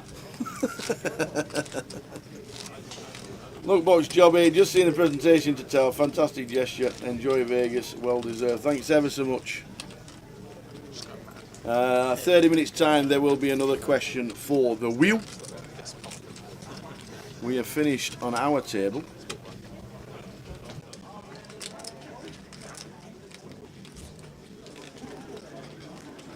Yeah, that's really well played, a day and a half. So it's all 150 quid.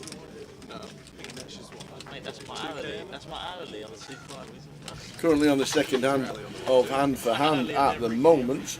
Not sure if there's any action. If there is, we'll let you know. We've finished.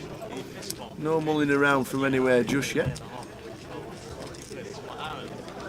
You have a positive hourly?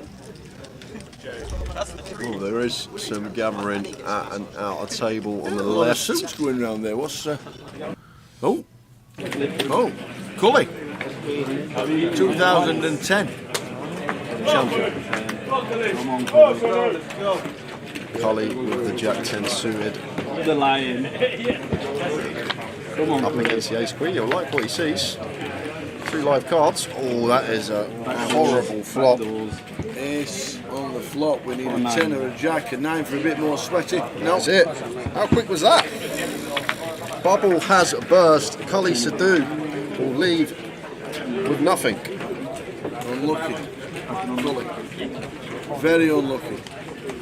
Eliminated on the bubble, Mr. Kuljinder Sidhu, Manchester champion 2010. And the players walking away from the table, so I think.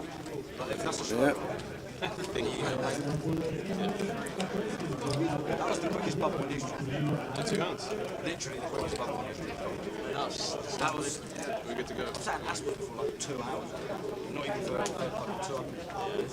I think that, yeah, the dealer's just waiting for confirmation that dealer 2 is pitching, and that is it. Cully, bust out, we're all in the money, 34.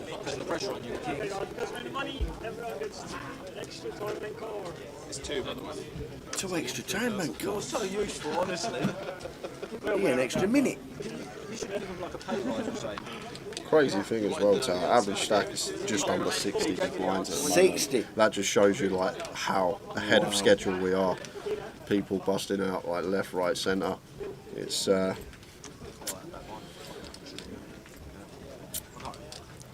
very rare. I've never seen it. The bubble go this level, 1.5k, 3k. It's usually the 2k, 4k or 3k, 6k level. Sometimes even the 4k8, but never this early. But it's good because it means that we can just get on with things. No waiting 3-4 minutes every hand, no hand for hand anymore. We can just continue playing this down to the end of the day. It's just one of them. It would have been fun going to the cage. That's all.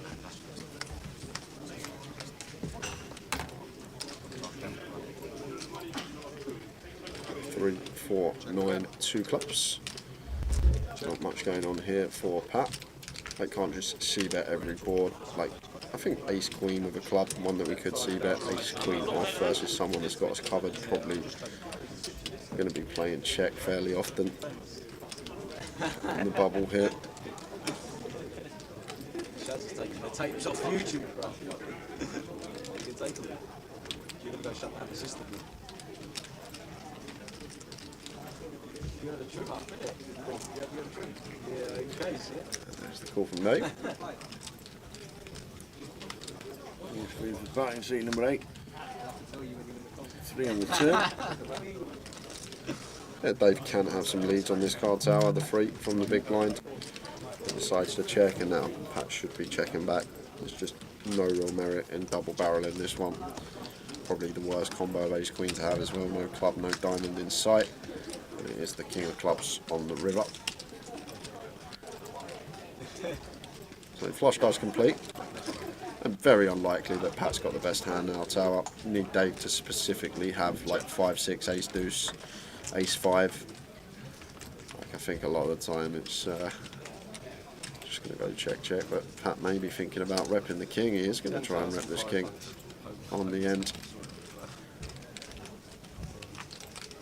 Goes for 10.5k. Obviously Dave shouldn't ever have a king here with the king of clubs coming on the river, so unless he's river 2 pair. Pat attacking that, and gets that one through with the ace queen. Going after some 4x or some 9x perhaps. I think 9x going to call though. Literally probably just targeting a 4 to fold, and then we beat all the 5, 6, the ace 5, the 6, 7, the ace deuce, all these sort of gutters on the flop. Lamberbath, just seen the presentation, a beautiful moment for a true legend who has given us many hours of entertainment over the years. Only been watching since COVID, but I'll be here forever because of you, Tower and Jay, legends. Wow, thank you very much. Cheers, Lamberbath. Thank you, thank you, thank you. We had a lot actually, to be fair. So after we come back from COVID, it was just like a boom, wasn't there? We just got loads of new viewers from nowhere and stuck with us for the last couple of years. I think doing the full season in like 4.5 months. Yeah, like every 2 weeks we had a stream, so yeah, it was amazing. Credit to everybody for getting that first season back after the lockdown. It was just incredible. Cheers, Ian. Also watch the presentation. Congrats on your great achievement. Just keep on trucking. We will try, you man.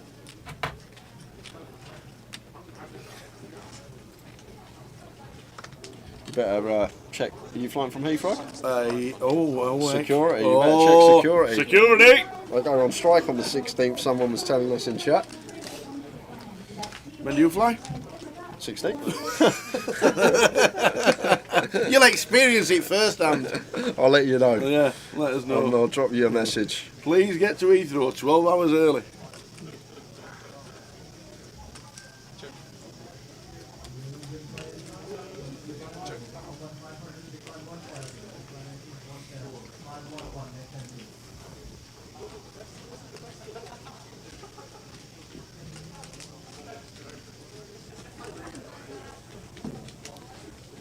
Top bet hit for Mo. Looks like Alex going to see bet here. 7,500. Not going to be working. Should lose Dave from the pot. 8's not going to be able to continue out of position versus the gun opening range on this board. Finds third exactly as well, Alex. We got the wrong Alex in that picture as well. Actually, just realised that. All right. Has it done its old clicky? We'll get that sorted out until PK. because the pictures can get changed instantly, which is good.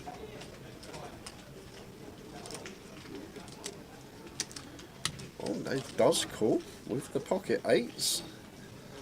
Going set mining on the turn. Doesn't get it. 10 of clubs, but an interesting one here because double gut shot now for the Queen 8 of diamonds of Alex. Obviously blocking King Queen as well. It is a tough task double barreling as a bluff into 2 players. When you get called in 2 spots on the flop, it does take a brave man to continue barreling as a bluff. Just because obviously Ace-X can be out there, even King Queen can be out there for Dave in the small. But Alex undeterred here with the Queen 8 and does go for the double barrel.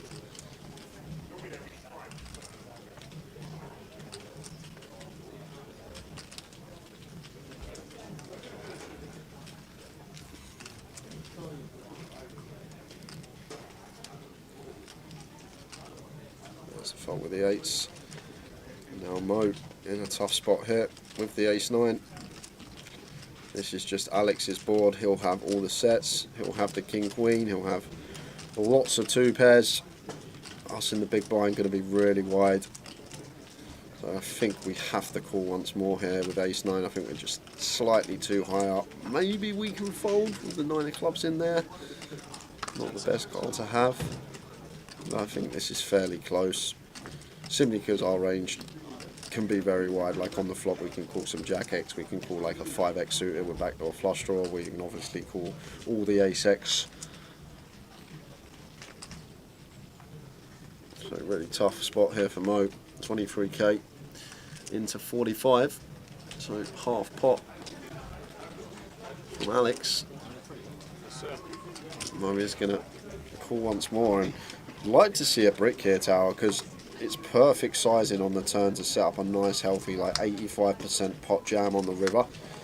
But it's not what we get. This Jack of clubs is not a card that Alex is going to be bluffing on, I don't think. Like Ace-X of clubs is a big thing. We've even got some King Queen of clubs. Would have been a straight on the turn, but Ace-X of clubs going to be in there. Hands like King Jack and Jack Queen probably going to call once more versus half on the turn. I guess we target some Ace-X, like all this Ace Deuce through Ace-9. Ace-5 gets counterfeited, so does Ace-10. So Alex going to use a time bank for this one because it does actually really need to think whether we can ever bluff here.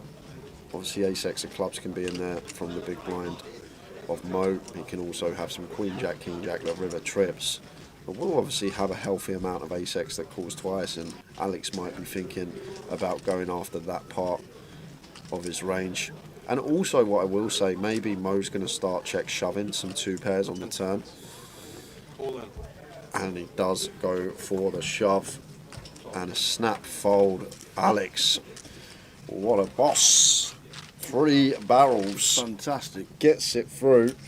Very nice indeed. 9 fingers Mike, all the best, Tower. Just found it's your 150th leg. Can't be there in Luton, but see you at the next stop. And a well deserved for the trip to Vegas. Good luck. Thank you, thank you. And Hercules, great coverage as usual. Well deserved presentation to Tower. See you at the Goliath with more.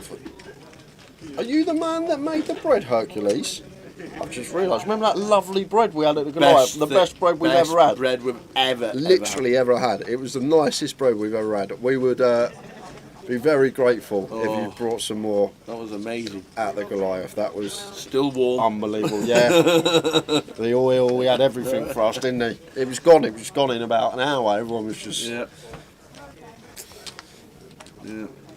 Just next time, if you could just look in the, make sure that there's only me and Jay in the comms.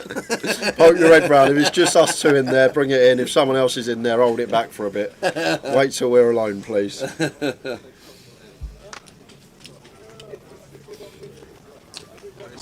20 minutes to go.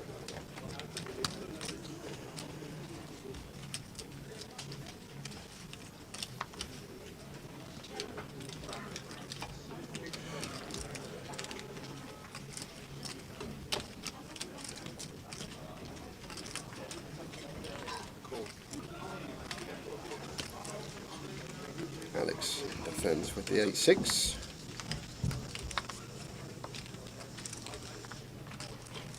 Seven, 6 deuce. 2 plots. Middle pair for Alex. Dave with the Queen 9, not opting to continue. Might have put in a small c-bet with this one. 2 overs and 3 to flush and straight. Yeah, and the 9 of spades bangs on the turn. Dave now with the best bit, but Alex does have up and down to go with this pair. I'm going to start leading. 12,000. Goes for 2/3. And quick ball from Dave.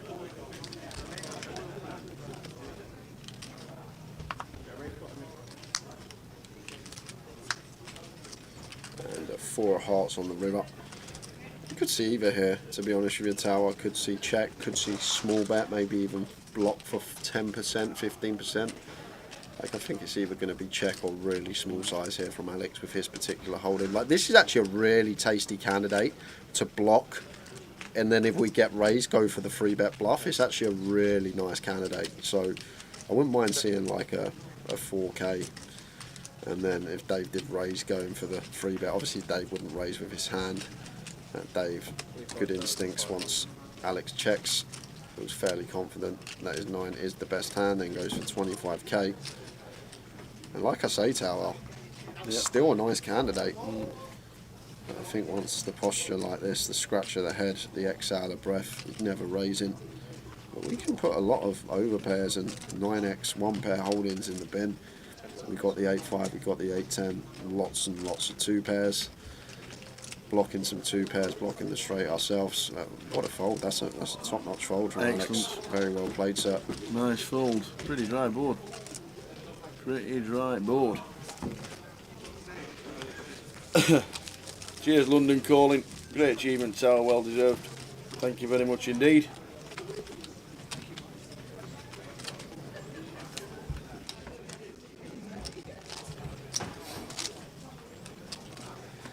Whatever, if you had some decent results from the Towers treble, you wouldn't need a freebie. Love to see it. Best of luck, pal. Cheers, Max Ali. You're right, though. You are spot on. If I hadn't done a Towers treble since I started this job, I would be staying at the penthouse in the Wynn.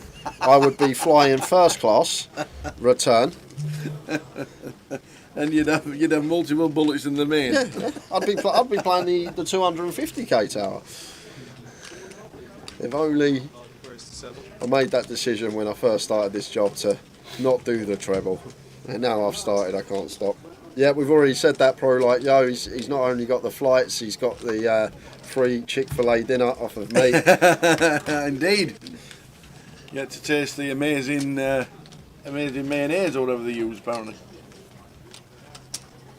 Amazing mayonnaise, yeah.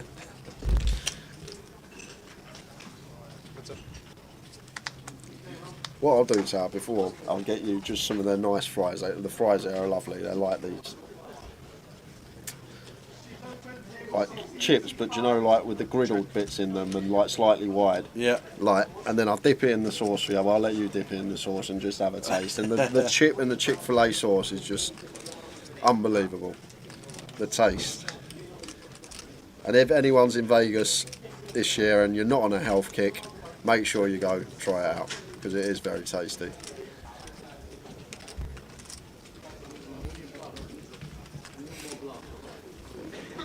Ravi here. Looks like it's going to go for the delay c-bet. Just going to let the ace-jack go, as he should. And we're down to 33. That's because JP has just exited the field. JP, not the Kelly one. I've not seen JP Kelly for a while.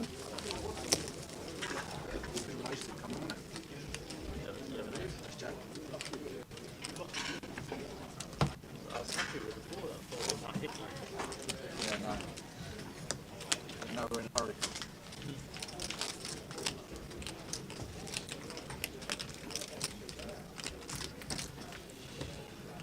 15 minutes till the giveaway, guys. Yes, I'm already limbering up.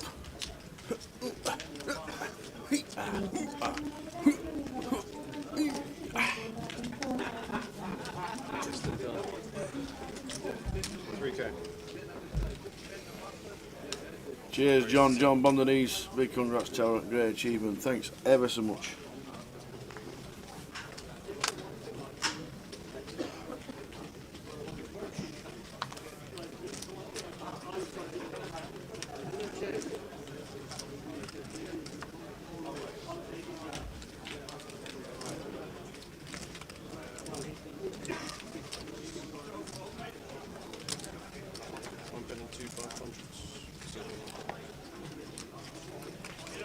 Does anybody know if Grosvenor Casino Northampton still runs poker tournaments? Northampton? Not heard anything about Grosvenor Casino Northampton. I would very much doubt it. But if it's not on the Poker Live app, that would mean no.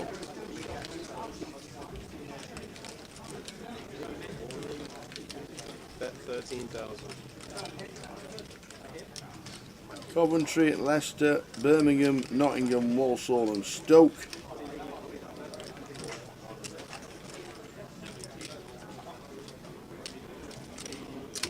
Bournemouth, Plymouth, Great Yarmouth. It does not look like it.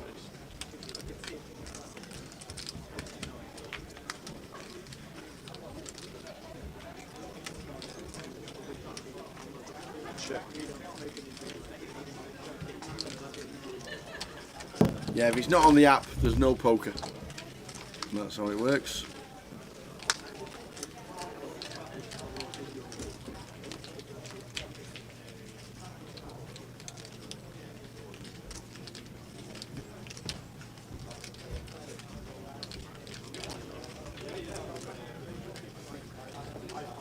Rivered flush for Pat.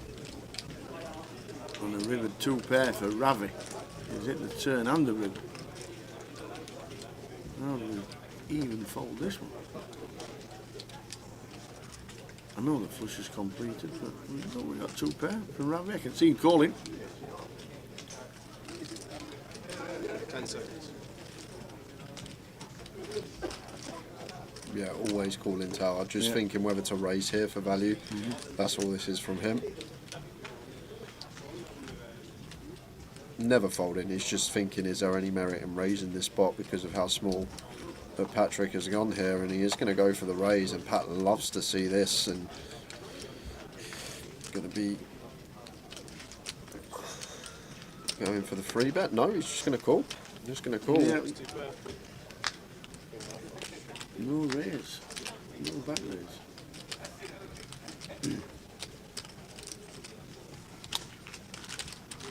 Tony Tarts is back. Are you back from Vegas, Tony? If so, how was it? If not, are you still enjoying it? He always stays at South Point. Always stays at South Point, this Tony, which is a bit further north than the sign. The Las Vegas sign. Never been to South Point. I might go this year. I might just go. And you can go here this year as well if you fancy. We've got the Goliath. That's our next event. The next event. 25k starting stack. If I win a bracelet and the mini, yeah. Shall I turn up at Goliath? No, I wouldn't. I'll let you have it off. I'll do it by myself. That's all right. I'll figure something out. I'll be like that. I'll be there. Don't you worry. Louis Ward says, who's chip leader out of the 31? Well, we have the chip leader from the break, which is, what, nearly an hour? That's all we can tell you at the moment. 40,000.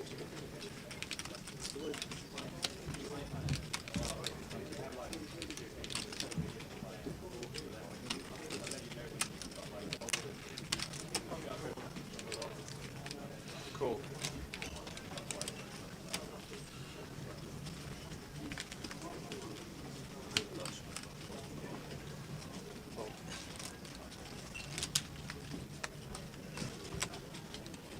Show down, please.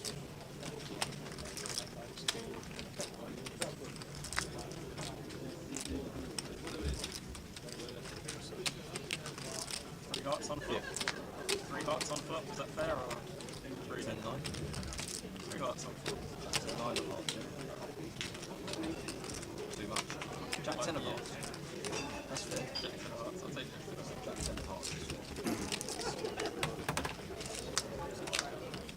We're all in for Riyadh with his 40k King Queen of Hearts against the Ace King in his running hearts.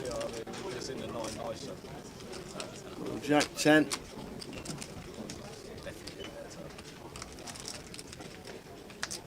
There's one of them. We just need another.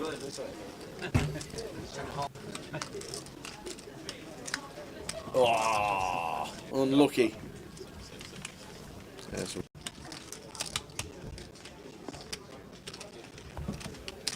Yeah, we'll get that photo changed ASAP. Tony Tart's still here, been here since 7th of May at South Point, and 5 nights at the Plaza. Now back at South Point till next Saturday, playing the Monster Stack tomorrow at the World Series.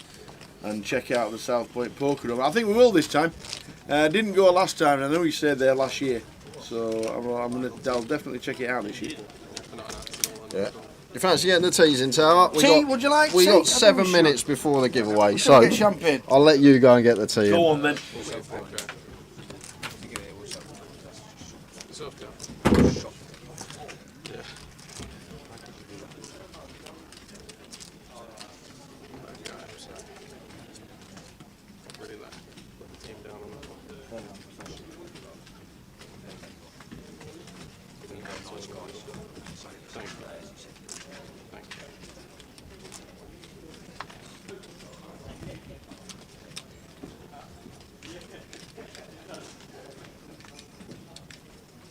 Raised to 8,500.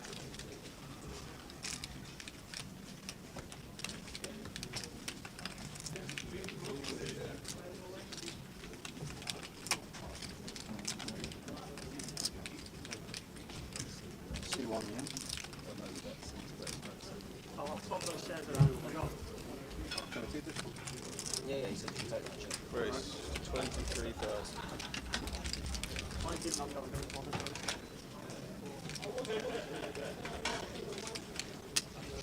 23,000. Alex in the hijack opens the King Jack suited, and Patrick here 3 bets to 23k.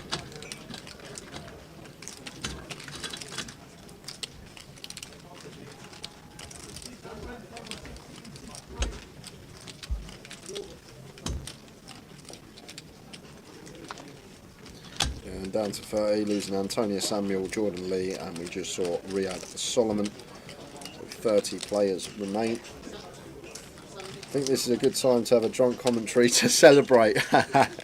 If only, unfortunately, we can't drink on the job. I think we did. We get usually a beer last, like heads up of the grand final at the end of the year, and say cheers on stream usually. But on the job, most of the year until we finish, be no alcohol, unfortunately. It's actually a good thing for you guys, because can you imagine me and a drunk Tower all day on the comms? I think it's a good thing. And look at this 3 bet pot, top 2 versus bottom 2, cold deck, and Pat should be winning a big one here. Just the board that we are going to be going bet on most runouts. Obviously a queen or a 10 would slow us down, but just want to keep putting money in the pot here. And Alex has to play flat, can't be check raising our bottom 2 pair here in a 3 bet pot. Pat still has the stronger hands.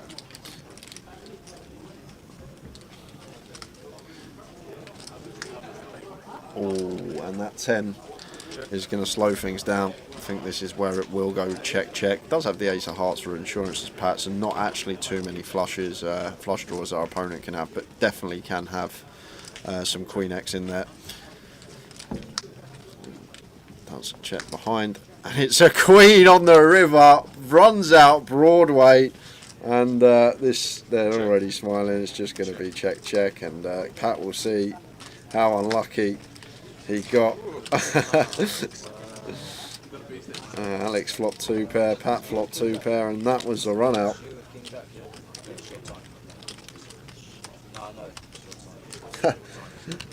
I used to watch a bit of Lex years and years ago. I didn't realise that he was drinking on the stream sometimes.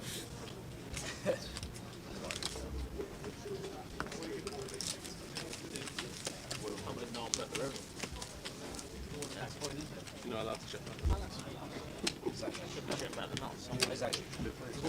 You'll understand. And it's still early. It's not even 7 o'clock yet. We've still got a good 5.5 hours left of the day, Tower and I. If we get on the beers now, we won't be able to speak the last session, and we still got to do 3 giveaways.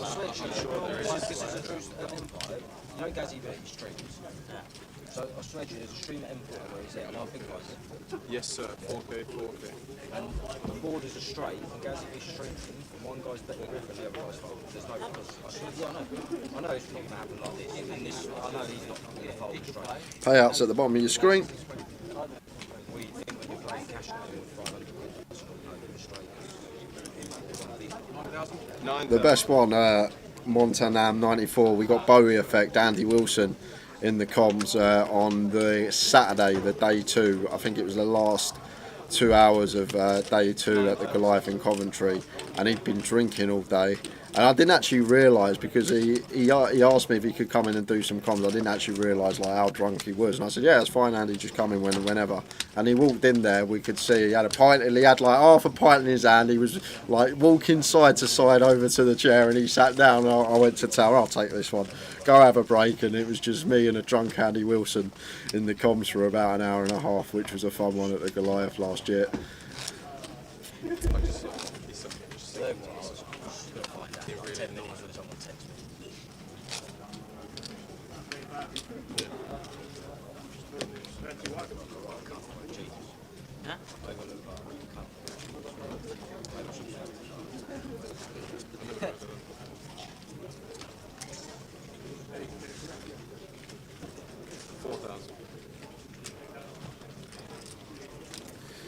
Yeah, I'll do it now, Carl. Well, we're just starting the hand. There's the schedule. Tower's on the tee run. We should be back any second, and then we can kick off with the 3rd giveaway of the day. There is the schedule. Best thing to do, screenshot it. I know it's a bit difficult to see, but just give it a screenshot and then just zoom in on your phone. It's the best way to do it. Yeah, that's the Blackpool schedule for the UKIPT, which is going to be at the Grosvenor.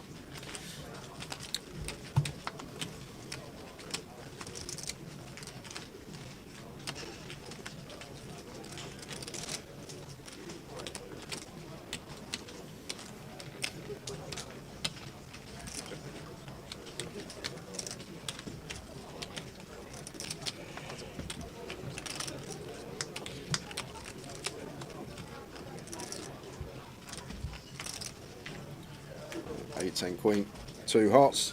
Look at that, 7 o'clock on the dot. Kev Allen's just said. Kev Allen has just said to me. He says, "What an achievement! 16 years, T-boy." Is that what he said?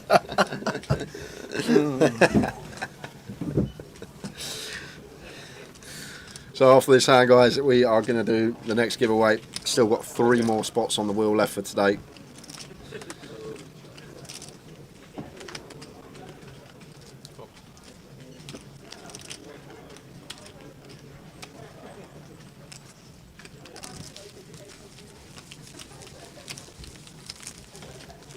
So, it's that time again. It is giveaway time. It is a Tower Thinks. If you are tuned in for the first time, just going to have to do a quick rundown of the rules. We have to do it every time. 1 guess per account, please. I'm going to ask Tower a question. He's going to write his answer down on this piece of paper. You got a pen? Have you got a pen? Where's the Sharpie? Oh, over here, I'm hiding it. How long does the piece of paper need to be? Not that long. Sure? Yep. Wait a minute, let me get me, because we've obviously got 2 more, so I'm just saving paper. Okay. Save the environment and all that malarkey. I'm good like that. So I'm going to ask Tower a question. He's going to write it down on this piece of paper. You're looking for Tower's answer, not the correct answer. 1 guess per account, and no guesses until Tower's answer is on this piece of paper.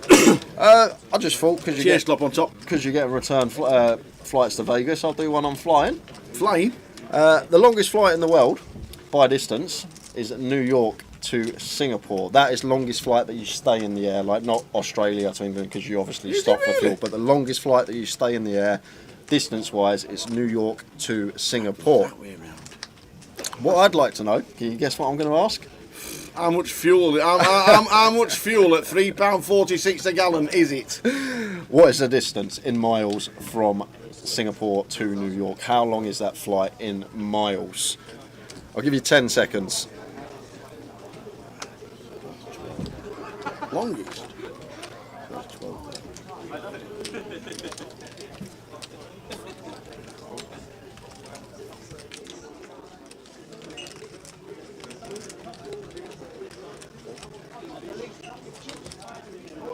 Tower's guess is in.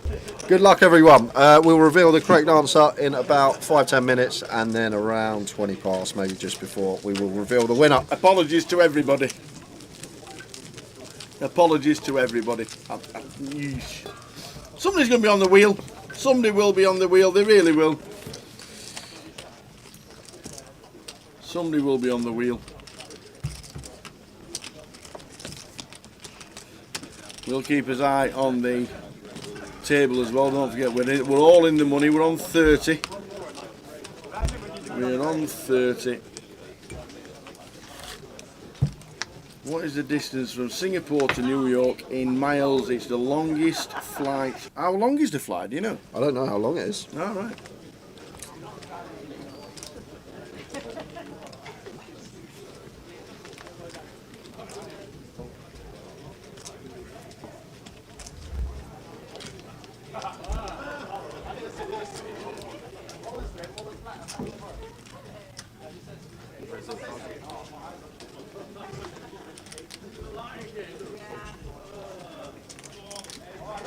Good luck if you're having a guess. One guess only per person.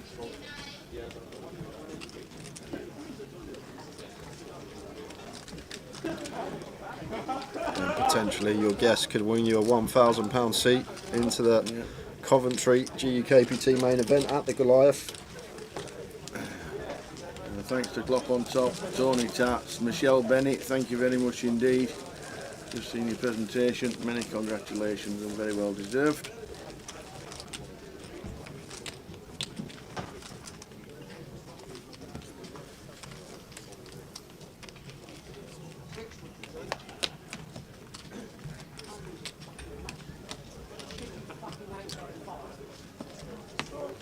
In miles, what is the distance on the flight from New York to Singapore?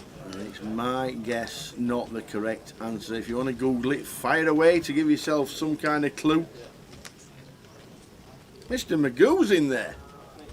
Come on, Mr. Magoo. And then, oh my lord, puts 19 hours.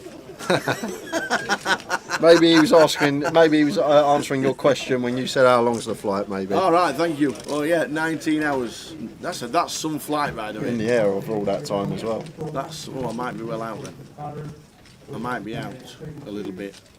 I could be out. I'll tell you me thinking.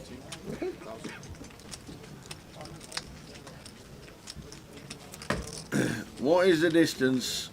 What does the tower think the distance is from Singapore to New York in miles?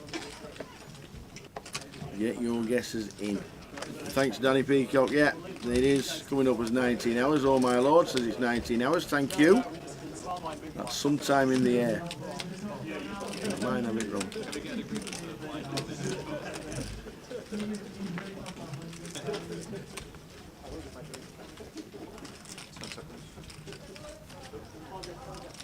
Not that I'm expecting to get it right.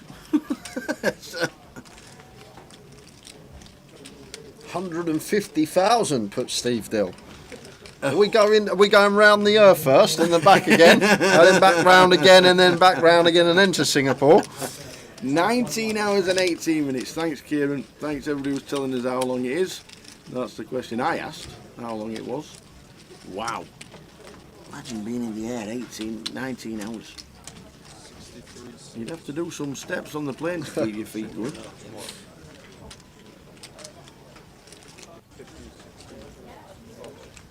Yeah, we can Google it. You can go. Oh right, I see what you mean. Me guessing how long it is. Yeah, we can Google it.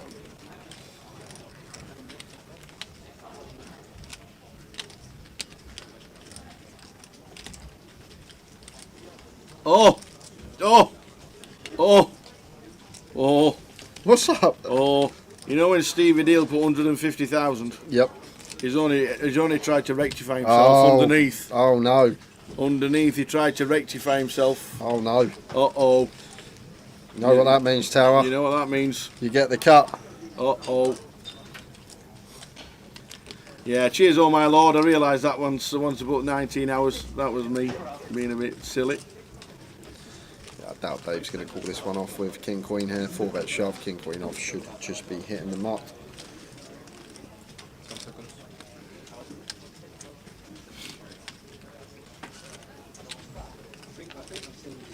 Some great guesses coming in.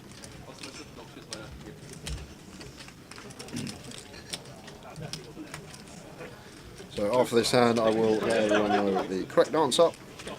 Okay.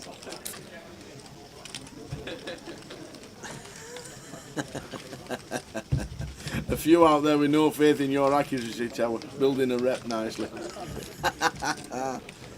Navdeep was out early doors, wasn't he? Mm-hmm. I think so.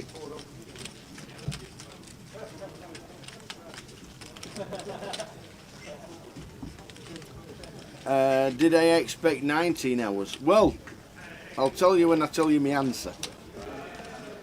So good luck everybody who's had a guess. So go on then. Of the hand. Go on then, here we go.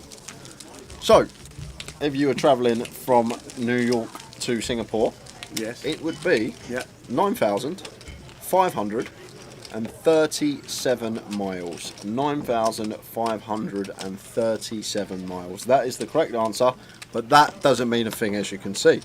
If you put that from Tower's reaction, I don't think you're going to win. Oops. 60, who's going to call, wouldn't you? If you do miss out on this one, doesn't matter. We've got another 2 later on this evening. Another couple of chances to get yourself on the wheel. Somebody will be on the wheel, and I'll be really pleased for them. I'll be really pleased for them. I didn't think it was only that. 8,500.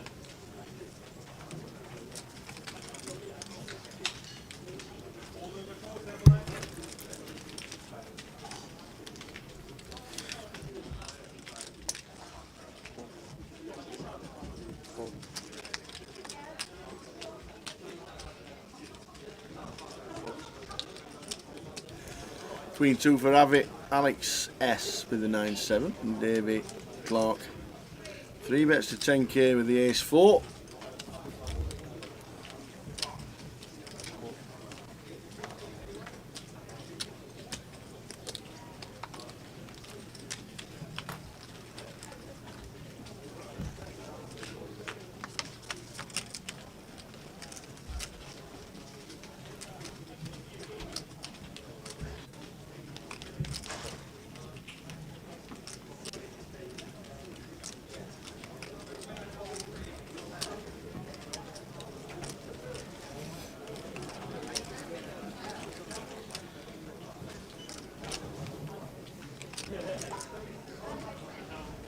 See, Alex's picture has been changed.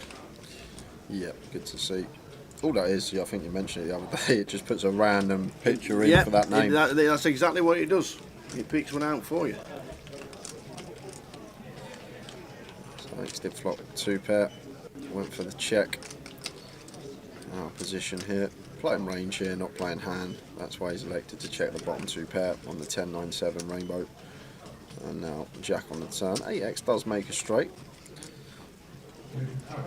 Does choose to check once more. River is a 10, so the 9-7 does get counterfeited. That's still actually good here for Alex.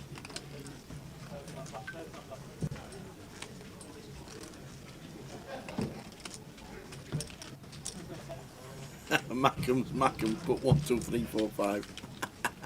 That's actually quite close. Stop giving it away! Oh, sorry.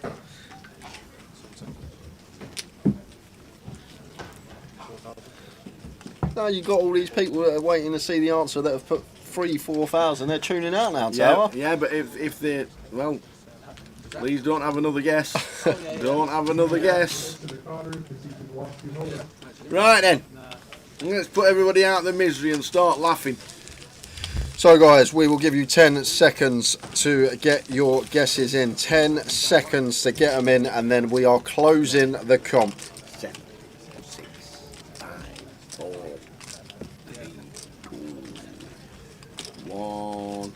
Close the comp, Mick Demard. Close the comp. Say nothing.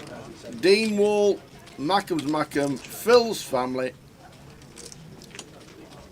All adding. There we go. Straight in. Mick Demard has done it. Wowzers, wowzers, wowzers. So there we go. So the correct answer was only 9,853 miles. So I thought, because I've been to Australia 3 times, in my head, thought Australia was 12,000 miles away. Yeah. What, Right. from here? Yeah. Yeah. So that'd be the longest. So 12,000. Yeah, longest flight, but can you go straight there, or do you have to make a little stop on the ground? Well, now tower? you can go straight there. Can you? Heathrow to Perth. Is that out now? It's 17 hours because my sister did it last week. Is it out? Is it started last week? My sister did it last week. That's new. So this could be wrong. That Anyway, could be. so Well, no, the question was the miles and distance New York to Singapore. It wasn't what's the longest flight. No, that's true. So I thought 12,000 miles was Heathrow to Perth. So if that was longer, it had to be longer than 12,000 miles. Then you said it was only 2 hours extra, which obviously is not the extra bit that I added on. So I ended up with a lot of petrol. I ended up with 15,400 miles. That's what I thought it was, because I worked on the Australia scenario, and obviously it went a little bit too much. Apologies to everybody apart from one person. Well, 2 people. One's going to get themselves a spot on the wheel. One's going to get a £30 token. Second closest. I'm going to do it this way, like they do at the award shows and stuff like that. Second closest, who was 36 out on Facebook, was Demi Watts. Guess 15,364. Well done, Demi. You've got yourself a £30 token. Assuming Somebody got closer. Graham R99 guessed 5425 and was 25 out on Twitch. 15425. Graham R99. 15,000. It was only 25 miles out. 15,425. He knew. So Graham and Demi. Graham, I take it you're going to go on the wheel. No one said no to it yet. Not yet. Chance of winning a £1,000 ticket. Yeah, I know where Singapore is, but obviously New York to Singapore. Hold on. And I was thinking Heathrow to Perth was 12,000 miles, and it had to be longer than that. Oh no! Oh no! Here we go. You're going to laugh at this one, Tal. What have you done? You're going to laugh at this one. So, right. Before I picked up my cup of tea, Yes. I had that there like that. Yeah. And obviously, my cup of tea is covering the one. So I'm looking at your number as 5,400. Graham was in early and actually put 5,425. So it's 10,000 now. So I thought Graham was closest because my cup of tea was covering the one, and then I picked it out and started doing it for 15. So hold on a sec. Graham, not congrats. Graham, not congrats. Because you're 10,000 now. But That's a lot out. It is going to be congratulations to Demi, because Demi's definitely going to be closest. Bear with me, guys. Stay tuned. If you guess near Tower's number, I'm going to figure out who has come second for a £30 token. Sorry about that. I'm so sorry, Graham. It's Tower's fault for making the teas, to be fair. If I didn't have the cup of tea, I would have seen that it was 15,000, but there we are. Sorry about that, Graham. I'm sure Graham's won one in the past anyway, so hopefully he'll be all right. But Demi Watts on Facebook, if you could please drop me your alias and... Are we related to Stevie? Maybe. Maybe. Don't actually need your alias, I can just put your name on the wheel. Well done, Demi. I will need the alias of someone, though, in about 5 minutes. I'm just going to figure out who's come second. I will be back. There we go. Well done, Demi. Getting close to me. Well, Graham would have known when Tower put the 15,400 up on the camera. He would have known straight away, oh, it's not me. Exactly. Right, and I think it is going to be going to... Just going to have a quick browse that there weren't no late entries.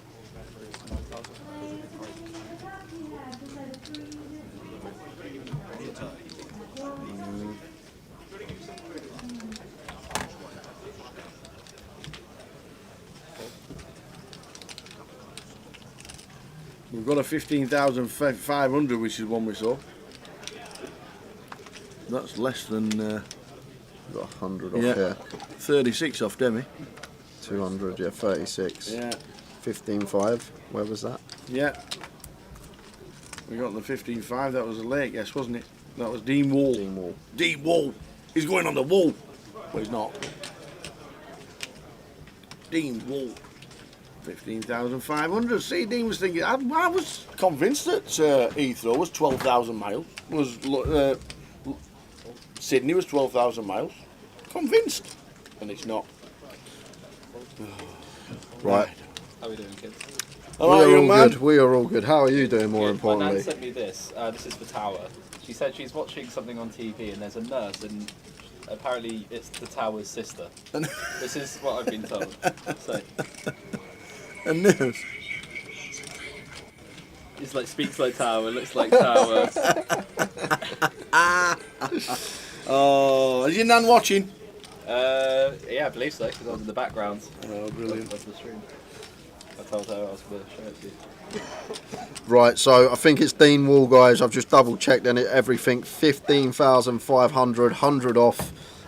Dean Wall is going to be the winner of a £30 token. So I just need your alias, please, Dean. And well done, Demi, who gets on the wall.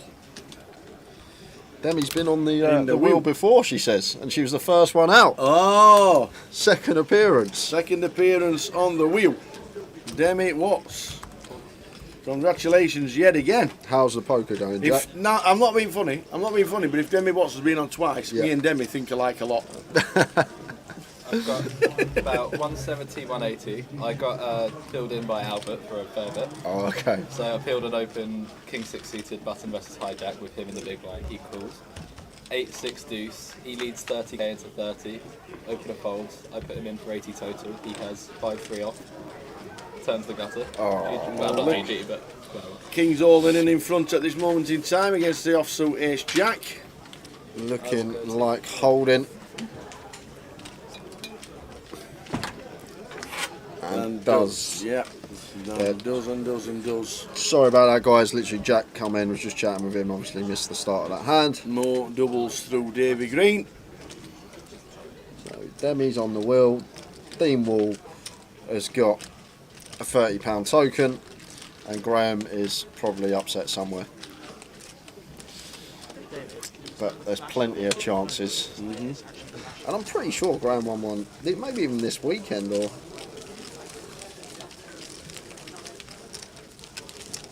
Definitely won one before. Name rings a bell.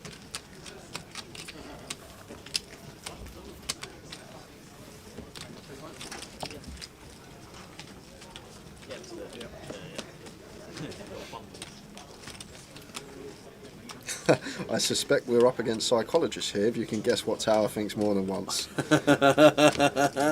Yeah, you can just either whisper me, if you don't want people knowing your online alias, you can whisper me on Twitch, or if you don't mind people knowing your online alias, just drop it in the chat, Dean. Yeah. And I'll put you on the spreadsheet for a £30 token. By the time you get to play the £30 token, people will have forgot who Dean Wall is on the alias. Stick as your alias in, screen name or your username. And we're going to break in 15 minutes. Yeah, 17 hours to Perth. 17 and 3/4 hours to Perth. I thought it was 12,000 miles. That was my mistake. It's only 9.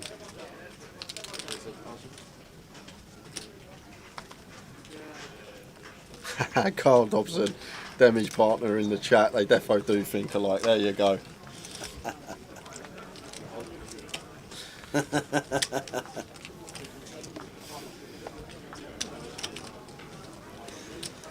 But after all that commotion, yes, let's have a look. It says 29. Yeah, let's have a look who come 30th. It was Giorgio Crisostomo.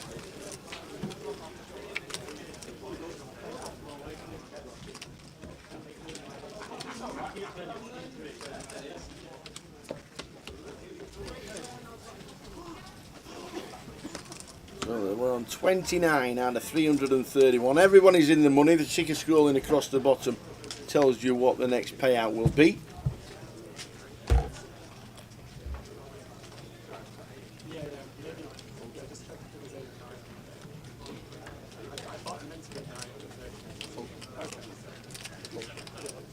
Circumference of Earth is 24,000 miles. No, I'd said more.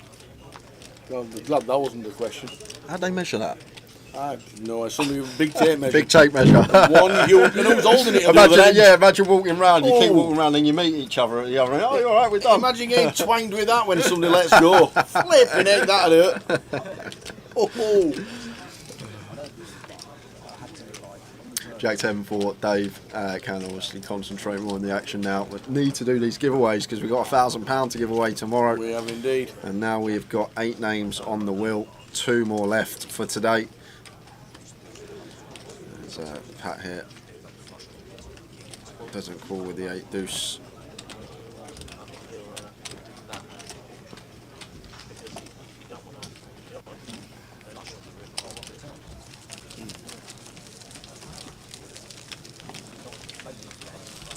Ian Roberts. Tower just caught up with the presentation, well deserved. He's tuned into about 90 of them.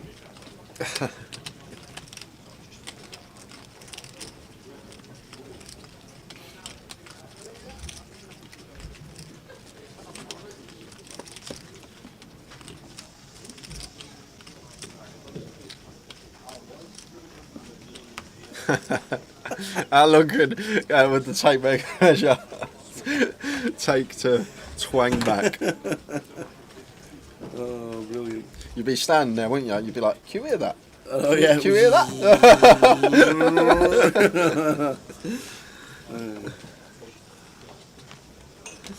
Still waiting on your alias, Dean. We go on break in 10 minutes, so if you could get in the chat before then, just so we don't forget. £30 token will be in the account Monday. Mo with the King Queen suited here. Just flatten the open from Dave. Jenny Fall says the circumference of the earth is 24,000 miles. Klopp on top says that's 48 Proclaimers songs. That's brilliant.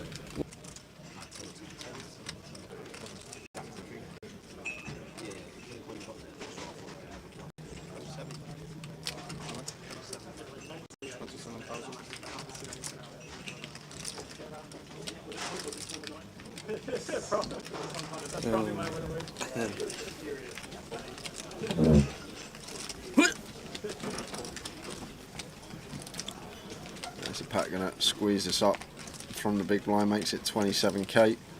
Problem here from Pat, it's just way too small. Need to get sizes right at this stage of the tournament. 27k over a 9k open after an open and 2 calls is just minuscule. Like, we want to be going 50 here, at least 50. Want to produce them folds. We're out of position. In position players are going to peel in wider, so when you give them a really attractive price, it's just one of these like adjustments you can make to your game. The idea of free bet bluffing from the small is to produce folds. When we go this size, we're just not producing folds, like the 10-8 of hearts coming along here, for example, at Dave. But probably still going to win it. Here, Pat. He has actually got a really nice candidate to c-bet. Good to see him c-bet here at least. 30% just south of. Mo not insta-folding. That does eventually let it go. So Pat gets that one done with the King Jack. I like the free bet. As a bluff, it's just sizing is way too small. Want our free bet to achieve some folds, and it's just not going to happen once we go that size after an open and 2 calls. And if you are new to the game, you have just started playing MTTs and you're not sure about sizings, just the general rule. Obviously it can differ from percentage of the field left in the tournament, but general rule, in position, free bets 3x or less, well, around the 3x. Out of position, free bets going to be around the 4x remit. Obviously it's going to get smaller as we get near the FT or at the FT because of ICM. And then when you open, and when there's an open and a call in between, you just add on a big blind. If there's 2 calls in between, you add on 2 big blinds. If there's 3, you add on 3, and so on.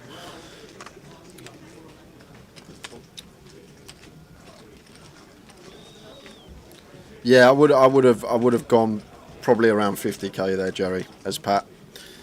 if we are going to elect a free bet as a bluff there. Don't always need to take it, but when we do, need to make sure that we get the sizings right.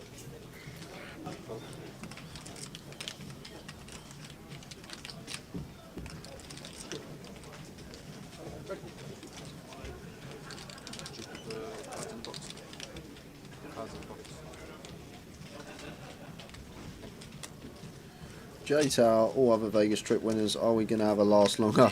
Winner gets main event entry, sell it to Jim.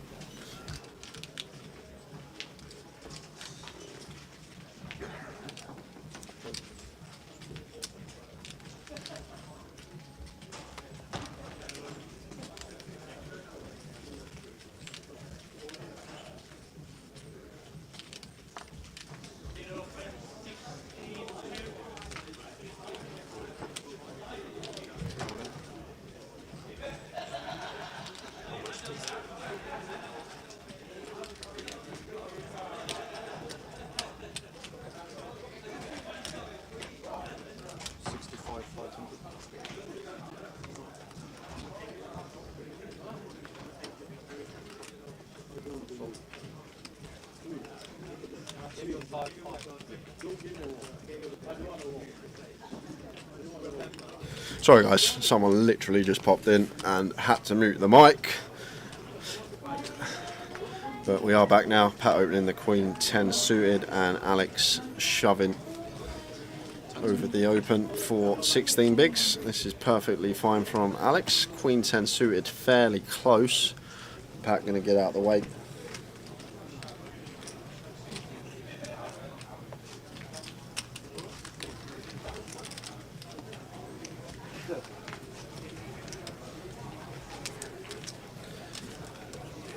Cheers, Dane. I've got it. Thank you very much.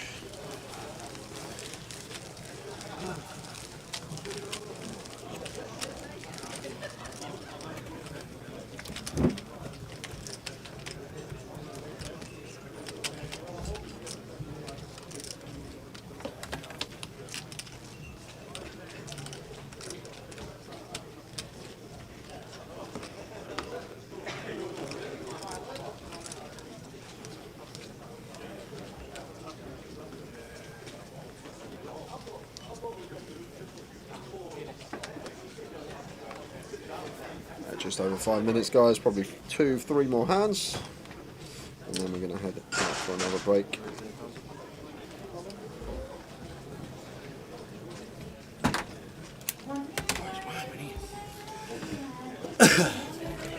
It is warm. Good to see Dave Clark Jr. on the feature. First ever winner, 2007 in Luton. First Luton champion, Dave Clark Senior. I'd love him to FT.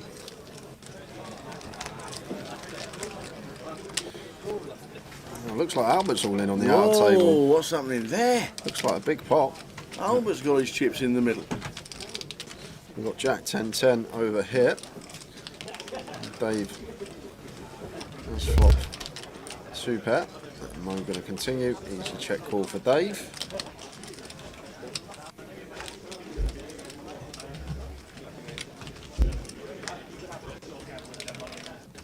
5 diamonds on the turn. Well, it does have 3 diamonds in here. Might want to start checking. Just Dave's got so many more flushes than us from the big or under the gun range. It doesn't really have too many flushes other than ace-x of diamonds and the ace king queen of diamonds, 8-9 of diamonds. Just like very few combos with the jack 10 of diamonds on the board. And although yes, we will have the jacks and we'll have the quad 10s over a tiny amount of combos, and Dave just got countless flushes from the big blind here. I think maybe we want to be checking as Mo. I think it might be a little bit optimistic double barrel. We will have his reasons, but really need to think about opponents' ranges and what does our bet achieve. What are we folding out with this double barrel on Jack 10-10? When Dave calls flop, he's going to have Jack X, 10X, and flush draws and straight draws. We're ahead of the straight draws anyway, and we're getting called by everything else. And now Dave goes for the lead on the end with his full house. Now Mo just going to have to get out of the way.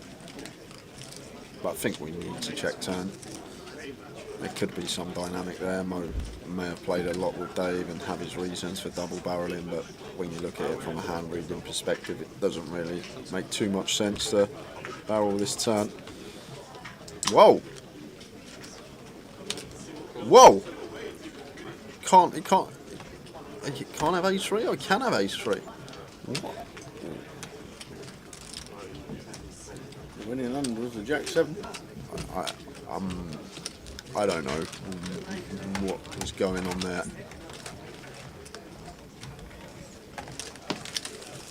Ooh.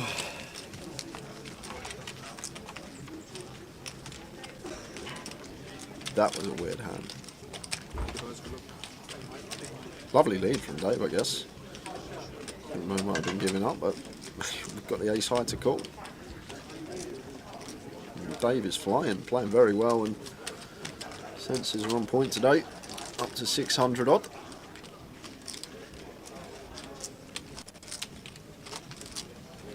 And there's Albert gone, and whoa! Well, Albert? Seat 8's gone as well. He was sitting there. That must have been a freeway all in, and matey in seat 4, whoever that is still stacking the chips tower. Who is that in seat 4? Absolute chunks. So we lose 2 at the same time. Albert Sapiano and Ed Roger both busting on table 12 in the same hand, and all the chips in seat 4 going to Daniel Robasser.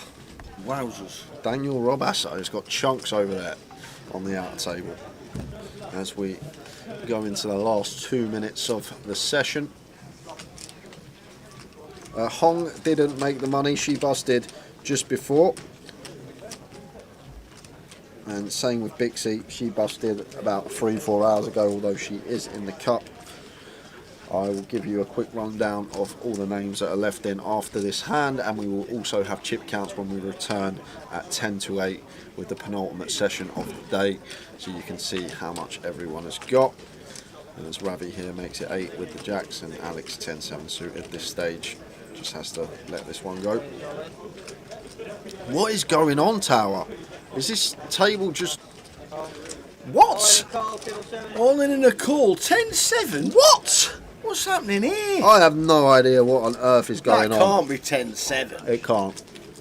Not for 7. Not Well, for there's 85. no one in seat 2. So how on earth has seat 2's card been pitched in box 1? Are we going to show 10-7? It has to be 10-7. There's no one in seat 2. There shouldn't be a situation where a card slid into the wrong box. There's no one sat there, but what on earth is going on the last couple of hands on this table? It is 10-7. Oh, here we go. Oh, here we go. The 10-7. So he's got 6 outs. Any jack, any 6. Ace of clubs, no good. But still can survive. Yeah. And doesn't, unfortunately. It's a 7, but it's not the card we needed. So we lose Alexandre Gomez de Souza Luis. Wow. It's crazy, Tal. You sit there, you play a poker tournament for 2 days, you're on an hour clock, you've got 20 big blinds. Must be like 70 bigs. 20 big blinds, average stack. Let's have a look. 270, 4K level. Yeah, 60, nearly 70 big blinds average stack. Nearly 70 bigs average stack, just And under. we're getting it in with 10-7. I'm just shocked. The last couple of hands have been weird. This is last 10% of the field in a 1250. Don't adjust your sets. 1250 tournament. Last 10% of the field. And we're seeing stuff we expect to see at the Goliath.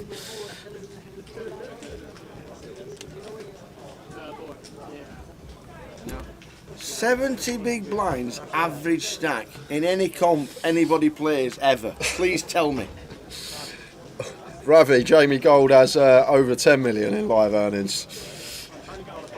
Who does? Jamie Gold, he says Yes. Alex G with the right. 10-7 has 3.5 million in live earnings. Yeah. Don't think always say that about him and say the live earnings, but if you play loads of volume, you're going to get them racked up anyway. But it's just not good. We know it's not good. 10-7 suited, just ripping that one. Maybe there's some sort of dynamic with Ravi. I'm always trying to clutch at straws and think of why we might be doing this, but I'm really struggling to come up with a reason. To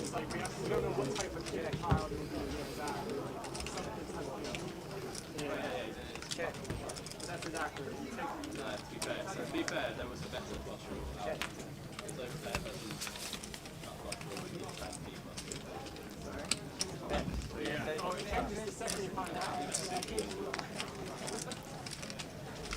And I think that's break, guys. Should be break.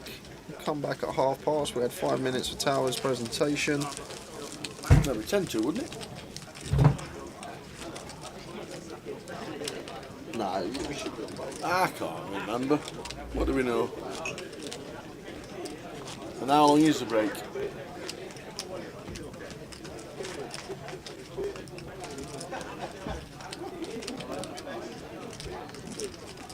Jack Harcastle's still in. Try and get a full chip count as well from the outer tables, with there only being 26 on there.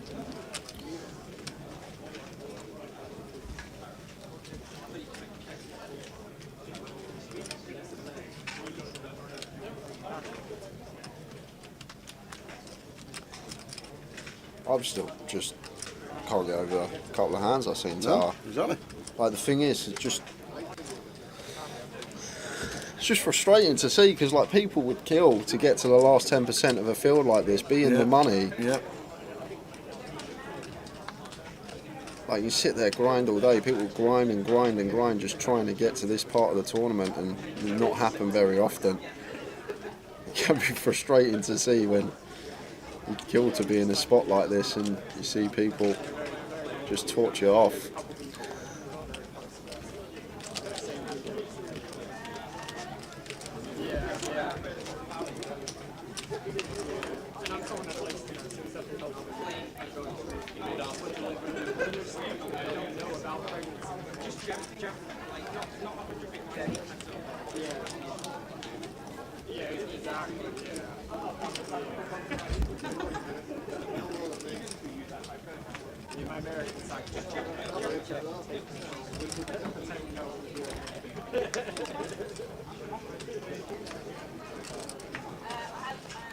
Also, I believe it's a 20-minute break, Tower. Is it? Yeah. And I think, yeah, I was right. I went and looked at the clock, and it had like 52 minutes on it, which means we're going to be going on break in 2 minutes' time. 2 minutes' time.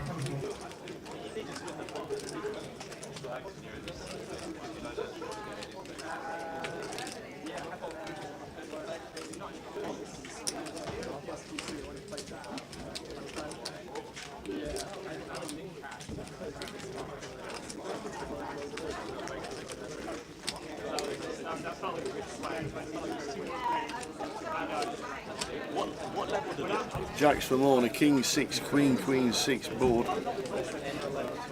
The jacks do play.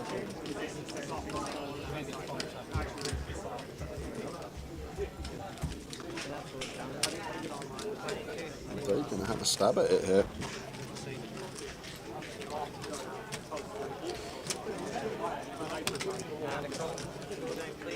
Yeah, we'll be back about 8 p.m. Just after, closer to 5 past. I think we're going to be back at like 3, 4 Yeah, we'll be past sat 8. in here at 8. So this should be the last hand. I'd be very surprised if it's not.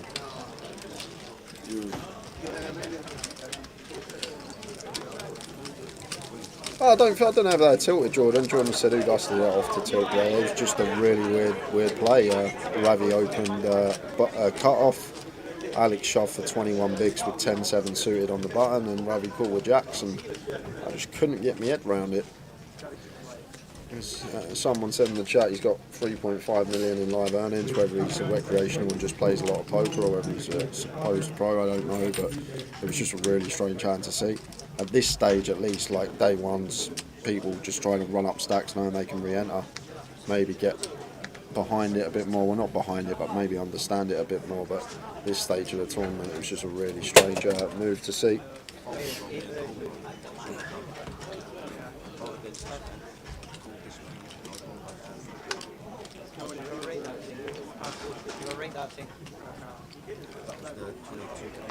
Ravi with the ace-4 of hearts, raises to 8.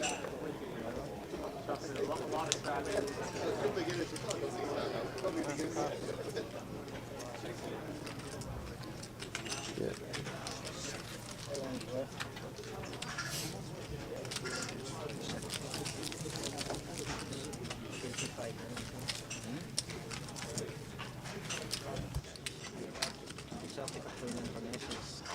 minutes have just scored. 5 minutes, 2-1. Top final here. What, you're losing? No, we're winning 2-1, but there's 5 minutes.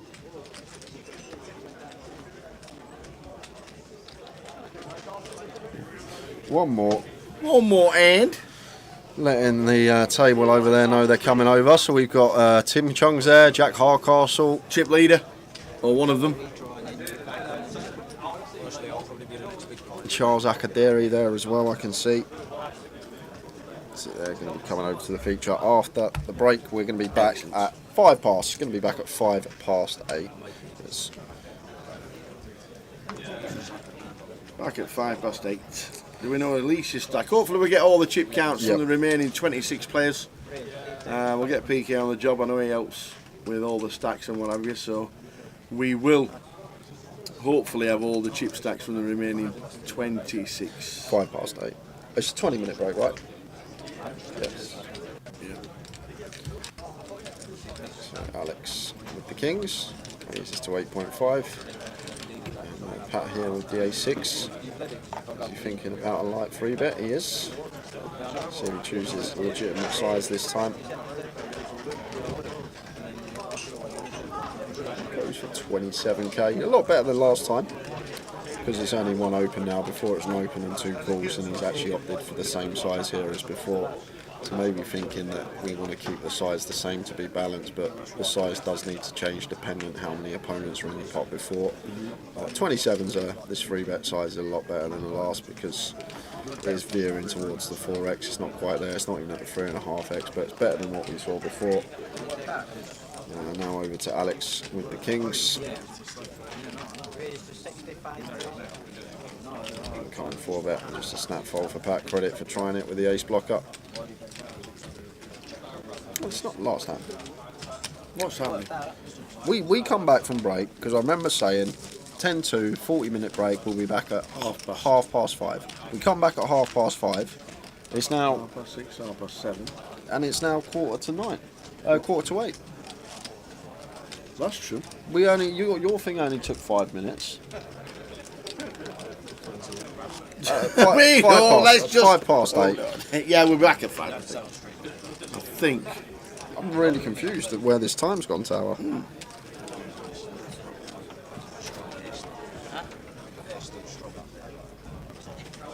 We'll soon find out. We'll just keep dealing and finding out until everybody else stands up and disappears for a 20-minute break. What we do know is the break is 20 minutes.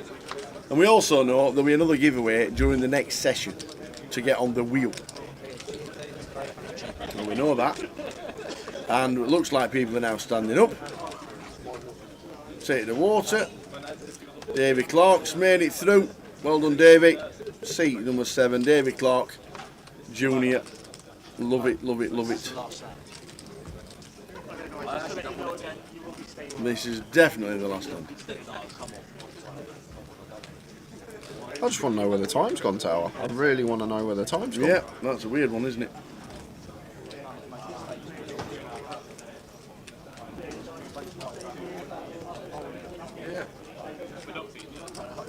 So Ravi 6.5 to call.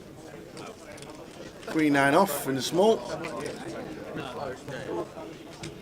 Did you notice on him? I have no idea. Does he know it's on him? He has no idea it's on him. Somebody tell him. 10 seconds. I might be tanking for the break, but are we not already on break? Yeah, half of the table have left. On the break. Back to the big. Davy Green's going to see a flop.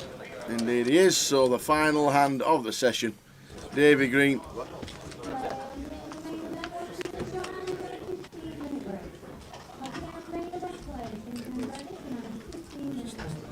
Yep, last hand. 15-minute break. 15-minute break. 15-minute break. Okay, so we're back at 8:03, something like that. To just after 8 o'clock. Dina just said 15-minute break. King High flop. Davy Green. Out flops Alex. So a check call from Davy Green. Ah, nice card. So. Yeah, small bet or check on the turn here from Alex on this king turn. Like, can still get value from some 7x, potential 5x in the big blind. Yeah. But Dave still can have a lot of kings. So plausible check or small bet here. Don't really want big sizes once this king pairs. I think we are going to continue like 12, 13k for third maybe. Well, he's going to go for the big bet. You're going to get the bad news. He is. Snap call from Davy Green. River. Always checking back river. Not getting free streets from a 7. Not getting free streets from a 5. So this should just be check, check. It should always be check, check.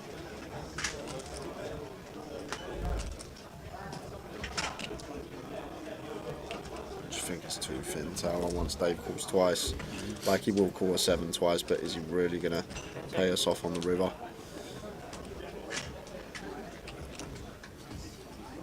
And he does. Delayed check. And that is the last hand. Full chip count on the way. See you just after 8.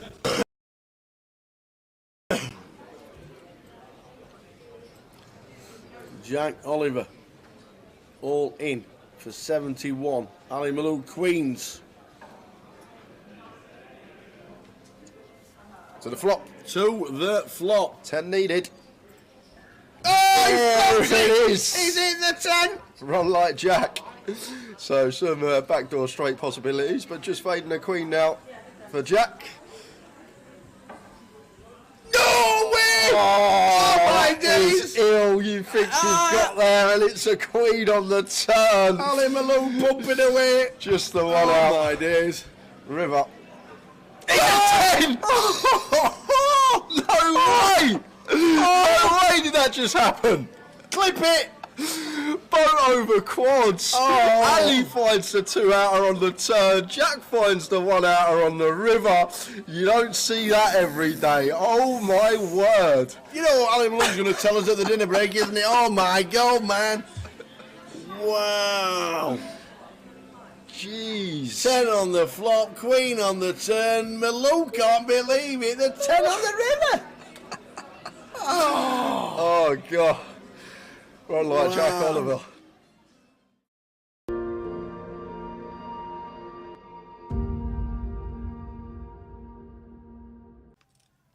So good to see Carl back at the tables, one of the Thanet boys.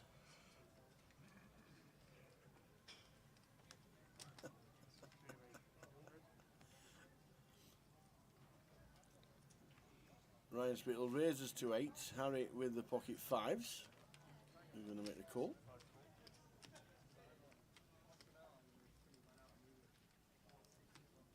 Jess could feasibly come in with the old Jack 8. Yes, she does. Which will bring in the small big blind. Yeah, Simon not folding this one. Suited king getting this price, closing the action in. It goes 4-way to the flop. Yep. Ryan with the betting lead.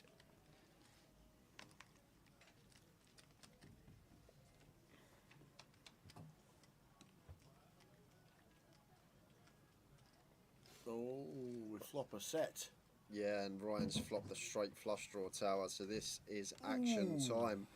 Ryan with the 8-6 of diamonds on an ace high board. Great flop for us once opening in the cut-off. Not only have we flopped the straight flush draw in terms of range, going to be better for us.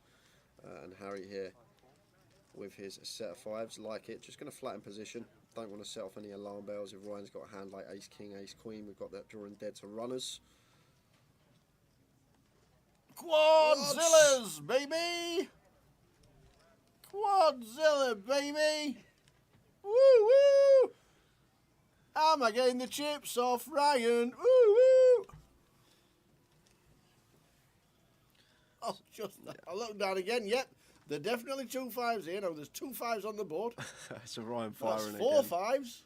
Maybe just trying to fold out some weak ace X, some suited ace X that Harry can have here. As well as that 9x is going to have a hard time calling a double barrel, and obviously Harry flattening in position. Going to try and get the max on the river with So a there's shove. 1 out. 7 of diamonds is straight flush. Oh, he thought he had it done it. No, what's this dealer done? Where's the bad beat jackpot in the tournament? No way! £245,000. That is incredible. I've never seen this tower on stream. Quads over straight flush. This is a setup of all setups. Oh! No All way. And he can't wait to turn him over. No way. Quad Oh V my straight God! flush. Look at the table. Oh wow! Oh wow! Oh wow! That we'll never see that again. Ludo says I never take pictures at poker table. I'm taking a picture. We will never see that again on stream. To get that hand here on stream. Look at the cameras; they're all out. Oh my God! Quads over straight flush on stream. Somebody go and get Jim. Ask him if they have a bad beat jackpot for Imagine, the imagine that on the GUKPT. imagine that on the cash table. Oh, that is gonna be wow. Wow.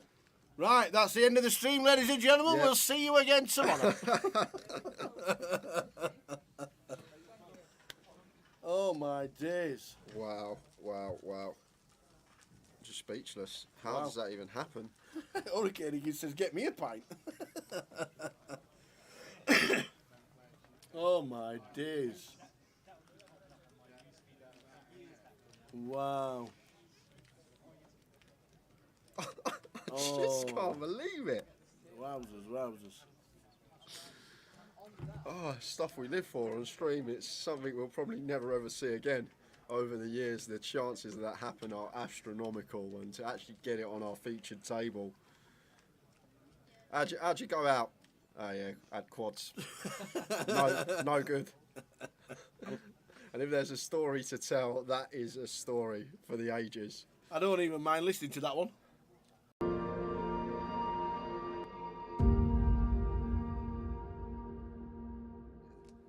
With the ace king. Just going to be 4-betting here. Size wise, probably want to be. Could even just. How big do we make this tower? 4K? It's about 3.5. Yep, it is. Yeah, so on the size we'd go if we're heads up versus the 3-better. I think with a cold call in between, we do want to add a little bit more juice on, but making it 3.5k here. And Jamie Lee with the 7 deuce. These two are really deep, but not sure how we can continue here out of position when Boovy's just showing immense strength. Well, saying that,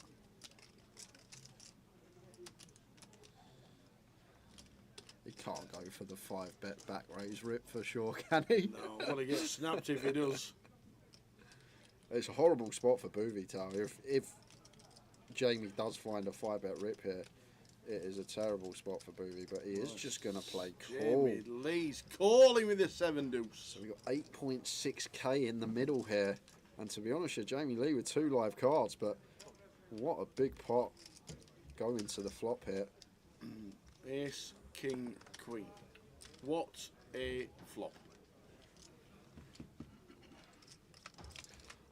The thing is, I don't think queens are going to be a worry. I think that's just always going to play cold 4 as Jamie and not cold call the 3-bet.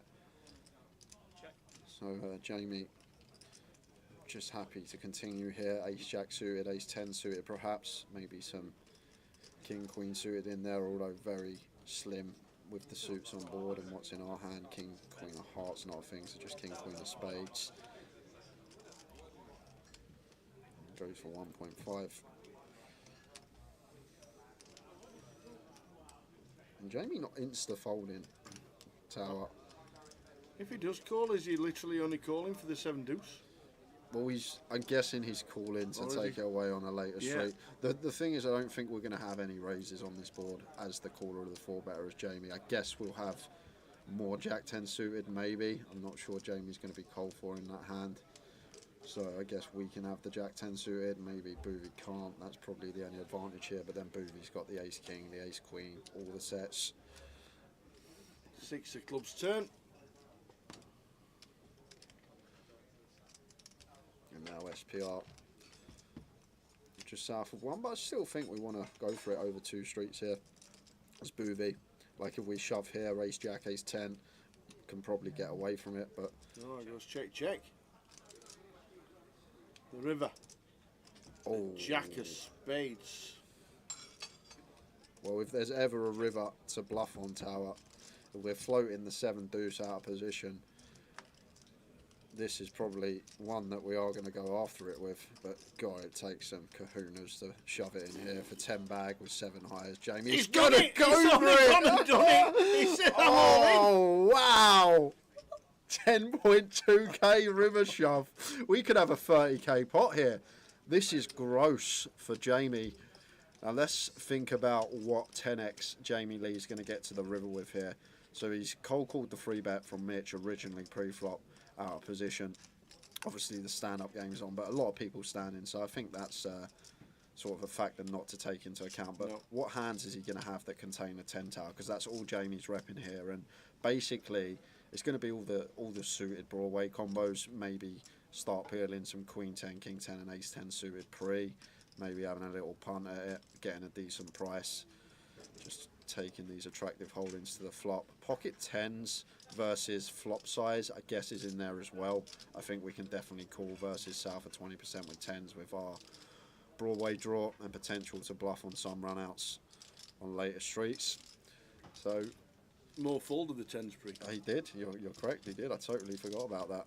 But from Boovy's perspective, this is an ill spot because it's one of these situations that Jamie can plausibly have a 10, and what bluffs is he going to find? That's another question we got to ask ourselves as Jamie. What on earth is Jamie Lee meant to have as a bluff here? Cold call the free bet, Jamie 4 bets, then calls closing the action, off to the flop we go. Calls south of 20% C bet on ace king queen, check turn, and now wants to shove for just under pot on the river. Like, find me a bluff tower. Like, I'm really trying to come up with something that we get to the river with here that wants to potentially run it. Like, we can't even have like the king 9 suited, the queen 9 suited. They're all going to fold pre. They shouldn't be in there. Even like the suited ace x should be folding pre, so they shouldn't be in there. So I'm guessing the only bluff that he can really have is this particular hand with the 7 deuce game on. But then we need a lot of different variables to happen as Boovy. We need Jamie specifically to cold call the free bet with 7 deuce, then call our 4 bet closing the action, float this flop out of position, having to fold to a double barrel if Jamie does fire turn. Like, it's a big ask. It's a real big ask for Jamie Lee here to have 7 deuce. I know we can see he's got it, but we need all these variables to fall into place as Boovy to be good here, and we can see that he is actually good, but I can't find any other bluffs for Jamie Lee other than specifically 7 deuce, and I just think most people with 7 deuce are just going to check fold flop tower because they can't do anything on the turn if Jamie double barrels with less than 1 SPR. So I think we might have to fold as Boovy. I know you can see he's got the best hand, potential to win a 30k pot, but I think we are supposed to let this one go because where are we finding bluffs from in Jamie's range? What is he supposed to turn up with as a bluff here on the river, the way this hand's played? This is sick.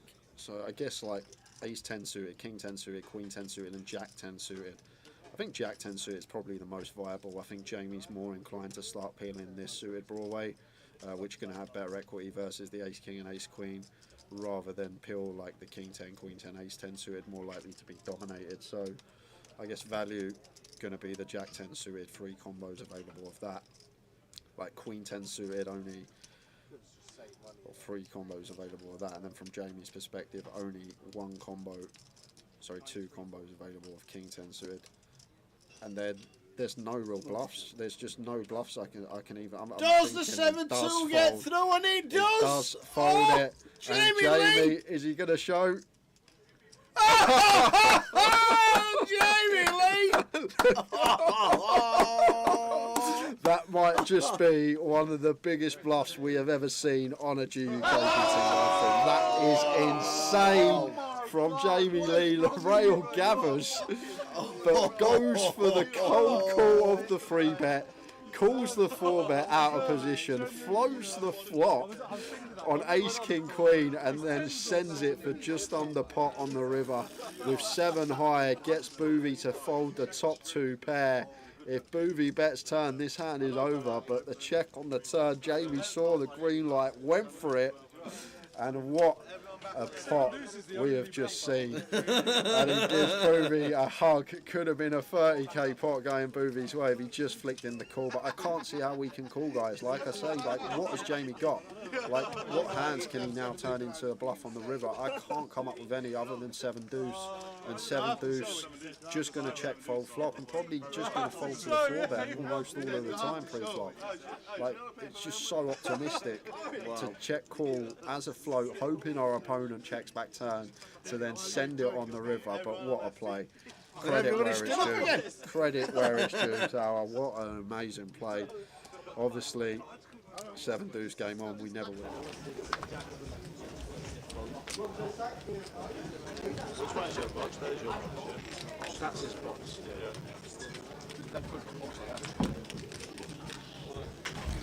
We are back, guys. We've kept the same table because when we lose one more, we are going to be on the 3 table redraw. That's because just before the break, we ended up losing Alicia Richardson in 26th. I know a lot of people were rooting for her.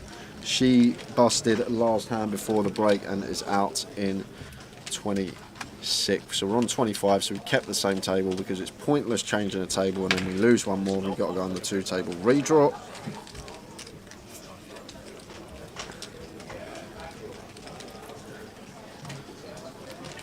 Look at this from Ravi, 3-betting the 3s on the button.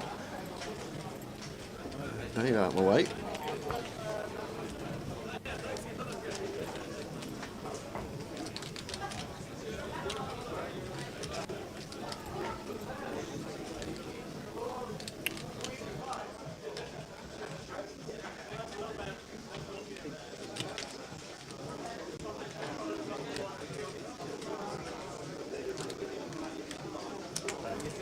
Pat gonna fold the suited Broadway to a 3-bet there. Cut off versus button.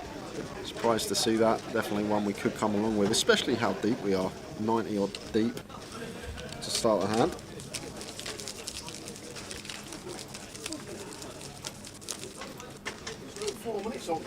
Yeah, because I'm guessing we go to the 2 table redraw and I have a little 5-minute pause. We've been back for 2 hands.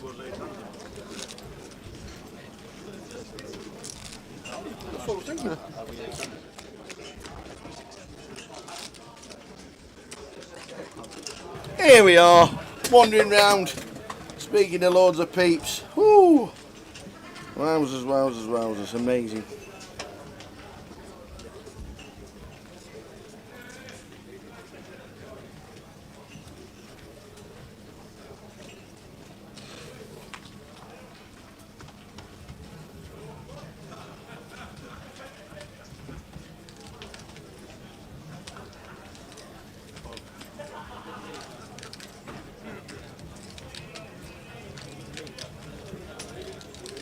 Aces for Pat, King, Queen for Davy Crane. They didn't change the tables because we were on 25 and there's a table full table redraw at 24.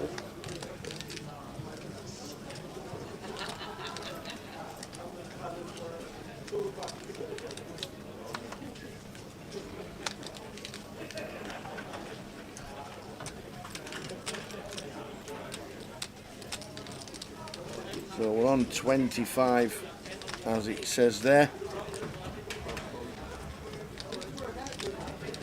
and we can tell you as we get them in, Davy Clark is in. Come on, Dave. I don't root for many people, impartiality is the key, but come on, Dave Clark Jr.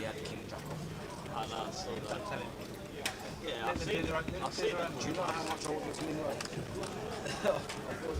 You know how much I want it to full bet for it? I want it to be Ah, that's as dry as you like. We need queens and kings. And it's not, and that's it. Dead on the turn. Dave Clark Jr. Great, great effort. Dave Clark Sr. winning the first ever Luton GUKPT back in 2007. Sadly passed away a couple of years ago. But Dave Clark Jr. cashing in 25th for 2,750.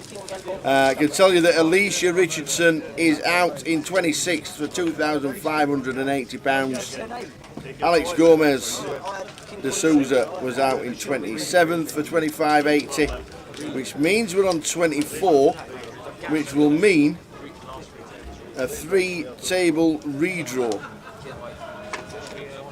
So there we go.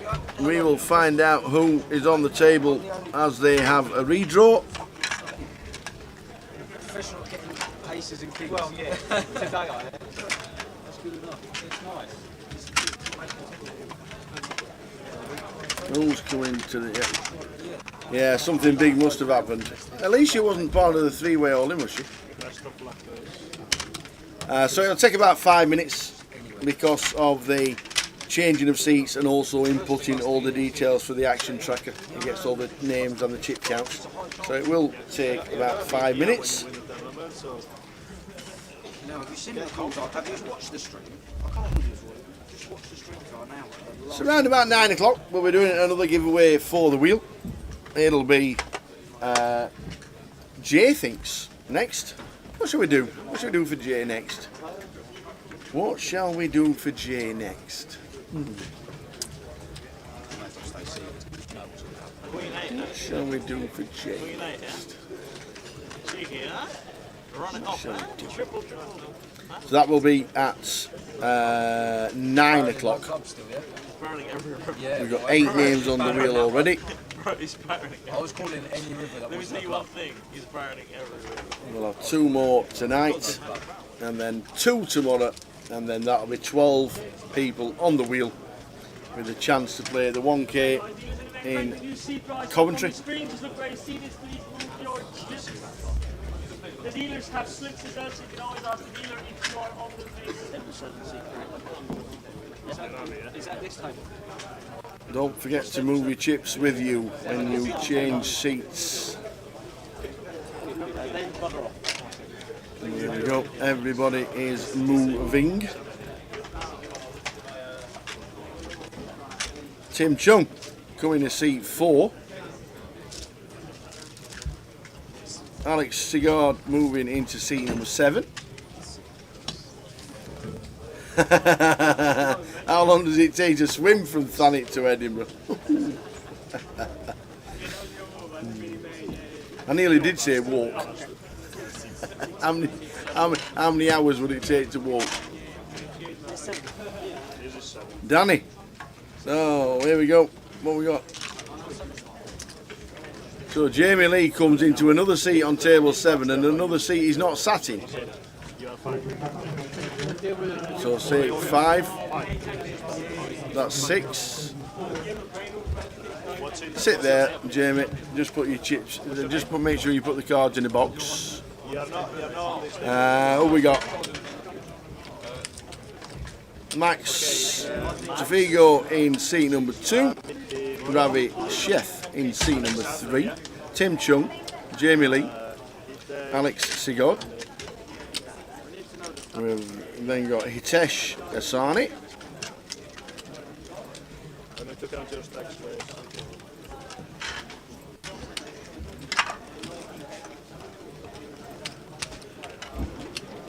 Coming in, and Willie Tan's in one.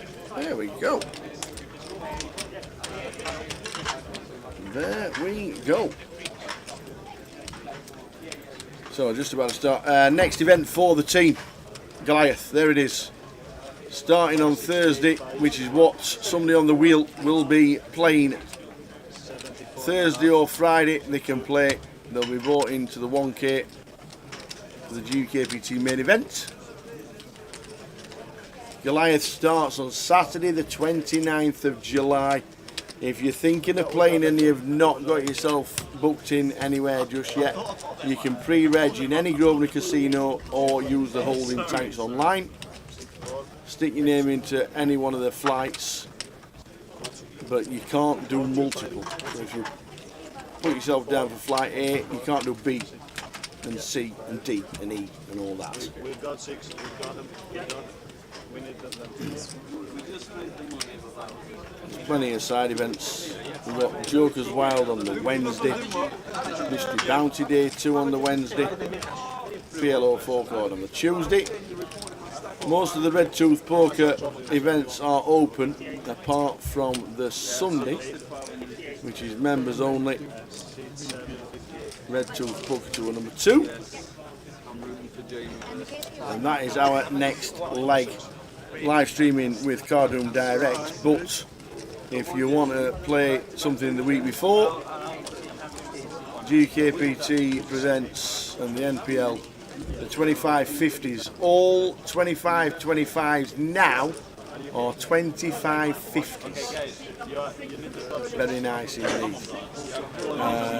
Leeds, London, Walsall, Edinburgh and Bolton in July.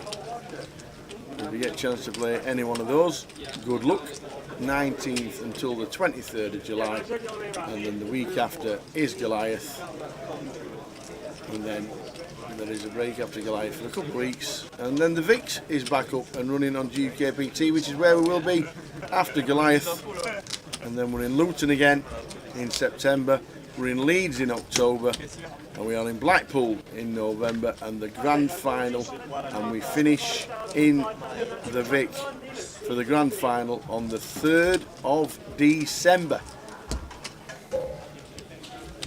So plenty going on. Willie Tan's now swapped seats. Willie Tan is in seat number 9, sat in the wrong seat.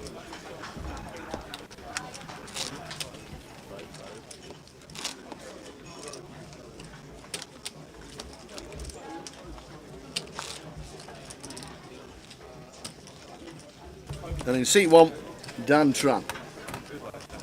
So Willie Tan changes seats. We're on 24, as you can see. Last person out, Dave Clark Jr.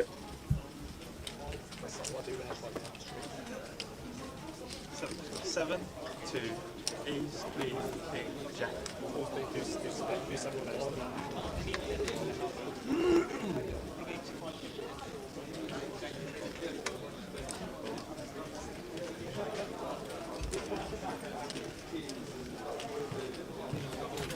So the redraw is done.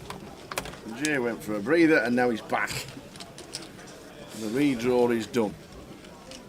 I forget we've got to do another giveaway. Feels like the last session, Tower, because you look up top right, you see 24 left. Yeah. Expect to be in the last session. Yep.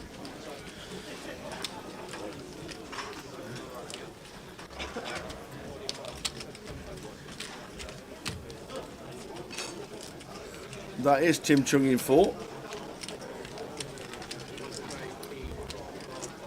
Dan Tran in 1.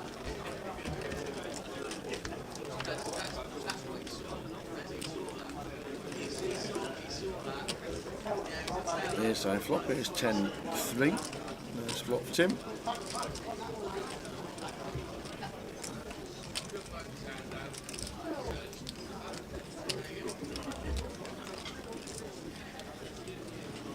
Let's see that round third here.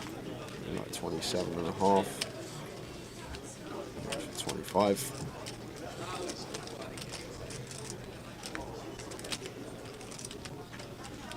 I expect that just to be underhand. Be surprised if it wasn't.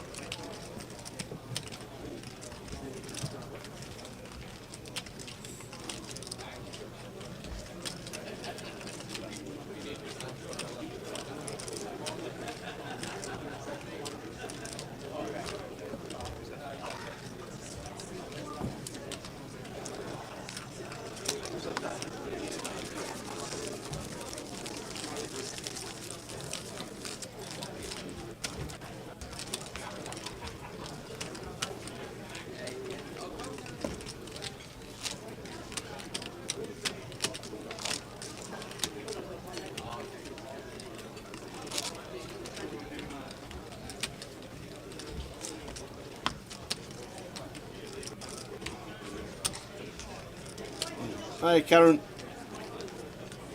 We'll try and get you as many chip counts as possible. PK was doing a lot of with the chip movements and what have you at the break, so I don't think we got a full chip count as with the last 24. So apologise about that. We'll try and give you as many as possible in the next hour or so, and keep you updated with the chip stacks.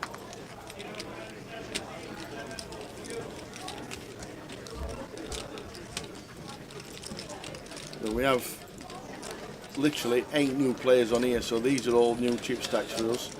Willie's on 156, as you can see. All chip stacks under the players' names. And these are all new players.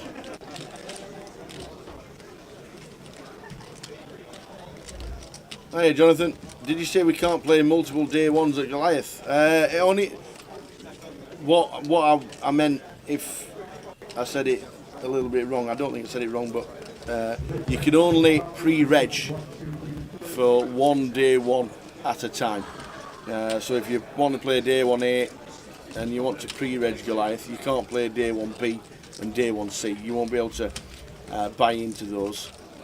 But if you bust out of day 1A, you can definitely play day 1B.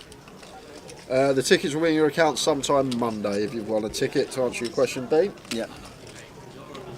They'll be Monday when we send over all the tickets to Tom on Sunday night when we're finished. Jay always does it before he leaves.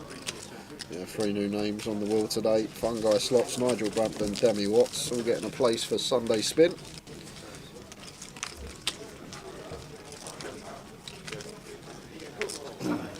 Thanks, Jerry. 150 GUKPT's not out. Congratulations, Tower. Thank you very much.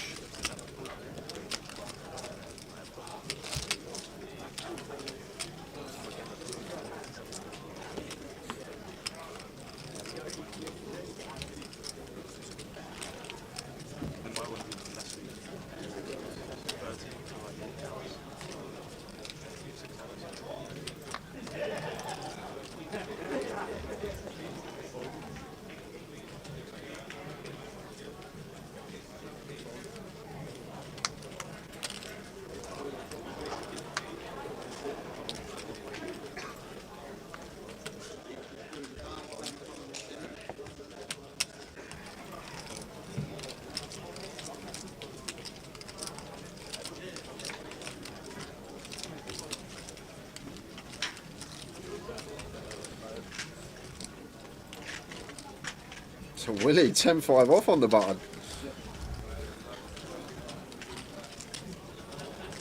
And done here. 8s could definitely free bet from the small blind versus the button open.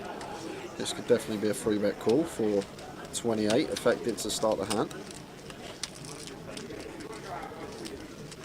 Obviously got that dynamic of just free betting blind on blind versus Willie. Well, he's just going to go for shove, and that's probably because of the stack size in the big blind. Obviously you're going to have less than Willie. Yeah, this is fine from Danny. With the 8s, going to be working. Willie not going to be able to call with the 10-5.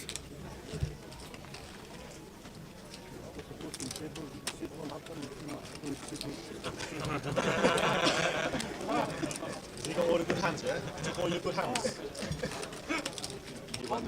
It's unbelievable, Willie. It's unbelievable. Oh, but I thought it won that time. You saw and correctly. But 7-1 it was. How come You read this wrong. You saw the wrong number. That's what happened. You saw it wrong. Huh?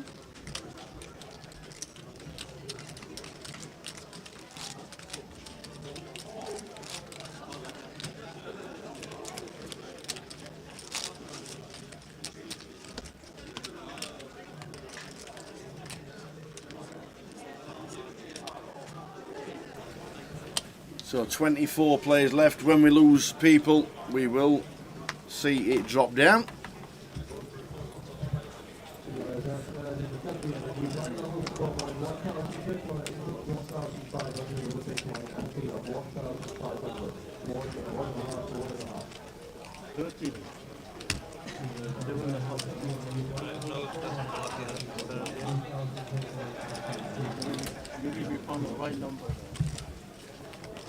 Willie, he's really got his loose shoes on. 3 raises in a row. And King 6 off first, then 10-5 off, and now 10-8 off. Has he got somewhere to be, Tower? Double park round the corner. And Ravi defending with the 6-4 suited in the big.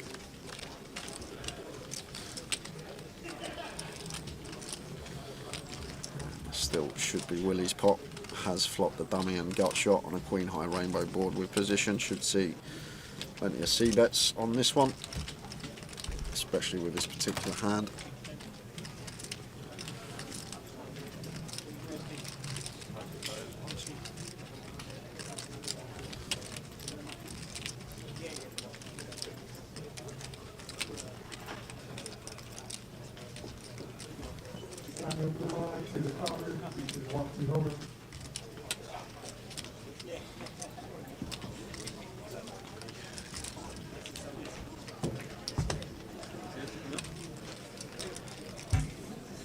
This will be a full water.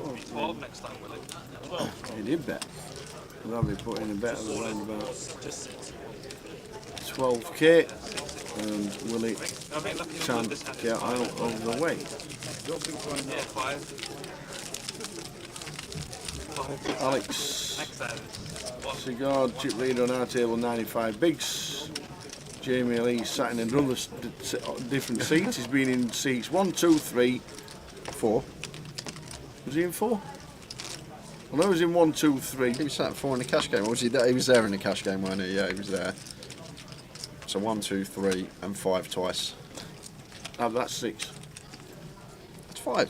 That's 5. 5's empty. No, we're at 8 max, so he's in seat 5. Yeah, 5's empty. C5 box 6. Yeah. Seat 5, box 6. Hitesh with the, what they called? Snuggies. Snuddies? It actually looks like a dressing gown.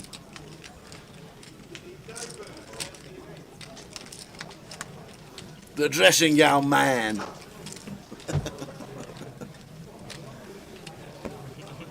he looked at one. I only looked at one. I haven't even looked at it. He's watched together.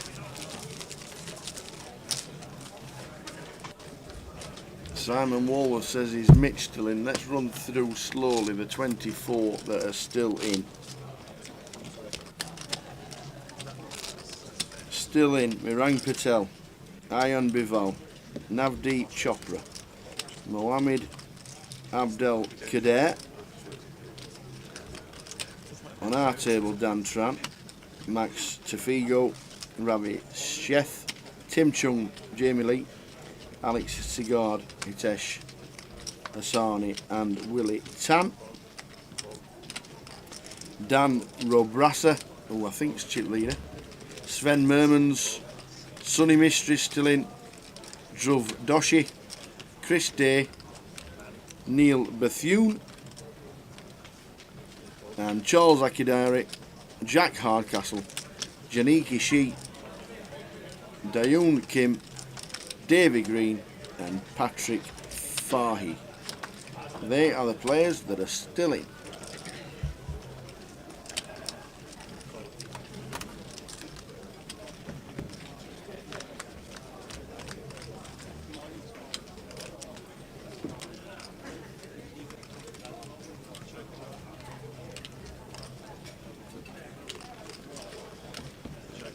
Look at this. 10s for Ravi and Jamie flops the stones. 4 of spades on the turn. I love the check from Jamie. We want to try and get as many chips in as possible, so the best way to do that is going to be with a check raise. Yeah, Alicia was 26th for 27.50.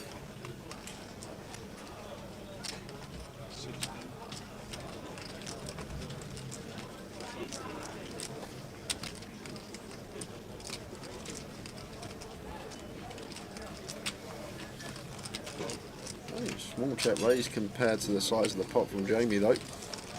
Ravi makes the call with the pocket 10s and 9 of spades on the river, and just going to be going for value here now as Jamie. And 10s, 10 of spades. I think going to be calling most of the time, depending on size.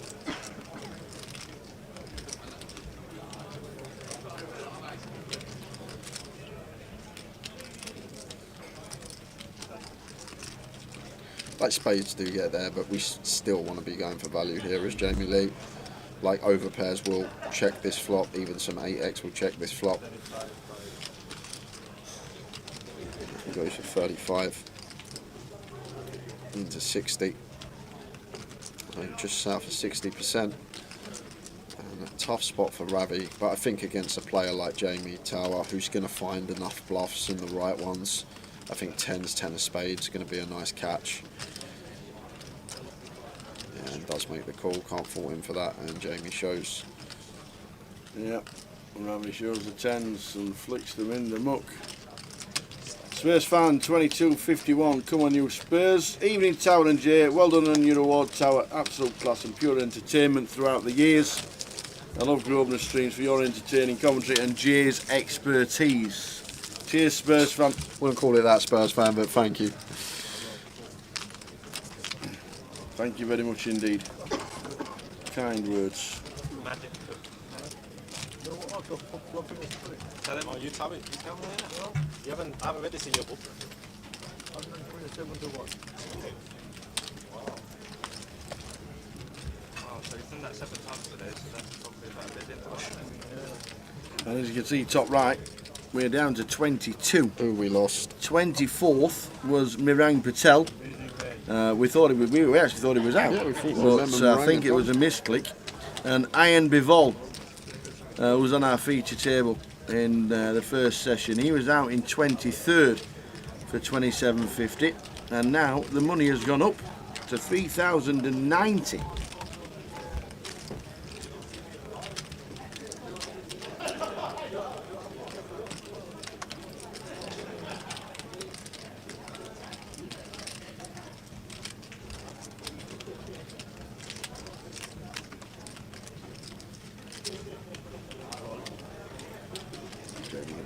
With the Queen 5. Alex with the Ace 10. Going to be bumping this up in the big blind. Big hand flying on mine once Jamie completes. You'll definitely get value from the lots. Facebook's gone, says Mark Pennington. Yeah, 8 hours. We'll be coming back on in the next couple of minutes. Seconds. Yeah, literally just a click of the old button.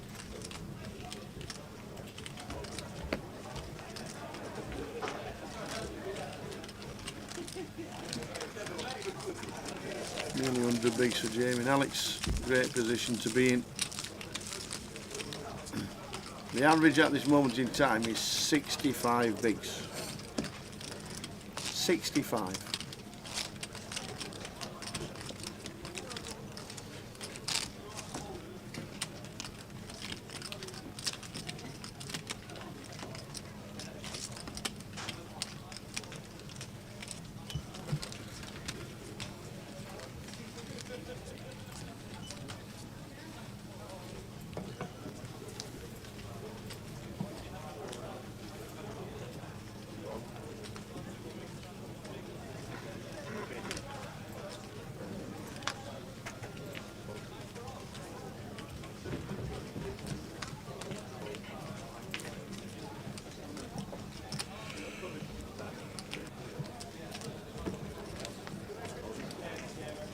Makes it 10k. And Jamie on the bottom. Going to be free betting here with the ladies. Can put a little bit of added juice on here. Around about 30k, but could put a little bit extra juice because of how deep we are with Ravi. 32 or something. But 30 would be fine, the normal 3x. But like the deeper we are, we can start going slightly bigger. Jamie gonna mix in a flat with the queens. And that's going to bring Hitesh in with the 6-5 of hearts.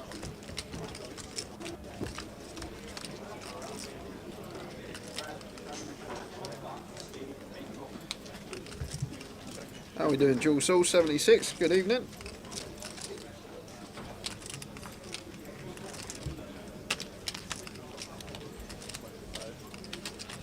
Yeah, Ravi choosing to continue here.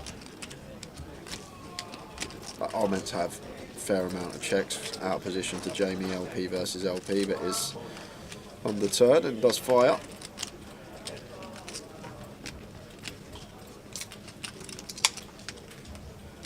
That's a lovely card to see for Jamie Lee. Pairing the 3. Shouldn't be too much in there for Ravi in terms of 3x, other than specifically ace-3 suited and king-3 suited, so just the 4 combos, and we're just going to be so confident now. Queens are the best hand once checked to on the turn, and it's 2-tone now, 2 flush draws out there. Might be sizing up for that reason as Jamie.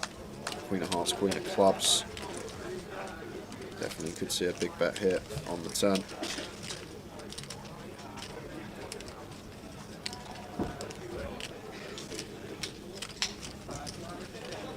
Goes 30. And just north of third. Rory makes the call. Like, we'll have all the Jack 10, the Queen 10, the Queen Jack. These are going to be where our bluffs are built from. 7 of clubs on the river. I think Queen's Queen of Clubs definitely one that can value bet here. Just down to size, what's it look like Ravi's ranges. Ravi still can plausibly open a hefty amount of 9x, like 9-7 suited all the way up to ace-9 suited, and then probably ace-9 off going to be in there too, which could play in this manner. 10s and jacks could also be a thing.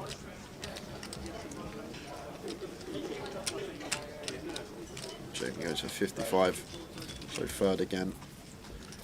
Third turn, third river, and Ravi with a quick fold.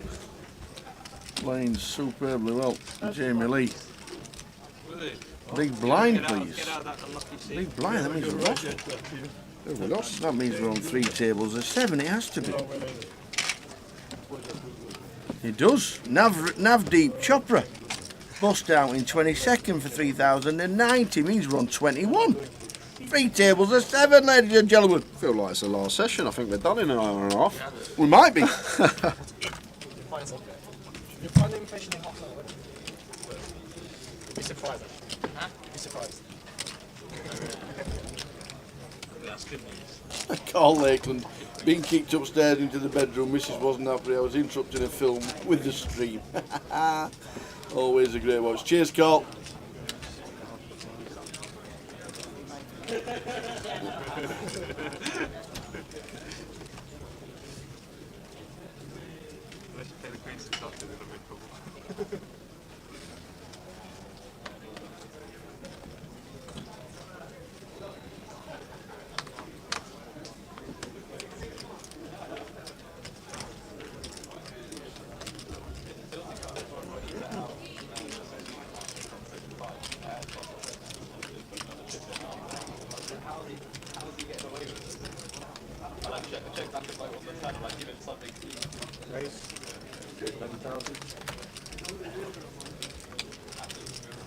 Ace 10 for Alex on the button. Raises to 11. Dan going to defend the 9-6 in the big blind.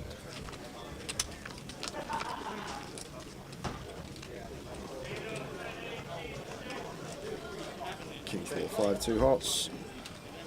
Not much going on for Dan here. Ace 10 for Alex. King high board. Could see either way here. I think C-bet going to be fine, but I think ace 10, no heart, no spade could be one that we could start checking. C-bet, as I said, going to be fine, goes for third, and we'll let Dan get out of the way with the 9-6.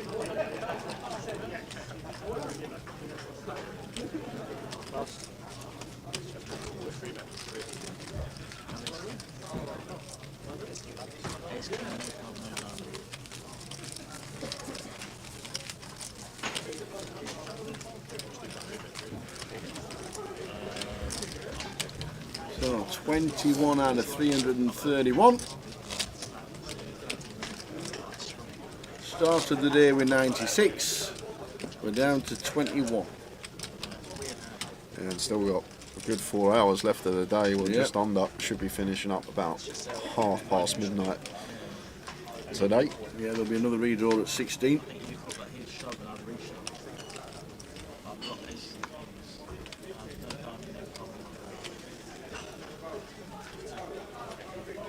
Tim with the pocket sixes.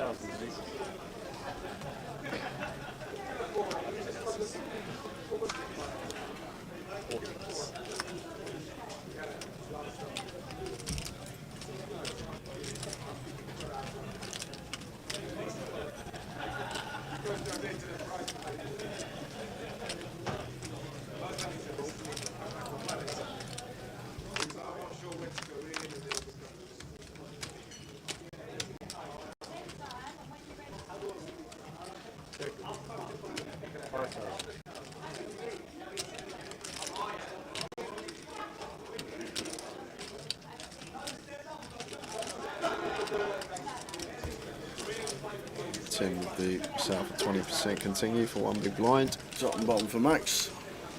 Yeah, just play cool here as Max. Like we had just the bare ace-x, going to be jamming, but our hand's just too strong.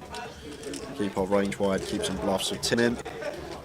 Got the chips that if it goes check on the turn, we can go for just over a pot size shove on the river. Some run outs.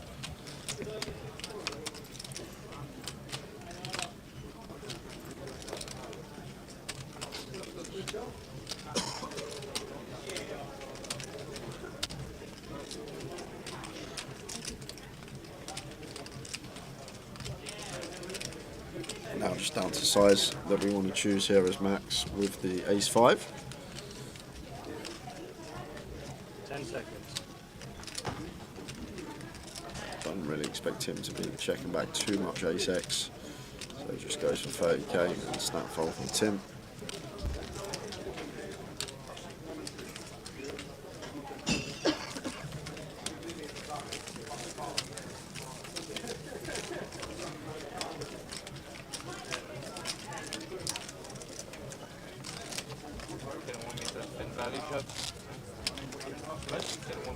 Value shove kings.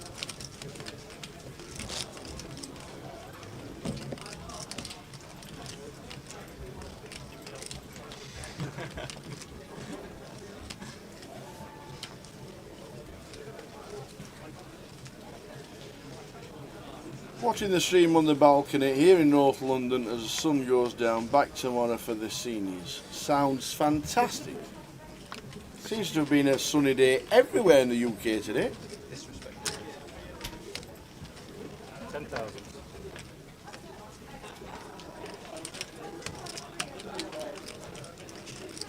Ace 5 suited for Jamie, raises to 10.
Queen Jack suited for Alex, raises to 10.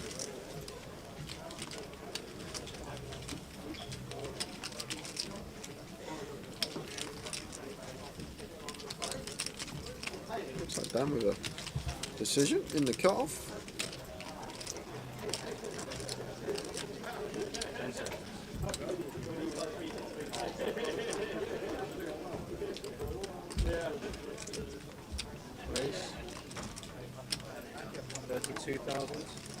Raise to 32.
Queen of Hearts exposed, first down card.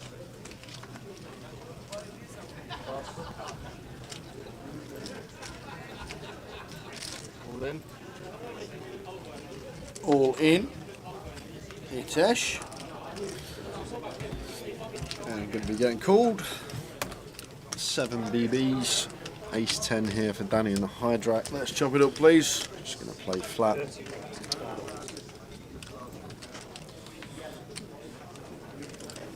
Not going to have an ISO with this hand. Should just be a call from Dan. Like, there we go.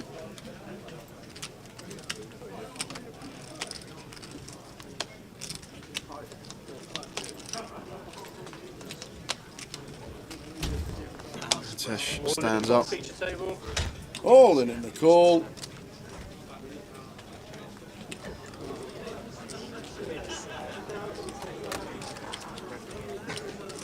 Chop it up.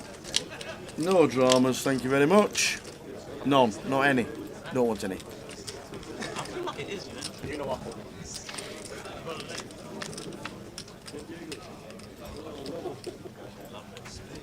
Oh my days. Only 4% dramas. There's no drama. Oh, now there's drama. There is drama. Don't do it. Oh. Oh. 3 hearts on the river. Hitesh likes to see that after the sweat on the turn.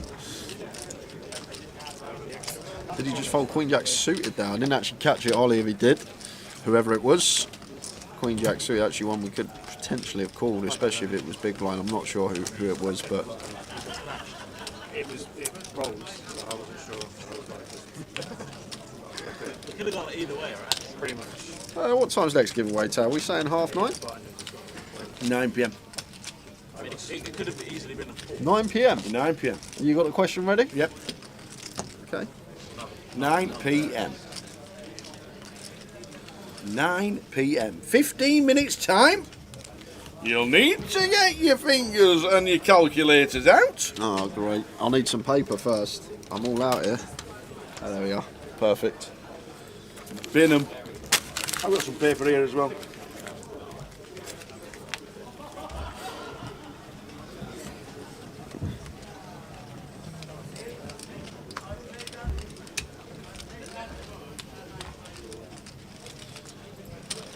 Temporary off here, blind on blind at 4.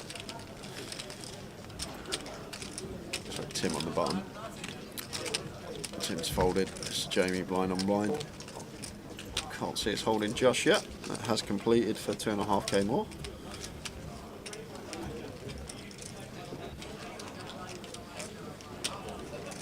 Sneaking in the trap with the ace king suited, and Alex with the 6s here. So Jamie going to be going 10 seconds. for the complete raise here, and Alex will have to call, so going to be a 3-bet coup, and out of position, blind on blind here, probably around the 60k mark here for Jamie, 3.5x thereabouts, I reckon, blind on blind, complete raise size. And no! Mr. Lee's got other ideas. How many times have we seen this today from like seasoned Rex Tower? We've seen a few of them just flatten the ace king in spots where we thought another raise was coming in. 8, 9, 4, 2 hearts.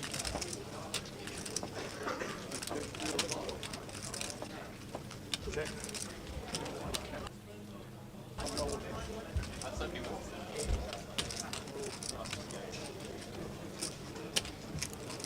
How Alex has ever got the ace king suited in his head for part of Jamie's range, but board here 2 overcards.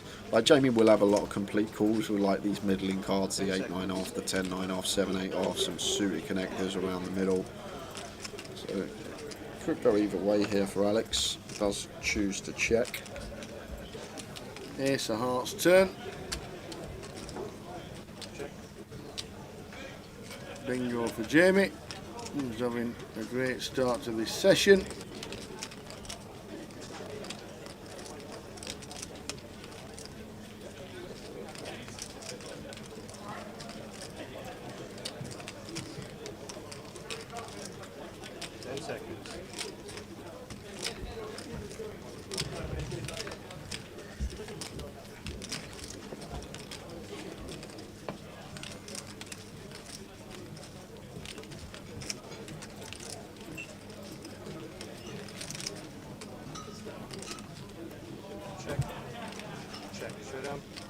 Check, check with the 2 of hearts on the river. Sixes, no good. Ace king is for Jamie. Goes up to nigh on 600,000. 20 players left. 20. As it ticks down 1. And that is Mohammed Abdel Kadir in 21st. Means we're on 20.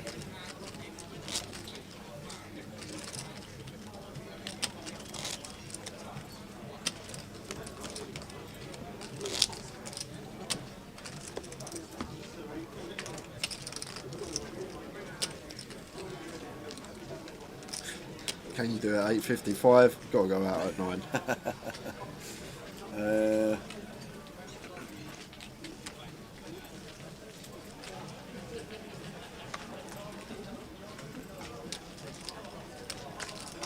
10,000.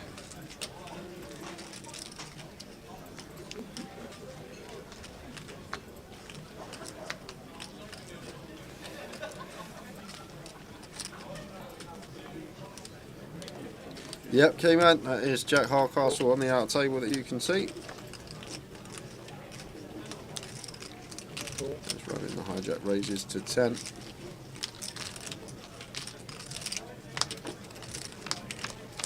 Jamie flats barn, one that could mix in some free bets with, but flatten going to be fine as well. Ace king 3, 2 diamonds. And does flop top pair with the ace of diamonds. 20,000.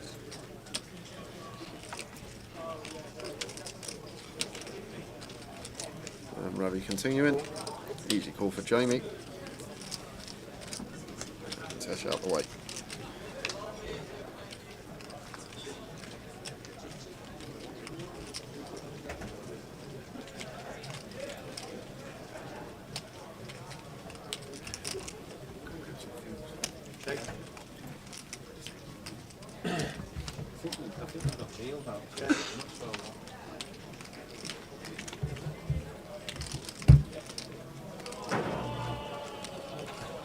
Check, check, turn, 3 of spades on the river. So Ravi playing the board here.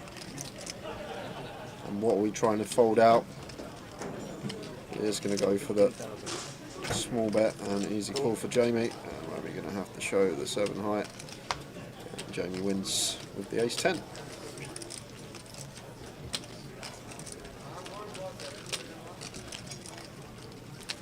So 10 minutes to go until the next. Jay thinks.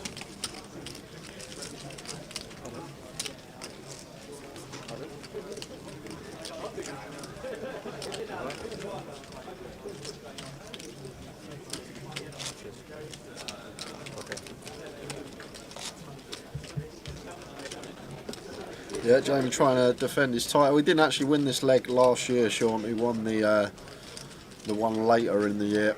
It was Tom Hall that won this exact leg, but Jamie is the reigning Luton champion, if you like. Yeah. I thought the same thing. I actually forgot we had 2 Luton's legs last year, and I got told by Jimmy, let me know, when I said that Jamie won this one last year. It was actually Tom Hall. I've seen Tom for a while. He was at the Millions. Haven't seen it. I think he was at the Millions.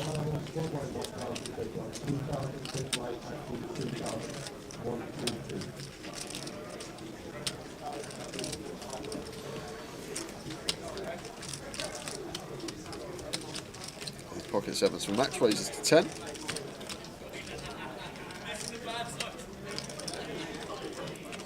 Four or 5 off in the big for Dan here.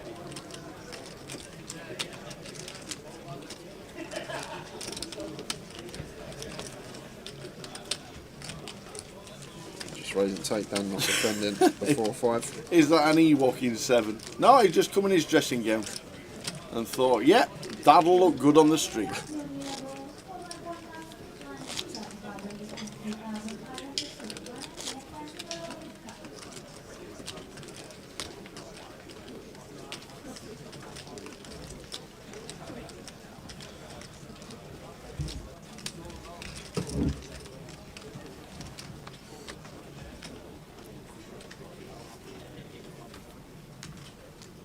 10,000.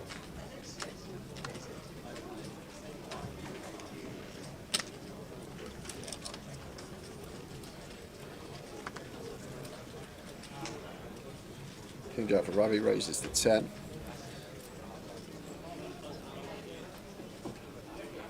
So 6 suited for Alex here in the cut-off. He's going to come along for the party.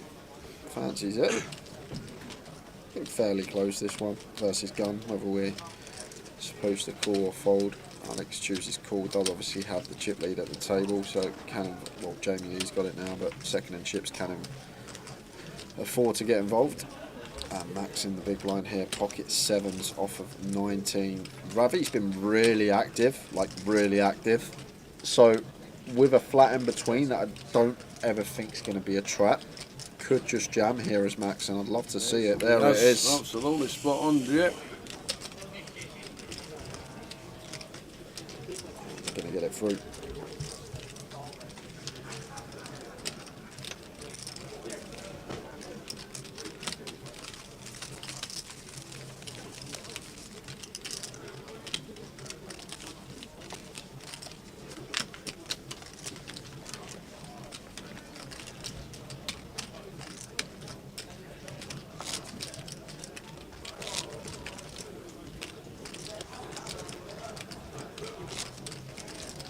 I think Sven is still in. I haven't seen him on the bust out list. Well, go to the tables and we'll check out the draw. Yep, Sven Merman still in.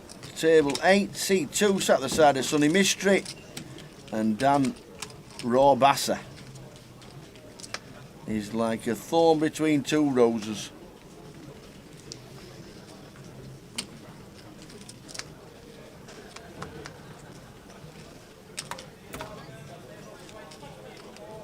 Nice.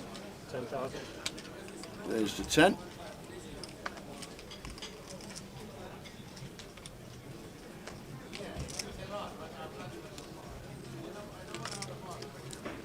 This time Alex not peeling the 6-7 suited.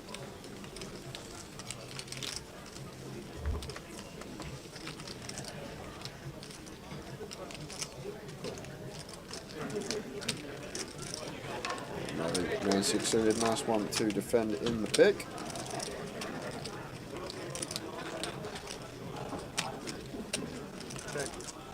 And delicious flop. Flops the stones. And he flops about. Not the stones, but the flop flush is a hard thing to do. And Jamie going to see bet small on this board.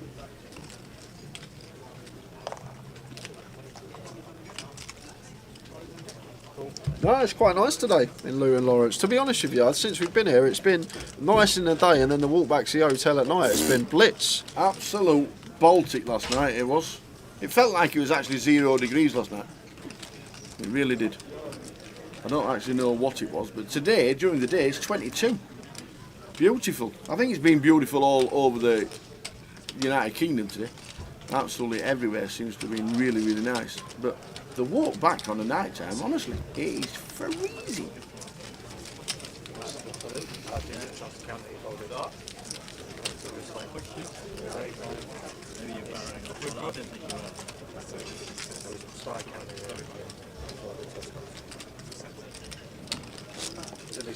So giveaway coming up in 4 minutes' time.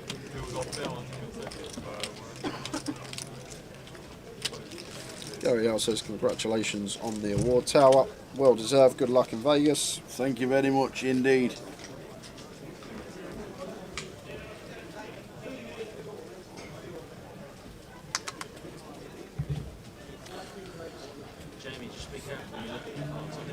Right, we've got 4 minutes to give away.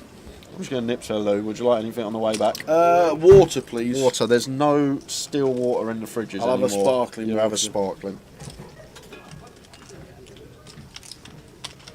27,000.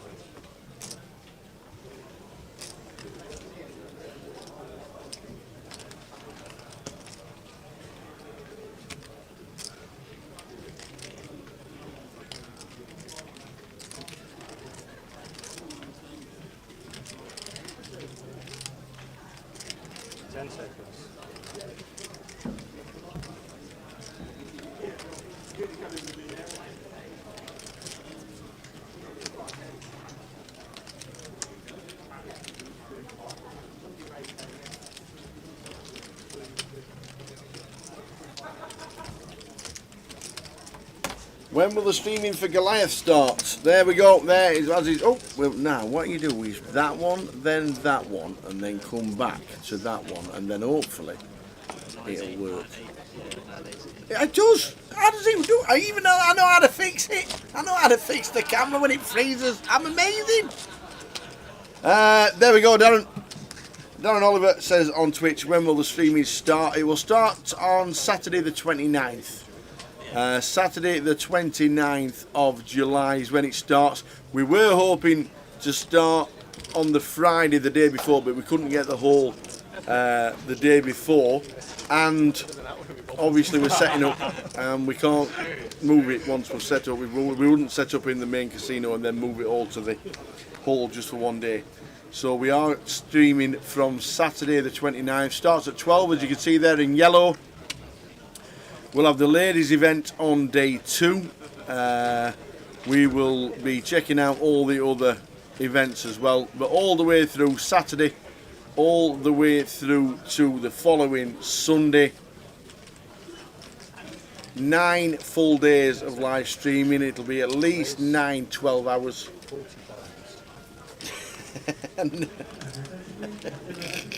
150 legs to work it out. There's a lot of things I've not worked out in all the 150 legs, I'll tell you, that is for sure. But Goliath is Saturday the 29th, starts at 12 o'clock. Looking forward to it. It's actually our next event.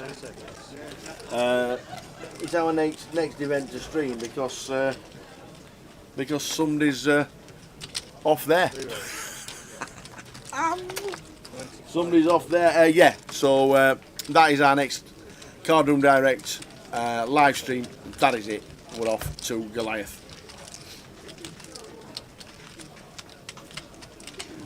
That's what Apocalypse has just said the same as well. It only took you 150 like that. 150. Ooh.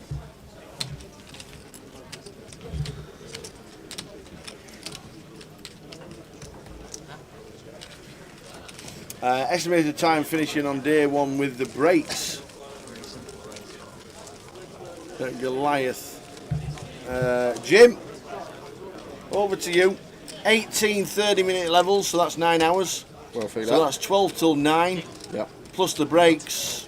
Be what? 2.5 hours maybe. 4 breaks and a dinner break. They give them 20-minute break. Would you say each time? 25 maybe. It's 1,000 runners. Yeah.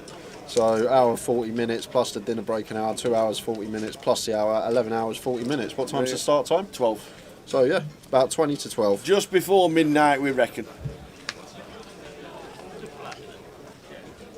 Was it streamed in the early days? Twitch hasn't been around since 2007. No, but YouTube has. We didn't start live streaming until about, well, Goliath didn't start until 2011. And I think we did live stream, but I don't think it was with whole cards until 13 when Andy took over, maybe 14. Yeah, would be played to an FT if we had loads of bust outs. Yes.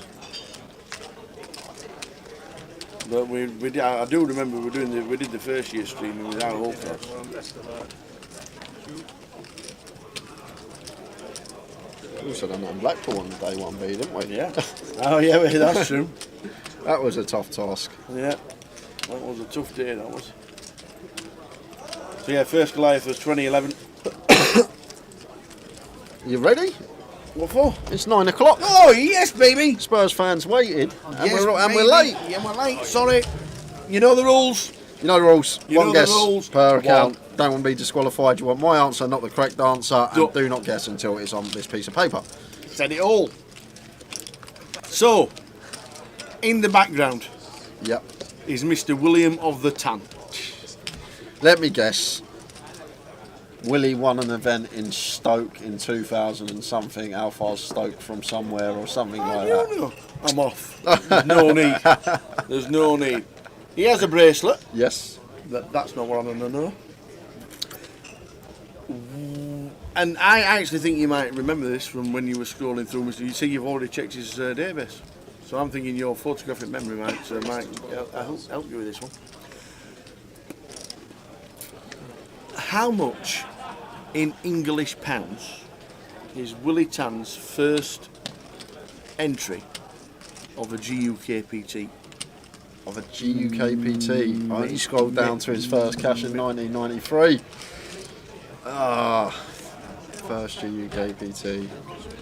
10, 9, 8, 7, 6, 5, 4, 3, 2, 1. There we go. I have no idea, guys, so this could be a wide... What is Willie Tan's first entry on the database from a GUKPT? Off you go, ladies and gentlemen. And don't forget, the GUKPT started in 2007.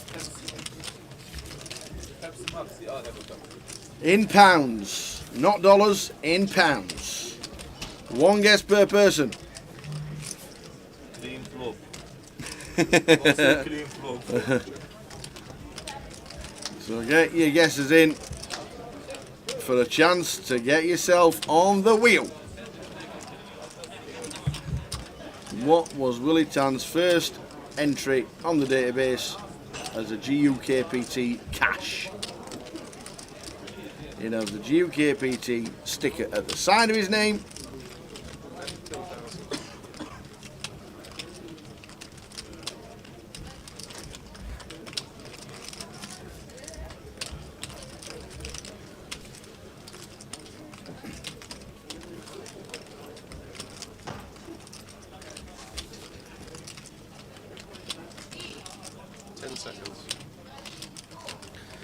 He's 10 for Dan, going for the delayed C-bet here on the turn once flop goes check check. Looks like Tim is reaching for raising chips, and that will be the end of the hand.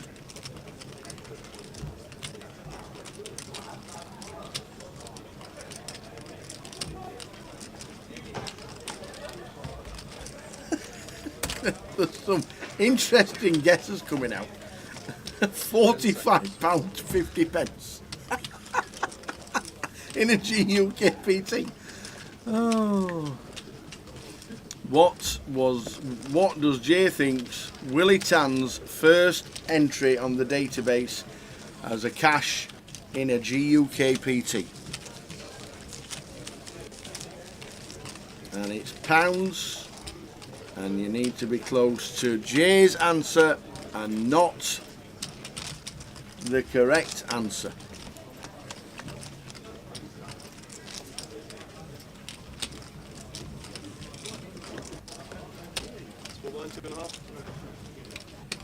£50.99. I love that answer. Oh, brilliant. We're still on 20 in the main as we are scrolling down the answers. Good luck, everybody. What was Willie Tan's first entry on the database in a GUKPT?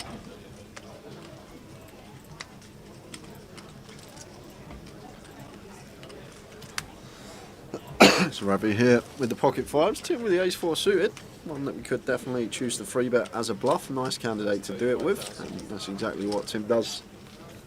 And that should be end of hand. Shouldn't be calling these small pocket pairs to a free bet out of position as Ravi. I don't think I said buying.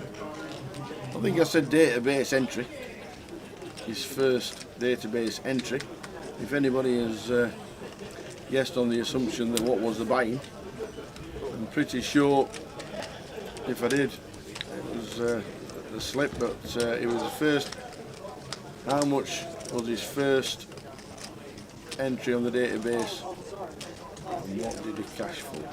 In pounds. 3 gross and 2 farthings. What's a groat?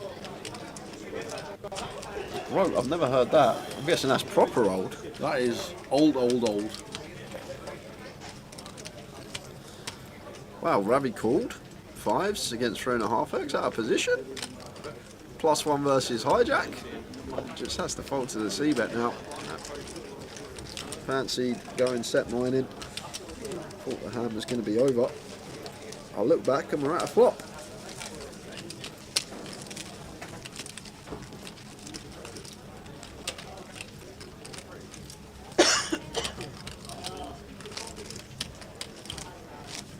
Are you referring to his winnings or his buying? His winnings. His first ever cash in a GUKPT. How much was it for?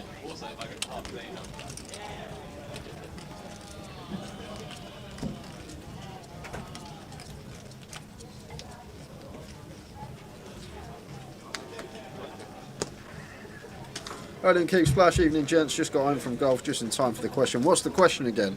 Willie Tan's first cash in a GUKPT Was for how much? On the database. How much was it? And you want my answer? Yep. Jay thinks. How much did he cash for? Just done from golf, Mr. Keith Splash. Where did you play today? A lot of people they're giving 5-figure answers, a lot of 3-figure answers as well. Really broad variety here. Yep. What you might have to try and work out is what event did he cash in? Was it an £100? Was it a 500? Was it a 1k? Was it a 5k? Whoa. I thought it was main event. I said his first cash. In a GUKPT, yeah, so in a GUKPT, yeah, that means main event, right? Might do. Yeah, exactly. Otherwise you would have said GUKPT and sides. A groat was worth 4p in old money. Really? Frank Thomas. I've never heard of it. A groat? I suppose it's better than a groat being worth 4p. Or a goat.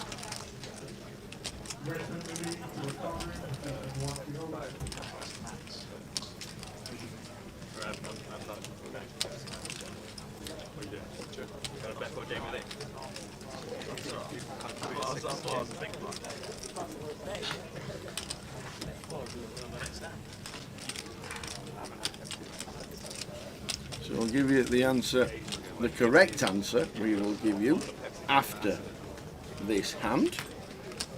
So now, is it? Yeah, because Jamie's got to check fold this one. Let's let it go. So, time for the correct answer. See if we can get any tells. Indeedy. The correct answer, Willie Tan cashed in Manchester in the first ever season. Yeah. He finished 22nd. Yep. For £1,700, and that's his first ever GUKPT cash.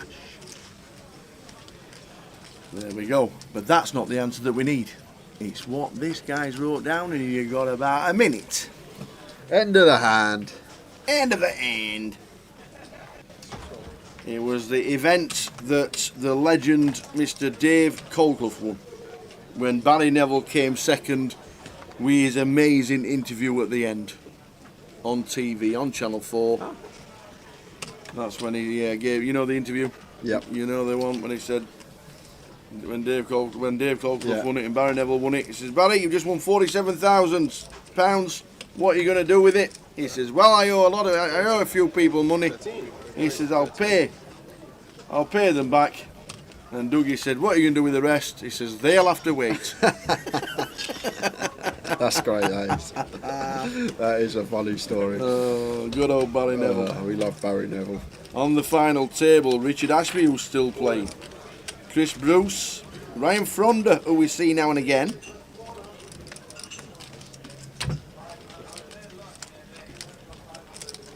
Barry Carter cashed, Mick Fletcher. Riggy cashed. In fact, Riggy finished 23rd.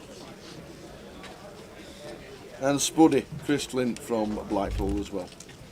But Willie Tan's first ever GUKPT database cash was for £1,700.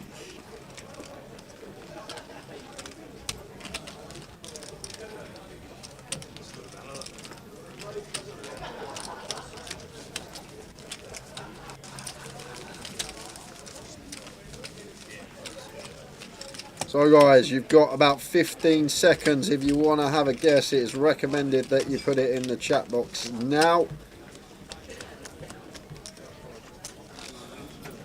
You've got about 10 seconds. Uh-oh. Get ready, make the mod. Get ready, make the mod to close the comp. Get ready, make the mod.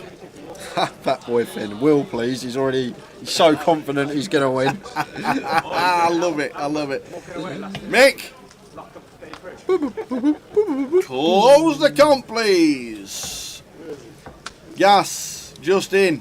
We'll give it 10 seconds after the comp's closed because people on the internet sometimes just come through. So last guess is coming in now. Arashu is in. And that is it. Well done everybody for having a guess and trying to get on the wheel. So, Willie Tan's first ever cash in a GUKPT was in 2007. It was in Manchester. The legend that was Dave Colclough won it. Barry Neville was second and he cashed in 22nd for £1,700. Nice. You were thinking? I thought back in the day the min cash didn't used to be like double. I thought it was just like 1.8x or something like that. Okay. And I believe the main events used to be 900 plus 100. Is that correct? There used to be £1,000 buy-in, 900 plus or 950 plus 50 back then. No, it used to be 100 plus 1,000 plus 70. Oh, 1,000 plus 70. Okay, so I was wrong on that part. So I basically doubled that plus a little bit more what I thought the min cash would be. Okay. And it was a shot in the dark because I just went with min cash. Obviously, he could have won his first GUKPT. He could have come second. But I come up with, we've got a bit of action here. So I'm going to leave you in suspense after the hand. You can't do that. I can. So Alex swapping two pair, top and bottom. And Dan with middle pair and a gut shot. You've left them all in suspenders. You can't do that. And Alex goes for a check here with the Queen 9. Check into the in position player. And Dan's got a nice candidate to check behind here. The King Jack, middle pair, gut shot is a nice little check behind, but he's going to choose to fire.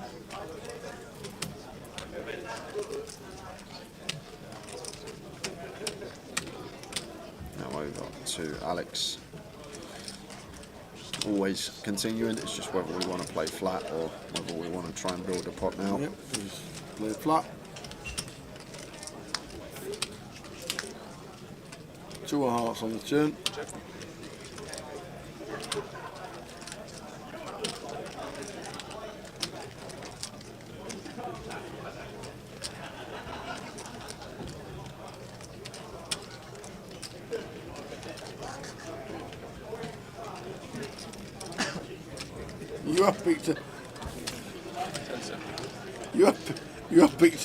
You have picked one of the slowest players on the board to keep everybody in suspense with.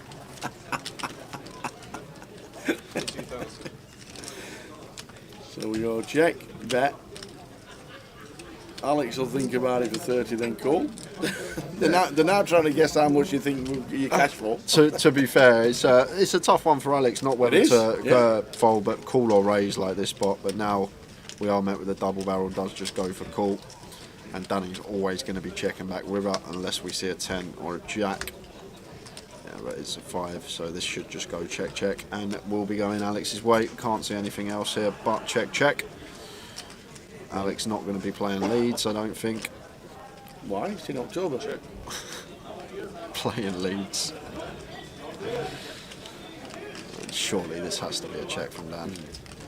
I'm guessing he goes small on the turn so we can check back with us south of 30% on the turn. And I'd be surprised if we saw anything other than check here.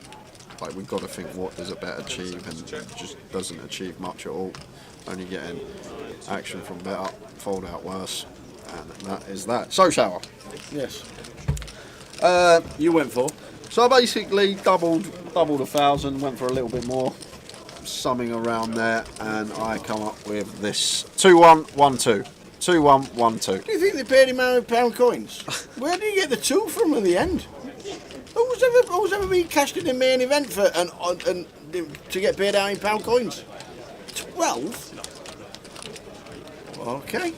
12?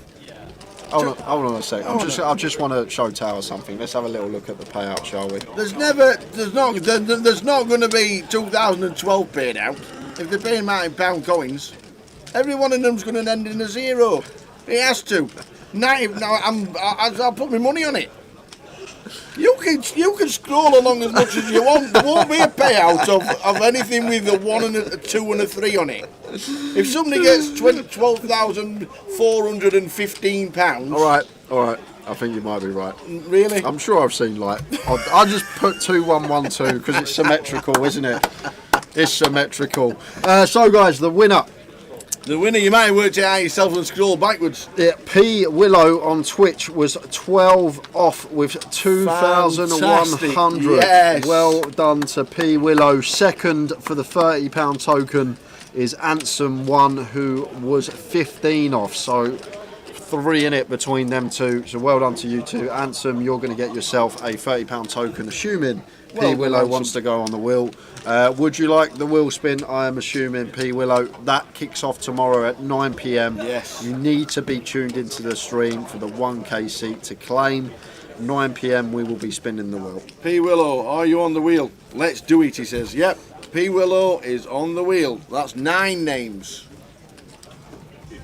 I think. Yeah, it is 9. There's a couple I've not got on this break because I know they're on the wheel, but I know PK wasn't in earlier. So when PK's not here, I'm just writing everyone down so no one gets missed out. Oh, okay. I think that's meant to be Kaz there, if I remember the wheel correctly. I know we're 1 short, but that's definitely Kaz. But there we go, 9 names are on the wheel, set and ready to go. Well done to P Willow, and all I need from you, Anson, is your alias. Oh no, Holly said, what about me? What's Holly put? Oh no. Oh no.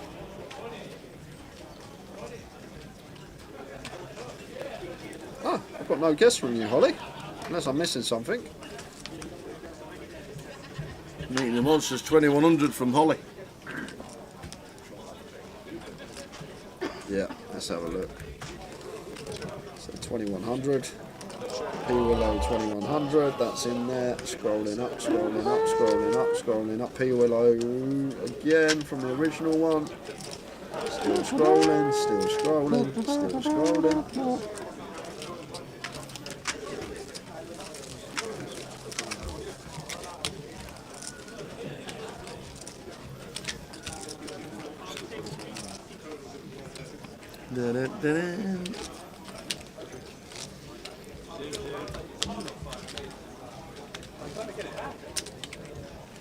We're checking.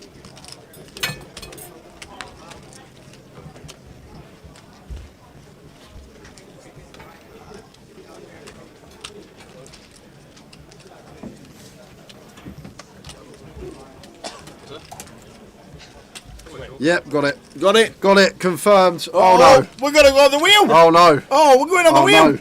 Not only that, Ansem's been slow rolled for a £30 token as well. Oh no. I'm really... Just give him one. We'll give you one. You go over budget anyway. Yeah, I know. So, Ansem, if you drop me your alias, we'll give you a £30 token. Is Handsome Rob one of the best characters on any film ever? And then we got to go to the wheel for Holly and P Willow. So both of you have locked up £30 anyway. Yes. But one of you is going to be getting on the wheel.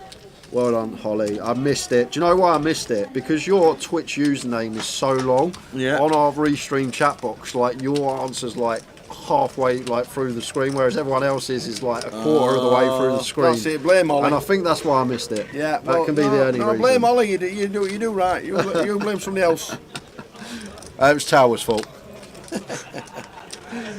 But we're going to get a wheel spin for you guys, so stay tuned. We'll get that going very shortly after this hand. Ansem, I need an alias from you. £30 token coming your way Monday.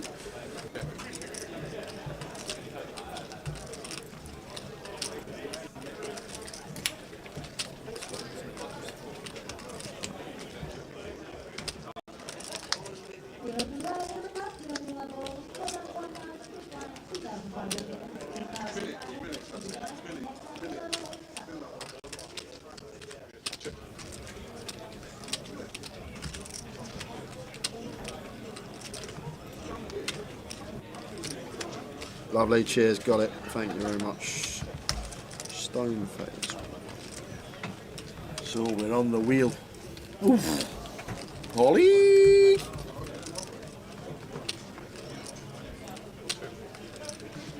The nut flush draw with the ace 9, top pair, nut flush draw, great flop for Tim on 250k.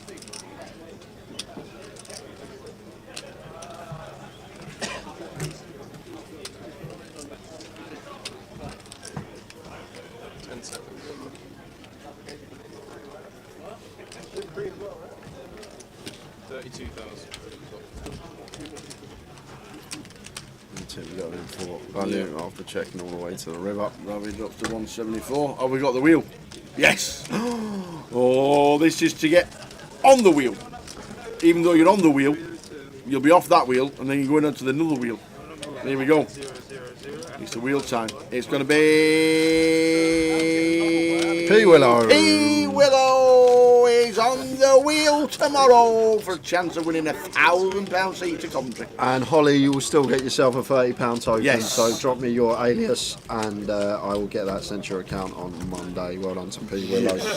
We will see you on the wheel tomorrow, 9 p.m. Thank you very much, Mr. DD. You get your own winner's picture eventually. Thanks very much. Nice one, much appreciated. Are you flying in the 500? Yes. Chunks? I've got like 30 gigs or something. Ah, cool. Plenty. Which is way more than I had in the main all day.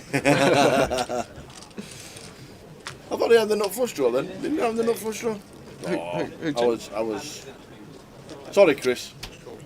Yeah, I know Pro like yo, but when you press Control F on our restream chat, because we get so many guesses in X amount of time, it actually doesn't go up above once that. Like we get like 300 messages, and then you can't scroll up past them 300. Yeah. So we have to get PK to log into the system usually and find it if it goes past that. Because if you hit Control F and it's already scrolled up. Yeah, you can only scroll back so much, which is why a couple of times last year we had a freeze. So that's all done. One more giveaway left today, guys. That's going to be probably about 11:30. Yeah, sounds good to me. And all I need is Holly's alias, and we'll get you a token sent to your account. Jamie goes for the 3-bet on the button, and Ravi meets him with a 4-bet shove.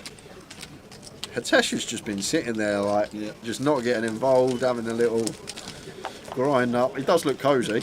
Yeah.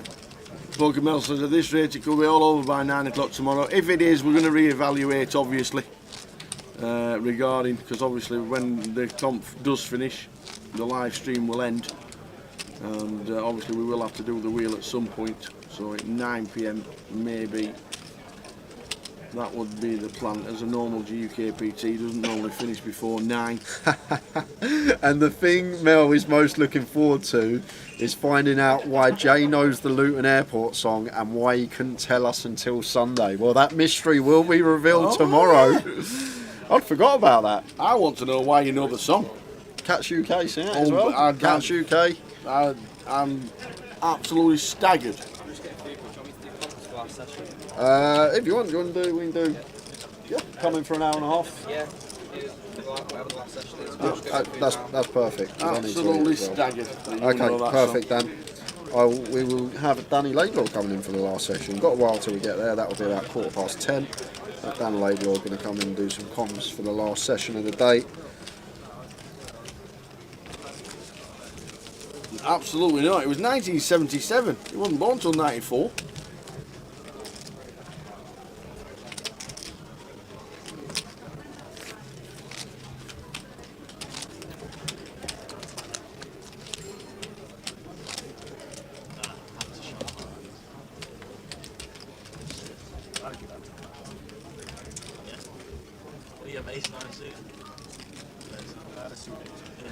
It's the song he was playing, when he first met his girlfriend, says Apocalypse.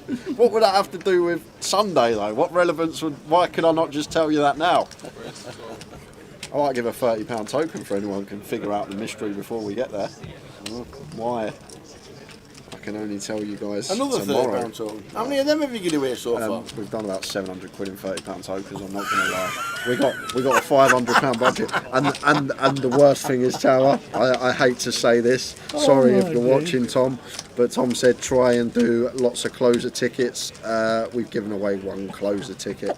I've used all the budget up on £30 bloody tokens.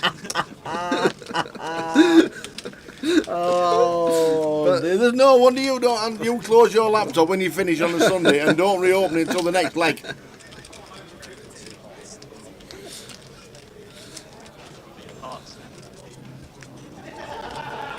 And still waiting on Holly.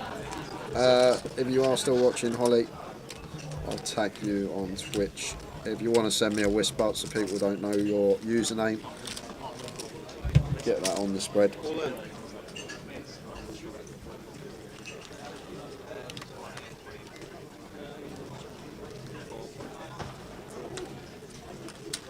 All in the coat.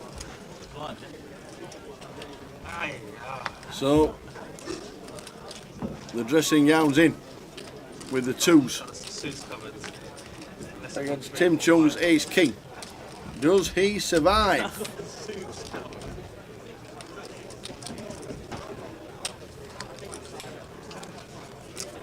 See the trivia we done yesterday?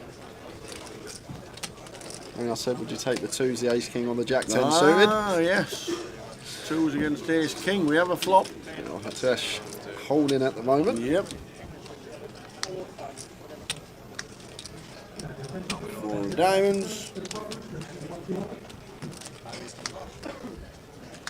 And survives with the twos. Yeah, been sitting there patiently, gets it in. And back up to just sub 10. He'll be happy with that. Spin is on.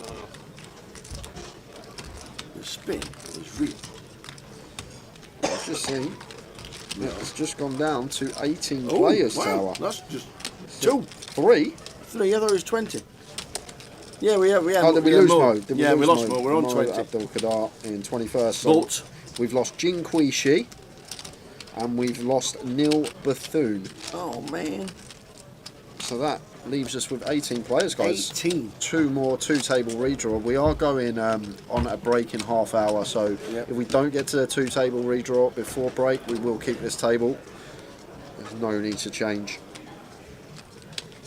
Yep, that was the point that Tim started the spin when he come to the featured table and had 20 odd K. Ah, Holly says, guys, pass it on to someone else, please. Well, I don't need to then, Holly, because we had 2 anyway, and Anson would have been the one that got in next. He was the next one down the list, so the list. That's all fine. So thanks, Holly. £670 in tokens. That's a bit better. That's just saved Jay's bacon. Thanks, Holly. I bet she would have gone on the wheel though. She couldn't have said no to the wheel. We've got one more giveaway. 11 to half 11. I think we're going to do that today, guys. Willie Tan still in, yes.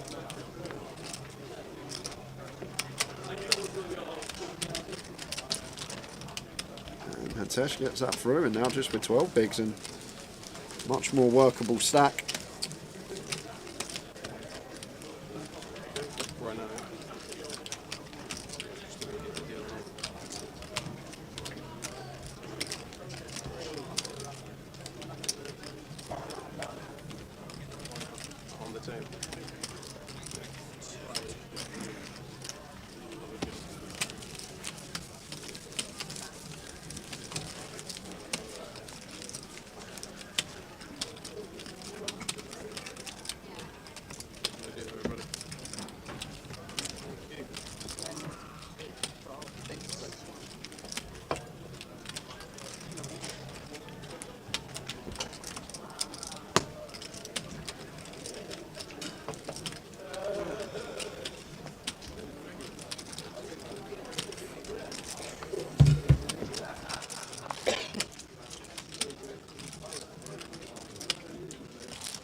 To be honest, when I tell you guys tomorrow how I know the Luton Airport song, you're all going to go, oh, okay, that was pretty obvious.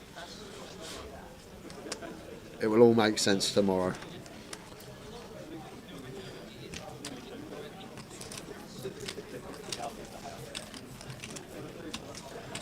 That's in with the 7-8 on the button. This is to 12. King 8 suited for Jamie Lee. Can't see him folding. Oh, he does fold. I thought with Tim covered, thought he was going to put in the free bet there, but must have known, because look at this, Hatesh with queens. And going to get that through as well, so Hatesh now up to 88k. 3 bigs to 14. Things going in the right direction for him.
This is for diamonds for Jamie on the button, and Dan here ace 10 off in the big.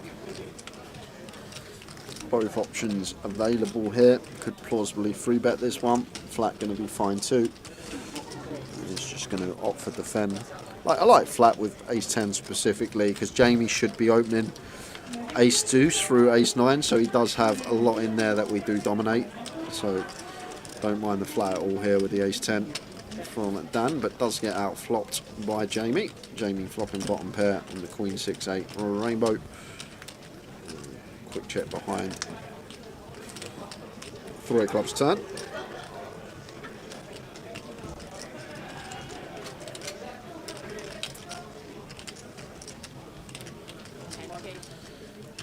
Dan coming out for a lead, and quick call from Jamie.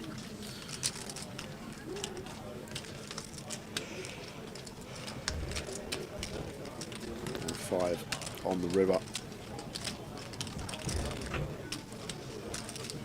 Over to Dan, whether he wants the bluff here with the ace 10. Obviously from the big blind, slight advantage on the board. He's going to go check check, and Jamie Lee going to take this one.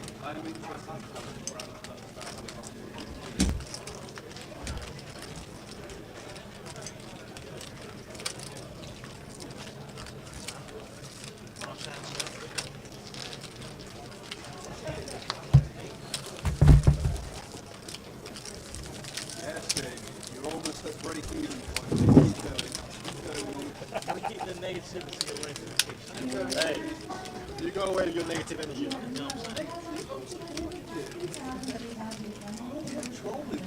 don't think you can support anyone when you had 550 and you should have won the cup. But it's not that thing, right? I would have said yeah if he was listening. I mean, unless he did.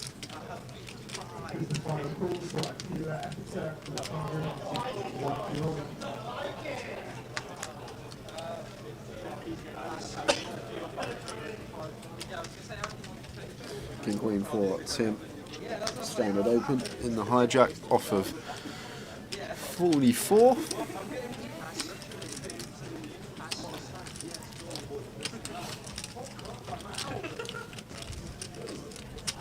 Raises to 12.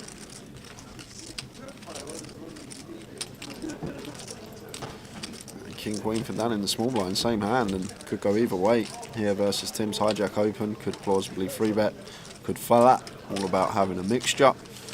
And is going to take the aggressive route here, like the sizing, 40k, 3.5x, just under, out of position. With 18 left now, don't need to go the full 4x. Can go slightly smaller. Well, Dan actually goes 36 here. Thought that was a bigger size that he went for. I think 40k or more. Tim now going to call. And like this is the reason why. Like, I think if Dan puts a bit of extra juice on this, he makes this 42k. I think Tim probably gonna struggle to continue with the King Queen once his price gets worse. But we now do have the bet and lead on a fairly dry texture, 997 rainbow.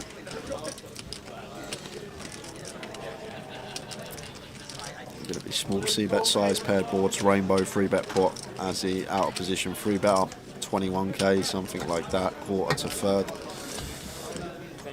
Goes for third, for 26. And what's going on over there? Willie Tan stands up on the outer table. Unfortunately, our man PK not there, but looks like that's a big pot happening on the outer. Willie's on his feet. Let's see if he sits back down.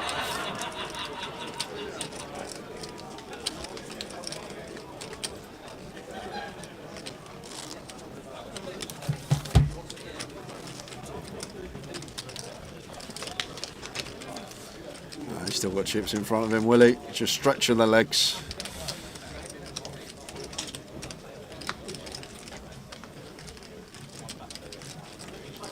And in 30 minutes time, guys, sorry, it's not 10 o'clock, we're going on break. We're going on break at 10 past. I forgot about the redraw that takes a bit of time. We're going on break in 30 minutes. When we come back, if we don't lose 2 players in the next 30 minutes, we will keep the same table simply because the 2-table redraw is going to occur at 16 and it's pointless switching the tables, getting all the chip counts inputted. You could have 8 new players. And yeah, and then have to switch. Well, to be fair, he's had a good run, Tower. He's been folding and folding with that short stack. Yep. He's won his 2 all-ins and now going to be dominated. Absolutely. Hatesh with 1 foot out the door. Obviously, best time to get it in bad is pre-flop. Still got decent equity, running fine. Still 1 in 4 shot to win this versus Ace King. Danny here just going to go for the ISO. Players all in. We're in trouble and he knows it. And there's a jack folded there. Jack 10 folded. Ravi's going to get out of the way as well. We folded a jack.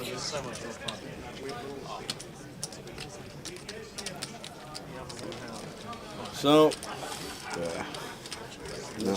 Now a jack's gone, Tower. Yeah. Only 2 outs for Hatesh.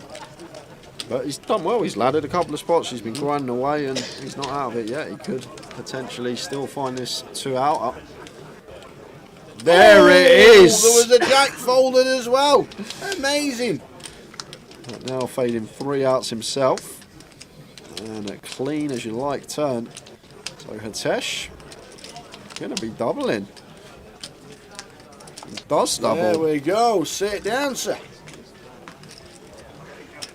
What a spin from Hatesh. He's gone from 3 bigs up to 30 bigs. The snooty dum goody.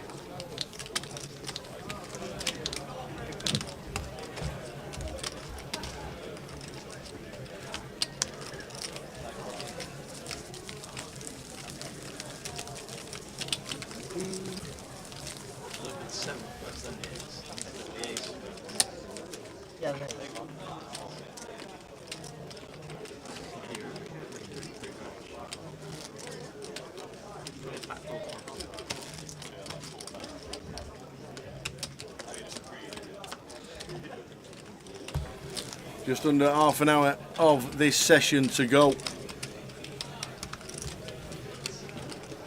Hatesh.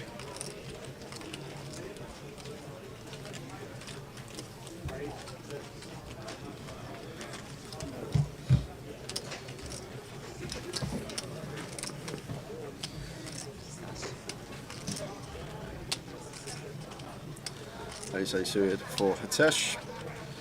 Doesn't have to jam anymore, he gets to open. He's probably like, oh, don't have to put all my chips in, I can open.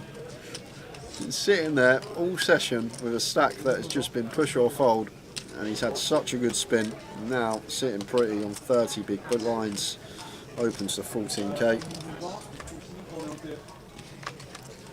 But average stack guys still above 60 big blinds. It's incredible. At this stage of the tournament, 18 left, average is 60 bigs. Just don't get a structure like it anywhere else.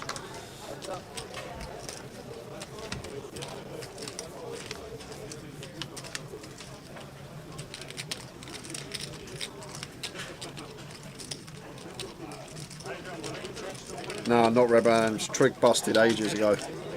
Rick Trigg was out a good 4 or 5 hours ago. He busted on the feature table after he made that hero call versus Danny Pike. And Tesh flopping trip 8s now. Talk about a rush of cards. And Tim has a flush draw, so he's going to get action. Tim with the 4-3 of diamonds here. I'm just going to play check call.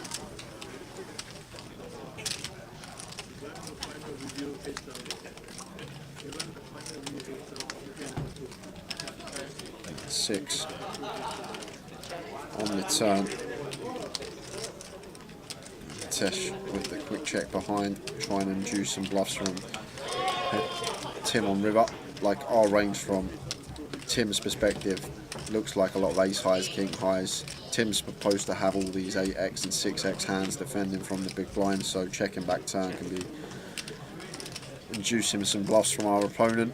Tim doesn't take the bait. Well timed check from him, playing the board.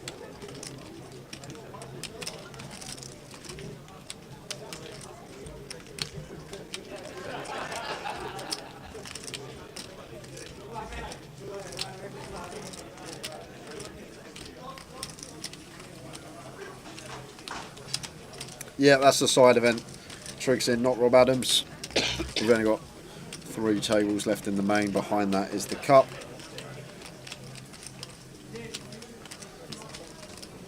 Wow, is Tim thinking about raising here?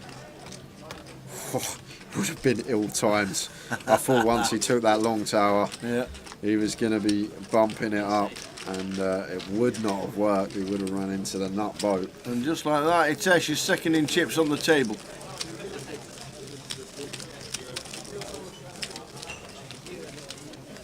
Breaking 25. Yeah, and after the break, guys, Tower's going to be joined by Dan Laidlaw. He's going to do 45 minutes with the Tower. He's then going to do 45 minutes with me. And then for the last half hour, me and Tower will finish up and have a final giveaway. Absolutely. Mr. Hardcastle, you're there on the screen and you're here behind me. How are we getting on? I don't know how that's even possible. Well, doing alright. Any spoilers? Or not a big spoiler. Well, you're on the outer table. I'm on the outer table. Good. I doubled just before the end. Excellent. So next session I'll be on the feature. Oh. That's a small spoiler, right? That's allowed. Oh, we are switching the feature? Yeah. Oh, even though we're going redraw at 16? Okay, that's fine. Okay. So we are going to have a switch of the feature. So there we go. Thank you very much. Keep it going, sir. Keep I'll try it to going. do something entertaining at least. Do it for the team. For the squadron.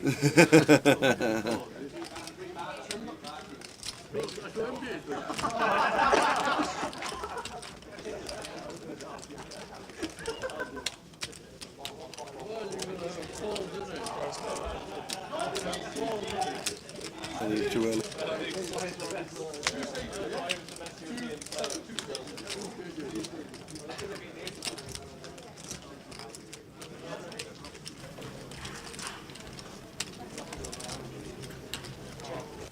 Do you think the DJ's just started in the club? Yeah. Oh yeah, you forget it's Friday night, Saturday night. Not Friday. Saturday night. Pretty baby. I'll make you mine and then I'll take you to the dance. Never been able to do that dance, Sarah. Have you not? No, I know 2 dances, that's it. You know the Macarena? And the cha-cha slide. The cha-cha slide? Yeah. Slide to the left. Cha-cha. You must have heard of that, right? Slide to the right. There you are. They're the only two I know. Coppenstein.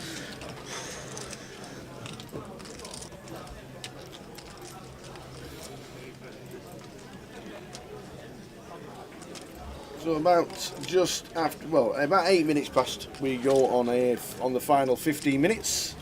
And Ravi wants to be value betting here with his ace-8.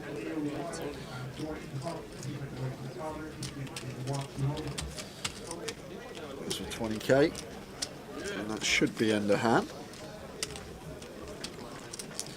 Well, maybe Jamie expecting Ravi not to value bet ace highs here, Tower, so maybe thinking that his king high can be good, but it could also be value betting a hand like 3s through 7s, as well as some potential 8x as we see here, the way the hand's played. But Jamie does hero it off with king high, and that just comes down to, I think he expects Ravi's range once it checks to the river to be very like ace high heavy, high card heavy, and just expects these hands to check behind. So once he bets, the way the hand's played, maybe Jamie just a non-believer trying to pick off a bluff.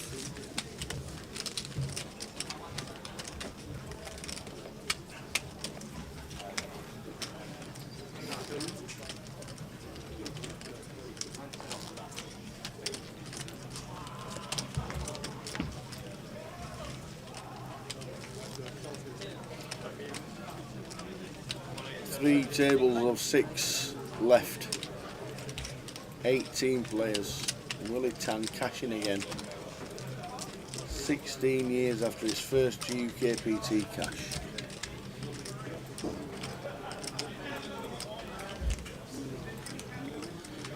And done under the gun of a 33. Just going to open.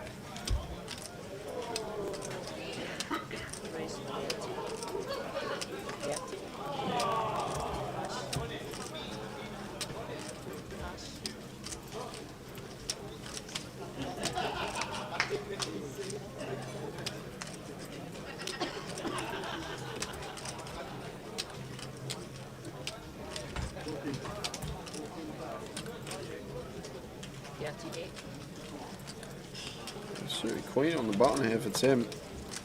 Gonna go for a small free bet here, makes it 38.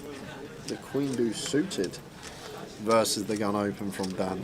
But we are 6-handed, we're 6 max here, so gun is effectively the low jack. Tim going after it here and should just see call, I think, from Dan. Well, he's actually got 33 bigs, and he thinks Tim's wide enough here. This is actually a nice little candidate to potentially 4-bet rip. Suited Broadway. I know it's gun, but 6-handed here. Wouldn't be surprised if Dan did go for the 4-bet rip here with King Queen suited. Working with 30 odd big blinds to start the hand. I won't be folding for sure. Won't be folding the King Queen suited 6 max versus a Tim Chung 3-bet. It's just whether he does want to go for the 4-bet rip. Yeah, and he does. Absolutely spot on. Tim has already folded before the triangle gets in the middle. Nicely done from Dan.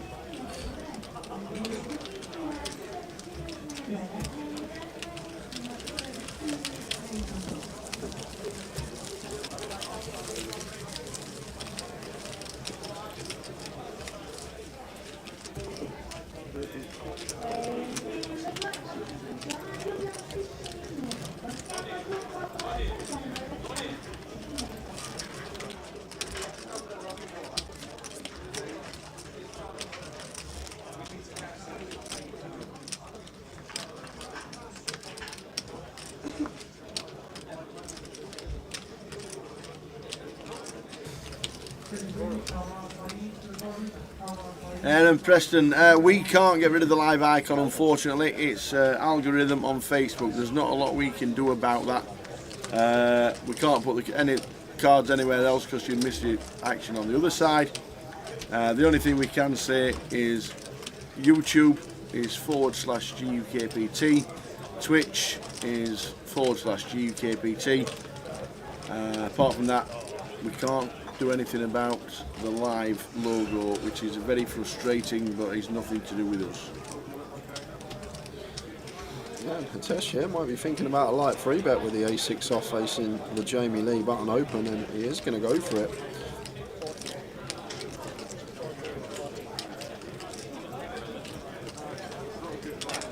Yeah, full wheel. I like full wheel. I said this with Dan's free bet. Thought Dan's was too small, but I like the 3.5x just shy off this stage of the tournament. Still want to go larger because we are out of position. Oh, and Dan has got a nice. This is a nice, comfortable 4-bet rip here, Tower for 40. Ace Queen off, should be moving in. No questions asked about this one. Really comfortable 4-bet shove for Dan. Well, he's going to go for the 4-bet, not all in. Yep, 95. Give himself room to fold, perhaps, if he's met with a 5-bet. Just think 40 bigs, button open, small blind, 3-bet. We've just got such a lovely stack size to just send it in.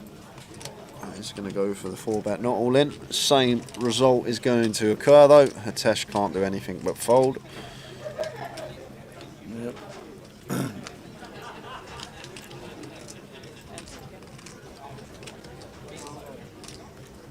There we go. Glover has come up with something that we didn't know. You can press the down arrow on Facebook to turn the chat off, which turns the live logo off as well. Thanks for that information. Yeah, thank you. Glover 91. So we'll try that. Anybody on Facebook? No one's ever said that before. No, never. Press the down arrow on Facebook to turn the chat off, and it turns off the live logo. Fabulous. Thank you very much. If you want to know where the down arrow is, I don't know. But it'll be somewhere. Do you have an episode?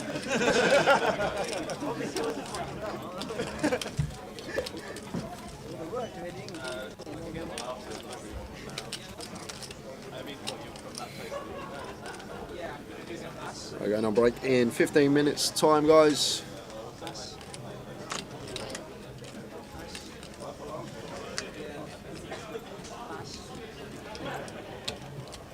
It's up. Is it an up arrow?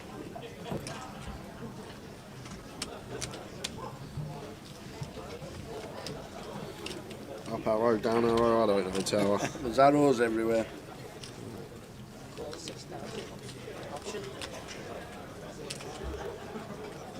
It doesn't get rid of the live logo on phone, says Carl Southworth. Ah.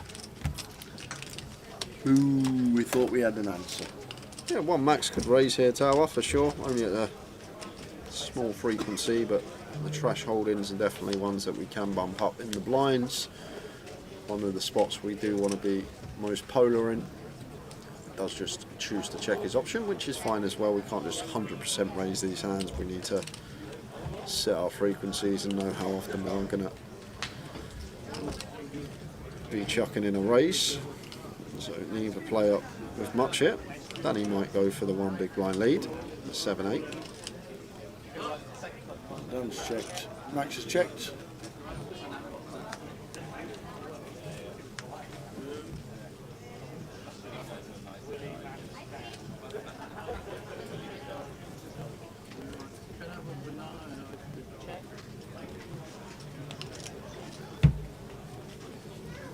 Going to be a situation of first sign of aggression is going to take this one.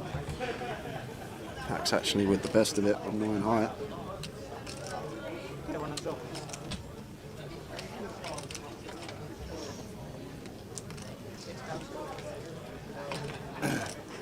Oh, so it goes off on an iPhone and not an Android, apparently. Damn. Thanks for all the help, though, boys. Thank you very much. And Karen and everybody else. Thanks, everybody, for trying to get rid of the live sign. It looks like it's just on Apple. Damn. Do you know what else is on Apple? 3,600 emojis. There are. Karen Laura says, it works. It's gone. Love it.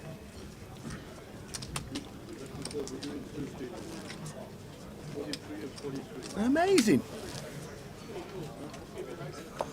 Fruit's out, ice cream's out.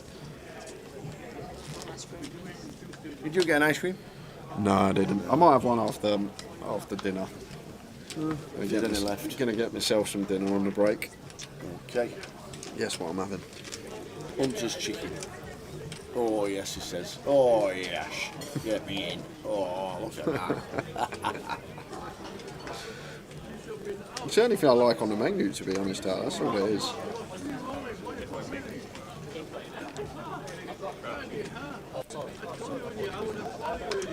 Here's Tim for Tim. Should be raising offer 25.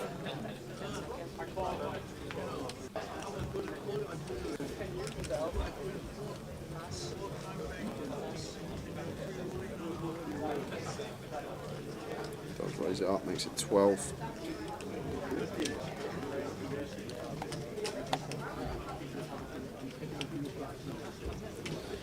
Down on the button should just play flat here versus gun open with the 6s. It does.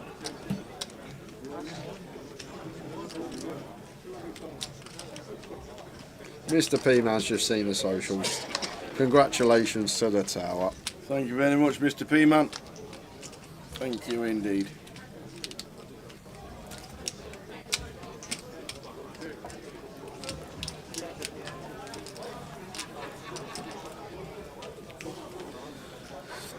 What is it, about 10 legs a year? Been here 5 years. So in about 10 years' time, I'm buzzing for Vegas 30-33. Honestly, Vegas 30-33 tower. What do you think the amount of runners will be in the main event then? You don't know. You don't know with the world. You don't know how things are going to change. Yeah. 10 years is a long bloody time. Sure is. Hopefully, still booming. Yeah. We hope. What do you think a bottle of bud would cost in 10 years' time? Depends where, I guess. Yeah, over in here, if you went to just a normal pub, probably 10 years' time, I'd say 6-7 quid. Sound about right, you reckon? 6-7 quid? In London? Not in London, just like normal. Normal places. Just average, your average place. What about Vegas? 20? Yeah. 22? Well, they like 12 now or something, ain't they? Like, Yeah, between 12 and 15 now, yeah. but look, the best thing to do, like me and my mate, when we finished a comp there last year, we just sat, we put $20 each in a slot, Yeah. span it on like 20p, weren't even really spinning it, we were just chatting, and the waitress just keep coming over with beers. It's lovely. That's the way to do it. That is the way to do it.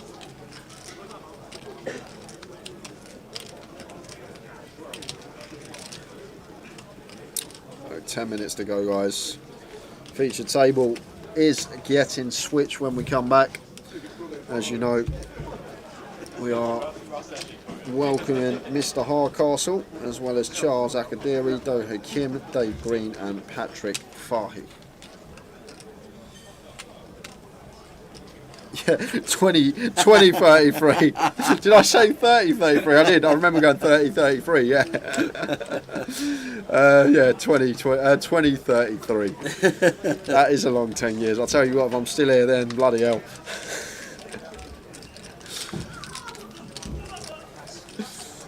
Cheers for that card. I didn't even realise I said that.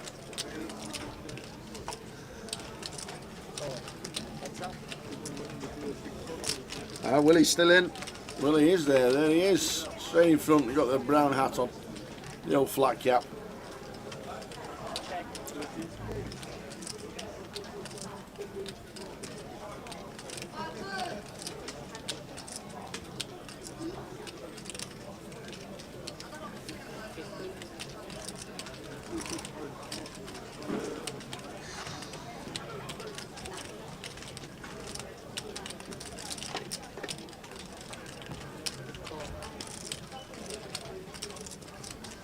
Battle of the same hands. What price would a bottle of Bud be in 30-33? Wowzers. We're talking, well, $500.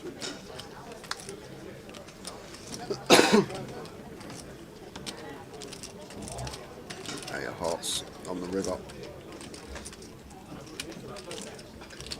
Both with the A6 here. I'm probably going to go check. Katesh's going to show the A6 and Tim is going to turn over the same hand. Chop it up. 6 minutes to go until the end of this session, then a 15-minute break, and then me and Danny Laidlaw for the first 45, and then Jay and Danny Laidlaw for the next 45. So going to be back. We'll be back together to finish off the evening. So 25 past just before.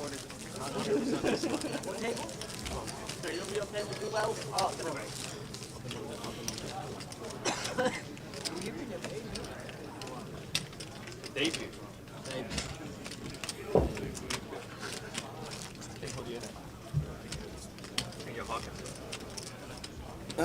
The bubble nonsense lasted about 3 minutes. Yeah, the bubble nonsense was over straight away, second hand, wasn't it?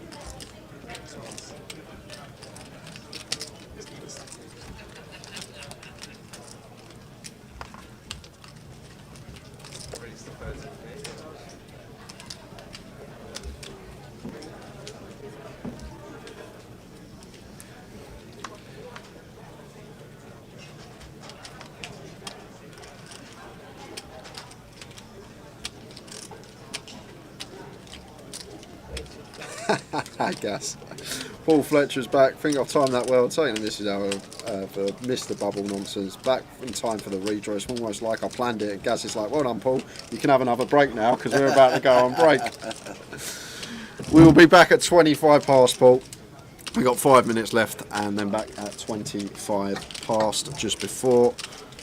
Dan Laidlaw coming in for the first 45 minutes, so I'll be back around 10 past 11, and then I'll do 45 minutes with Dan. Tao will join us about midnight, and then me and Tao will close out for the last half hour where we still need to squeeze one more giveaway in.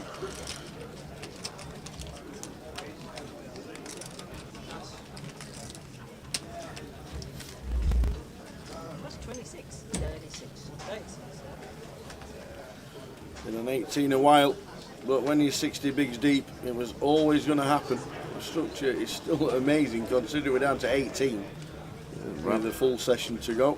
Ravi just rolls one in with the Jack 6 of diamonds, yeah? Just makes it 36k with the Jack 6 suited and does get Hitesh off at the ace 10. And Hitesh says, yeah, first three better. And off we go to an outer table because everyone's crowded around. 9, 10, 3, Jack, 2 hearts. Oh, wow, that's Jack Hardcastle. Who's all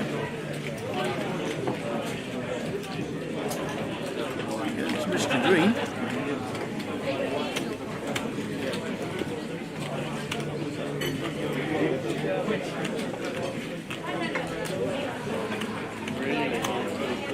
Seconds.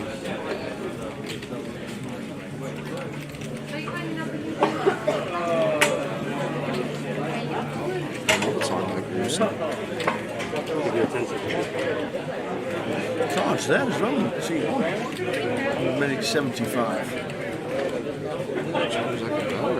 Didn't realise it's a 75 from. Oh wow! So it's gone bet from Dave Green. It's gone raised to 75 from Charles Ekadari, and Jack Hardcastle has free bet ripped.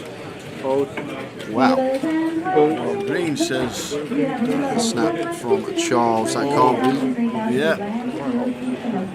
Oh, Queen 8 for Jack, and that's top set for Charles. Whoa, if the board pairs, we've lost one. And it doesn't. Wow. Jack Hardcastle doubles up, and it looks like, what's that, 100, only the small denominator, 120, 135. So Jack's going to have about 270, 135, I think that's how thereabouts. 270 plus the middle plus, as well. Yeah, plus the middle and Dave, so. Plus the middle, plus Dave's bit. That could be 350.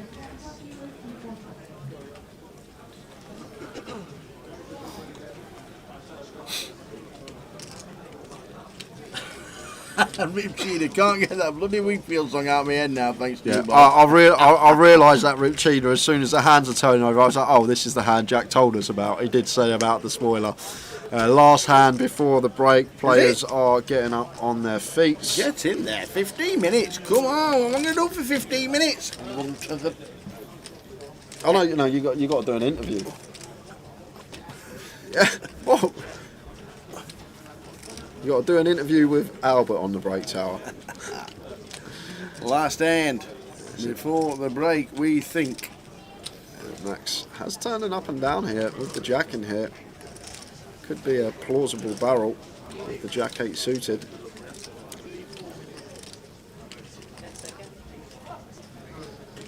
Does go for the barrel here. And Jamie, easy. Well, no, going to say easy check call, but we're just going to shove because Max only got 44k back. And that is it. So I guess we'll get one more hand in. Yeah, I'm surprised at that from Max. I thought he'd go smaller, Tower. He put 30k of his 75k stack in, literally 40% of his stack, and then had to fold. Thought he might opt for a smaller size for that reason. Yep. So one more hand to get in. See how far we get into the next hand before the shout. You on a break, boys? We've riffled. We're in.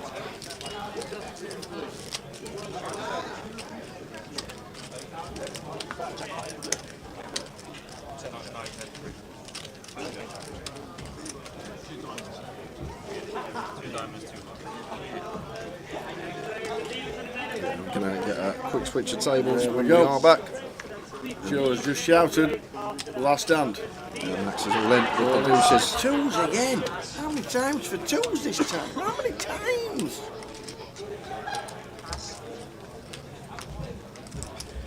Everybody's standing up. Hitesh is not going to do anything in the small. Back round to Dan. No. That's it. That's it. We are going to be on a 15-minute break, guys. Back at 25 past. Dan Laidlaw's going to be here instead of me. I'll be with you about 10 past 11. So I'll see you in an hour. Tower will see you in 15 minutes with Dan, and we will be... Dan's still in the tank? Yeah, for whatever reason. Nobody knows. Well, the one gappers. You never know. I guess if he knew Max's hand, he'd be calling. Not just going to go yet, just in case Dan Tran pulls this off. It is only 7.5 bigs, Tower, but I think we want to be letting it go. There we go. See you in an hour from me. See you in 15 from this man. It takes some heart. It takes real heart there, because like Jamie can guess, get Boovy to fold all of his sets and his 2 pairs. I guess Boovy might have to start calling with some sets because we don't really have too much 10x as the 4-better, maybe some ace 10 off, ace 10 off probably in there, but real nice hand for you guys to watch. Thoroughly enjoyed that. Credit to both. Wow. Real good poker hand. There's only one bluff he's got, and that was it. 500. Go home. Pull the cable quick and go home.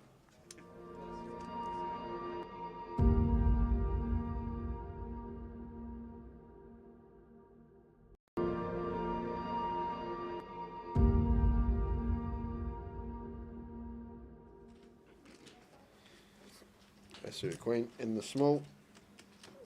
Expect to see a complete.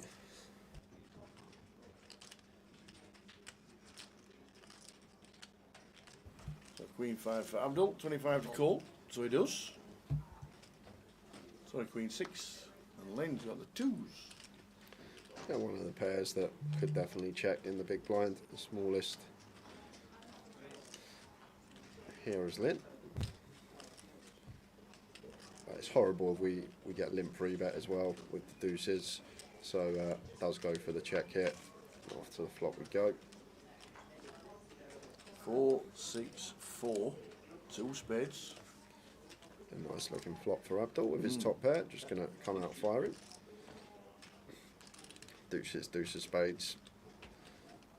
Could even be a raise this one, Tower. I think the deuces of spades, deuce of hearts, I think this could be a plausible raise, just to flush out equity from overs, flush out equity for counterfeit outs.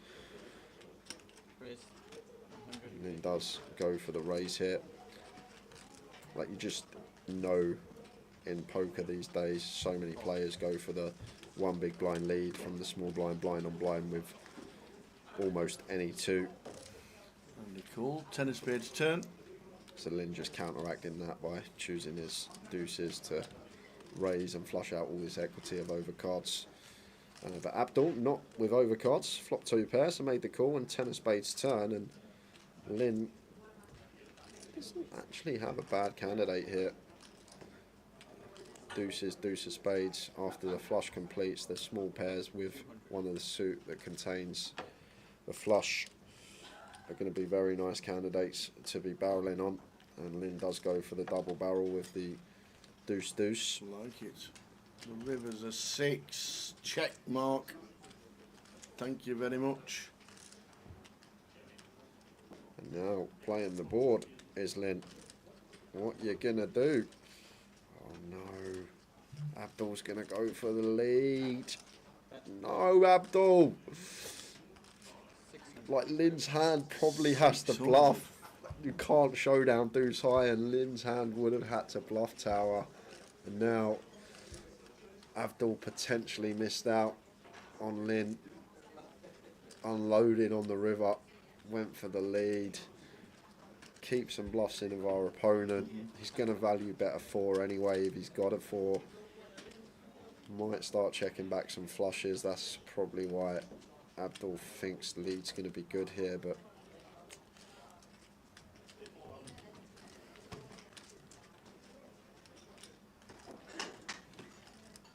is he really tanking with the board tower? No. Thinking it's like 7. Oh, he's he's gone announced for the all in. shove! Oh, he's announced all in. Oh my god, he went for the shove. Wow. And Abdul didn't have too much back. He put in half his stack basically.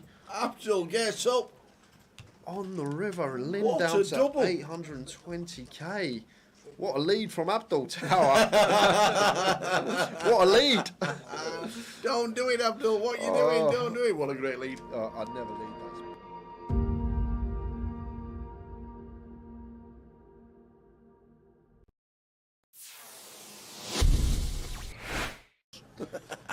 So we see Tom opening Jack-9 off in the hijack. Can open a lot wider here with the chip lead. A lot of pressure on these guys with ladders and approaching the FT.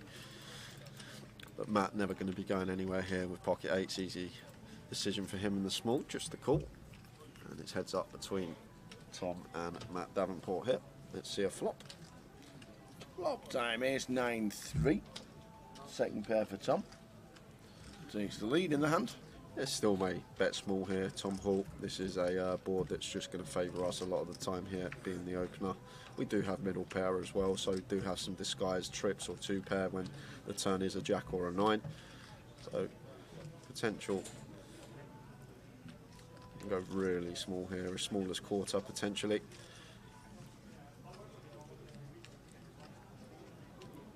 And goes for 21k, so quarter pot is the sizing of choice for Tom, just under. And Matt here with D8s getting this price, probably going to call once. Tom's still going to have lots of holdings here, all like the Broadways, the King Queen, Jack 10, all this sort of stuff that we are still ahead of, and sometimes he will shut down on some turns. 7 of diamonds hits the turn.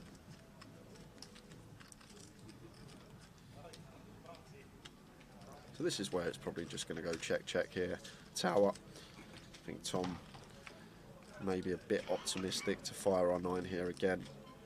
Very hard to get 2 streets from worse now. I think the 8s will fold if we fire, so maybe better to check this one behind. We can also put ourselves in a tricky spot here where we do fire and Matt opts to raise. So just expect to see Tom Hall check this one back most of the time here on the turn. And there is the check. See a river card. And it's paying 2 pair. Well, it is 2 pair for Tom Hall, but probably going to be very difficult to get value from Matt Davenport here with his particular hand. Matt does have the 8s blocking the nuts. 10-8 could still be in Tom's range. He's going to open 10-8 suited from the hijack, although 10-8's probably going to double barrel turn, something to take into account. But Tom will now just opt for probably a larger size here, I think now. Tower, this little disguised Jack 9 of us, ours, somewhere around like 90, 3/4 pot, probably what I expect to see. It looks pretty chunky. That's pot size. That's 105. So around 85-90% up there. And Matt here with the 8s, never going to call this one tower. Just not putting in a quarter of our stack here with 8s, we lose to too much. Well, Oh, he's going to raise. Matt Davenport. Is he going to find the raise here? What a raise it would be as well, because Tom could still just have some one-pair holdings. Matt Davenport, where's he found this shove? Oh, my word. And Tom's got 2 pair here. This could be the end of Matt. I'm guessing Matt's trying to target all the 1-pair holdings here of Tom.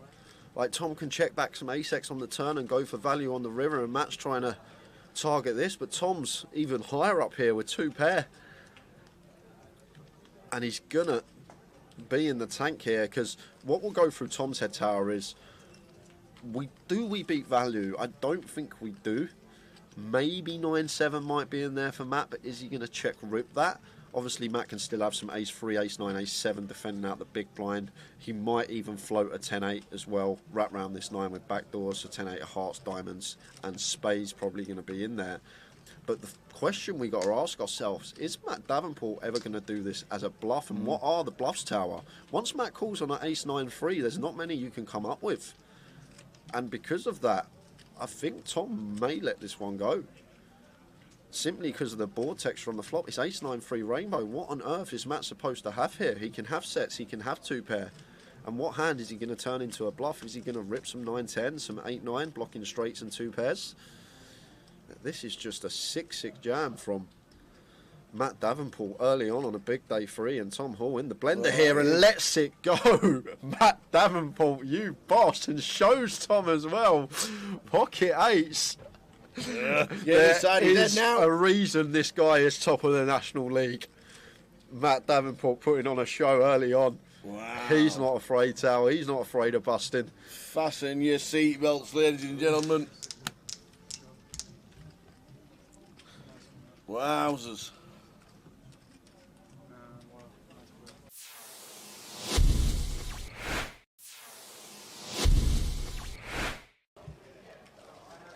It's 10 for Ian.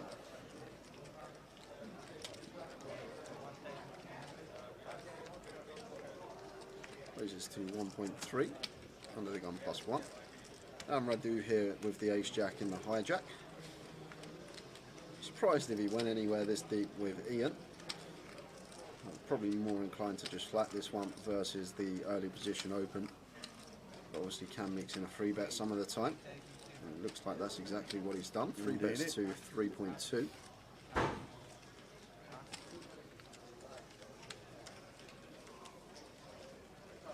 Julie, if you just give yourself a refresh, should be alright, because picture's crystal clear here for us. Yeah. So it's probably just connection at home or wherever you may be. But if you give it a little refresh, hopefully it kicks back in. Yeah, give yourself a refresh, Jules, and let us know that it's alright. Because it's alright on both our laptops. Oh so my word. What's happening here? 4-bet to 7.7? Wow, Ian. Oi, oi. Someone over the age of 50, 4-bet bluffing, Tower. Whoa, well, I'm start folding. It's just you like, would be. Yeah, I would be. You'd be I'd be folding ace-queen here, suited as Radu. It would already have hit the muck. But this is... I guess Ian just thinks Radu's at it too much, and to be honest with you, the ace-10 off Tower, it's a really beautiful 4-bet bluff hand, and maybe Ian's been amongst the solvers the last few months. You don't know. He might have been putting some work in off the tables. That could be the case. And he might have put in the low frequency 4-bet here with the ace-10 versus Radu, who's been fairly aggressive, and with the chips as well. But fair play to Ian, mixing it up, not just having the ace-king plus in his 4-bet range, and now action back on Radu here. And oh wow, No way. Is he going to 5-bet? Has he picked up on something here? 20k. Wow, Radu, what senses from him. He has to have picked up on something here, Tower. Read on the situation here from Radu is just so good. What a play. 5-bet bluff, Tower. We just, no way. Do you know what? If Ian 6-bets here with ace-10 Tower, I'm done. I'm having an early finish. He's not doing it. There's no way Ian 6-bets here. How often do we even say the word 6-bet on stream? Oh, wow. But Radu 5-bet bluffing the ace jack. This is just a leveling Not the war lot. between He's not the putting the two lot in. players. He's doing it No again! way! He's doing it again! That's amazing! Oh my God! Damn! 6-bet Solve that, baby! 10. How'd you like them apples? Solve that! Ace 10, 6-bet rips it in for 100 big blinds. Oh my word. Ian is my new hero, Tower. I want this man to win the comp. Oh my word. 6-bet rip with the ace 10, folding the ace jack out. Where has Ian found that move from? Oh my word. How'd you like them apples? I've waited all day for something and it's just happened. Oh my word. Ian. Do you know what? Do you know what? I'd be sat at the table. If I was sat at the table there and Ian said to me I didn't have aces there, I would have had a lot of money with him that he had aces in that spot. A lot of money. But wow, wow. Fair play to the man. A 6-bet rip. Well.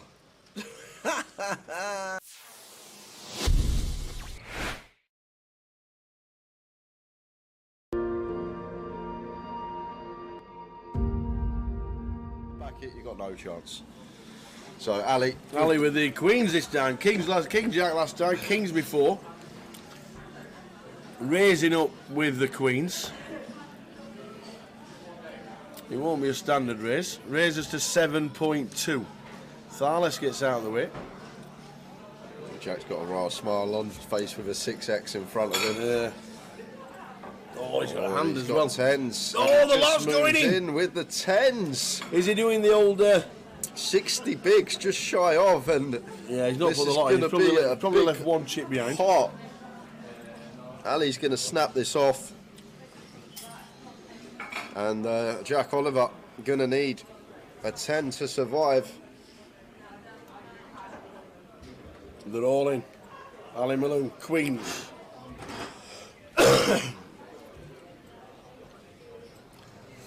Jack Oliver, all in for 7.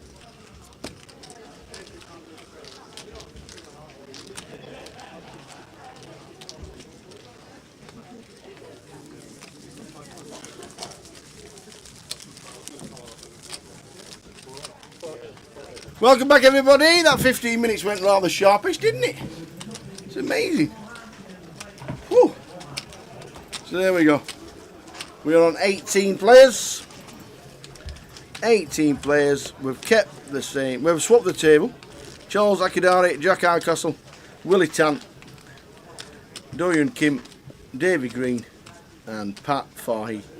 They are the players on our table. When we get to 16, we'll be on a 2-table redraw, which is what we will do. So, see how they get there.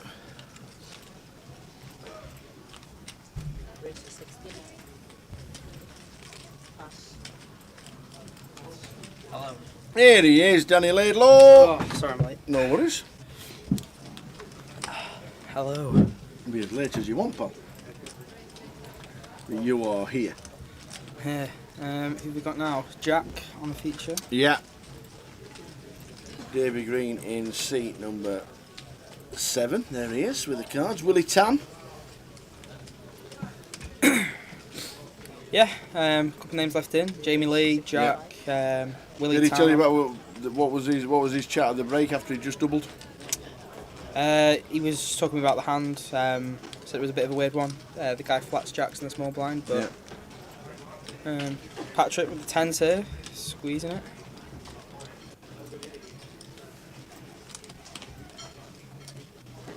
Jack with 7s here. Use a time bank. Bit of an awkward spot.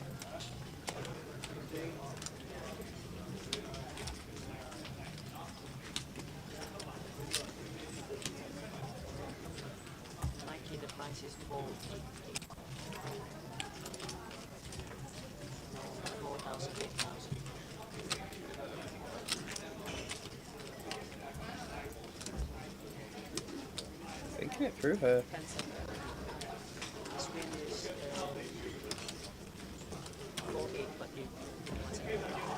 Goes for the all-in. Wow. Thinks that Patrick must be squeezing Ryder here. Goes to the jam. This one I'd have to speak to Jack about. There must be a read behind this, because I know he wouldn't do this all the time. Do you think there's history? There may well be a dynamic that's been set today, and maybe Jack's picked up on something, but I know this won't just be that he thinks he'd do this all the time. This is going to be like with a read or something to go along with it. Yeah. And Patrick gets the count here. 33 big blinds. Sorry, 43 big blinds.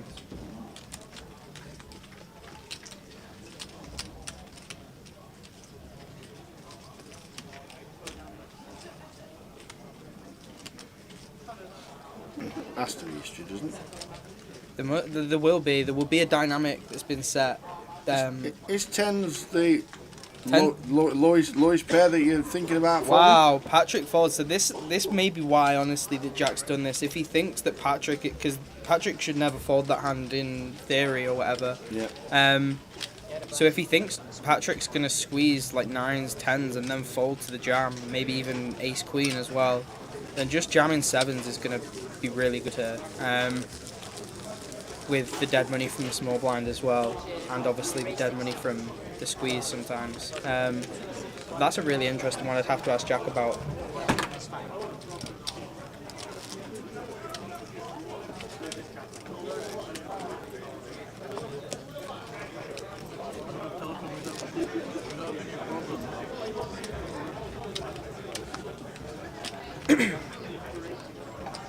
Left, close to final 2 tables now. Any drinks here, guys?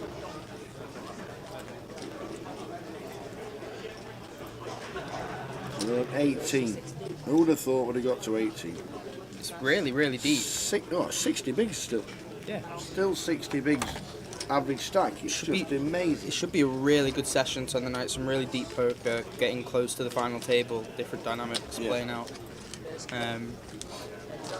Charles defending here versus Jack's open. Can't see what he's got yet.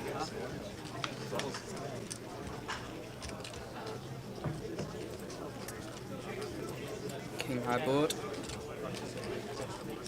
Jack with a spade in his hand as well. Gonna see that there's pretty high frequency.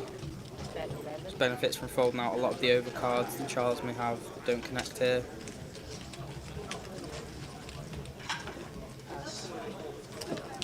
Charles defends a hand like 8, 9, 10, 9, Jack 9, get those thick hands to fold.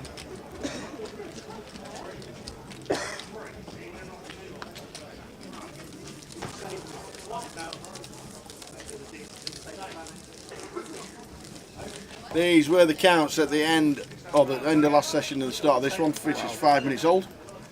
Alex Sigard 860, Chris Day 720, Jamie Lee 665, had a great session on the feature. Yeah. Davey Green, Sunny Mystery, and down the bottom Max Tufigo and Willie Tan. Still fighting on though. Yeah. They're all the players that are still in, all the 18. They're the chip counts. So 5 minutes to go. Obviously anything happens on the outers we will let you know. I mean Jack there on the chip count, he's got 40 bigs and he's like 10th in chips with 18 left. It's like crazy deep right now.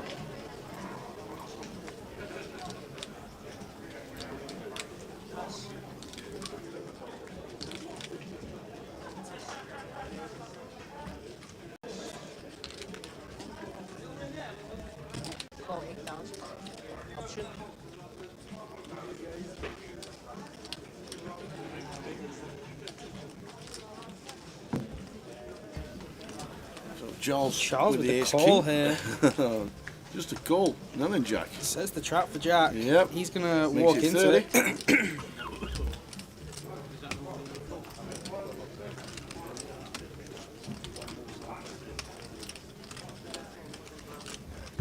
Charles, who doubled up Jack just before the last break.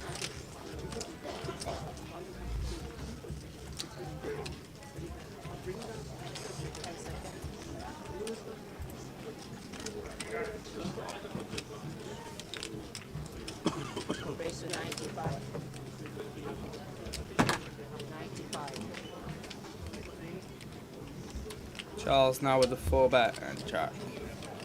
Hard to do anything here with ace 8 off. Generally, this is just like an extremely underbluffed line, limp 3-bet in the small blind.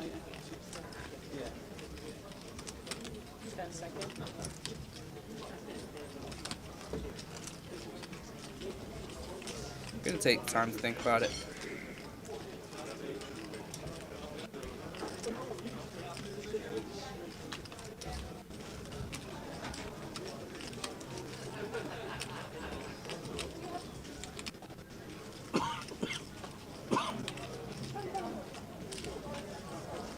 Just as fold. Absolutely. Nice one, Charles.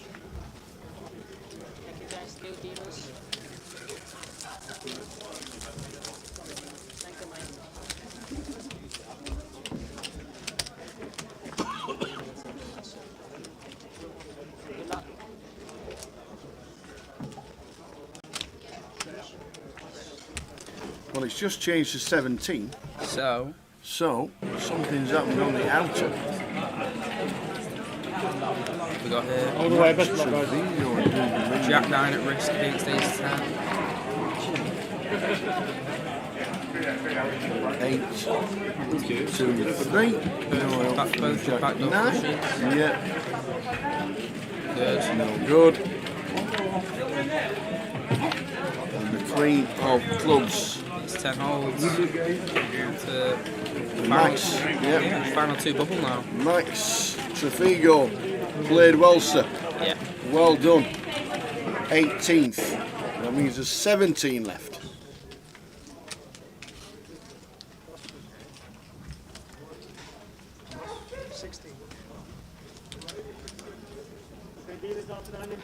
Willie gonna defend his big blind here, maybe. Please Thinking pause about the it. deal. Why? There must be another Joe's getting the chip rack out here. There must be another bust out almost straight away. Yep. Yeah, Willie just gonna fold the 6-4 off, gets out of the way. That's gonna get the full payouts on the screen. Yes, because we've been asked to pause the deal because Tim Chung's out. Oh no. Tim Chung ace 4 against ace 10, and it was on the opposite table while we were filming Max's, so obviously Couldn't get PK couldn't be in 2 places at once, even though he should have been. It's something he can't do just yet. I think you know what I mean? Tim did tell me in the lobby, he said the button opened, Tim was playing 20 big blinds in the big blind and jammed ace 4 off for 20 bigs. Just unfortunate to run into ace 10. Absolutely. The payouts, we'll do the payout structure very shortly, but it's in fact, hang on. No, it won't be there, it's not there. So, we're on a 2-table redraw. 16 players left. Willie Tan, first cast in the GUKPT on the 2nd event ever. An absolute legend. And he's now cashing on the latest one. 16 years later. He's amazing. 16 years later. But he did do a little bit of a good little trick yesterday. Oh yeah. He was thinking about Albert. Oh yeah. Albert Sapiani had 180,000 chips. Oh yeah. 2 levels to go, and Albert said he was tired. I was on the table, yeah. And he said he was tired, and Willie says, "Oh, you need to go home. You need to get yourself off. You might as well get yourself off. Get yourself. They'll bag the chips up for you. Get yourself." Unbeknown to us, he's on the same table. He's on the same table and being terrorised by Albert. Albert was in every hand, putting it on people. It worked an absolute treat. Albert doesn't cash, and Willie Tan's in the final 16. Yep. Amazing. So this is the final 2-table redraw. We will let you know who is on it and where. Yep. We have lost 2 players, Max and Tim, leaving us 16. So we're going to get the tables. We will get the tables, and we will be having. Jack's been put on feature. What a shock. Jack there yet again. Yeah, he's going for his third GUKPT. Yeah. Wants to level the record. So Dorian Kim is in seat number 2. In seat 1 will be Dan Robrasser. In 3 it'll be Charles. In 4 it'll be Dan Tran. In 5 will be Jack. There he is, pulling his stack in. He'll move himself to 6. In 6 will be Alex Sigurd, chip leader. Yep. And Sven will be in 7 with Willie Tan sat right there. There we go. There we go. So that's the redraw. We have 16 players left. Is today the day where we actually get to an FT before the end of the session? I think it's entirely possible because also what you have is 2 players, well, Jamie Lee with a lot of chips, who's an incredibly aggressive player, which is going to help you a lot in these situations, but also forces a lot of chips in, so high chance players bust. Alex Sigo, from what I've seen, quite aggressive as well in a lot of spots, so for the same reason that might happen. Jack for the same reason, so we could be seeing a lot of all-ins, squeezes, things like this. So it's entirely possible we at an FT, or certainly FT bubble today. 16. It's first time we think ever that the bubble went in level 5 of the day. Yeah, it went really, level 15. went really early. It's normally end of level 16 stroke start at 17. Yeah. Today 15. Boom. Well, it was a really fast bubble itself as well. Like I think it lasted like one hand. Yeah, 2 hands. Yeah. Whereas like in Manchester it was like a 3-hour bubble. Like we were there till level 18 playing. So it does just change stop to stop. Yeah. 88,000. I can put the payout ticker going across the bottom. And there, cheers, Mick. Because when the payout structure comes on, we disappear. 34 get paid, but we're down to 16. Yeah. We're down You see how they got to it as well? 16. It's kind of funny. He shows King 9 suited for 9 big, got the big blind by D7. And it was Queen deuce deuce deuce deuce to 3 sides. 7, 123. Quite a good one. Really has 106. Not sure. Joe, Luton. So, very quick 2-table redraw done by the team. Yep. Awesome. Fabulous stuff. 16 left. Yeah, there we go. Jay's ordered his hunter's chicken. He's right excited. He had a smile on his face from ear to ear.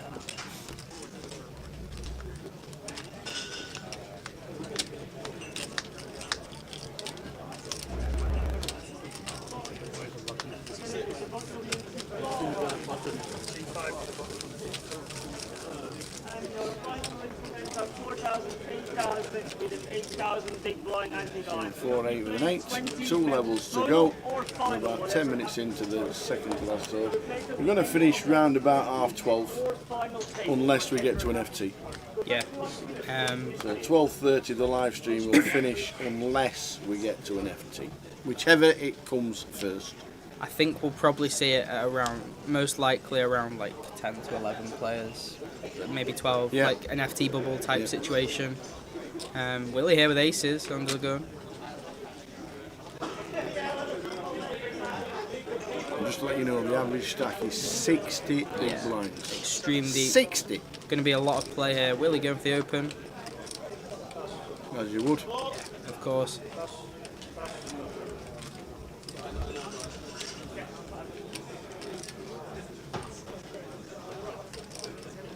And with ace 3 suited here. Yeah, we can't really peel against Willie's stack here. We just don't realise equity. We're going to have to put it in on flop almost always. Span in the big blind. Nope. 7 deuce off. 100 big blinds for Alex as chip leader. Yeah. Charles on 62, even though he doubled up Jack Hardcastle. Yeah, like even with how deep the average is, you see there 2 stacks with 15 big blinds or less. Could definitely be some collision pretty soon.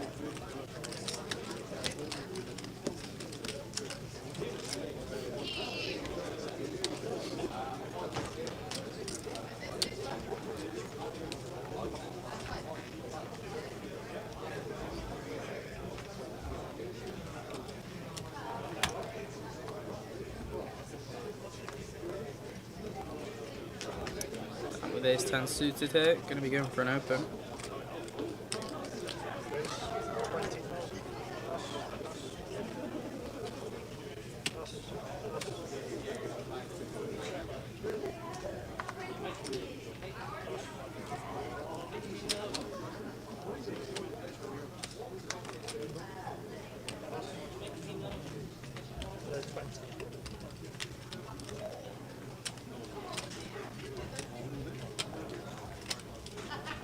Willie in the big blind.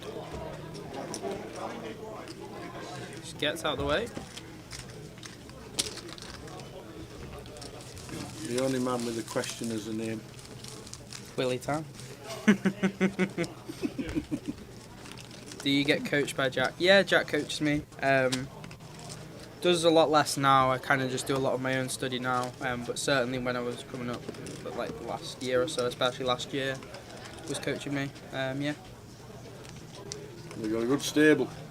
They have indeed. Robbie Bull, Dave Doherty, UKIPT winner, Irish Open winner, Yep. GUKPT winner. Yep.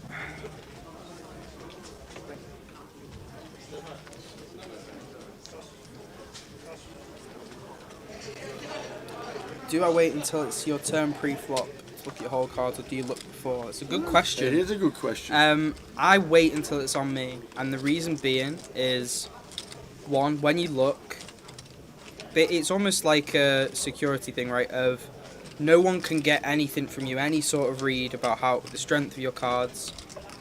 I think it's a very rare occasion that it may happen, but you know that it can't. If you don't know your cards, they don't know your cards. To a certain extent. And then the other reason is being, when you're playing a long session, you want to stay focused as long as possible. And I think a lot of the time when you look at your cards, say if you're on the button and you look down at 7-3 off, you know you're not going to be in the hand, so you kind of switch off. Whereas if you're paying attention to what everyone does, you pick up more information. Yeah, and you've got a long time to act before you shoot to act as well, isn't You'll it? pick up things on other people that maybe what they do when they raise, things that happen already before you. Yeah. So you're forced to stay focused and pick up on pieces of information. So that's a couple of reasons why I wait to look. But I can definitely see why people just look. It's definitely faster to just look before, as soon as you dealt them. But you can also get reads off of people that already look by seeing how their interest in the hand, how closely they follow the action after they look at their cards. Yeah.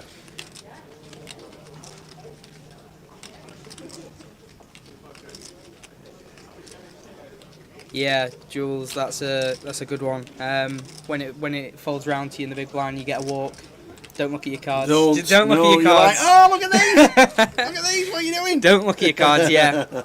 There's no point. There's absolutely no point. My biggest score is it's like, I think it's 25k. Came third in the high roller in London. Not had like a major score yet, but I've had a couple close ones. Yeah. That high roller. It's called being a little bit unlucky at the wrong time. Yeah. That's what it is. But it'll always come full circle. I'm sure I'll get lucky when I need to at some point. And as daft as it is, one of your lads in your stable gets unlucky at the wrong time. Robbie Bull gets very unfortunate. Honestly, we've said it to him a lot, and it's like a running joke, but that guy really struggles to win when he really needs to, honestly.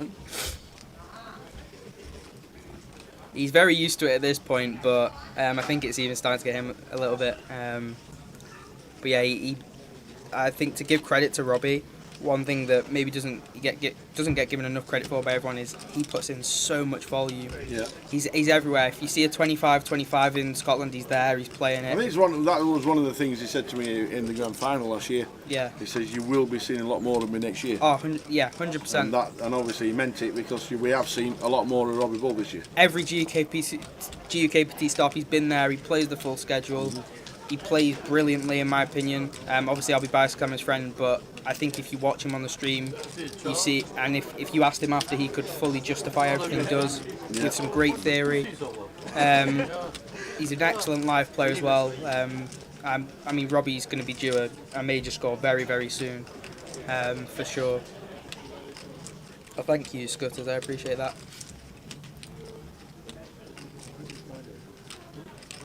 Charles here defending the big blind versus Jack. flopping trips. Jack going for the c-bet here. Just c-betting really small on a paired board like this when Charles is going to miss with so many hands is really nice to just fold out a lot of equity. Charles just slow playing the 7.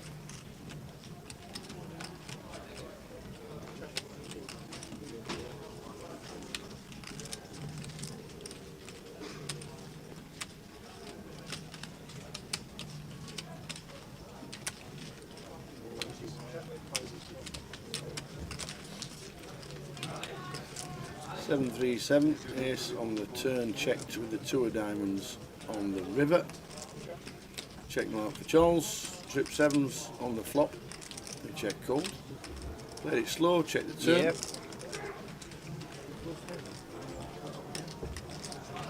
Is he waiting for Jack to bet again?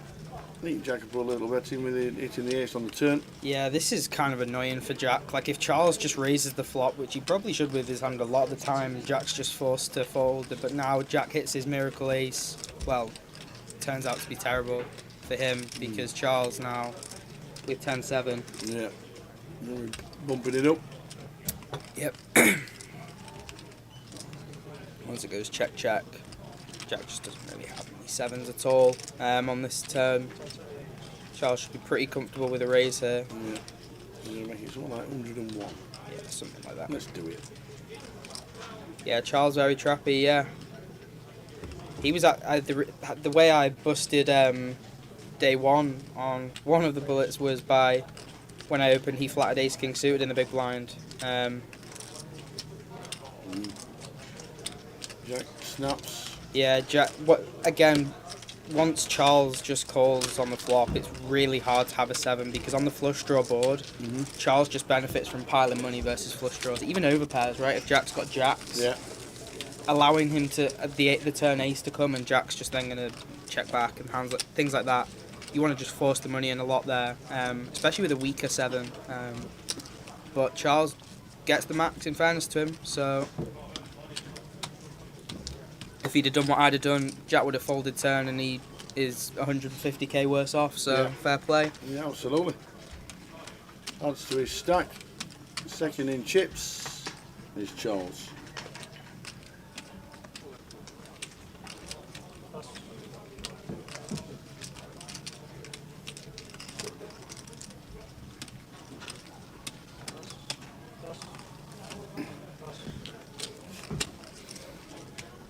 So done with us until around about midnight. Yep.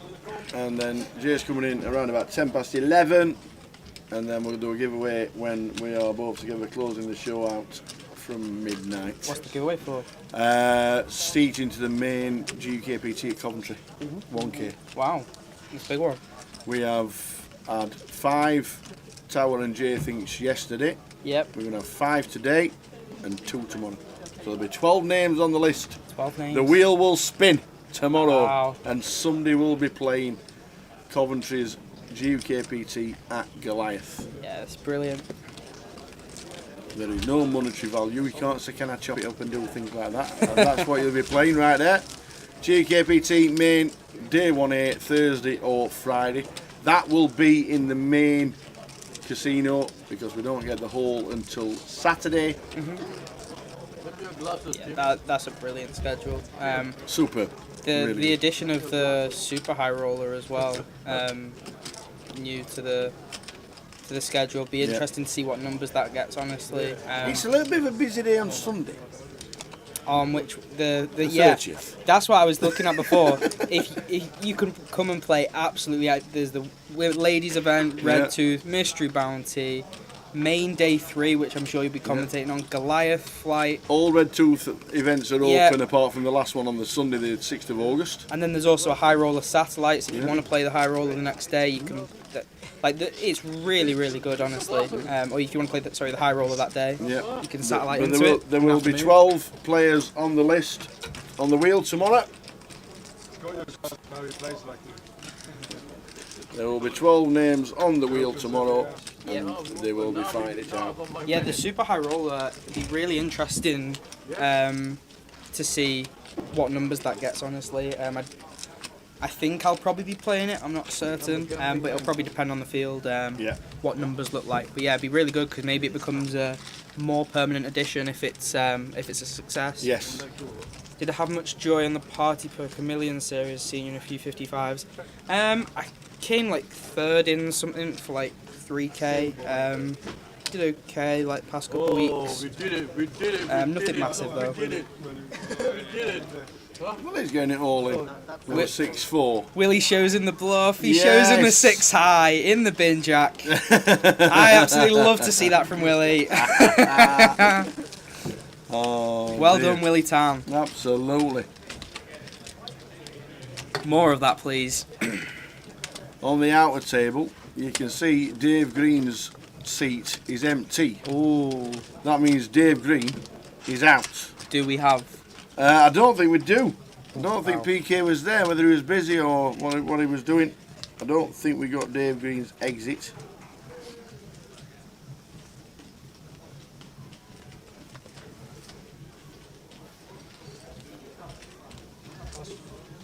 Yes, Band, absolutely right. Willie Tan looked the same for about 20 years. The man. Yeah, absolutely. Yeah, he absolute legend, honestly. I've had a lot of fun playing with him this week.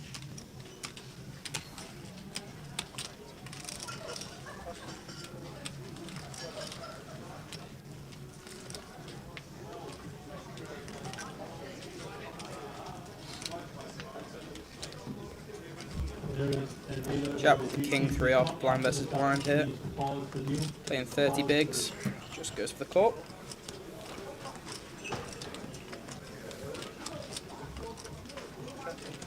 Alex is going to check back. 7-4. Can probably mix some ISOs with this polar hand. Fine to check back. Jack flopping second pair. The board that's going to favour Jack here. When he plays limps as traps, and Alex doesn't really check back many of these top hands, these ace kings, these ace x hands. Yeah, Jack just goes to the c bet, takes it down.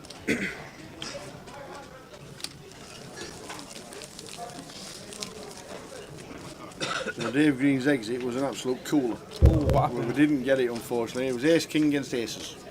Jamie Lee and the boots. Oh, Jamie Lee with more chips. Jamie Lee with more chips. Has he not got enough already? And I want him to win the main event with 7 deuce. That'd be brilliant. That would be the best double ever. Yeah, looking to go back to back. Do we have a list of who is still in? I can show you who was still in at the last chip count, which was about 25 minutes ago. So yes. So this is leave everyone it with me. minus David Green, right? Yes. No. Nope. There'll be. We've got like Tim and Max still in there. Yeah. Yeah. Well, I'll show you the full list of the chip counts. So the last break was about half an hour ago, but all the names will be there after this hand. Sven in the big blind. Really annoying. This is one of those painful ones when we're so shallow. We're going to defend like so many hands, like 80% of hands plus. So that was the final chip counts at the last break before we started about 20 minutes ago. We lost Max. We lost Tim. Yep. And we've just lost David Green. Yep. And David Green had 535,000 at the break. So that means Jamie's got to have $1 million. Yeah, he has to have $1 million. I didn't want to say anything because I saw it when I was walking into the booth. Oh. I saw him with about 1.2 million chips. So this explains obviously how that's happened, and that's just a pretty sick one so for David Green. That's the list of all the players in, apart from Max at the bottom, Tim Chung there, and David Green right at the top. So now there are 15 players left.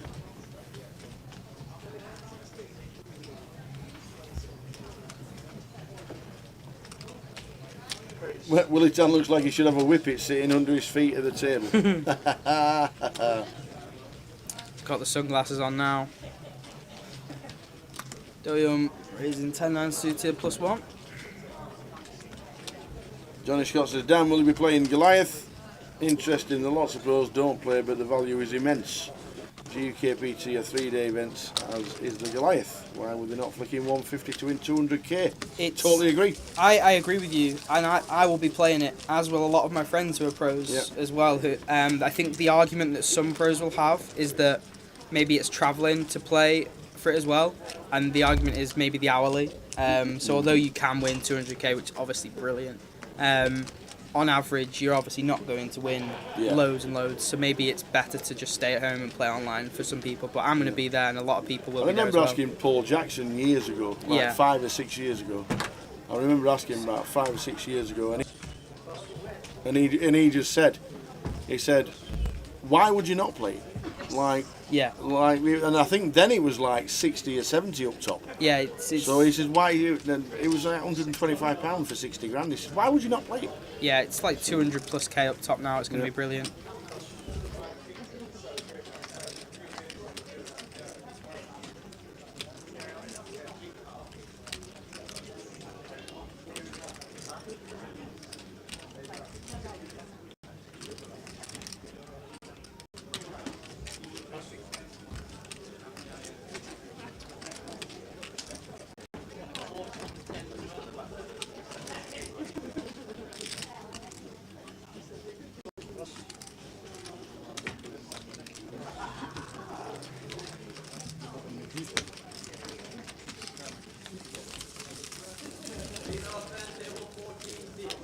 So Alex with 100 bigs, Charles with 700k and 87 bigs. How old is Willie Tan? I actually heard this before because Wadey was at the table behind him and he asked how old he was. He said, "Are you 92, Willie?" He went, "No, I'm 82." 82. So, according to Willie, an hour ago, he is 82. There you go. Same age as Albert Sapiano. Yeah. Yeah, I was playing with Albert today. Great fun at the table.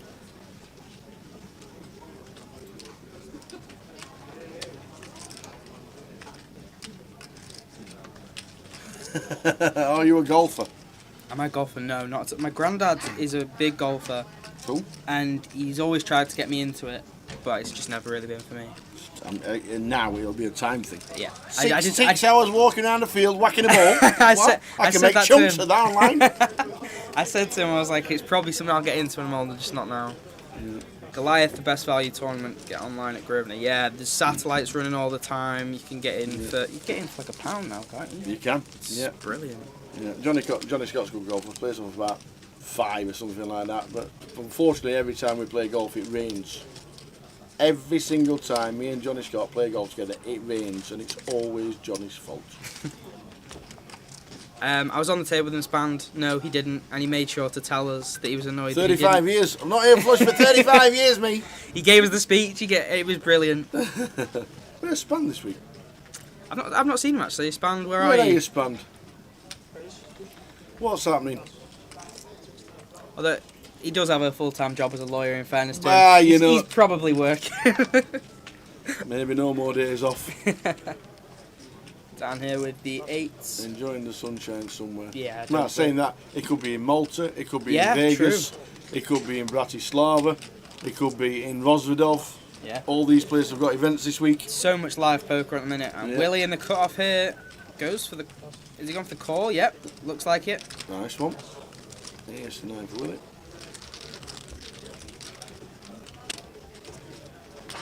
So Dan... Oh, he's flopped a pair, but Dan's got a set, and Willie's really shallow here. He may just elect to go all in.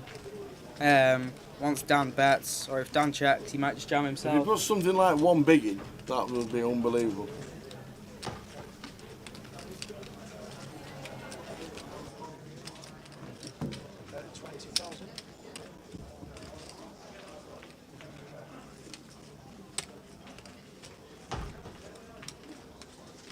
So Willie bets, is that 20 or 16? That looks like 20,000.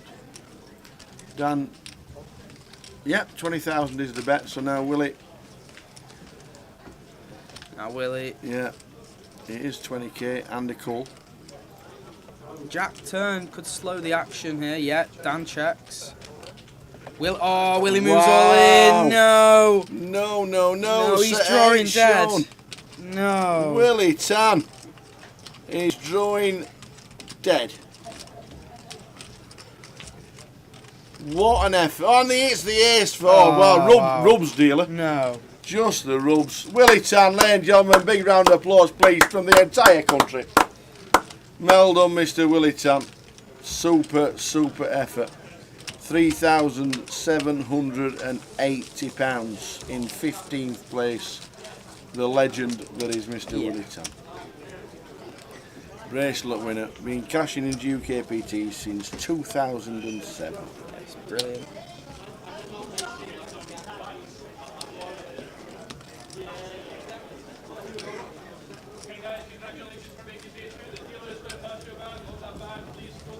Yeah, unlucky Willie, great run.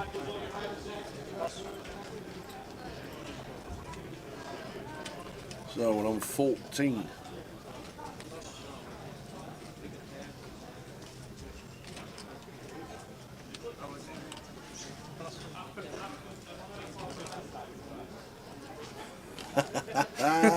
Spand had a big work to do. Spent most of today in bed. Good on you, Spand. Well, Spand. See you at Goliath.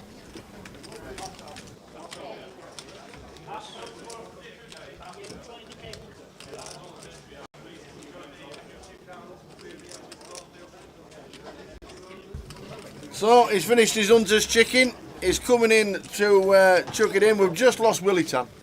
Just lost Willie Tan.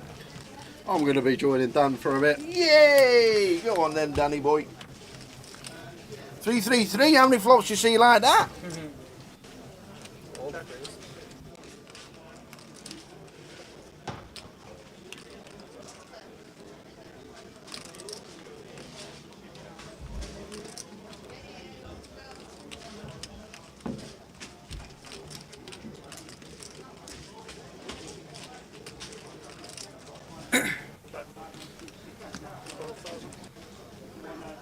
How's it been, Dan? Been good. Like I said to Tower, even though it's like a 60 big blind average, still have a few stacks under 15 big, so it's like deceptively close to the final table right now. Yeah. And it's going to be a really deep final table when they get there, Yeah. like really deep. I think you're looking at a setup for one of the best final tables you'll see in terms of action, because people playing 80 big blinds deep on an FT is very rare. Yeah.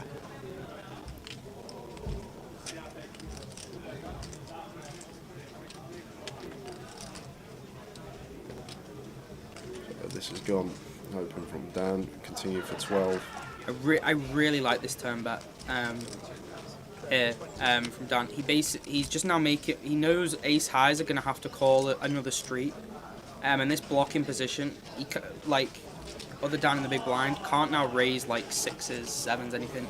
He basically forced him to just call with those hands that are obviously beating him, while also forcing him to put money in with worse ace X. Actually value betting ace high here, which is something a lot of people will miss. They'll just check back. Even though Dan falls this, he should continue a lot of his ace highs, so I like this a lot. Stream will be finishing about midnight, Delboy. Yeah. 14 left. Who come in the other? We lost Tim. Max is gone. David Green's gone. He had heaps. Yeah, ace king versus aces versus Jamie Lee. That to Jamie Lee to I think like 1.2. I saw when I was walking into comms he had about 1.2, so that explains it. Huge stack, 1.2 million, 150 bigs, not bad. Not bad at all. At this stage. To have 150 big blinds nearing the FT bubble is pretty incredible.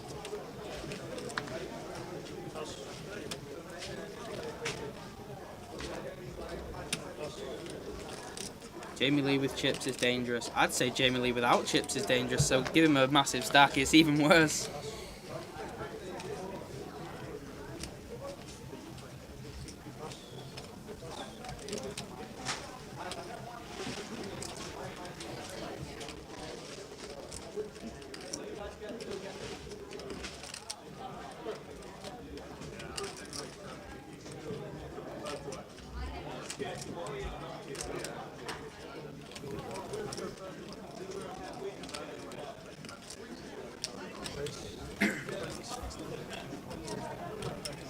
Down here with the ace 10 off.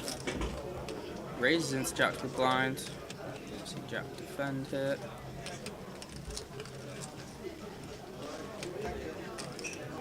22 big blinds effective. We will play till the end of the day or until we reach an FT. Losing 5 players with 14 left, it's still a tough task, especially this deep, as Dan mentioned. Yeah, still a few short stacks, so we never know.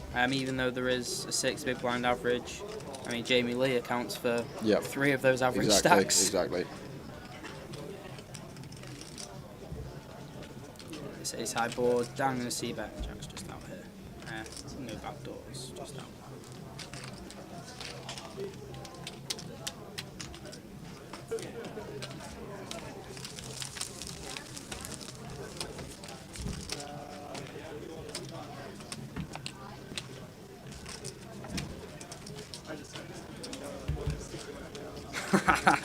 Andy in the chat, does Laidlaw commentate more than he plays? He does today because he dusted it off in the main the cup.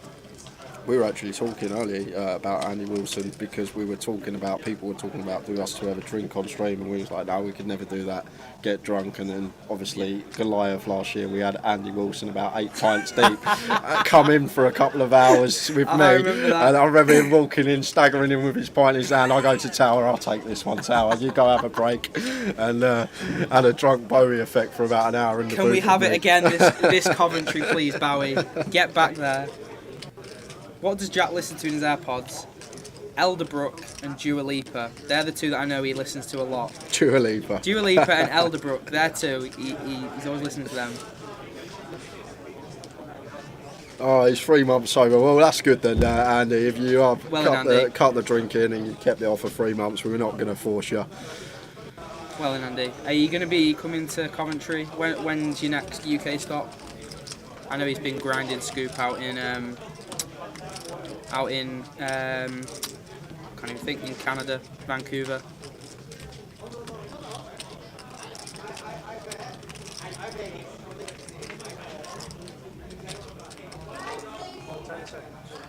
I'm with the flat +1 here with Jacks. I'm going to go 3-way here. Alex with a hand ace-4 suited.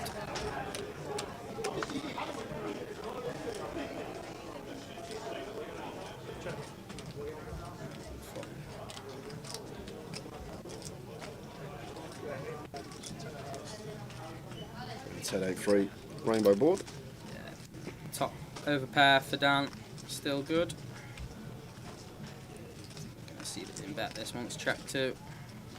Don't really benefit from checking back this hand.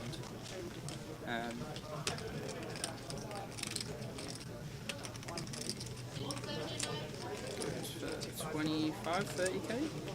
Looks 25, it looks like, so yeah, just north of 40%. Yep, just under half. Seems good. Make some hands, even like ace. Yeah, this is painful for Sven. Opens the hand, goes 3-way, doesn't get the equity.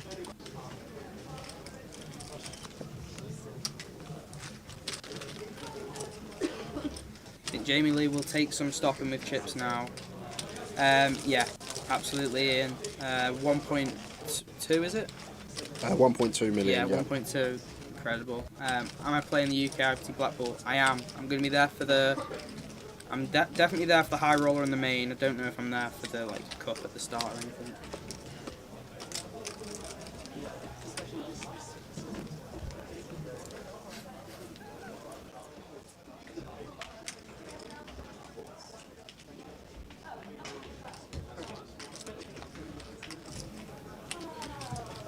Yeah, he's definitely a big favourite with the stack he's got at this point. 150 big blinds in at this stage of the tournament. It's I'd just love to see the book, if it ends at an FT tonight with Jamie Lee with chip lead being about 3-1 book.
Yeah, I think Blackpool will be probably the next thing I play in terms of live poker.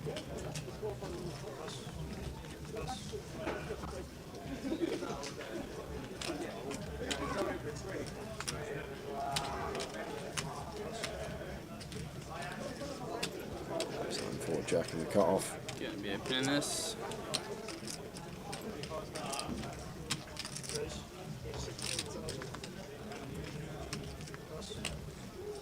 It just makes it 16. Sven 10-8 suited in the small blind. Painful for him now, just having to fold off this short stack. And can't defend. Yep.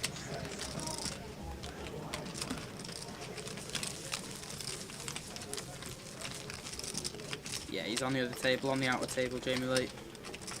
Yeah, if any action does occur, the PK's out in the field, we will go to the table.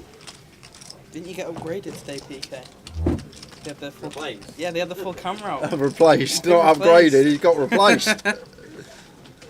Dan were flicking the 10-8 suited peel. He absolutely... I played a tournament actually online with Bowie recently, and I peeled the small blind off of like 10 bigs with a hand that he told me we can peel in Coventry. Like, I remember having the conversation with him last year. He's like, yeah, if we've got 10 bigs and someone opens off 30, you can peel like King 9 off in the small blind.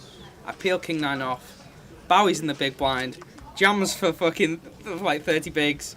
They fold. I'm forced to call with King 9 off, but I win against Bowie, so it's all good.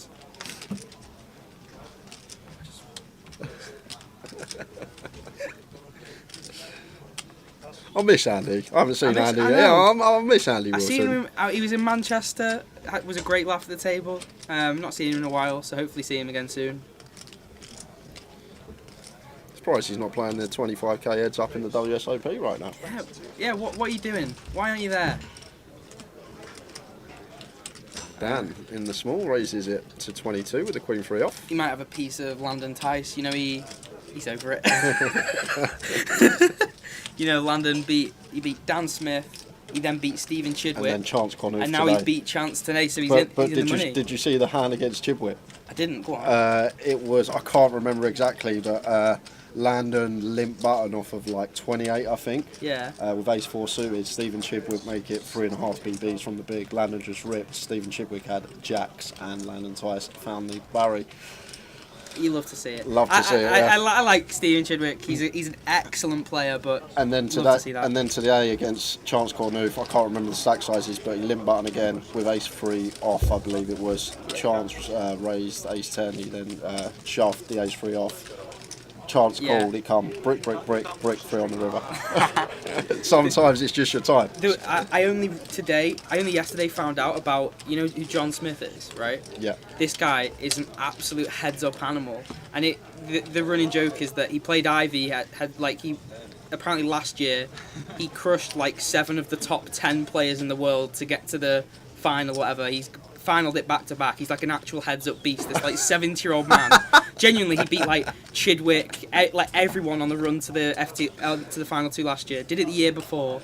He was playing Ivy this time, and the running joke was like, imagine like you're the opponent who's playing the winner of that round, and you want Ivy to like you want to play Ivy. Yeah. Like Ivy is the best option to play heads up. That's how ridiculously good this John Smith is. That's crazy. Just some 70-year-old. What is he? Is he in the solves at 70 or something? I don't know, but everyone's saying he's an actual heads-up animal. This 70-year-old American man just turns up for the heads-up 25k and does people in. Yeah, and Sven. Sven here with the kings. Yeah, likely to get a double. Alex will be calling. That's only a 8 big blind shove. We've got 2 invested. Easy call. Great spot for Sven. Rewarded for his patience.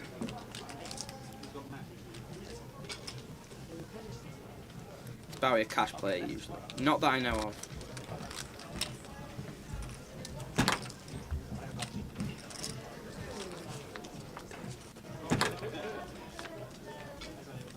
What's your advice? Thank you, Tommy. What's your advice on from recreational games to the bigger games? or just play the mini mains to get a score and have a roll for big games. What I'd recommend. Oh. Just got an all in a call, yeah, of course. obviously. So just Yeah, see the king river. for Sven. So Double Sven up. does double.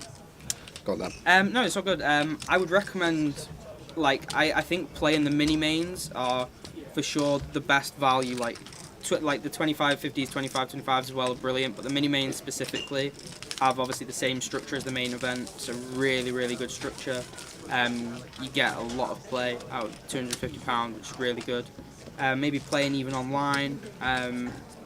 I'd also advise, like, the way I even got into poker at like 16, 17 was watching just like EPT reruns. You don't have to do that, but So just I got into it. yeah, WSOP. watching good players. And it's like Triton is one I'd really recommend. They run streams all the time, and these are on like the 100k buy-in things. You know, like Chidwick, Jason Kuhn, all these guys battling. Being able to watch that for free is content that even a couple of years ago you'd pay thousands for. So I really recommend watching stuff like that if you want to try and get better and try and look into why these players do what they do.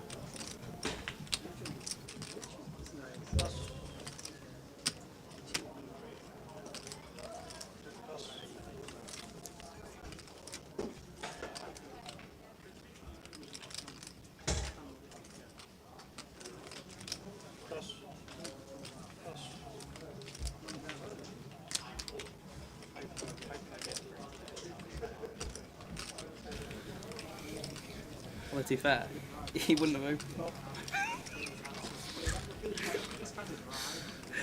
Ace, Queen, just flat in here, Dan. Yep. 2 hearts on the flop.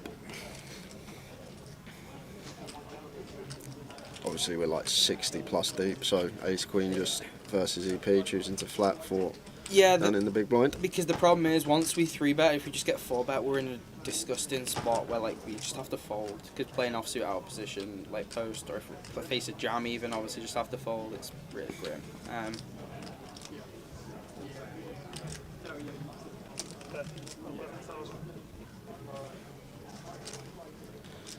Alex goes for quarter.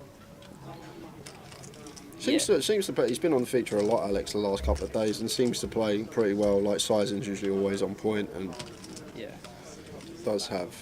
Yeah, I think he's friends with like Ewan Ewan, who's been on the feature bit. Both seem to be pretty solid players. Wow, look at this. Dan going for the check raise with the Ace Queen. Using his heart blocker, trying to clear out some equity. Is there merit to checking this board as well, Dan? As Alex, obviously, the 9-9 deuce is going to be a lot of offsuit 9x in Dan's big blind when range. we're so deep, what we benefit from doing, although he has like a load of 9x, he also has like a load of, say, like 7-8 off. Like, we just want to, folding that equity is brilliant for us. Just denying so much, like 25% equity hands is really good.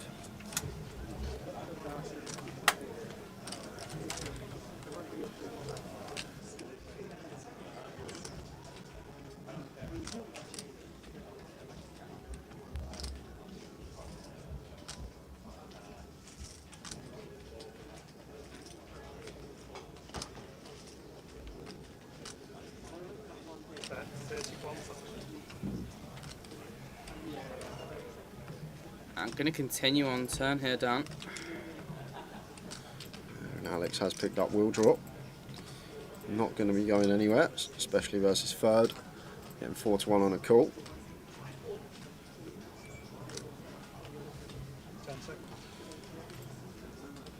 Tommy, I'd recommend, I think that seems like a problem of, it's just being comfortable in our own game, and it's probably a sign of like maybe we're playing a bit too high at that point. Just like stick to games where we're comfortable playing our own game. Ooh, and now backdoors into the straight anyway. But just make sure you're comfortable in your own game. I'm gonna have to go after this hand. Got a message, but that's all right. Short tower will get back in. We'll get the tower back in. That's fine, Dan. You've helped us out a lot today, so thank you. You're here off your own will. You can go whenever you want. And now Alex obviously going to be value betting this hand.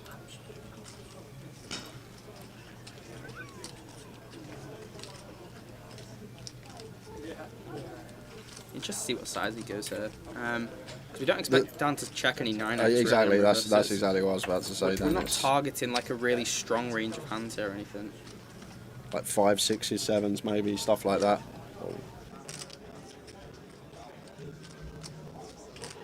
Okay, I like this. Half pot, like we don't need to go like 75% off pot. We're not targeting hands that are going to want to call it. Maybe even like under pairs to the 9, like hands such as that. We're not expecting to target super strong range, so I don't mind this. And now down in the tank here.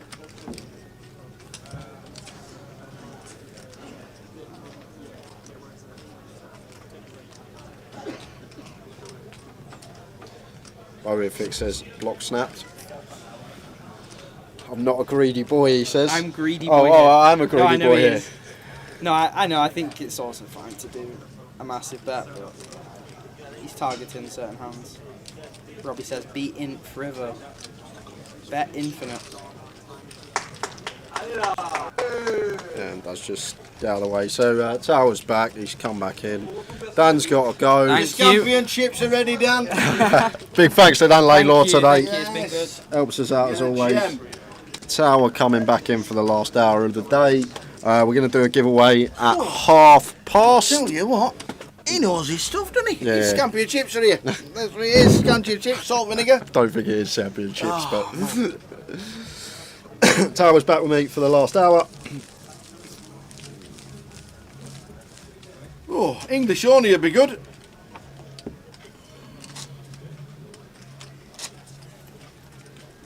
Woo!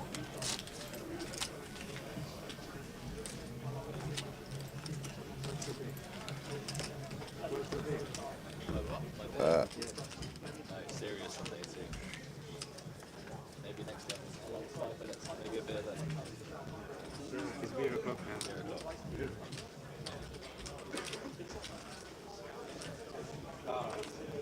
There's a marked difference between day 1 and day 2.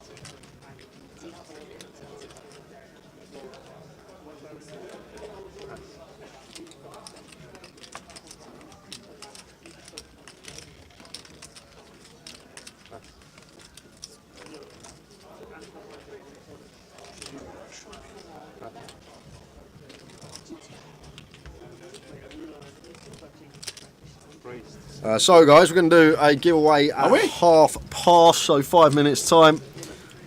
Is it your question? I think it is, isn't it?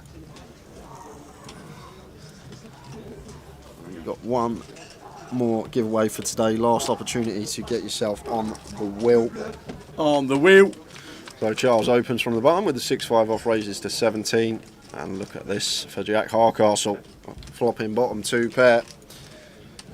On the 10-7-3 2 diamonds, and expect Charles to be c-betting this one with his gut shot and just 6 height.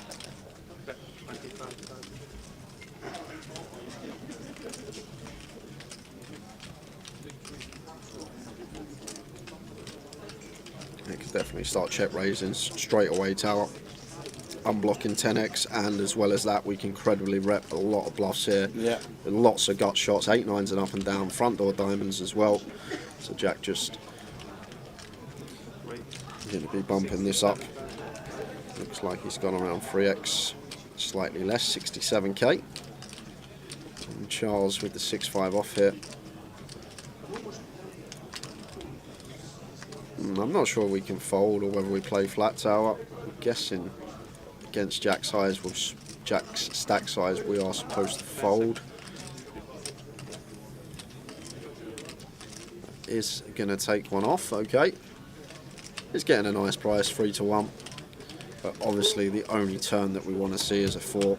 Maybe got plans on later street to take this away from Jack. Could be the idea here from Charles. Oh! Whoa, the 4 of diamonds turn. Oh! And I'm guessing that's why we pill.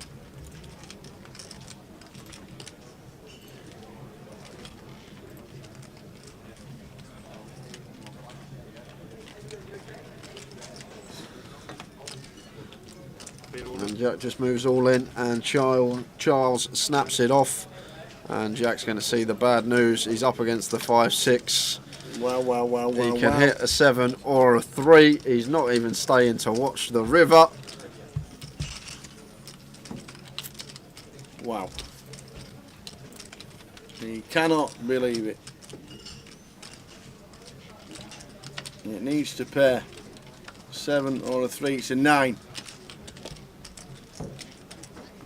The 4 on the turn means we lose Jack Hardcastle in 14th. Jack's in the chat. Unlucky, mate. Sorry, I had to laugh at your comment. It caught me off guard. Load of B, says Jack. Someone pings a gut shot on you. What can you do? You got the man drawing to 4 outs and instant service. Unlucky, mate. You'll be back. That's the thing. I think that's the thing here. You'll be back. Absolutely. You'll be in this situation again.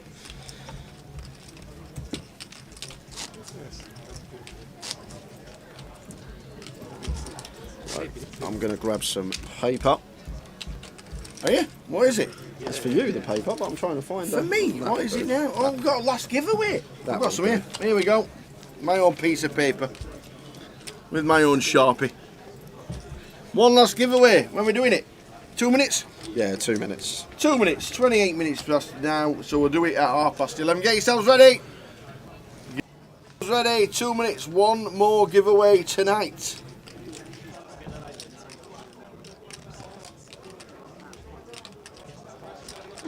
Right. 18,000.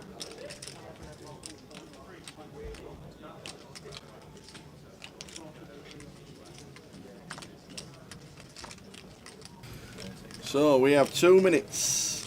1 minute. After this hand, we're going to do the final giveaway to get 10 people onto the wheel. Is it easy? Oh, I haven't even thought of it, to be fair. Oh my days.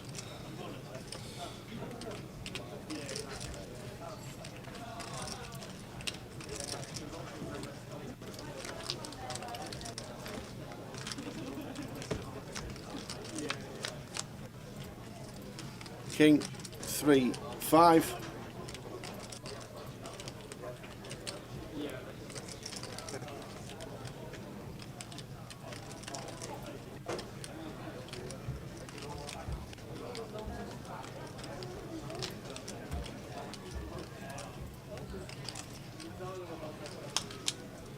So thanks to Danny Laidlaw for his time today. Last level of the night just being announced by Joe. Last level of the evening.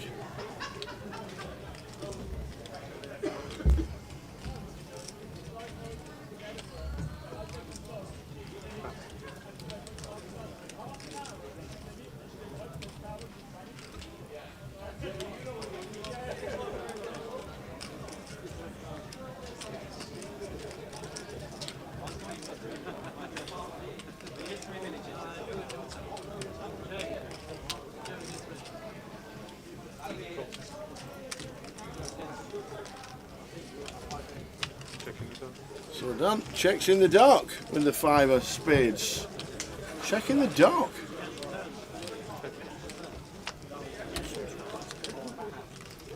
Let's check. And then river is another 5. So the jacks unfortunately got outflopped from Dan in 1. Dorian in seat number 2. Dan probably happy to go on the hunt for value now. Can plausibly rep Miss Diamonds.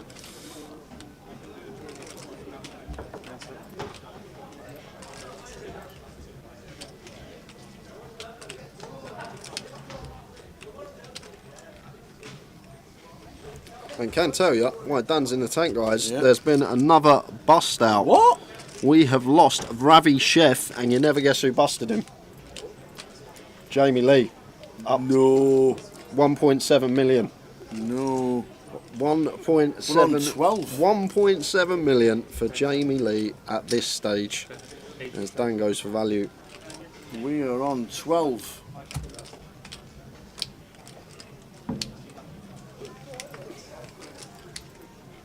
Wow.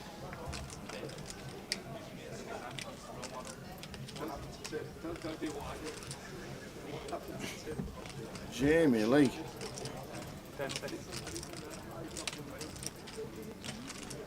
A tough spot here for Duyam. Could have definitely gone for the 3-bet call pre-flop, but decided to flat. Now we are in a slight predicament here against a range that will contain a healthy amount of kings. What's happening on the outer table? Everybody's watching. What on earth is happening? 10 seconds.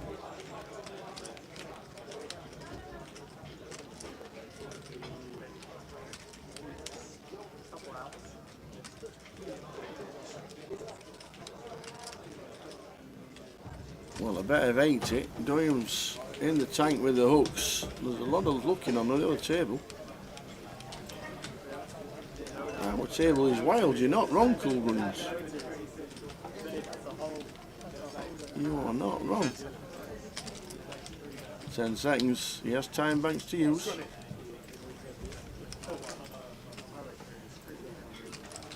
It's a good time to use them as well. We've only got 45 minutes left of the day. They get replenished at the end. They do.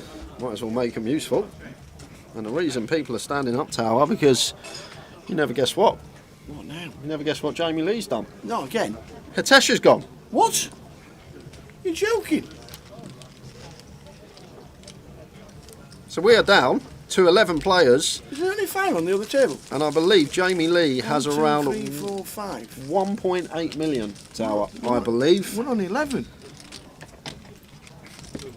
6 on our table. 11. So, giveaway time. No. I want to make an executive decision. Okay. I don't think we've got. I just it's mad. We've only got 11. If we get to 10, that's the final table bubble. Yeah, but we still play on because then we've got to lose another one. Well, I know, but it's 10. We're on 11. Should What we about 2 spots on the wheel for those who are tuned in tomorrow when we start? How about that? what about? Because it just seems to be going so quick, and then we're concentrating on that and not concentrating on this. We're down to 11. I don't think we've been down to 11 ever. Ever. So what I'm thinking is we start at 12:30 tomorrow. Yeah. I'm I'm not coming in at 12 to do a giveaway. Is that what you was going to say? No, I was going to say 12:35. Ah, do it at 12:35. That's what I was thinking. Okay, yeah, we'll do that. So first giveaway tomorrow, guys, and because we're missing the spot on the wheel tonight, We don't there's really- going to be 2 spots up for grabs tomorrow, 12:30. Tune in. We don't think it's been manic. Jamie Lee seems to be running the show. I don't want to be concentrating on that for 10 minutes while there's action everywhere else. And seeing as though I've been at every GUKPT ever, that's my decision. All right. So we're going to do 2 giveaways tomorrow in the first 10 minutes of the live stream. And look at this, we could be down to 10 because Sven's got the nut flush draw and Dan's got top 2 pair. How's this not gone in pre, by the way? Sven should be shoving this pre-tower. Ace Queen suited over an open, we need to shove this for 17. It's just a print, and now we've let Dan realise his equity in the big blind, and we're going to have to get all the money in. Flipping should be an all in here from Sven. Dan should ISO, and we don't know what Charles has got. Imagine if Charles has got 9s. We could be at the FT. Oh my. Have 9s one time, Charles. Wake up with the 9s. Imagine. Yeah, but as Sven here, nice bloke off the table, always says hello, really nice guy, but I really think we need, I know we need to shove the Ace Queen suited for 17 over an open tower. Yeah. We can't just play flat in the small, let the big blind come along getting a good price and not getting to realise our equity. And just goes for the flat here. I was sure he was going to see the check jam, and now Dan with top 2 pair has to raise this one up. What has Charles got? Worse than EastEnders, you guys. Sorry, Chrissy Chrissy. Sailor. Sorry. Yeah, I think you can understand the plight we're in. There's 11 left. We might have an holding and a call because it's going to be mad. Then we'll all be on the FT bubble, and we'd have to concentrate on the last 10 players because this looks like it's going to be. Have 9s, Charles, one time. Oh my word! Imagine. Oh, he doesn't have 9. But Sven just has to jam. Of course he does. Of course he does. Like even if we're up against like pocket 10s, pocket jacks here, we're flipping. The 9-5's just unfortunate. They're up against 2 pair in this scenario. And the thing is as well, against the big blind, Dan can have worse flush draws. That's the key element here, Tower. Like, we can be in front against some 6-7 of clubs, 6-8 of clubs, 8-7 of clubs, 3-4 of clubs, like all this type of stuff. Worse flush draws we can be in front of. If Sven folds here, ace queen of clubs, you can't really get much better, can you? And we are, and blinds are now 5-10 as well. We've gone up, so it's I think the blinds were 5-10. Minute 25. Wow. So he has 10 bigs behind the line.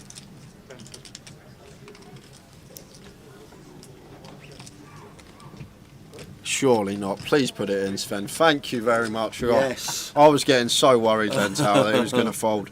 But there we go. It's in eventually. Could have just taken it down pre-flop, but we still got a nice hand here. 2 overcards which aren't relevant at this point with the 9-5 in play, but we do have the clubs directly to get there. Or are we going to be on the FT bubble? King, no help. Just the 9 outs for Sven to keep his main event dream alive. River card. Is it there? No, it is not. Just a it's boat. Just the house.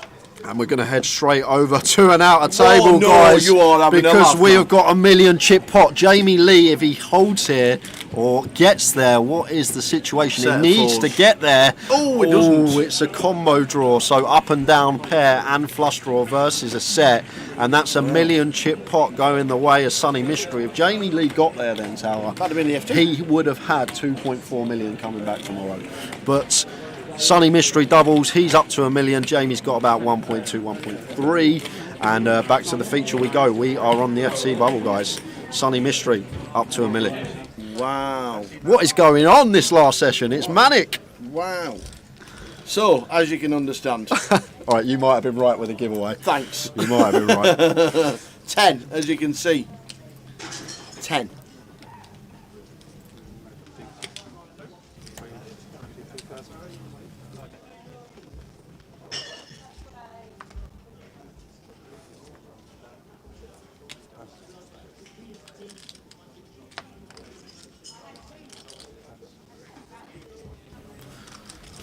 So down with the ace-5.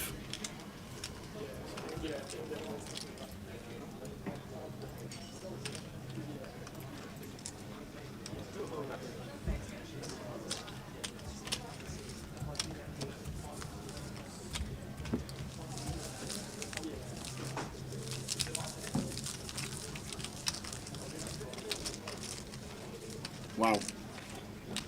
Wow. What have we just watched for the last 20 minutes? It's been what mental, have we Tower. just watched for the last 20 minutes? Literally, we have. Everyone's just gone. It could be the first time ever in the since I've been here at least, Tower, that we get to a final table on the Saturday. It's never happened. I've been here for 5 years, and this is going to be the first time, if we get there, that we get to an FT. We've still got a good 35-40 minutes left to play today. Yep.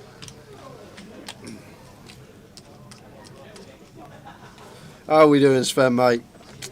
Unlucky, and that's the thing. People don't account for that a lot of the time. This game's so mentally taxing. Absolutely. And You've been playing all day long. Unless you do it yourself and you don't actually realise sitting there at a table for 10 hours, it's really taxing on the brain. And sometimes you just do things that you know aren't right, or you know what's right, but you don't take the spot.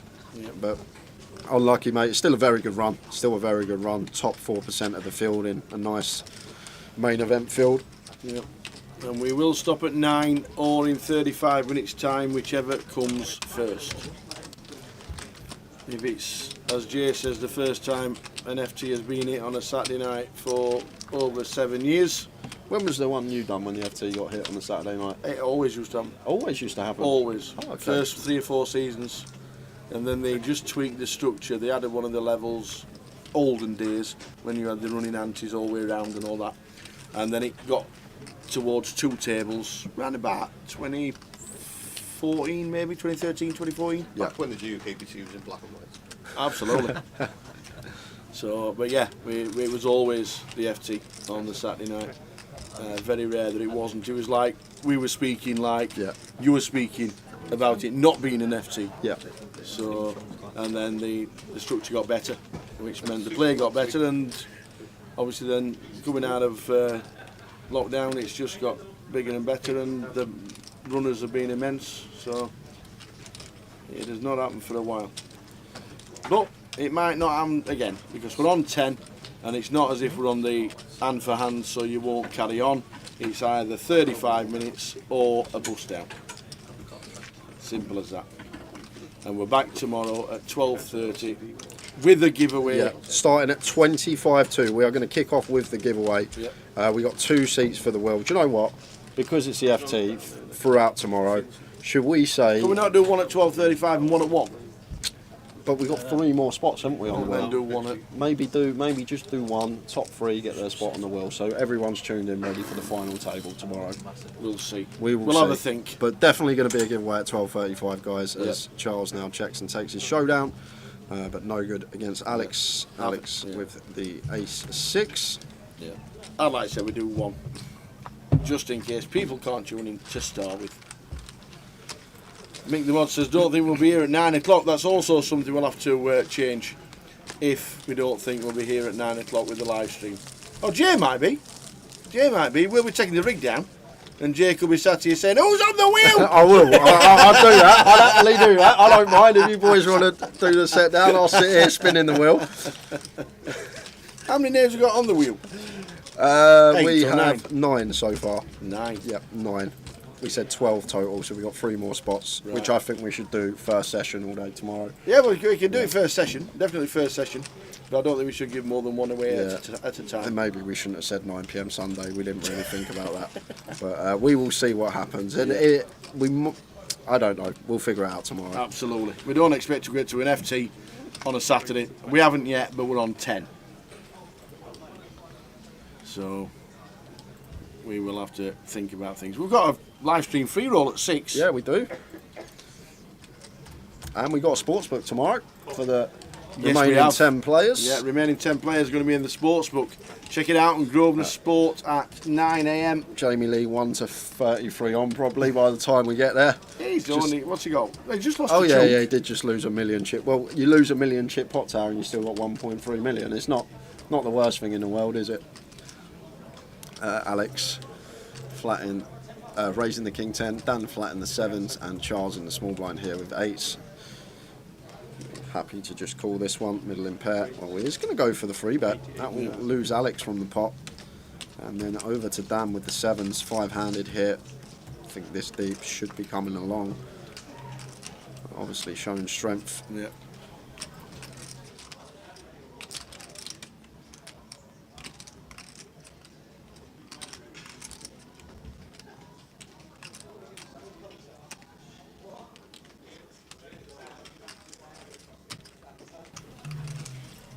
So we 3-bet to 88. Is that not a giveaway? Yeah. That's a giveaway. He's got 8s. He's 3-bet to 88k. He's got 8s, obviously. That's what I'm thinking. I'm thinking he's got 8s. I'm out pipped. I can't win.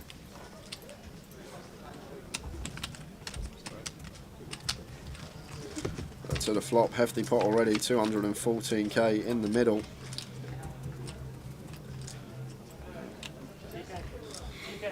Should be Charles's pot here now. Small C bet, ace 4-4, small sizes like 40 or K we could go here. He wanted to tower, 20%, quarter, around there. It looks like it's going to go for a larger size, goes for just north of 3rd. This is really big for this board tower. This is a hefty bet. The ace 4-4 rainbow 3-bet pot, like we can go tiny, 15%, 20%. But Charles opted for the larger size, and we are probably going to lose Dan from the hand now. Dan does actually have the second best hand, only really ahead of bluffs like King, Queen, King, Jack, all these sort of offsuit Broadways that want to go for the 3-bet squeeze. So there's the fold, and straight over to the outer table because there's an all-in and a call. Kings. Pat's got kings. Jamie Lee with ace deuce. Oh, no way! Jamie Lee, ace no deuce. way, man. Ace on the flop. This could be it. This could be the first FT you've seen on a Saturday. And it is. Jamie Lee. Jamie Lee, oh my days. Tim's going to him, right, just don't do what I done last year. Just don't do what I done last year on the Luton final table, okay? We had half the chips in play and we come 5th. Don't do that. Oh, no. So that is that, guys. Tower's just gone out to the field. We're going to finish slightly different today. Tower's just left me in the comms booth because we have finished early. We thought we'd do an interview or two. I think Tower's going to grab someone. I actually don't know who it is, but very shortly we are going to do an end of day roundup interview with the Tower and one of the players that is left in, one of the final 9. He's out there with PK at the moment while everyone is bagging. Might be able to get the chip counts up while we wait for him. I'm not sure if they're in yet. He is there with the mic. Let's see who he grabs. It looks like he's going towards Jamie, as he does have the chip lead, and off we go. Since COVID, coming back out of lockdown, first time in years and years and years, we've hit the FT on a Saturday evening. And the absolute legend of the 7-2 game and the cash game on Wednesday night is stacking chips up, man.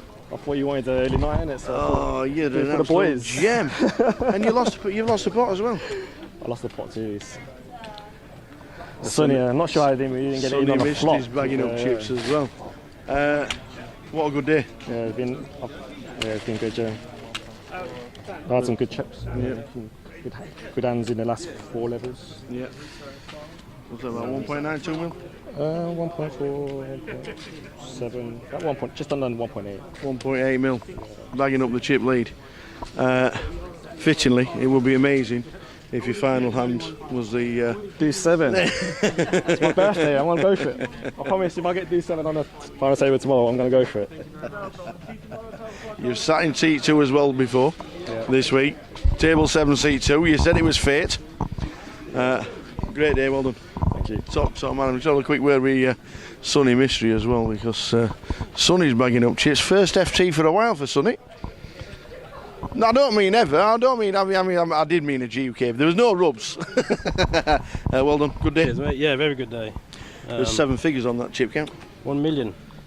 Brilliant. Yeah. Absolutely fantastic. Good day. Very happy. Yeah, good. Played good.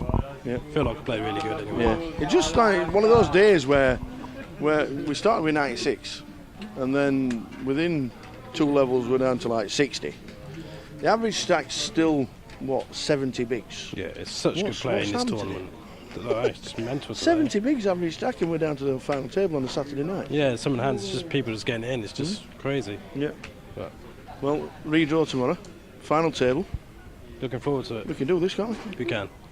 We got this one. Sonny, good luck. Cheers, mate. We look forward to seeing you on the final table. For the first time in a long, long, long time, we're on the FT on a Saturday night.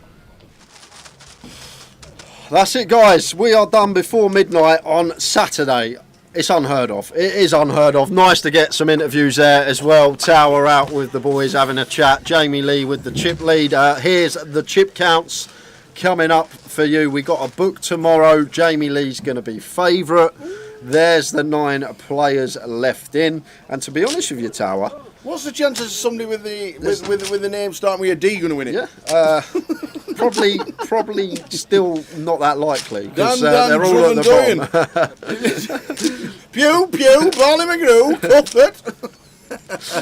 So there's the chip counts. We've got a book tomorrow on Grosvenor Sport. That will be out around 8 a.m. Make sure you get your bets on before 10 to 12. Jamie Lee's obviously going to be big favourite. To be honest with you, Tower, I don't know too much about anyone else in this list other than Jamie. But what I will say, Alex has played some very good poker over the last couple of days. He's been on the featured table a lot.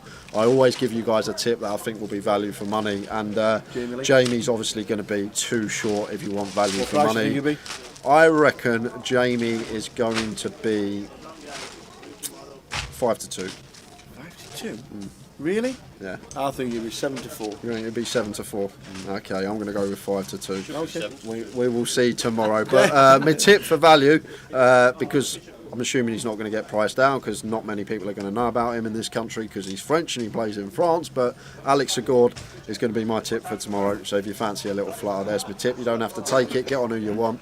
But we are back tomorrow at 12:30. My tip is going to be one of them 9's going to win it. It's a good tip. Tune in straight away from 12:35 we're going to give the first spot on the wheel.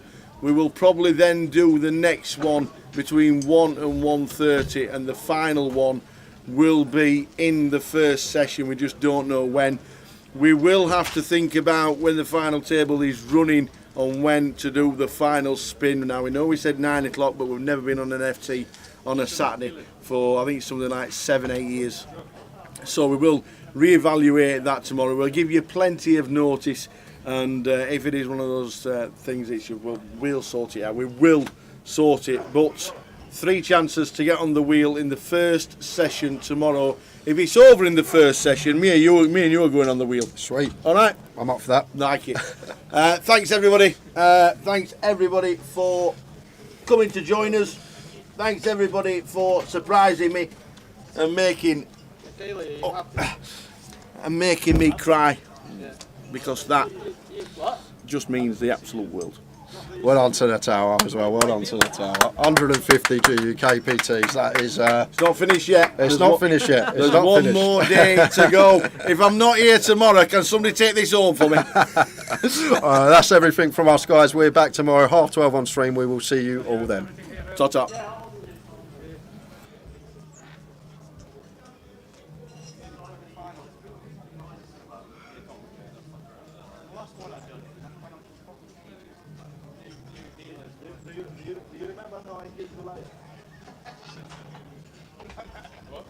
What? You did your life quick, didn't you? No, I was saying just because he was dealing with it. What is it? No, London. It's great, man. It's really fun. Remember how quick they kicked it? We did like 500 to heads up on 2 hands or something, wasn't it? Yeah, Mark was the best like in the mystery battle.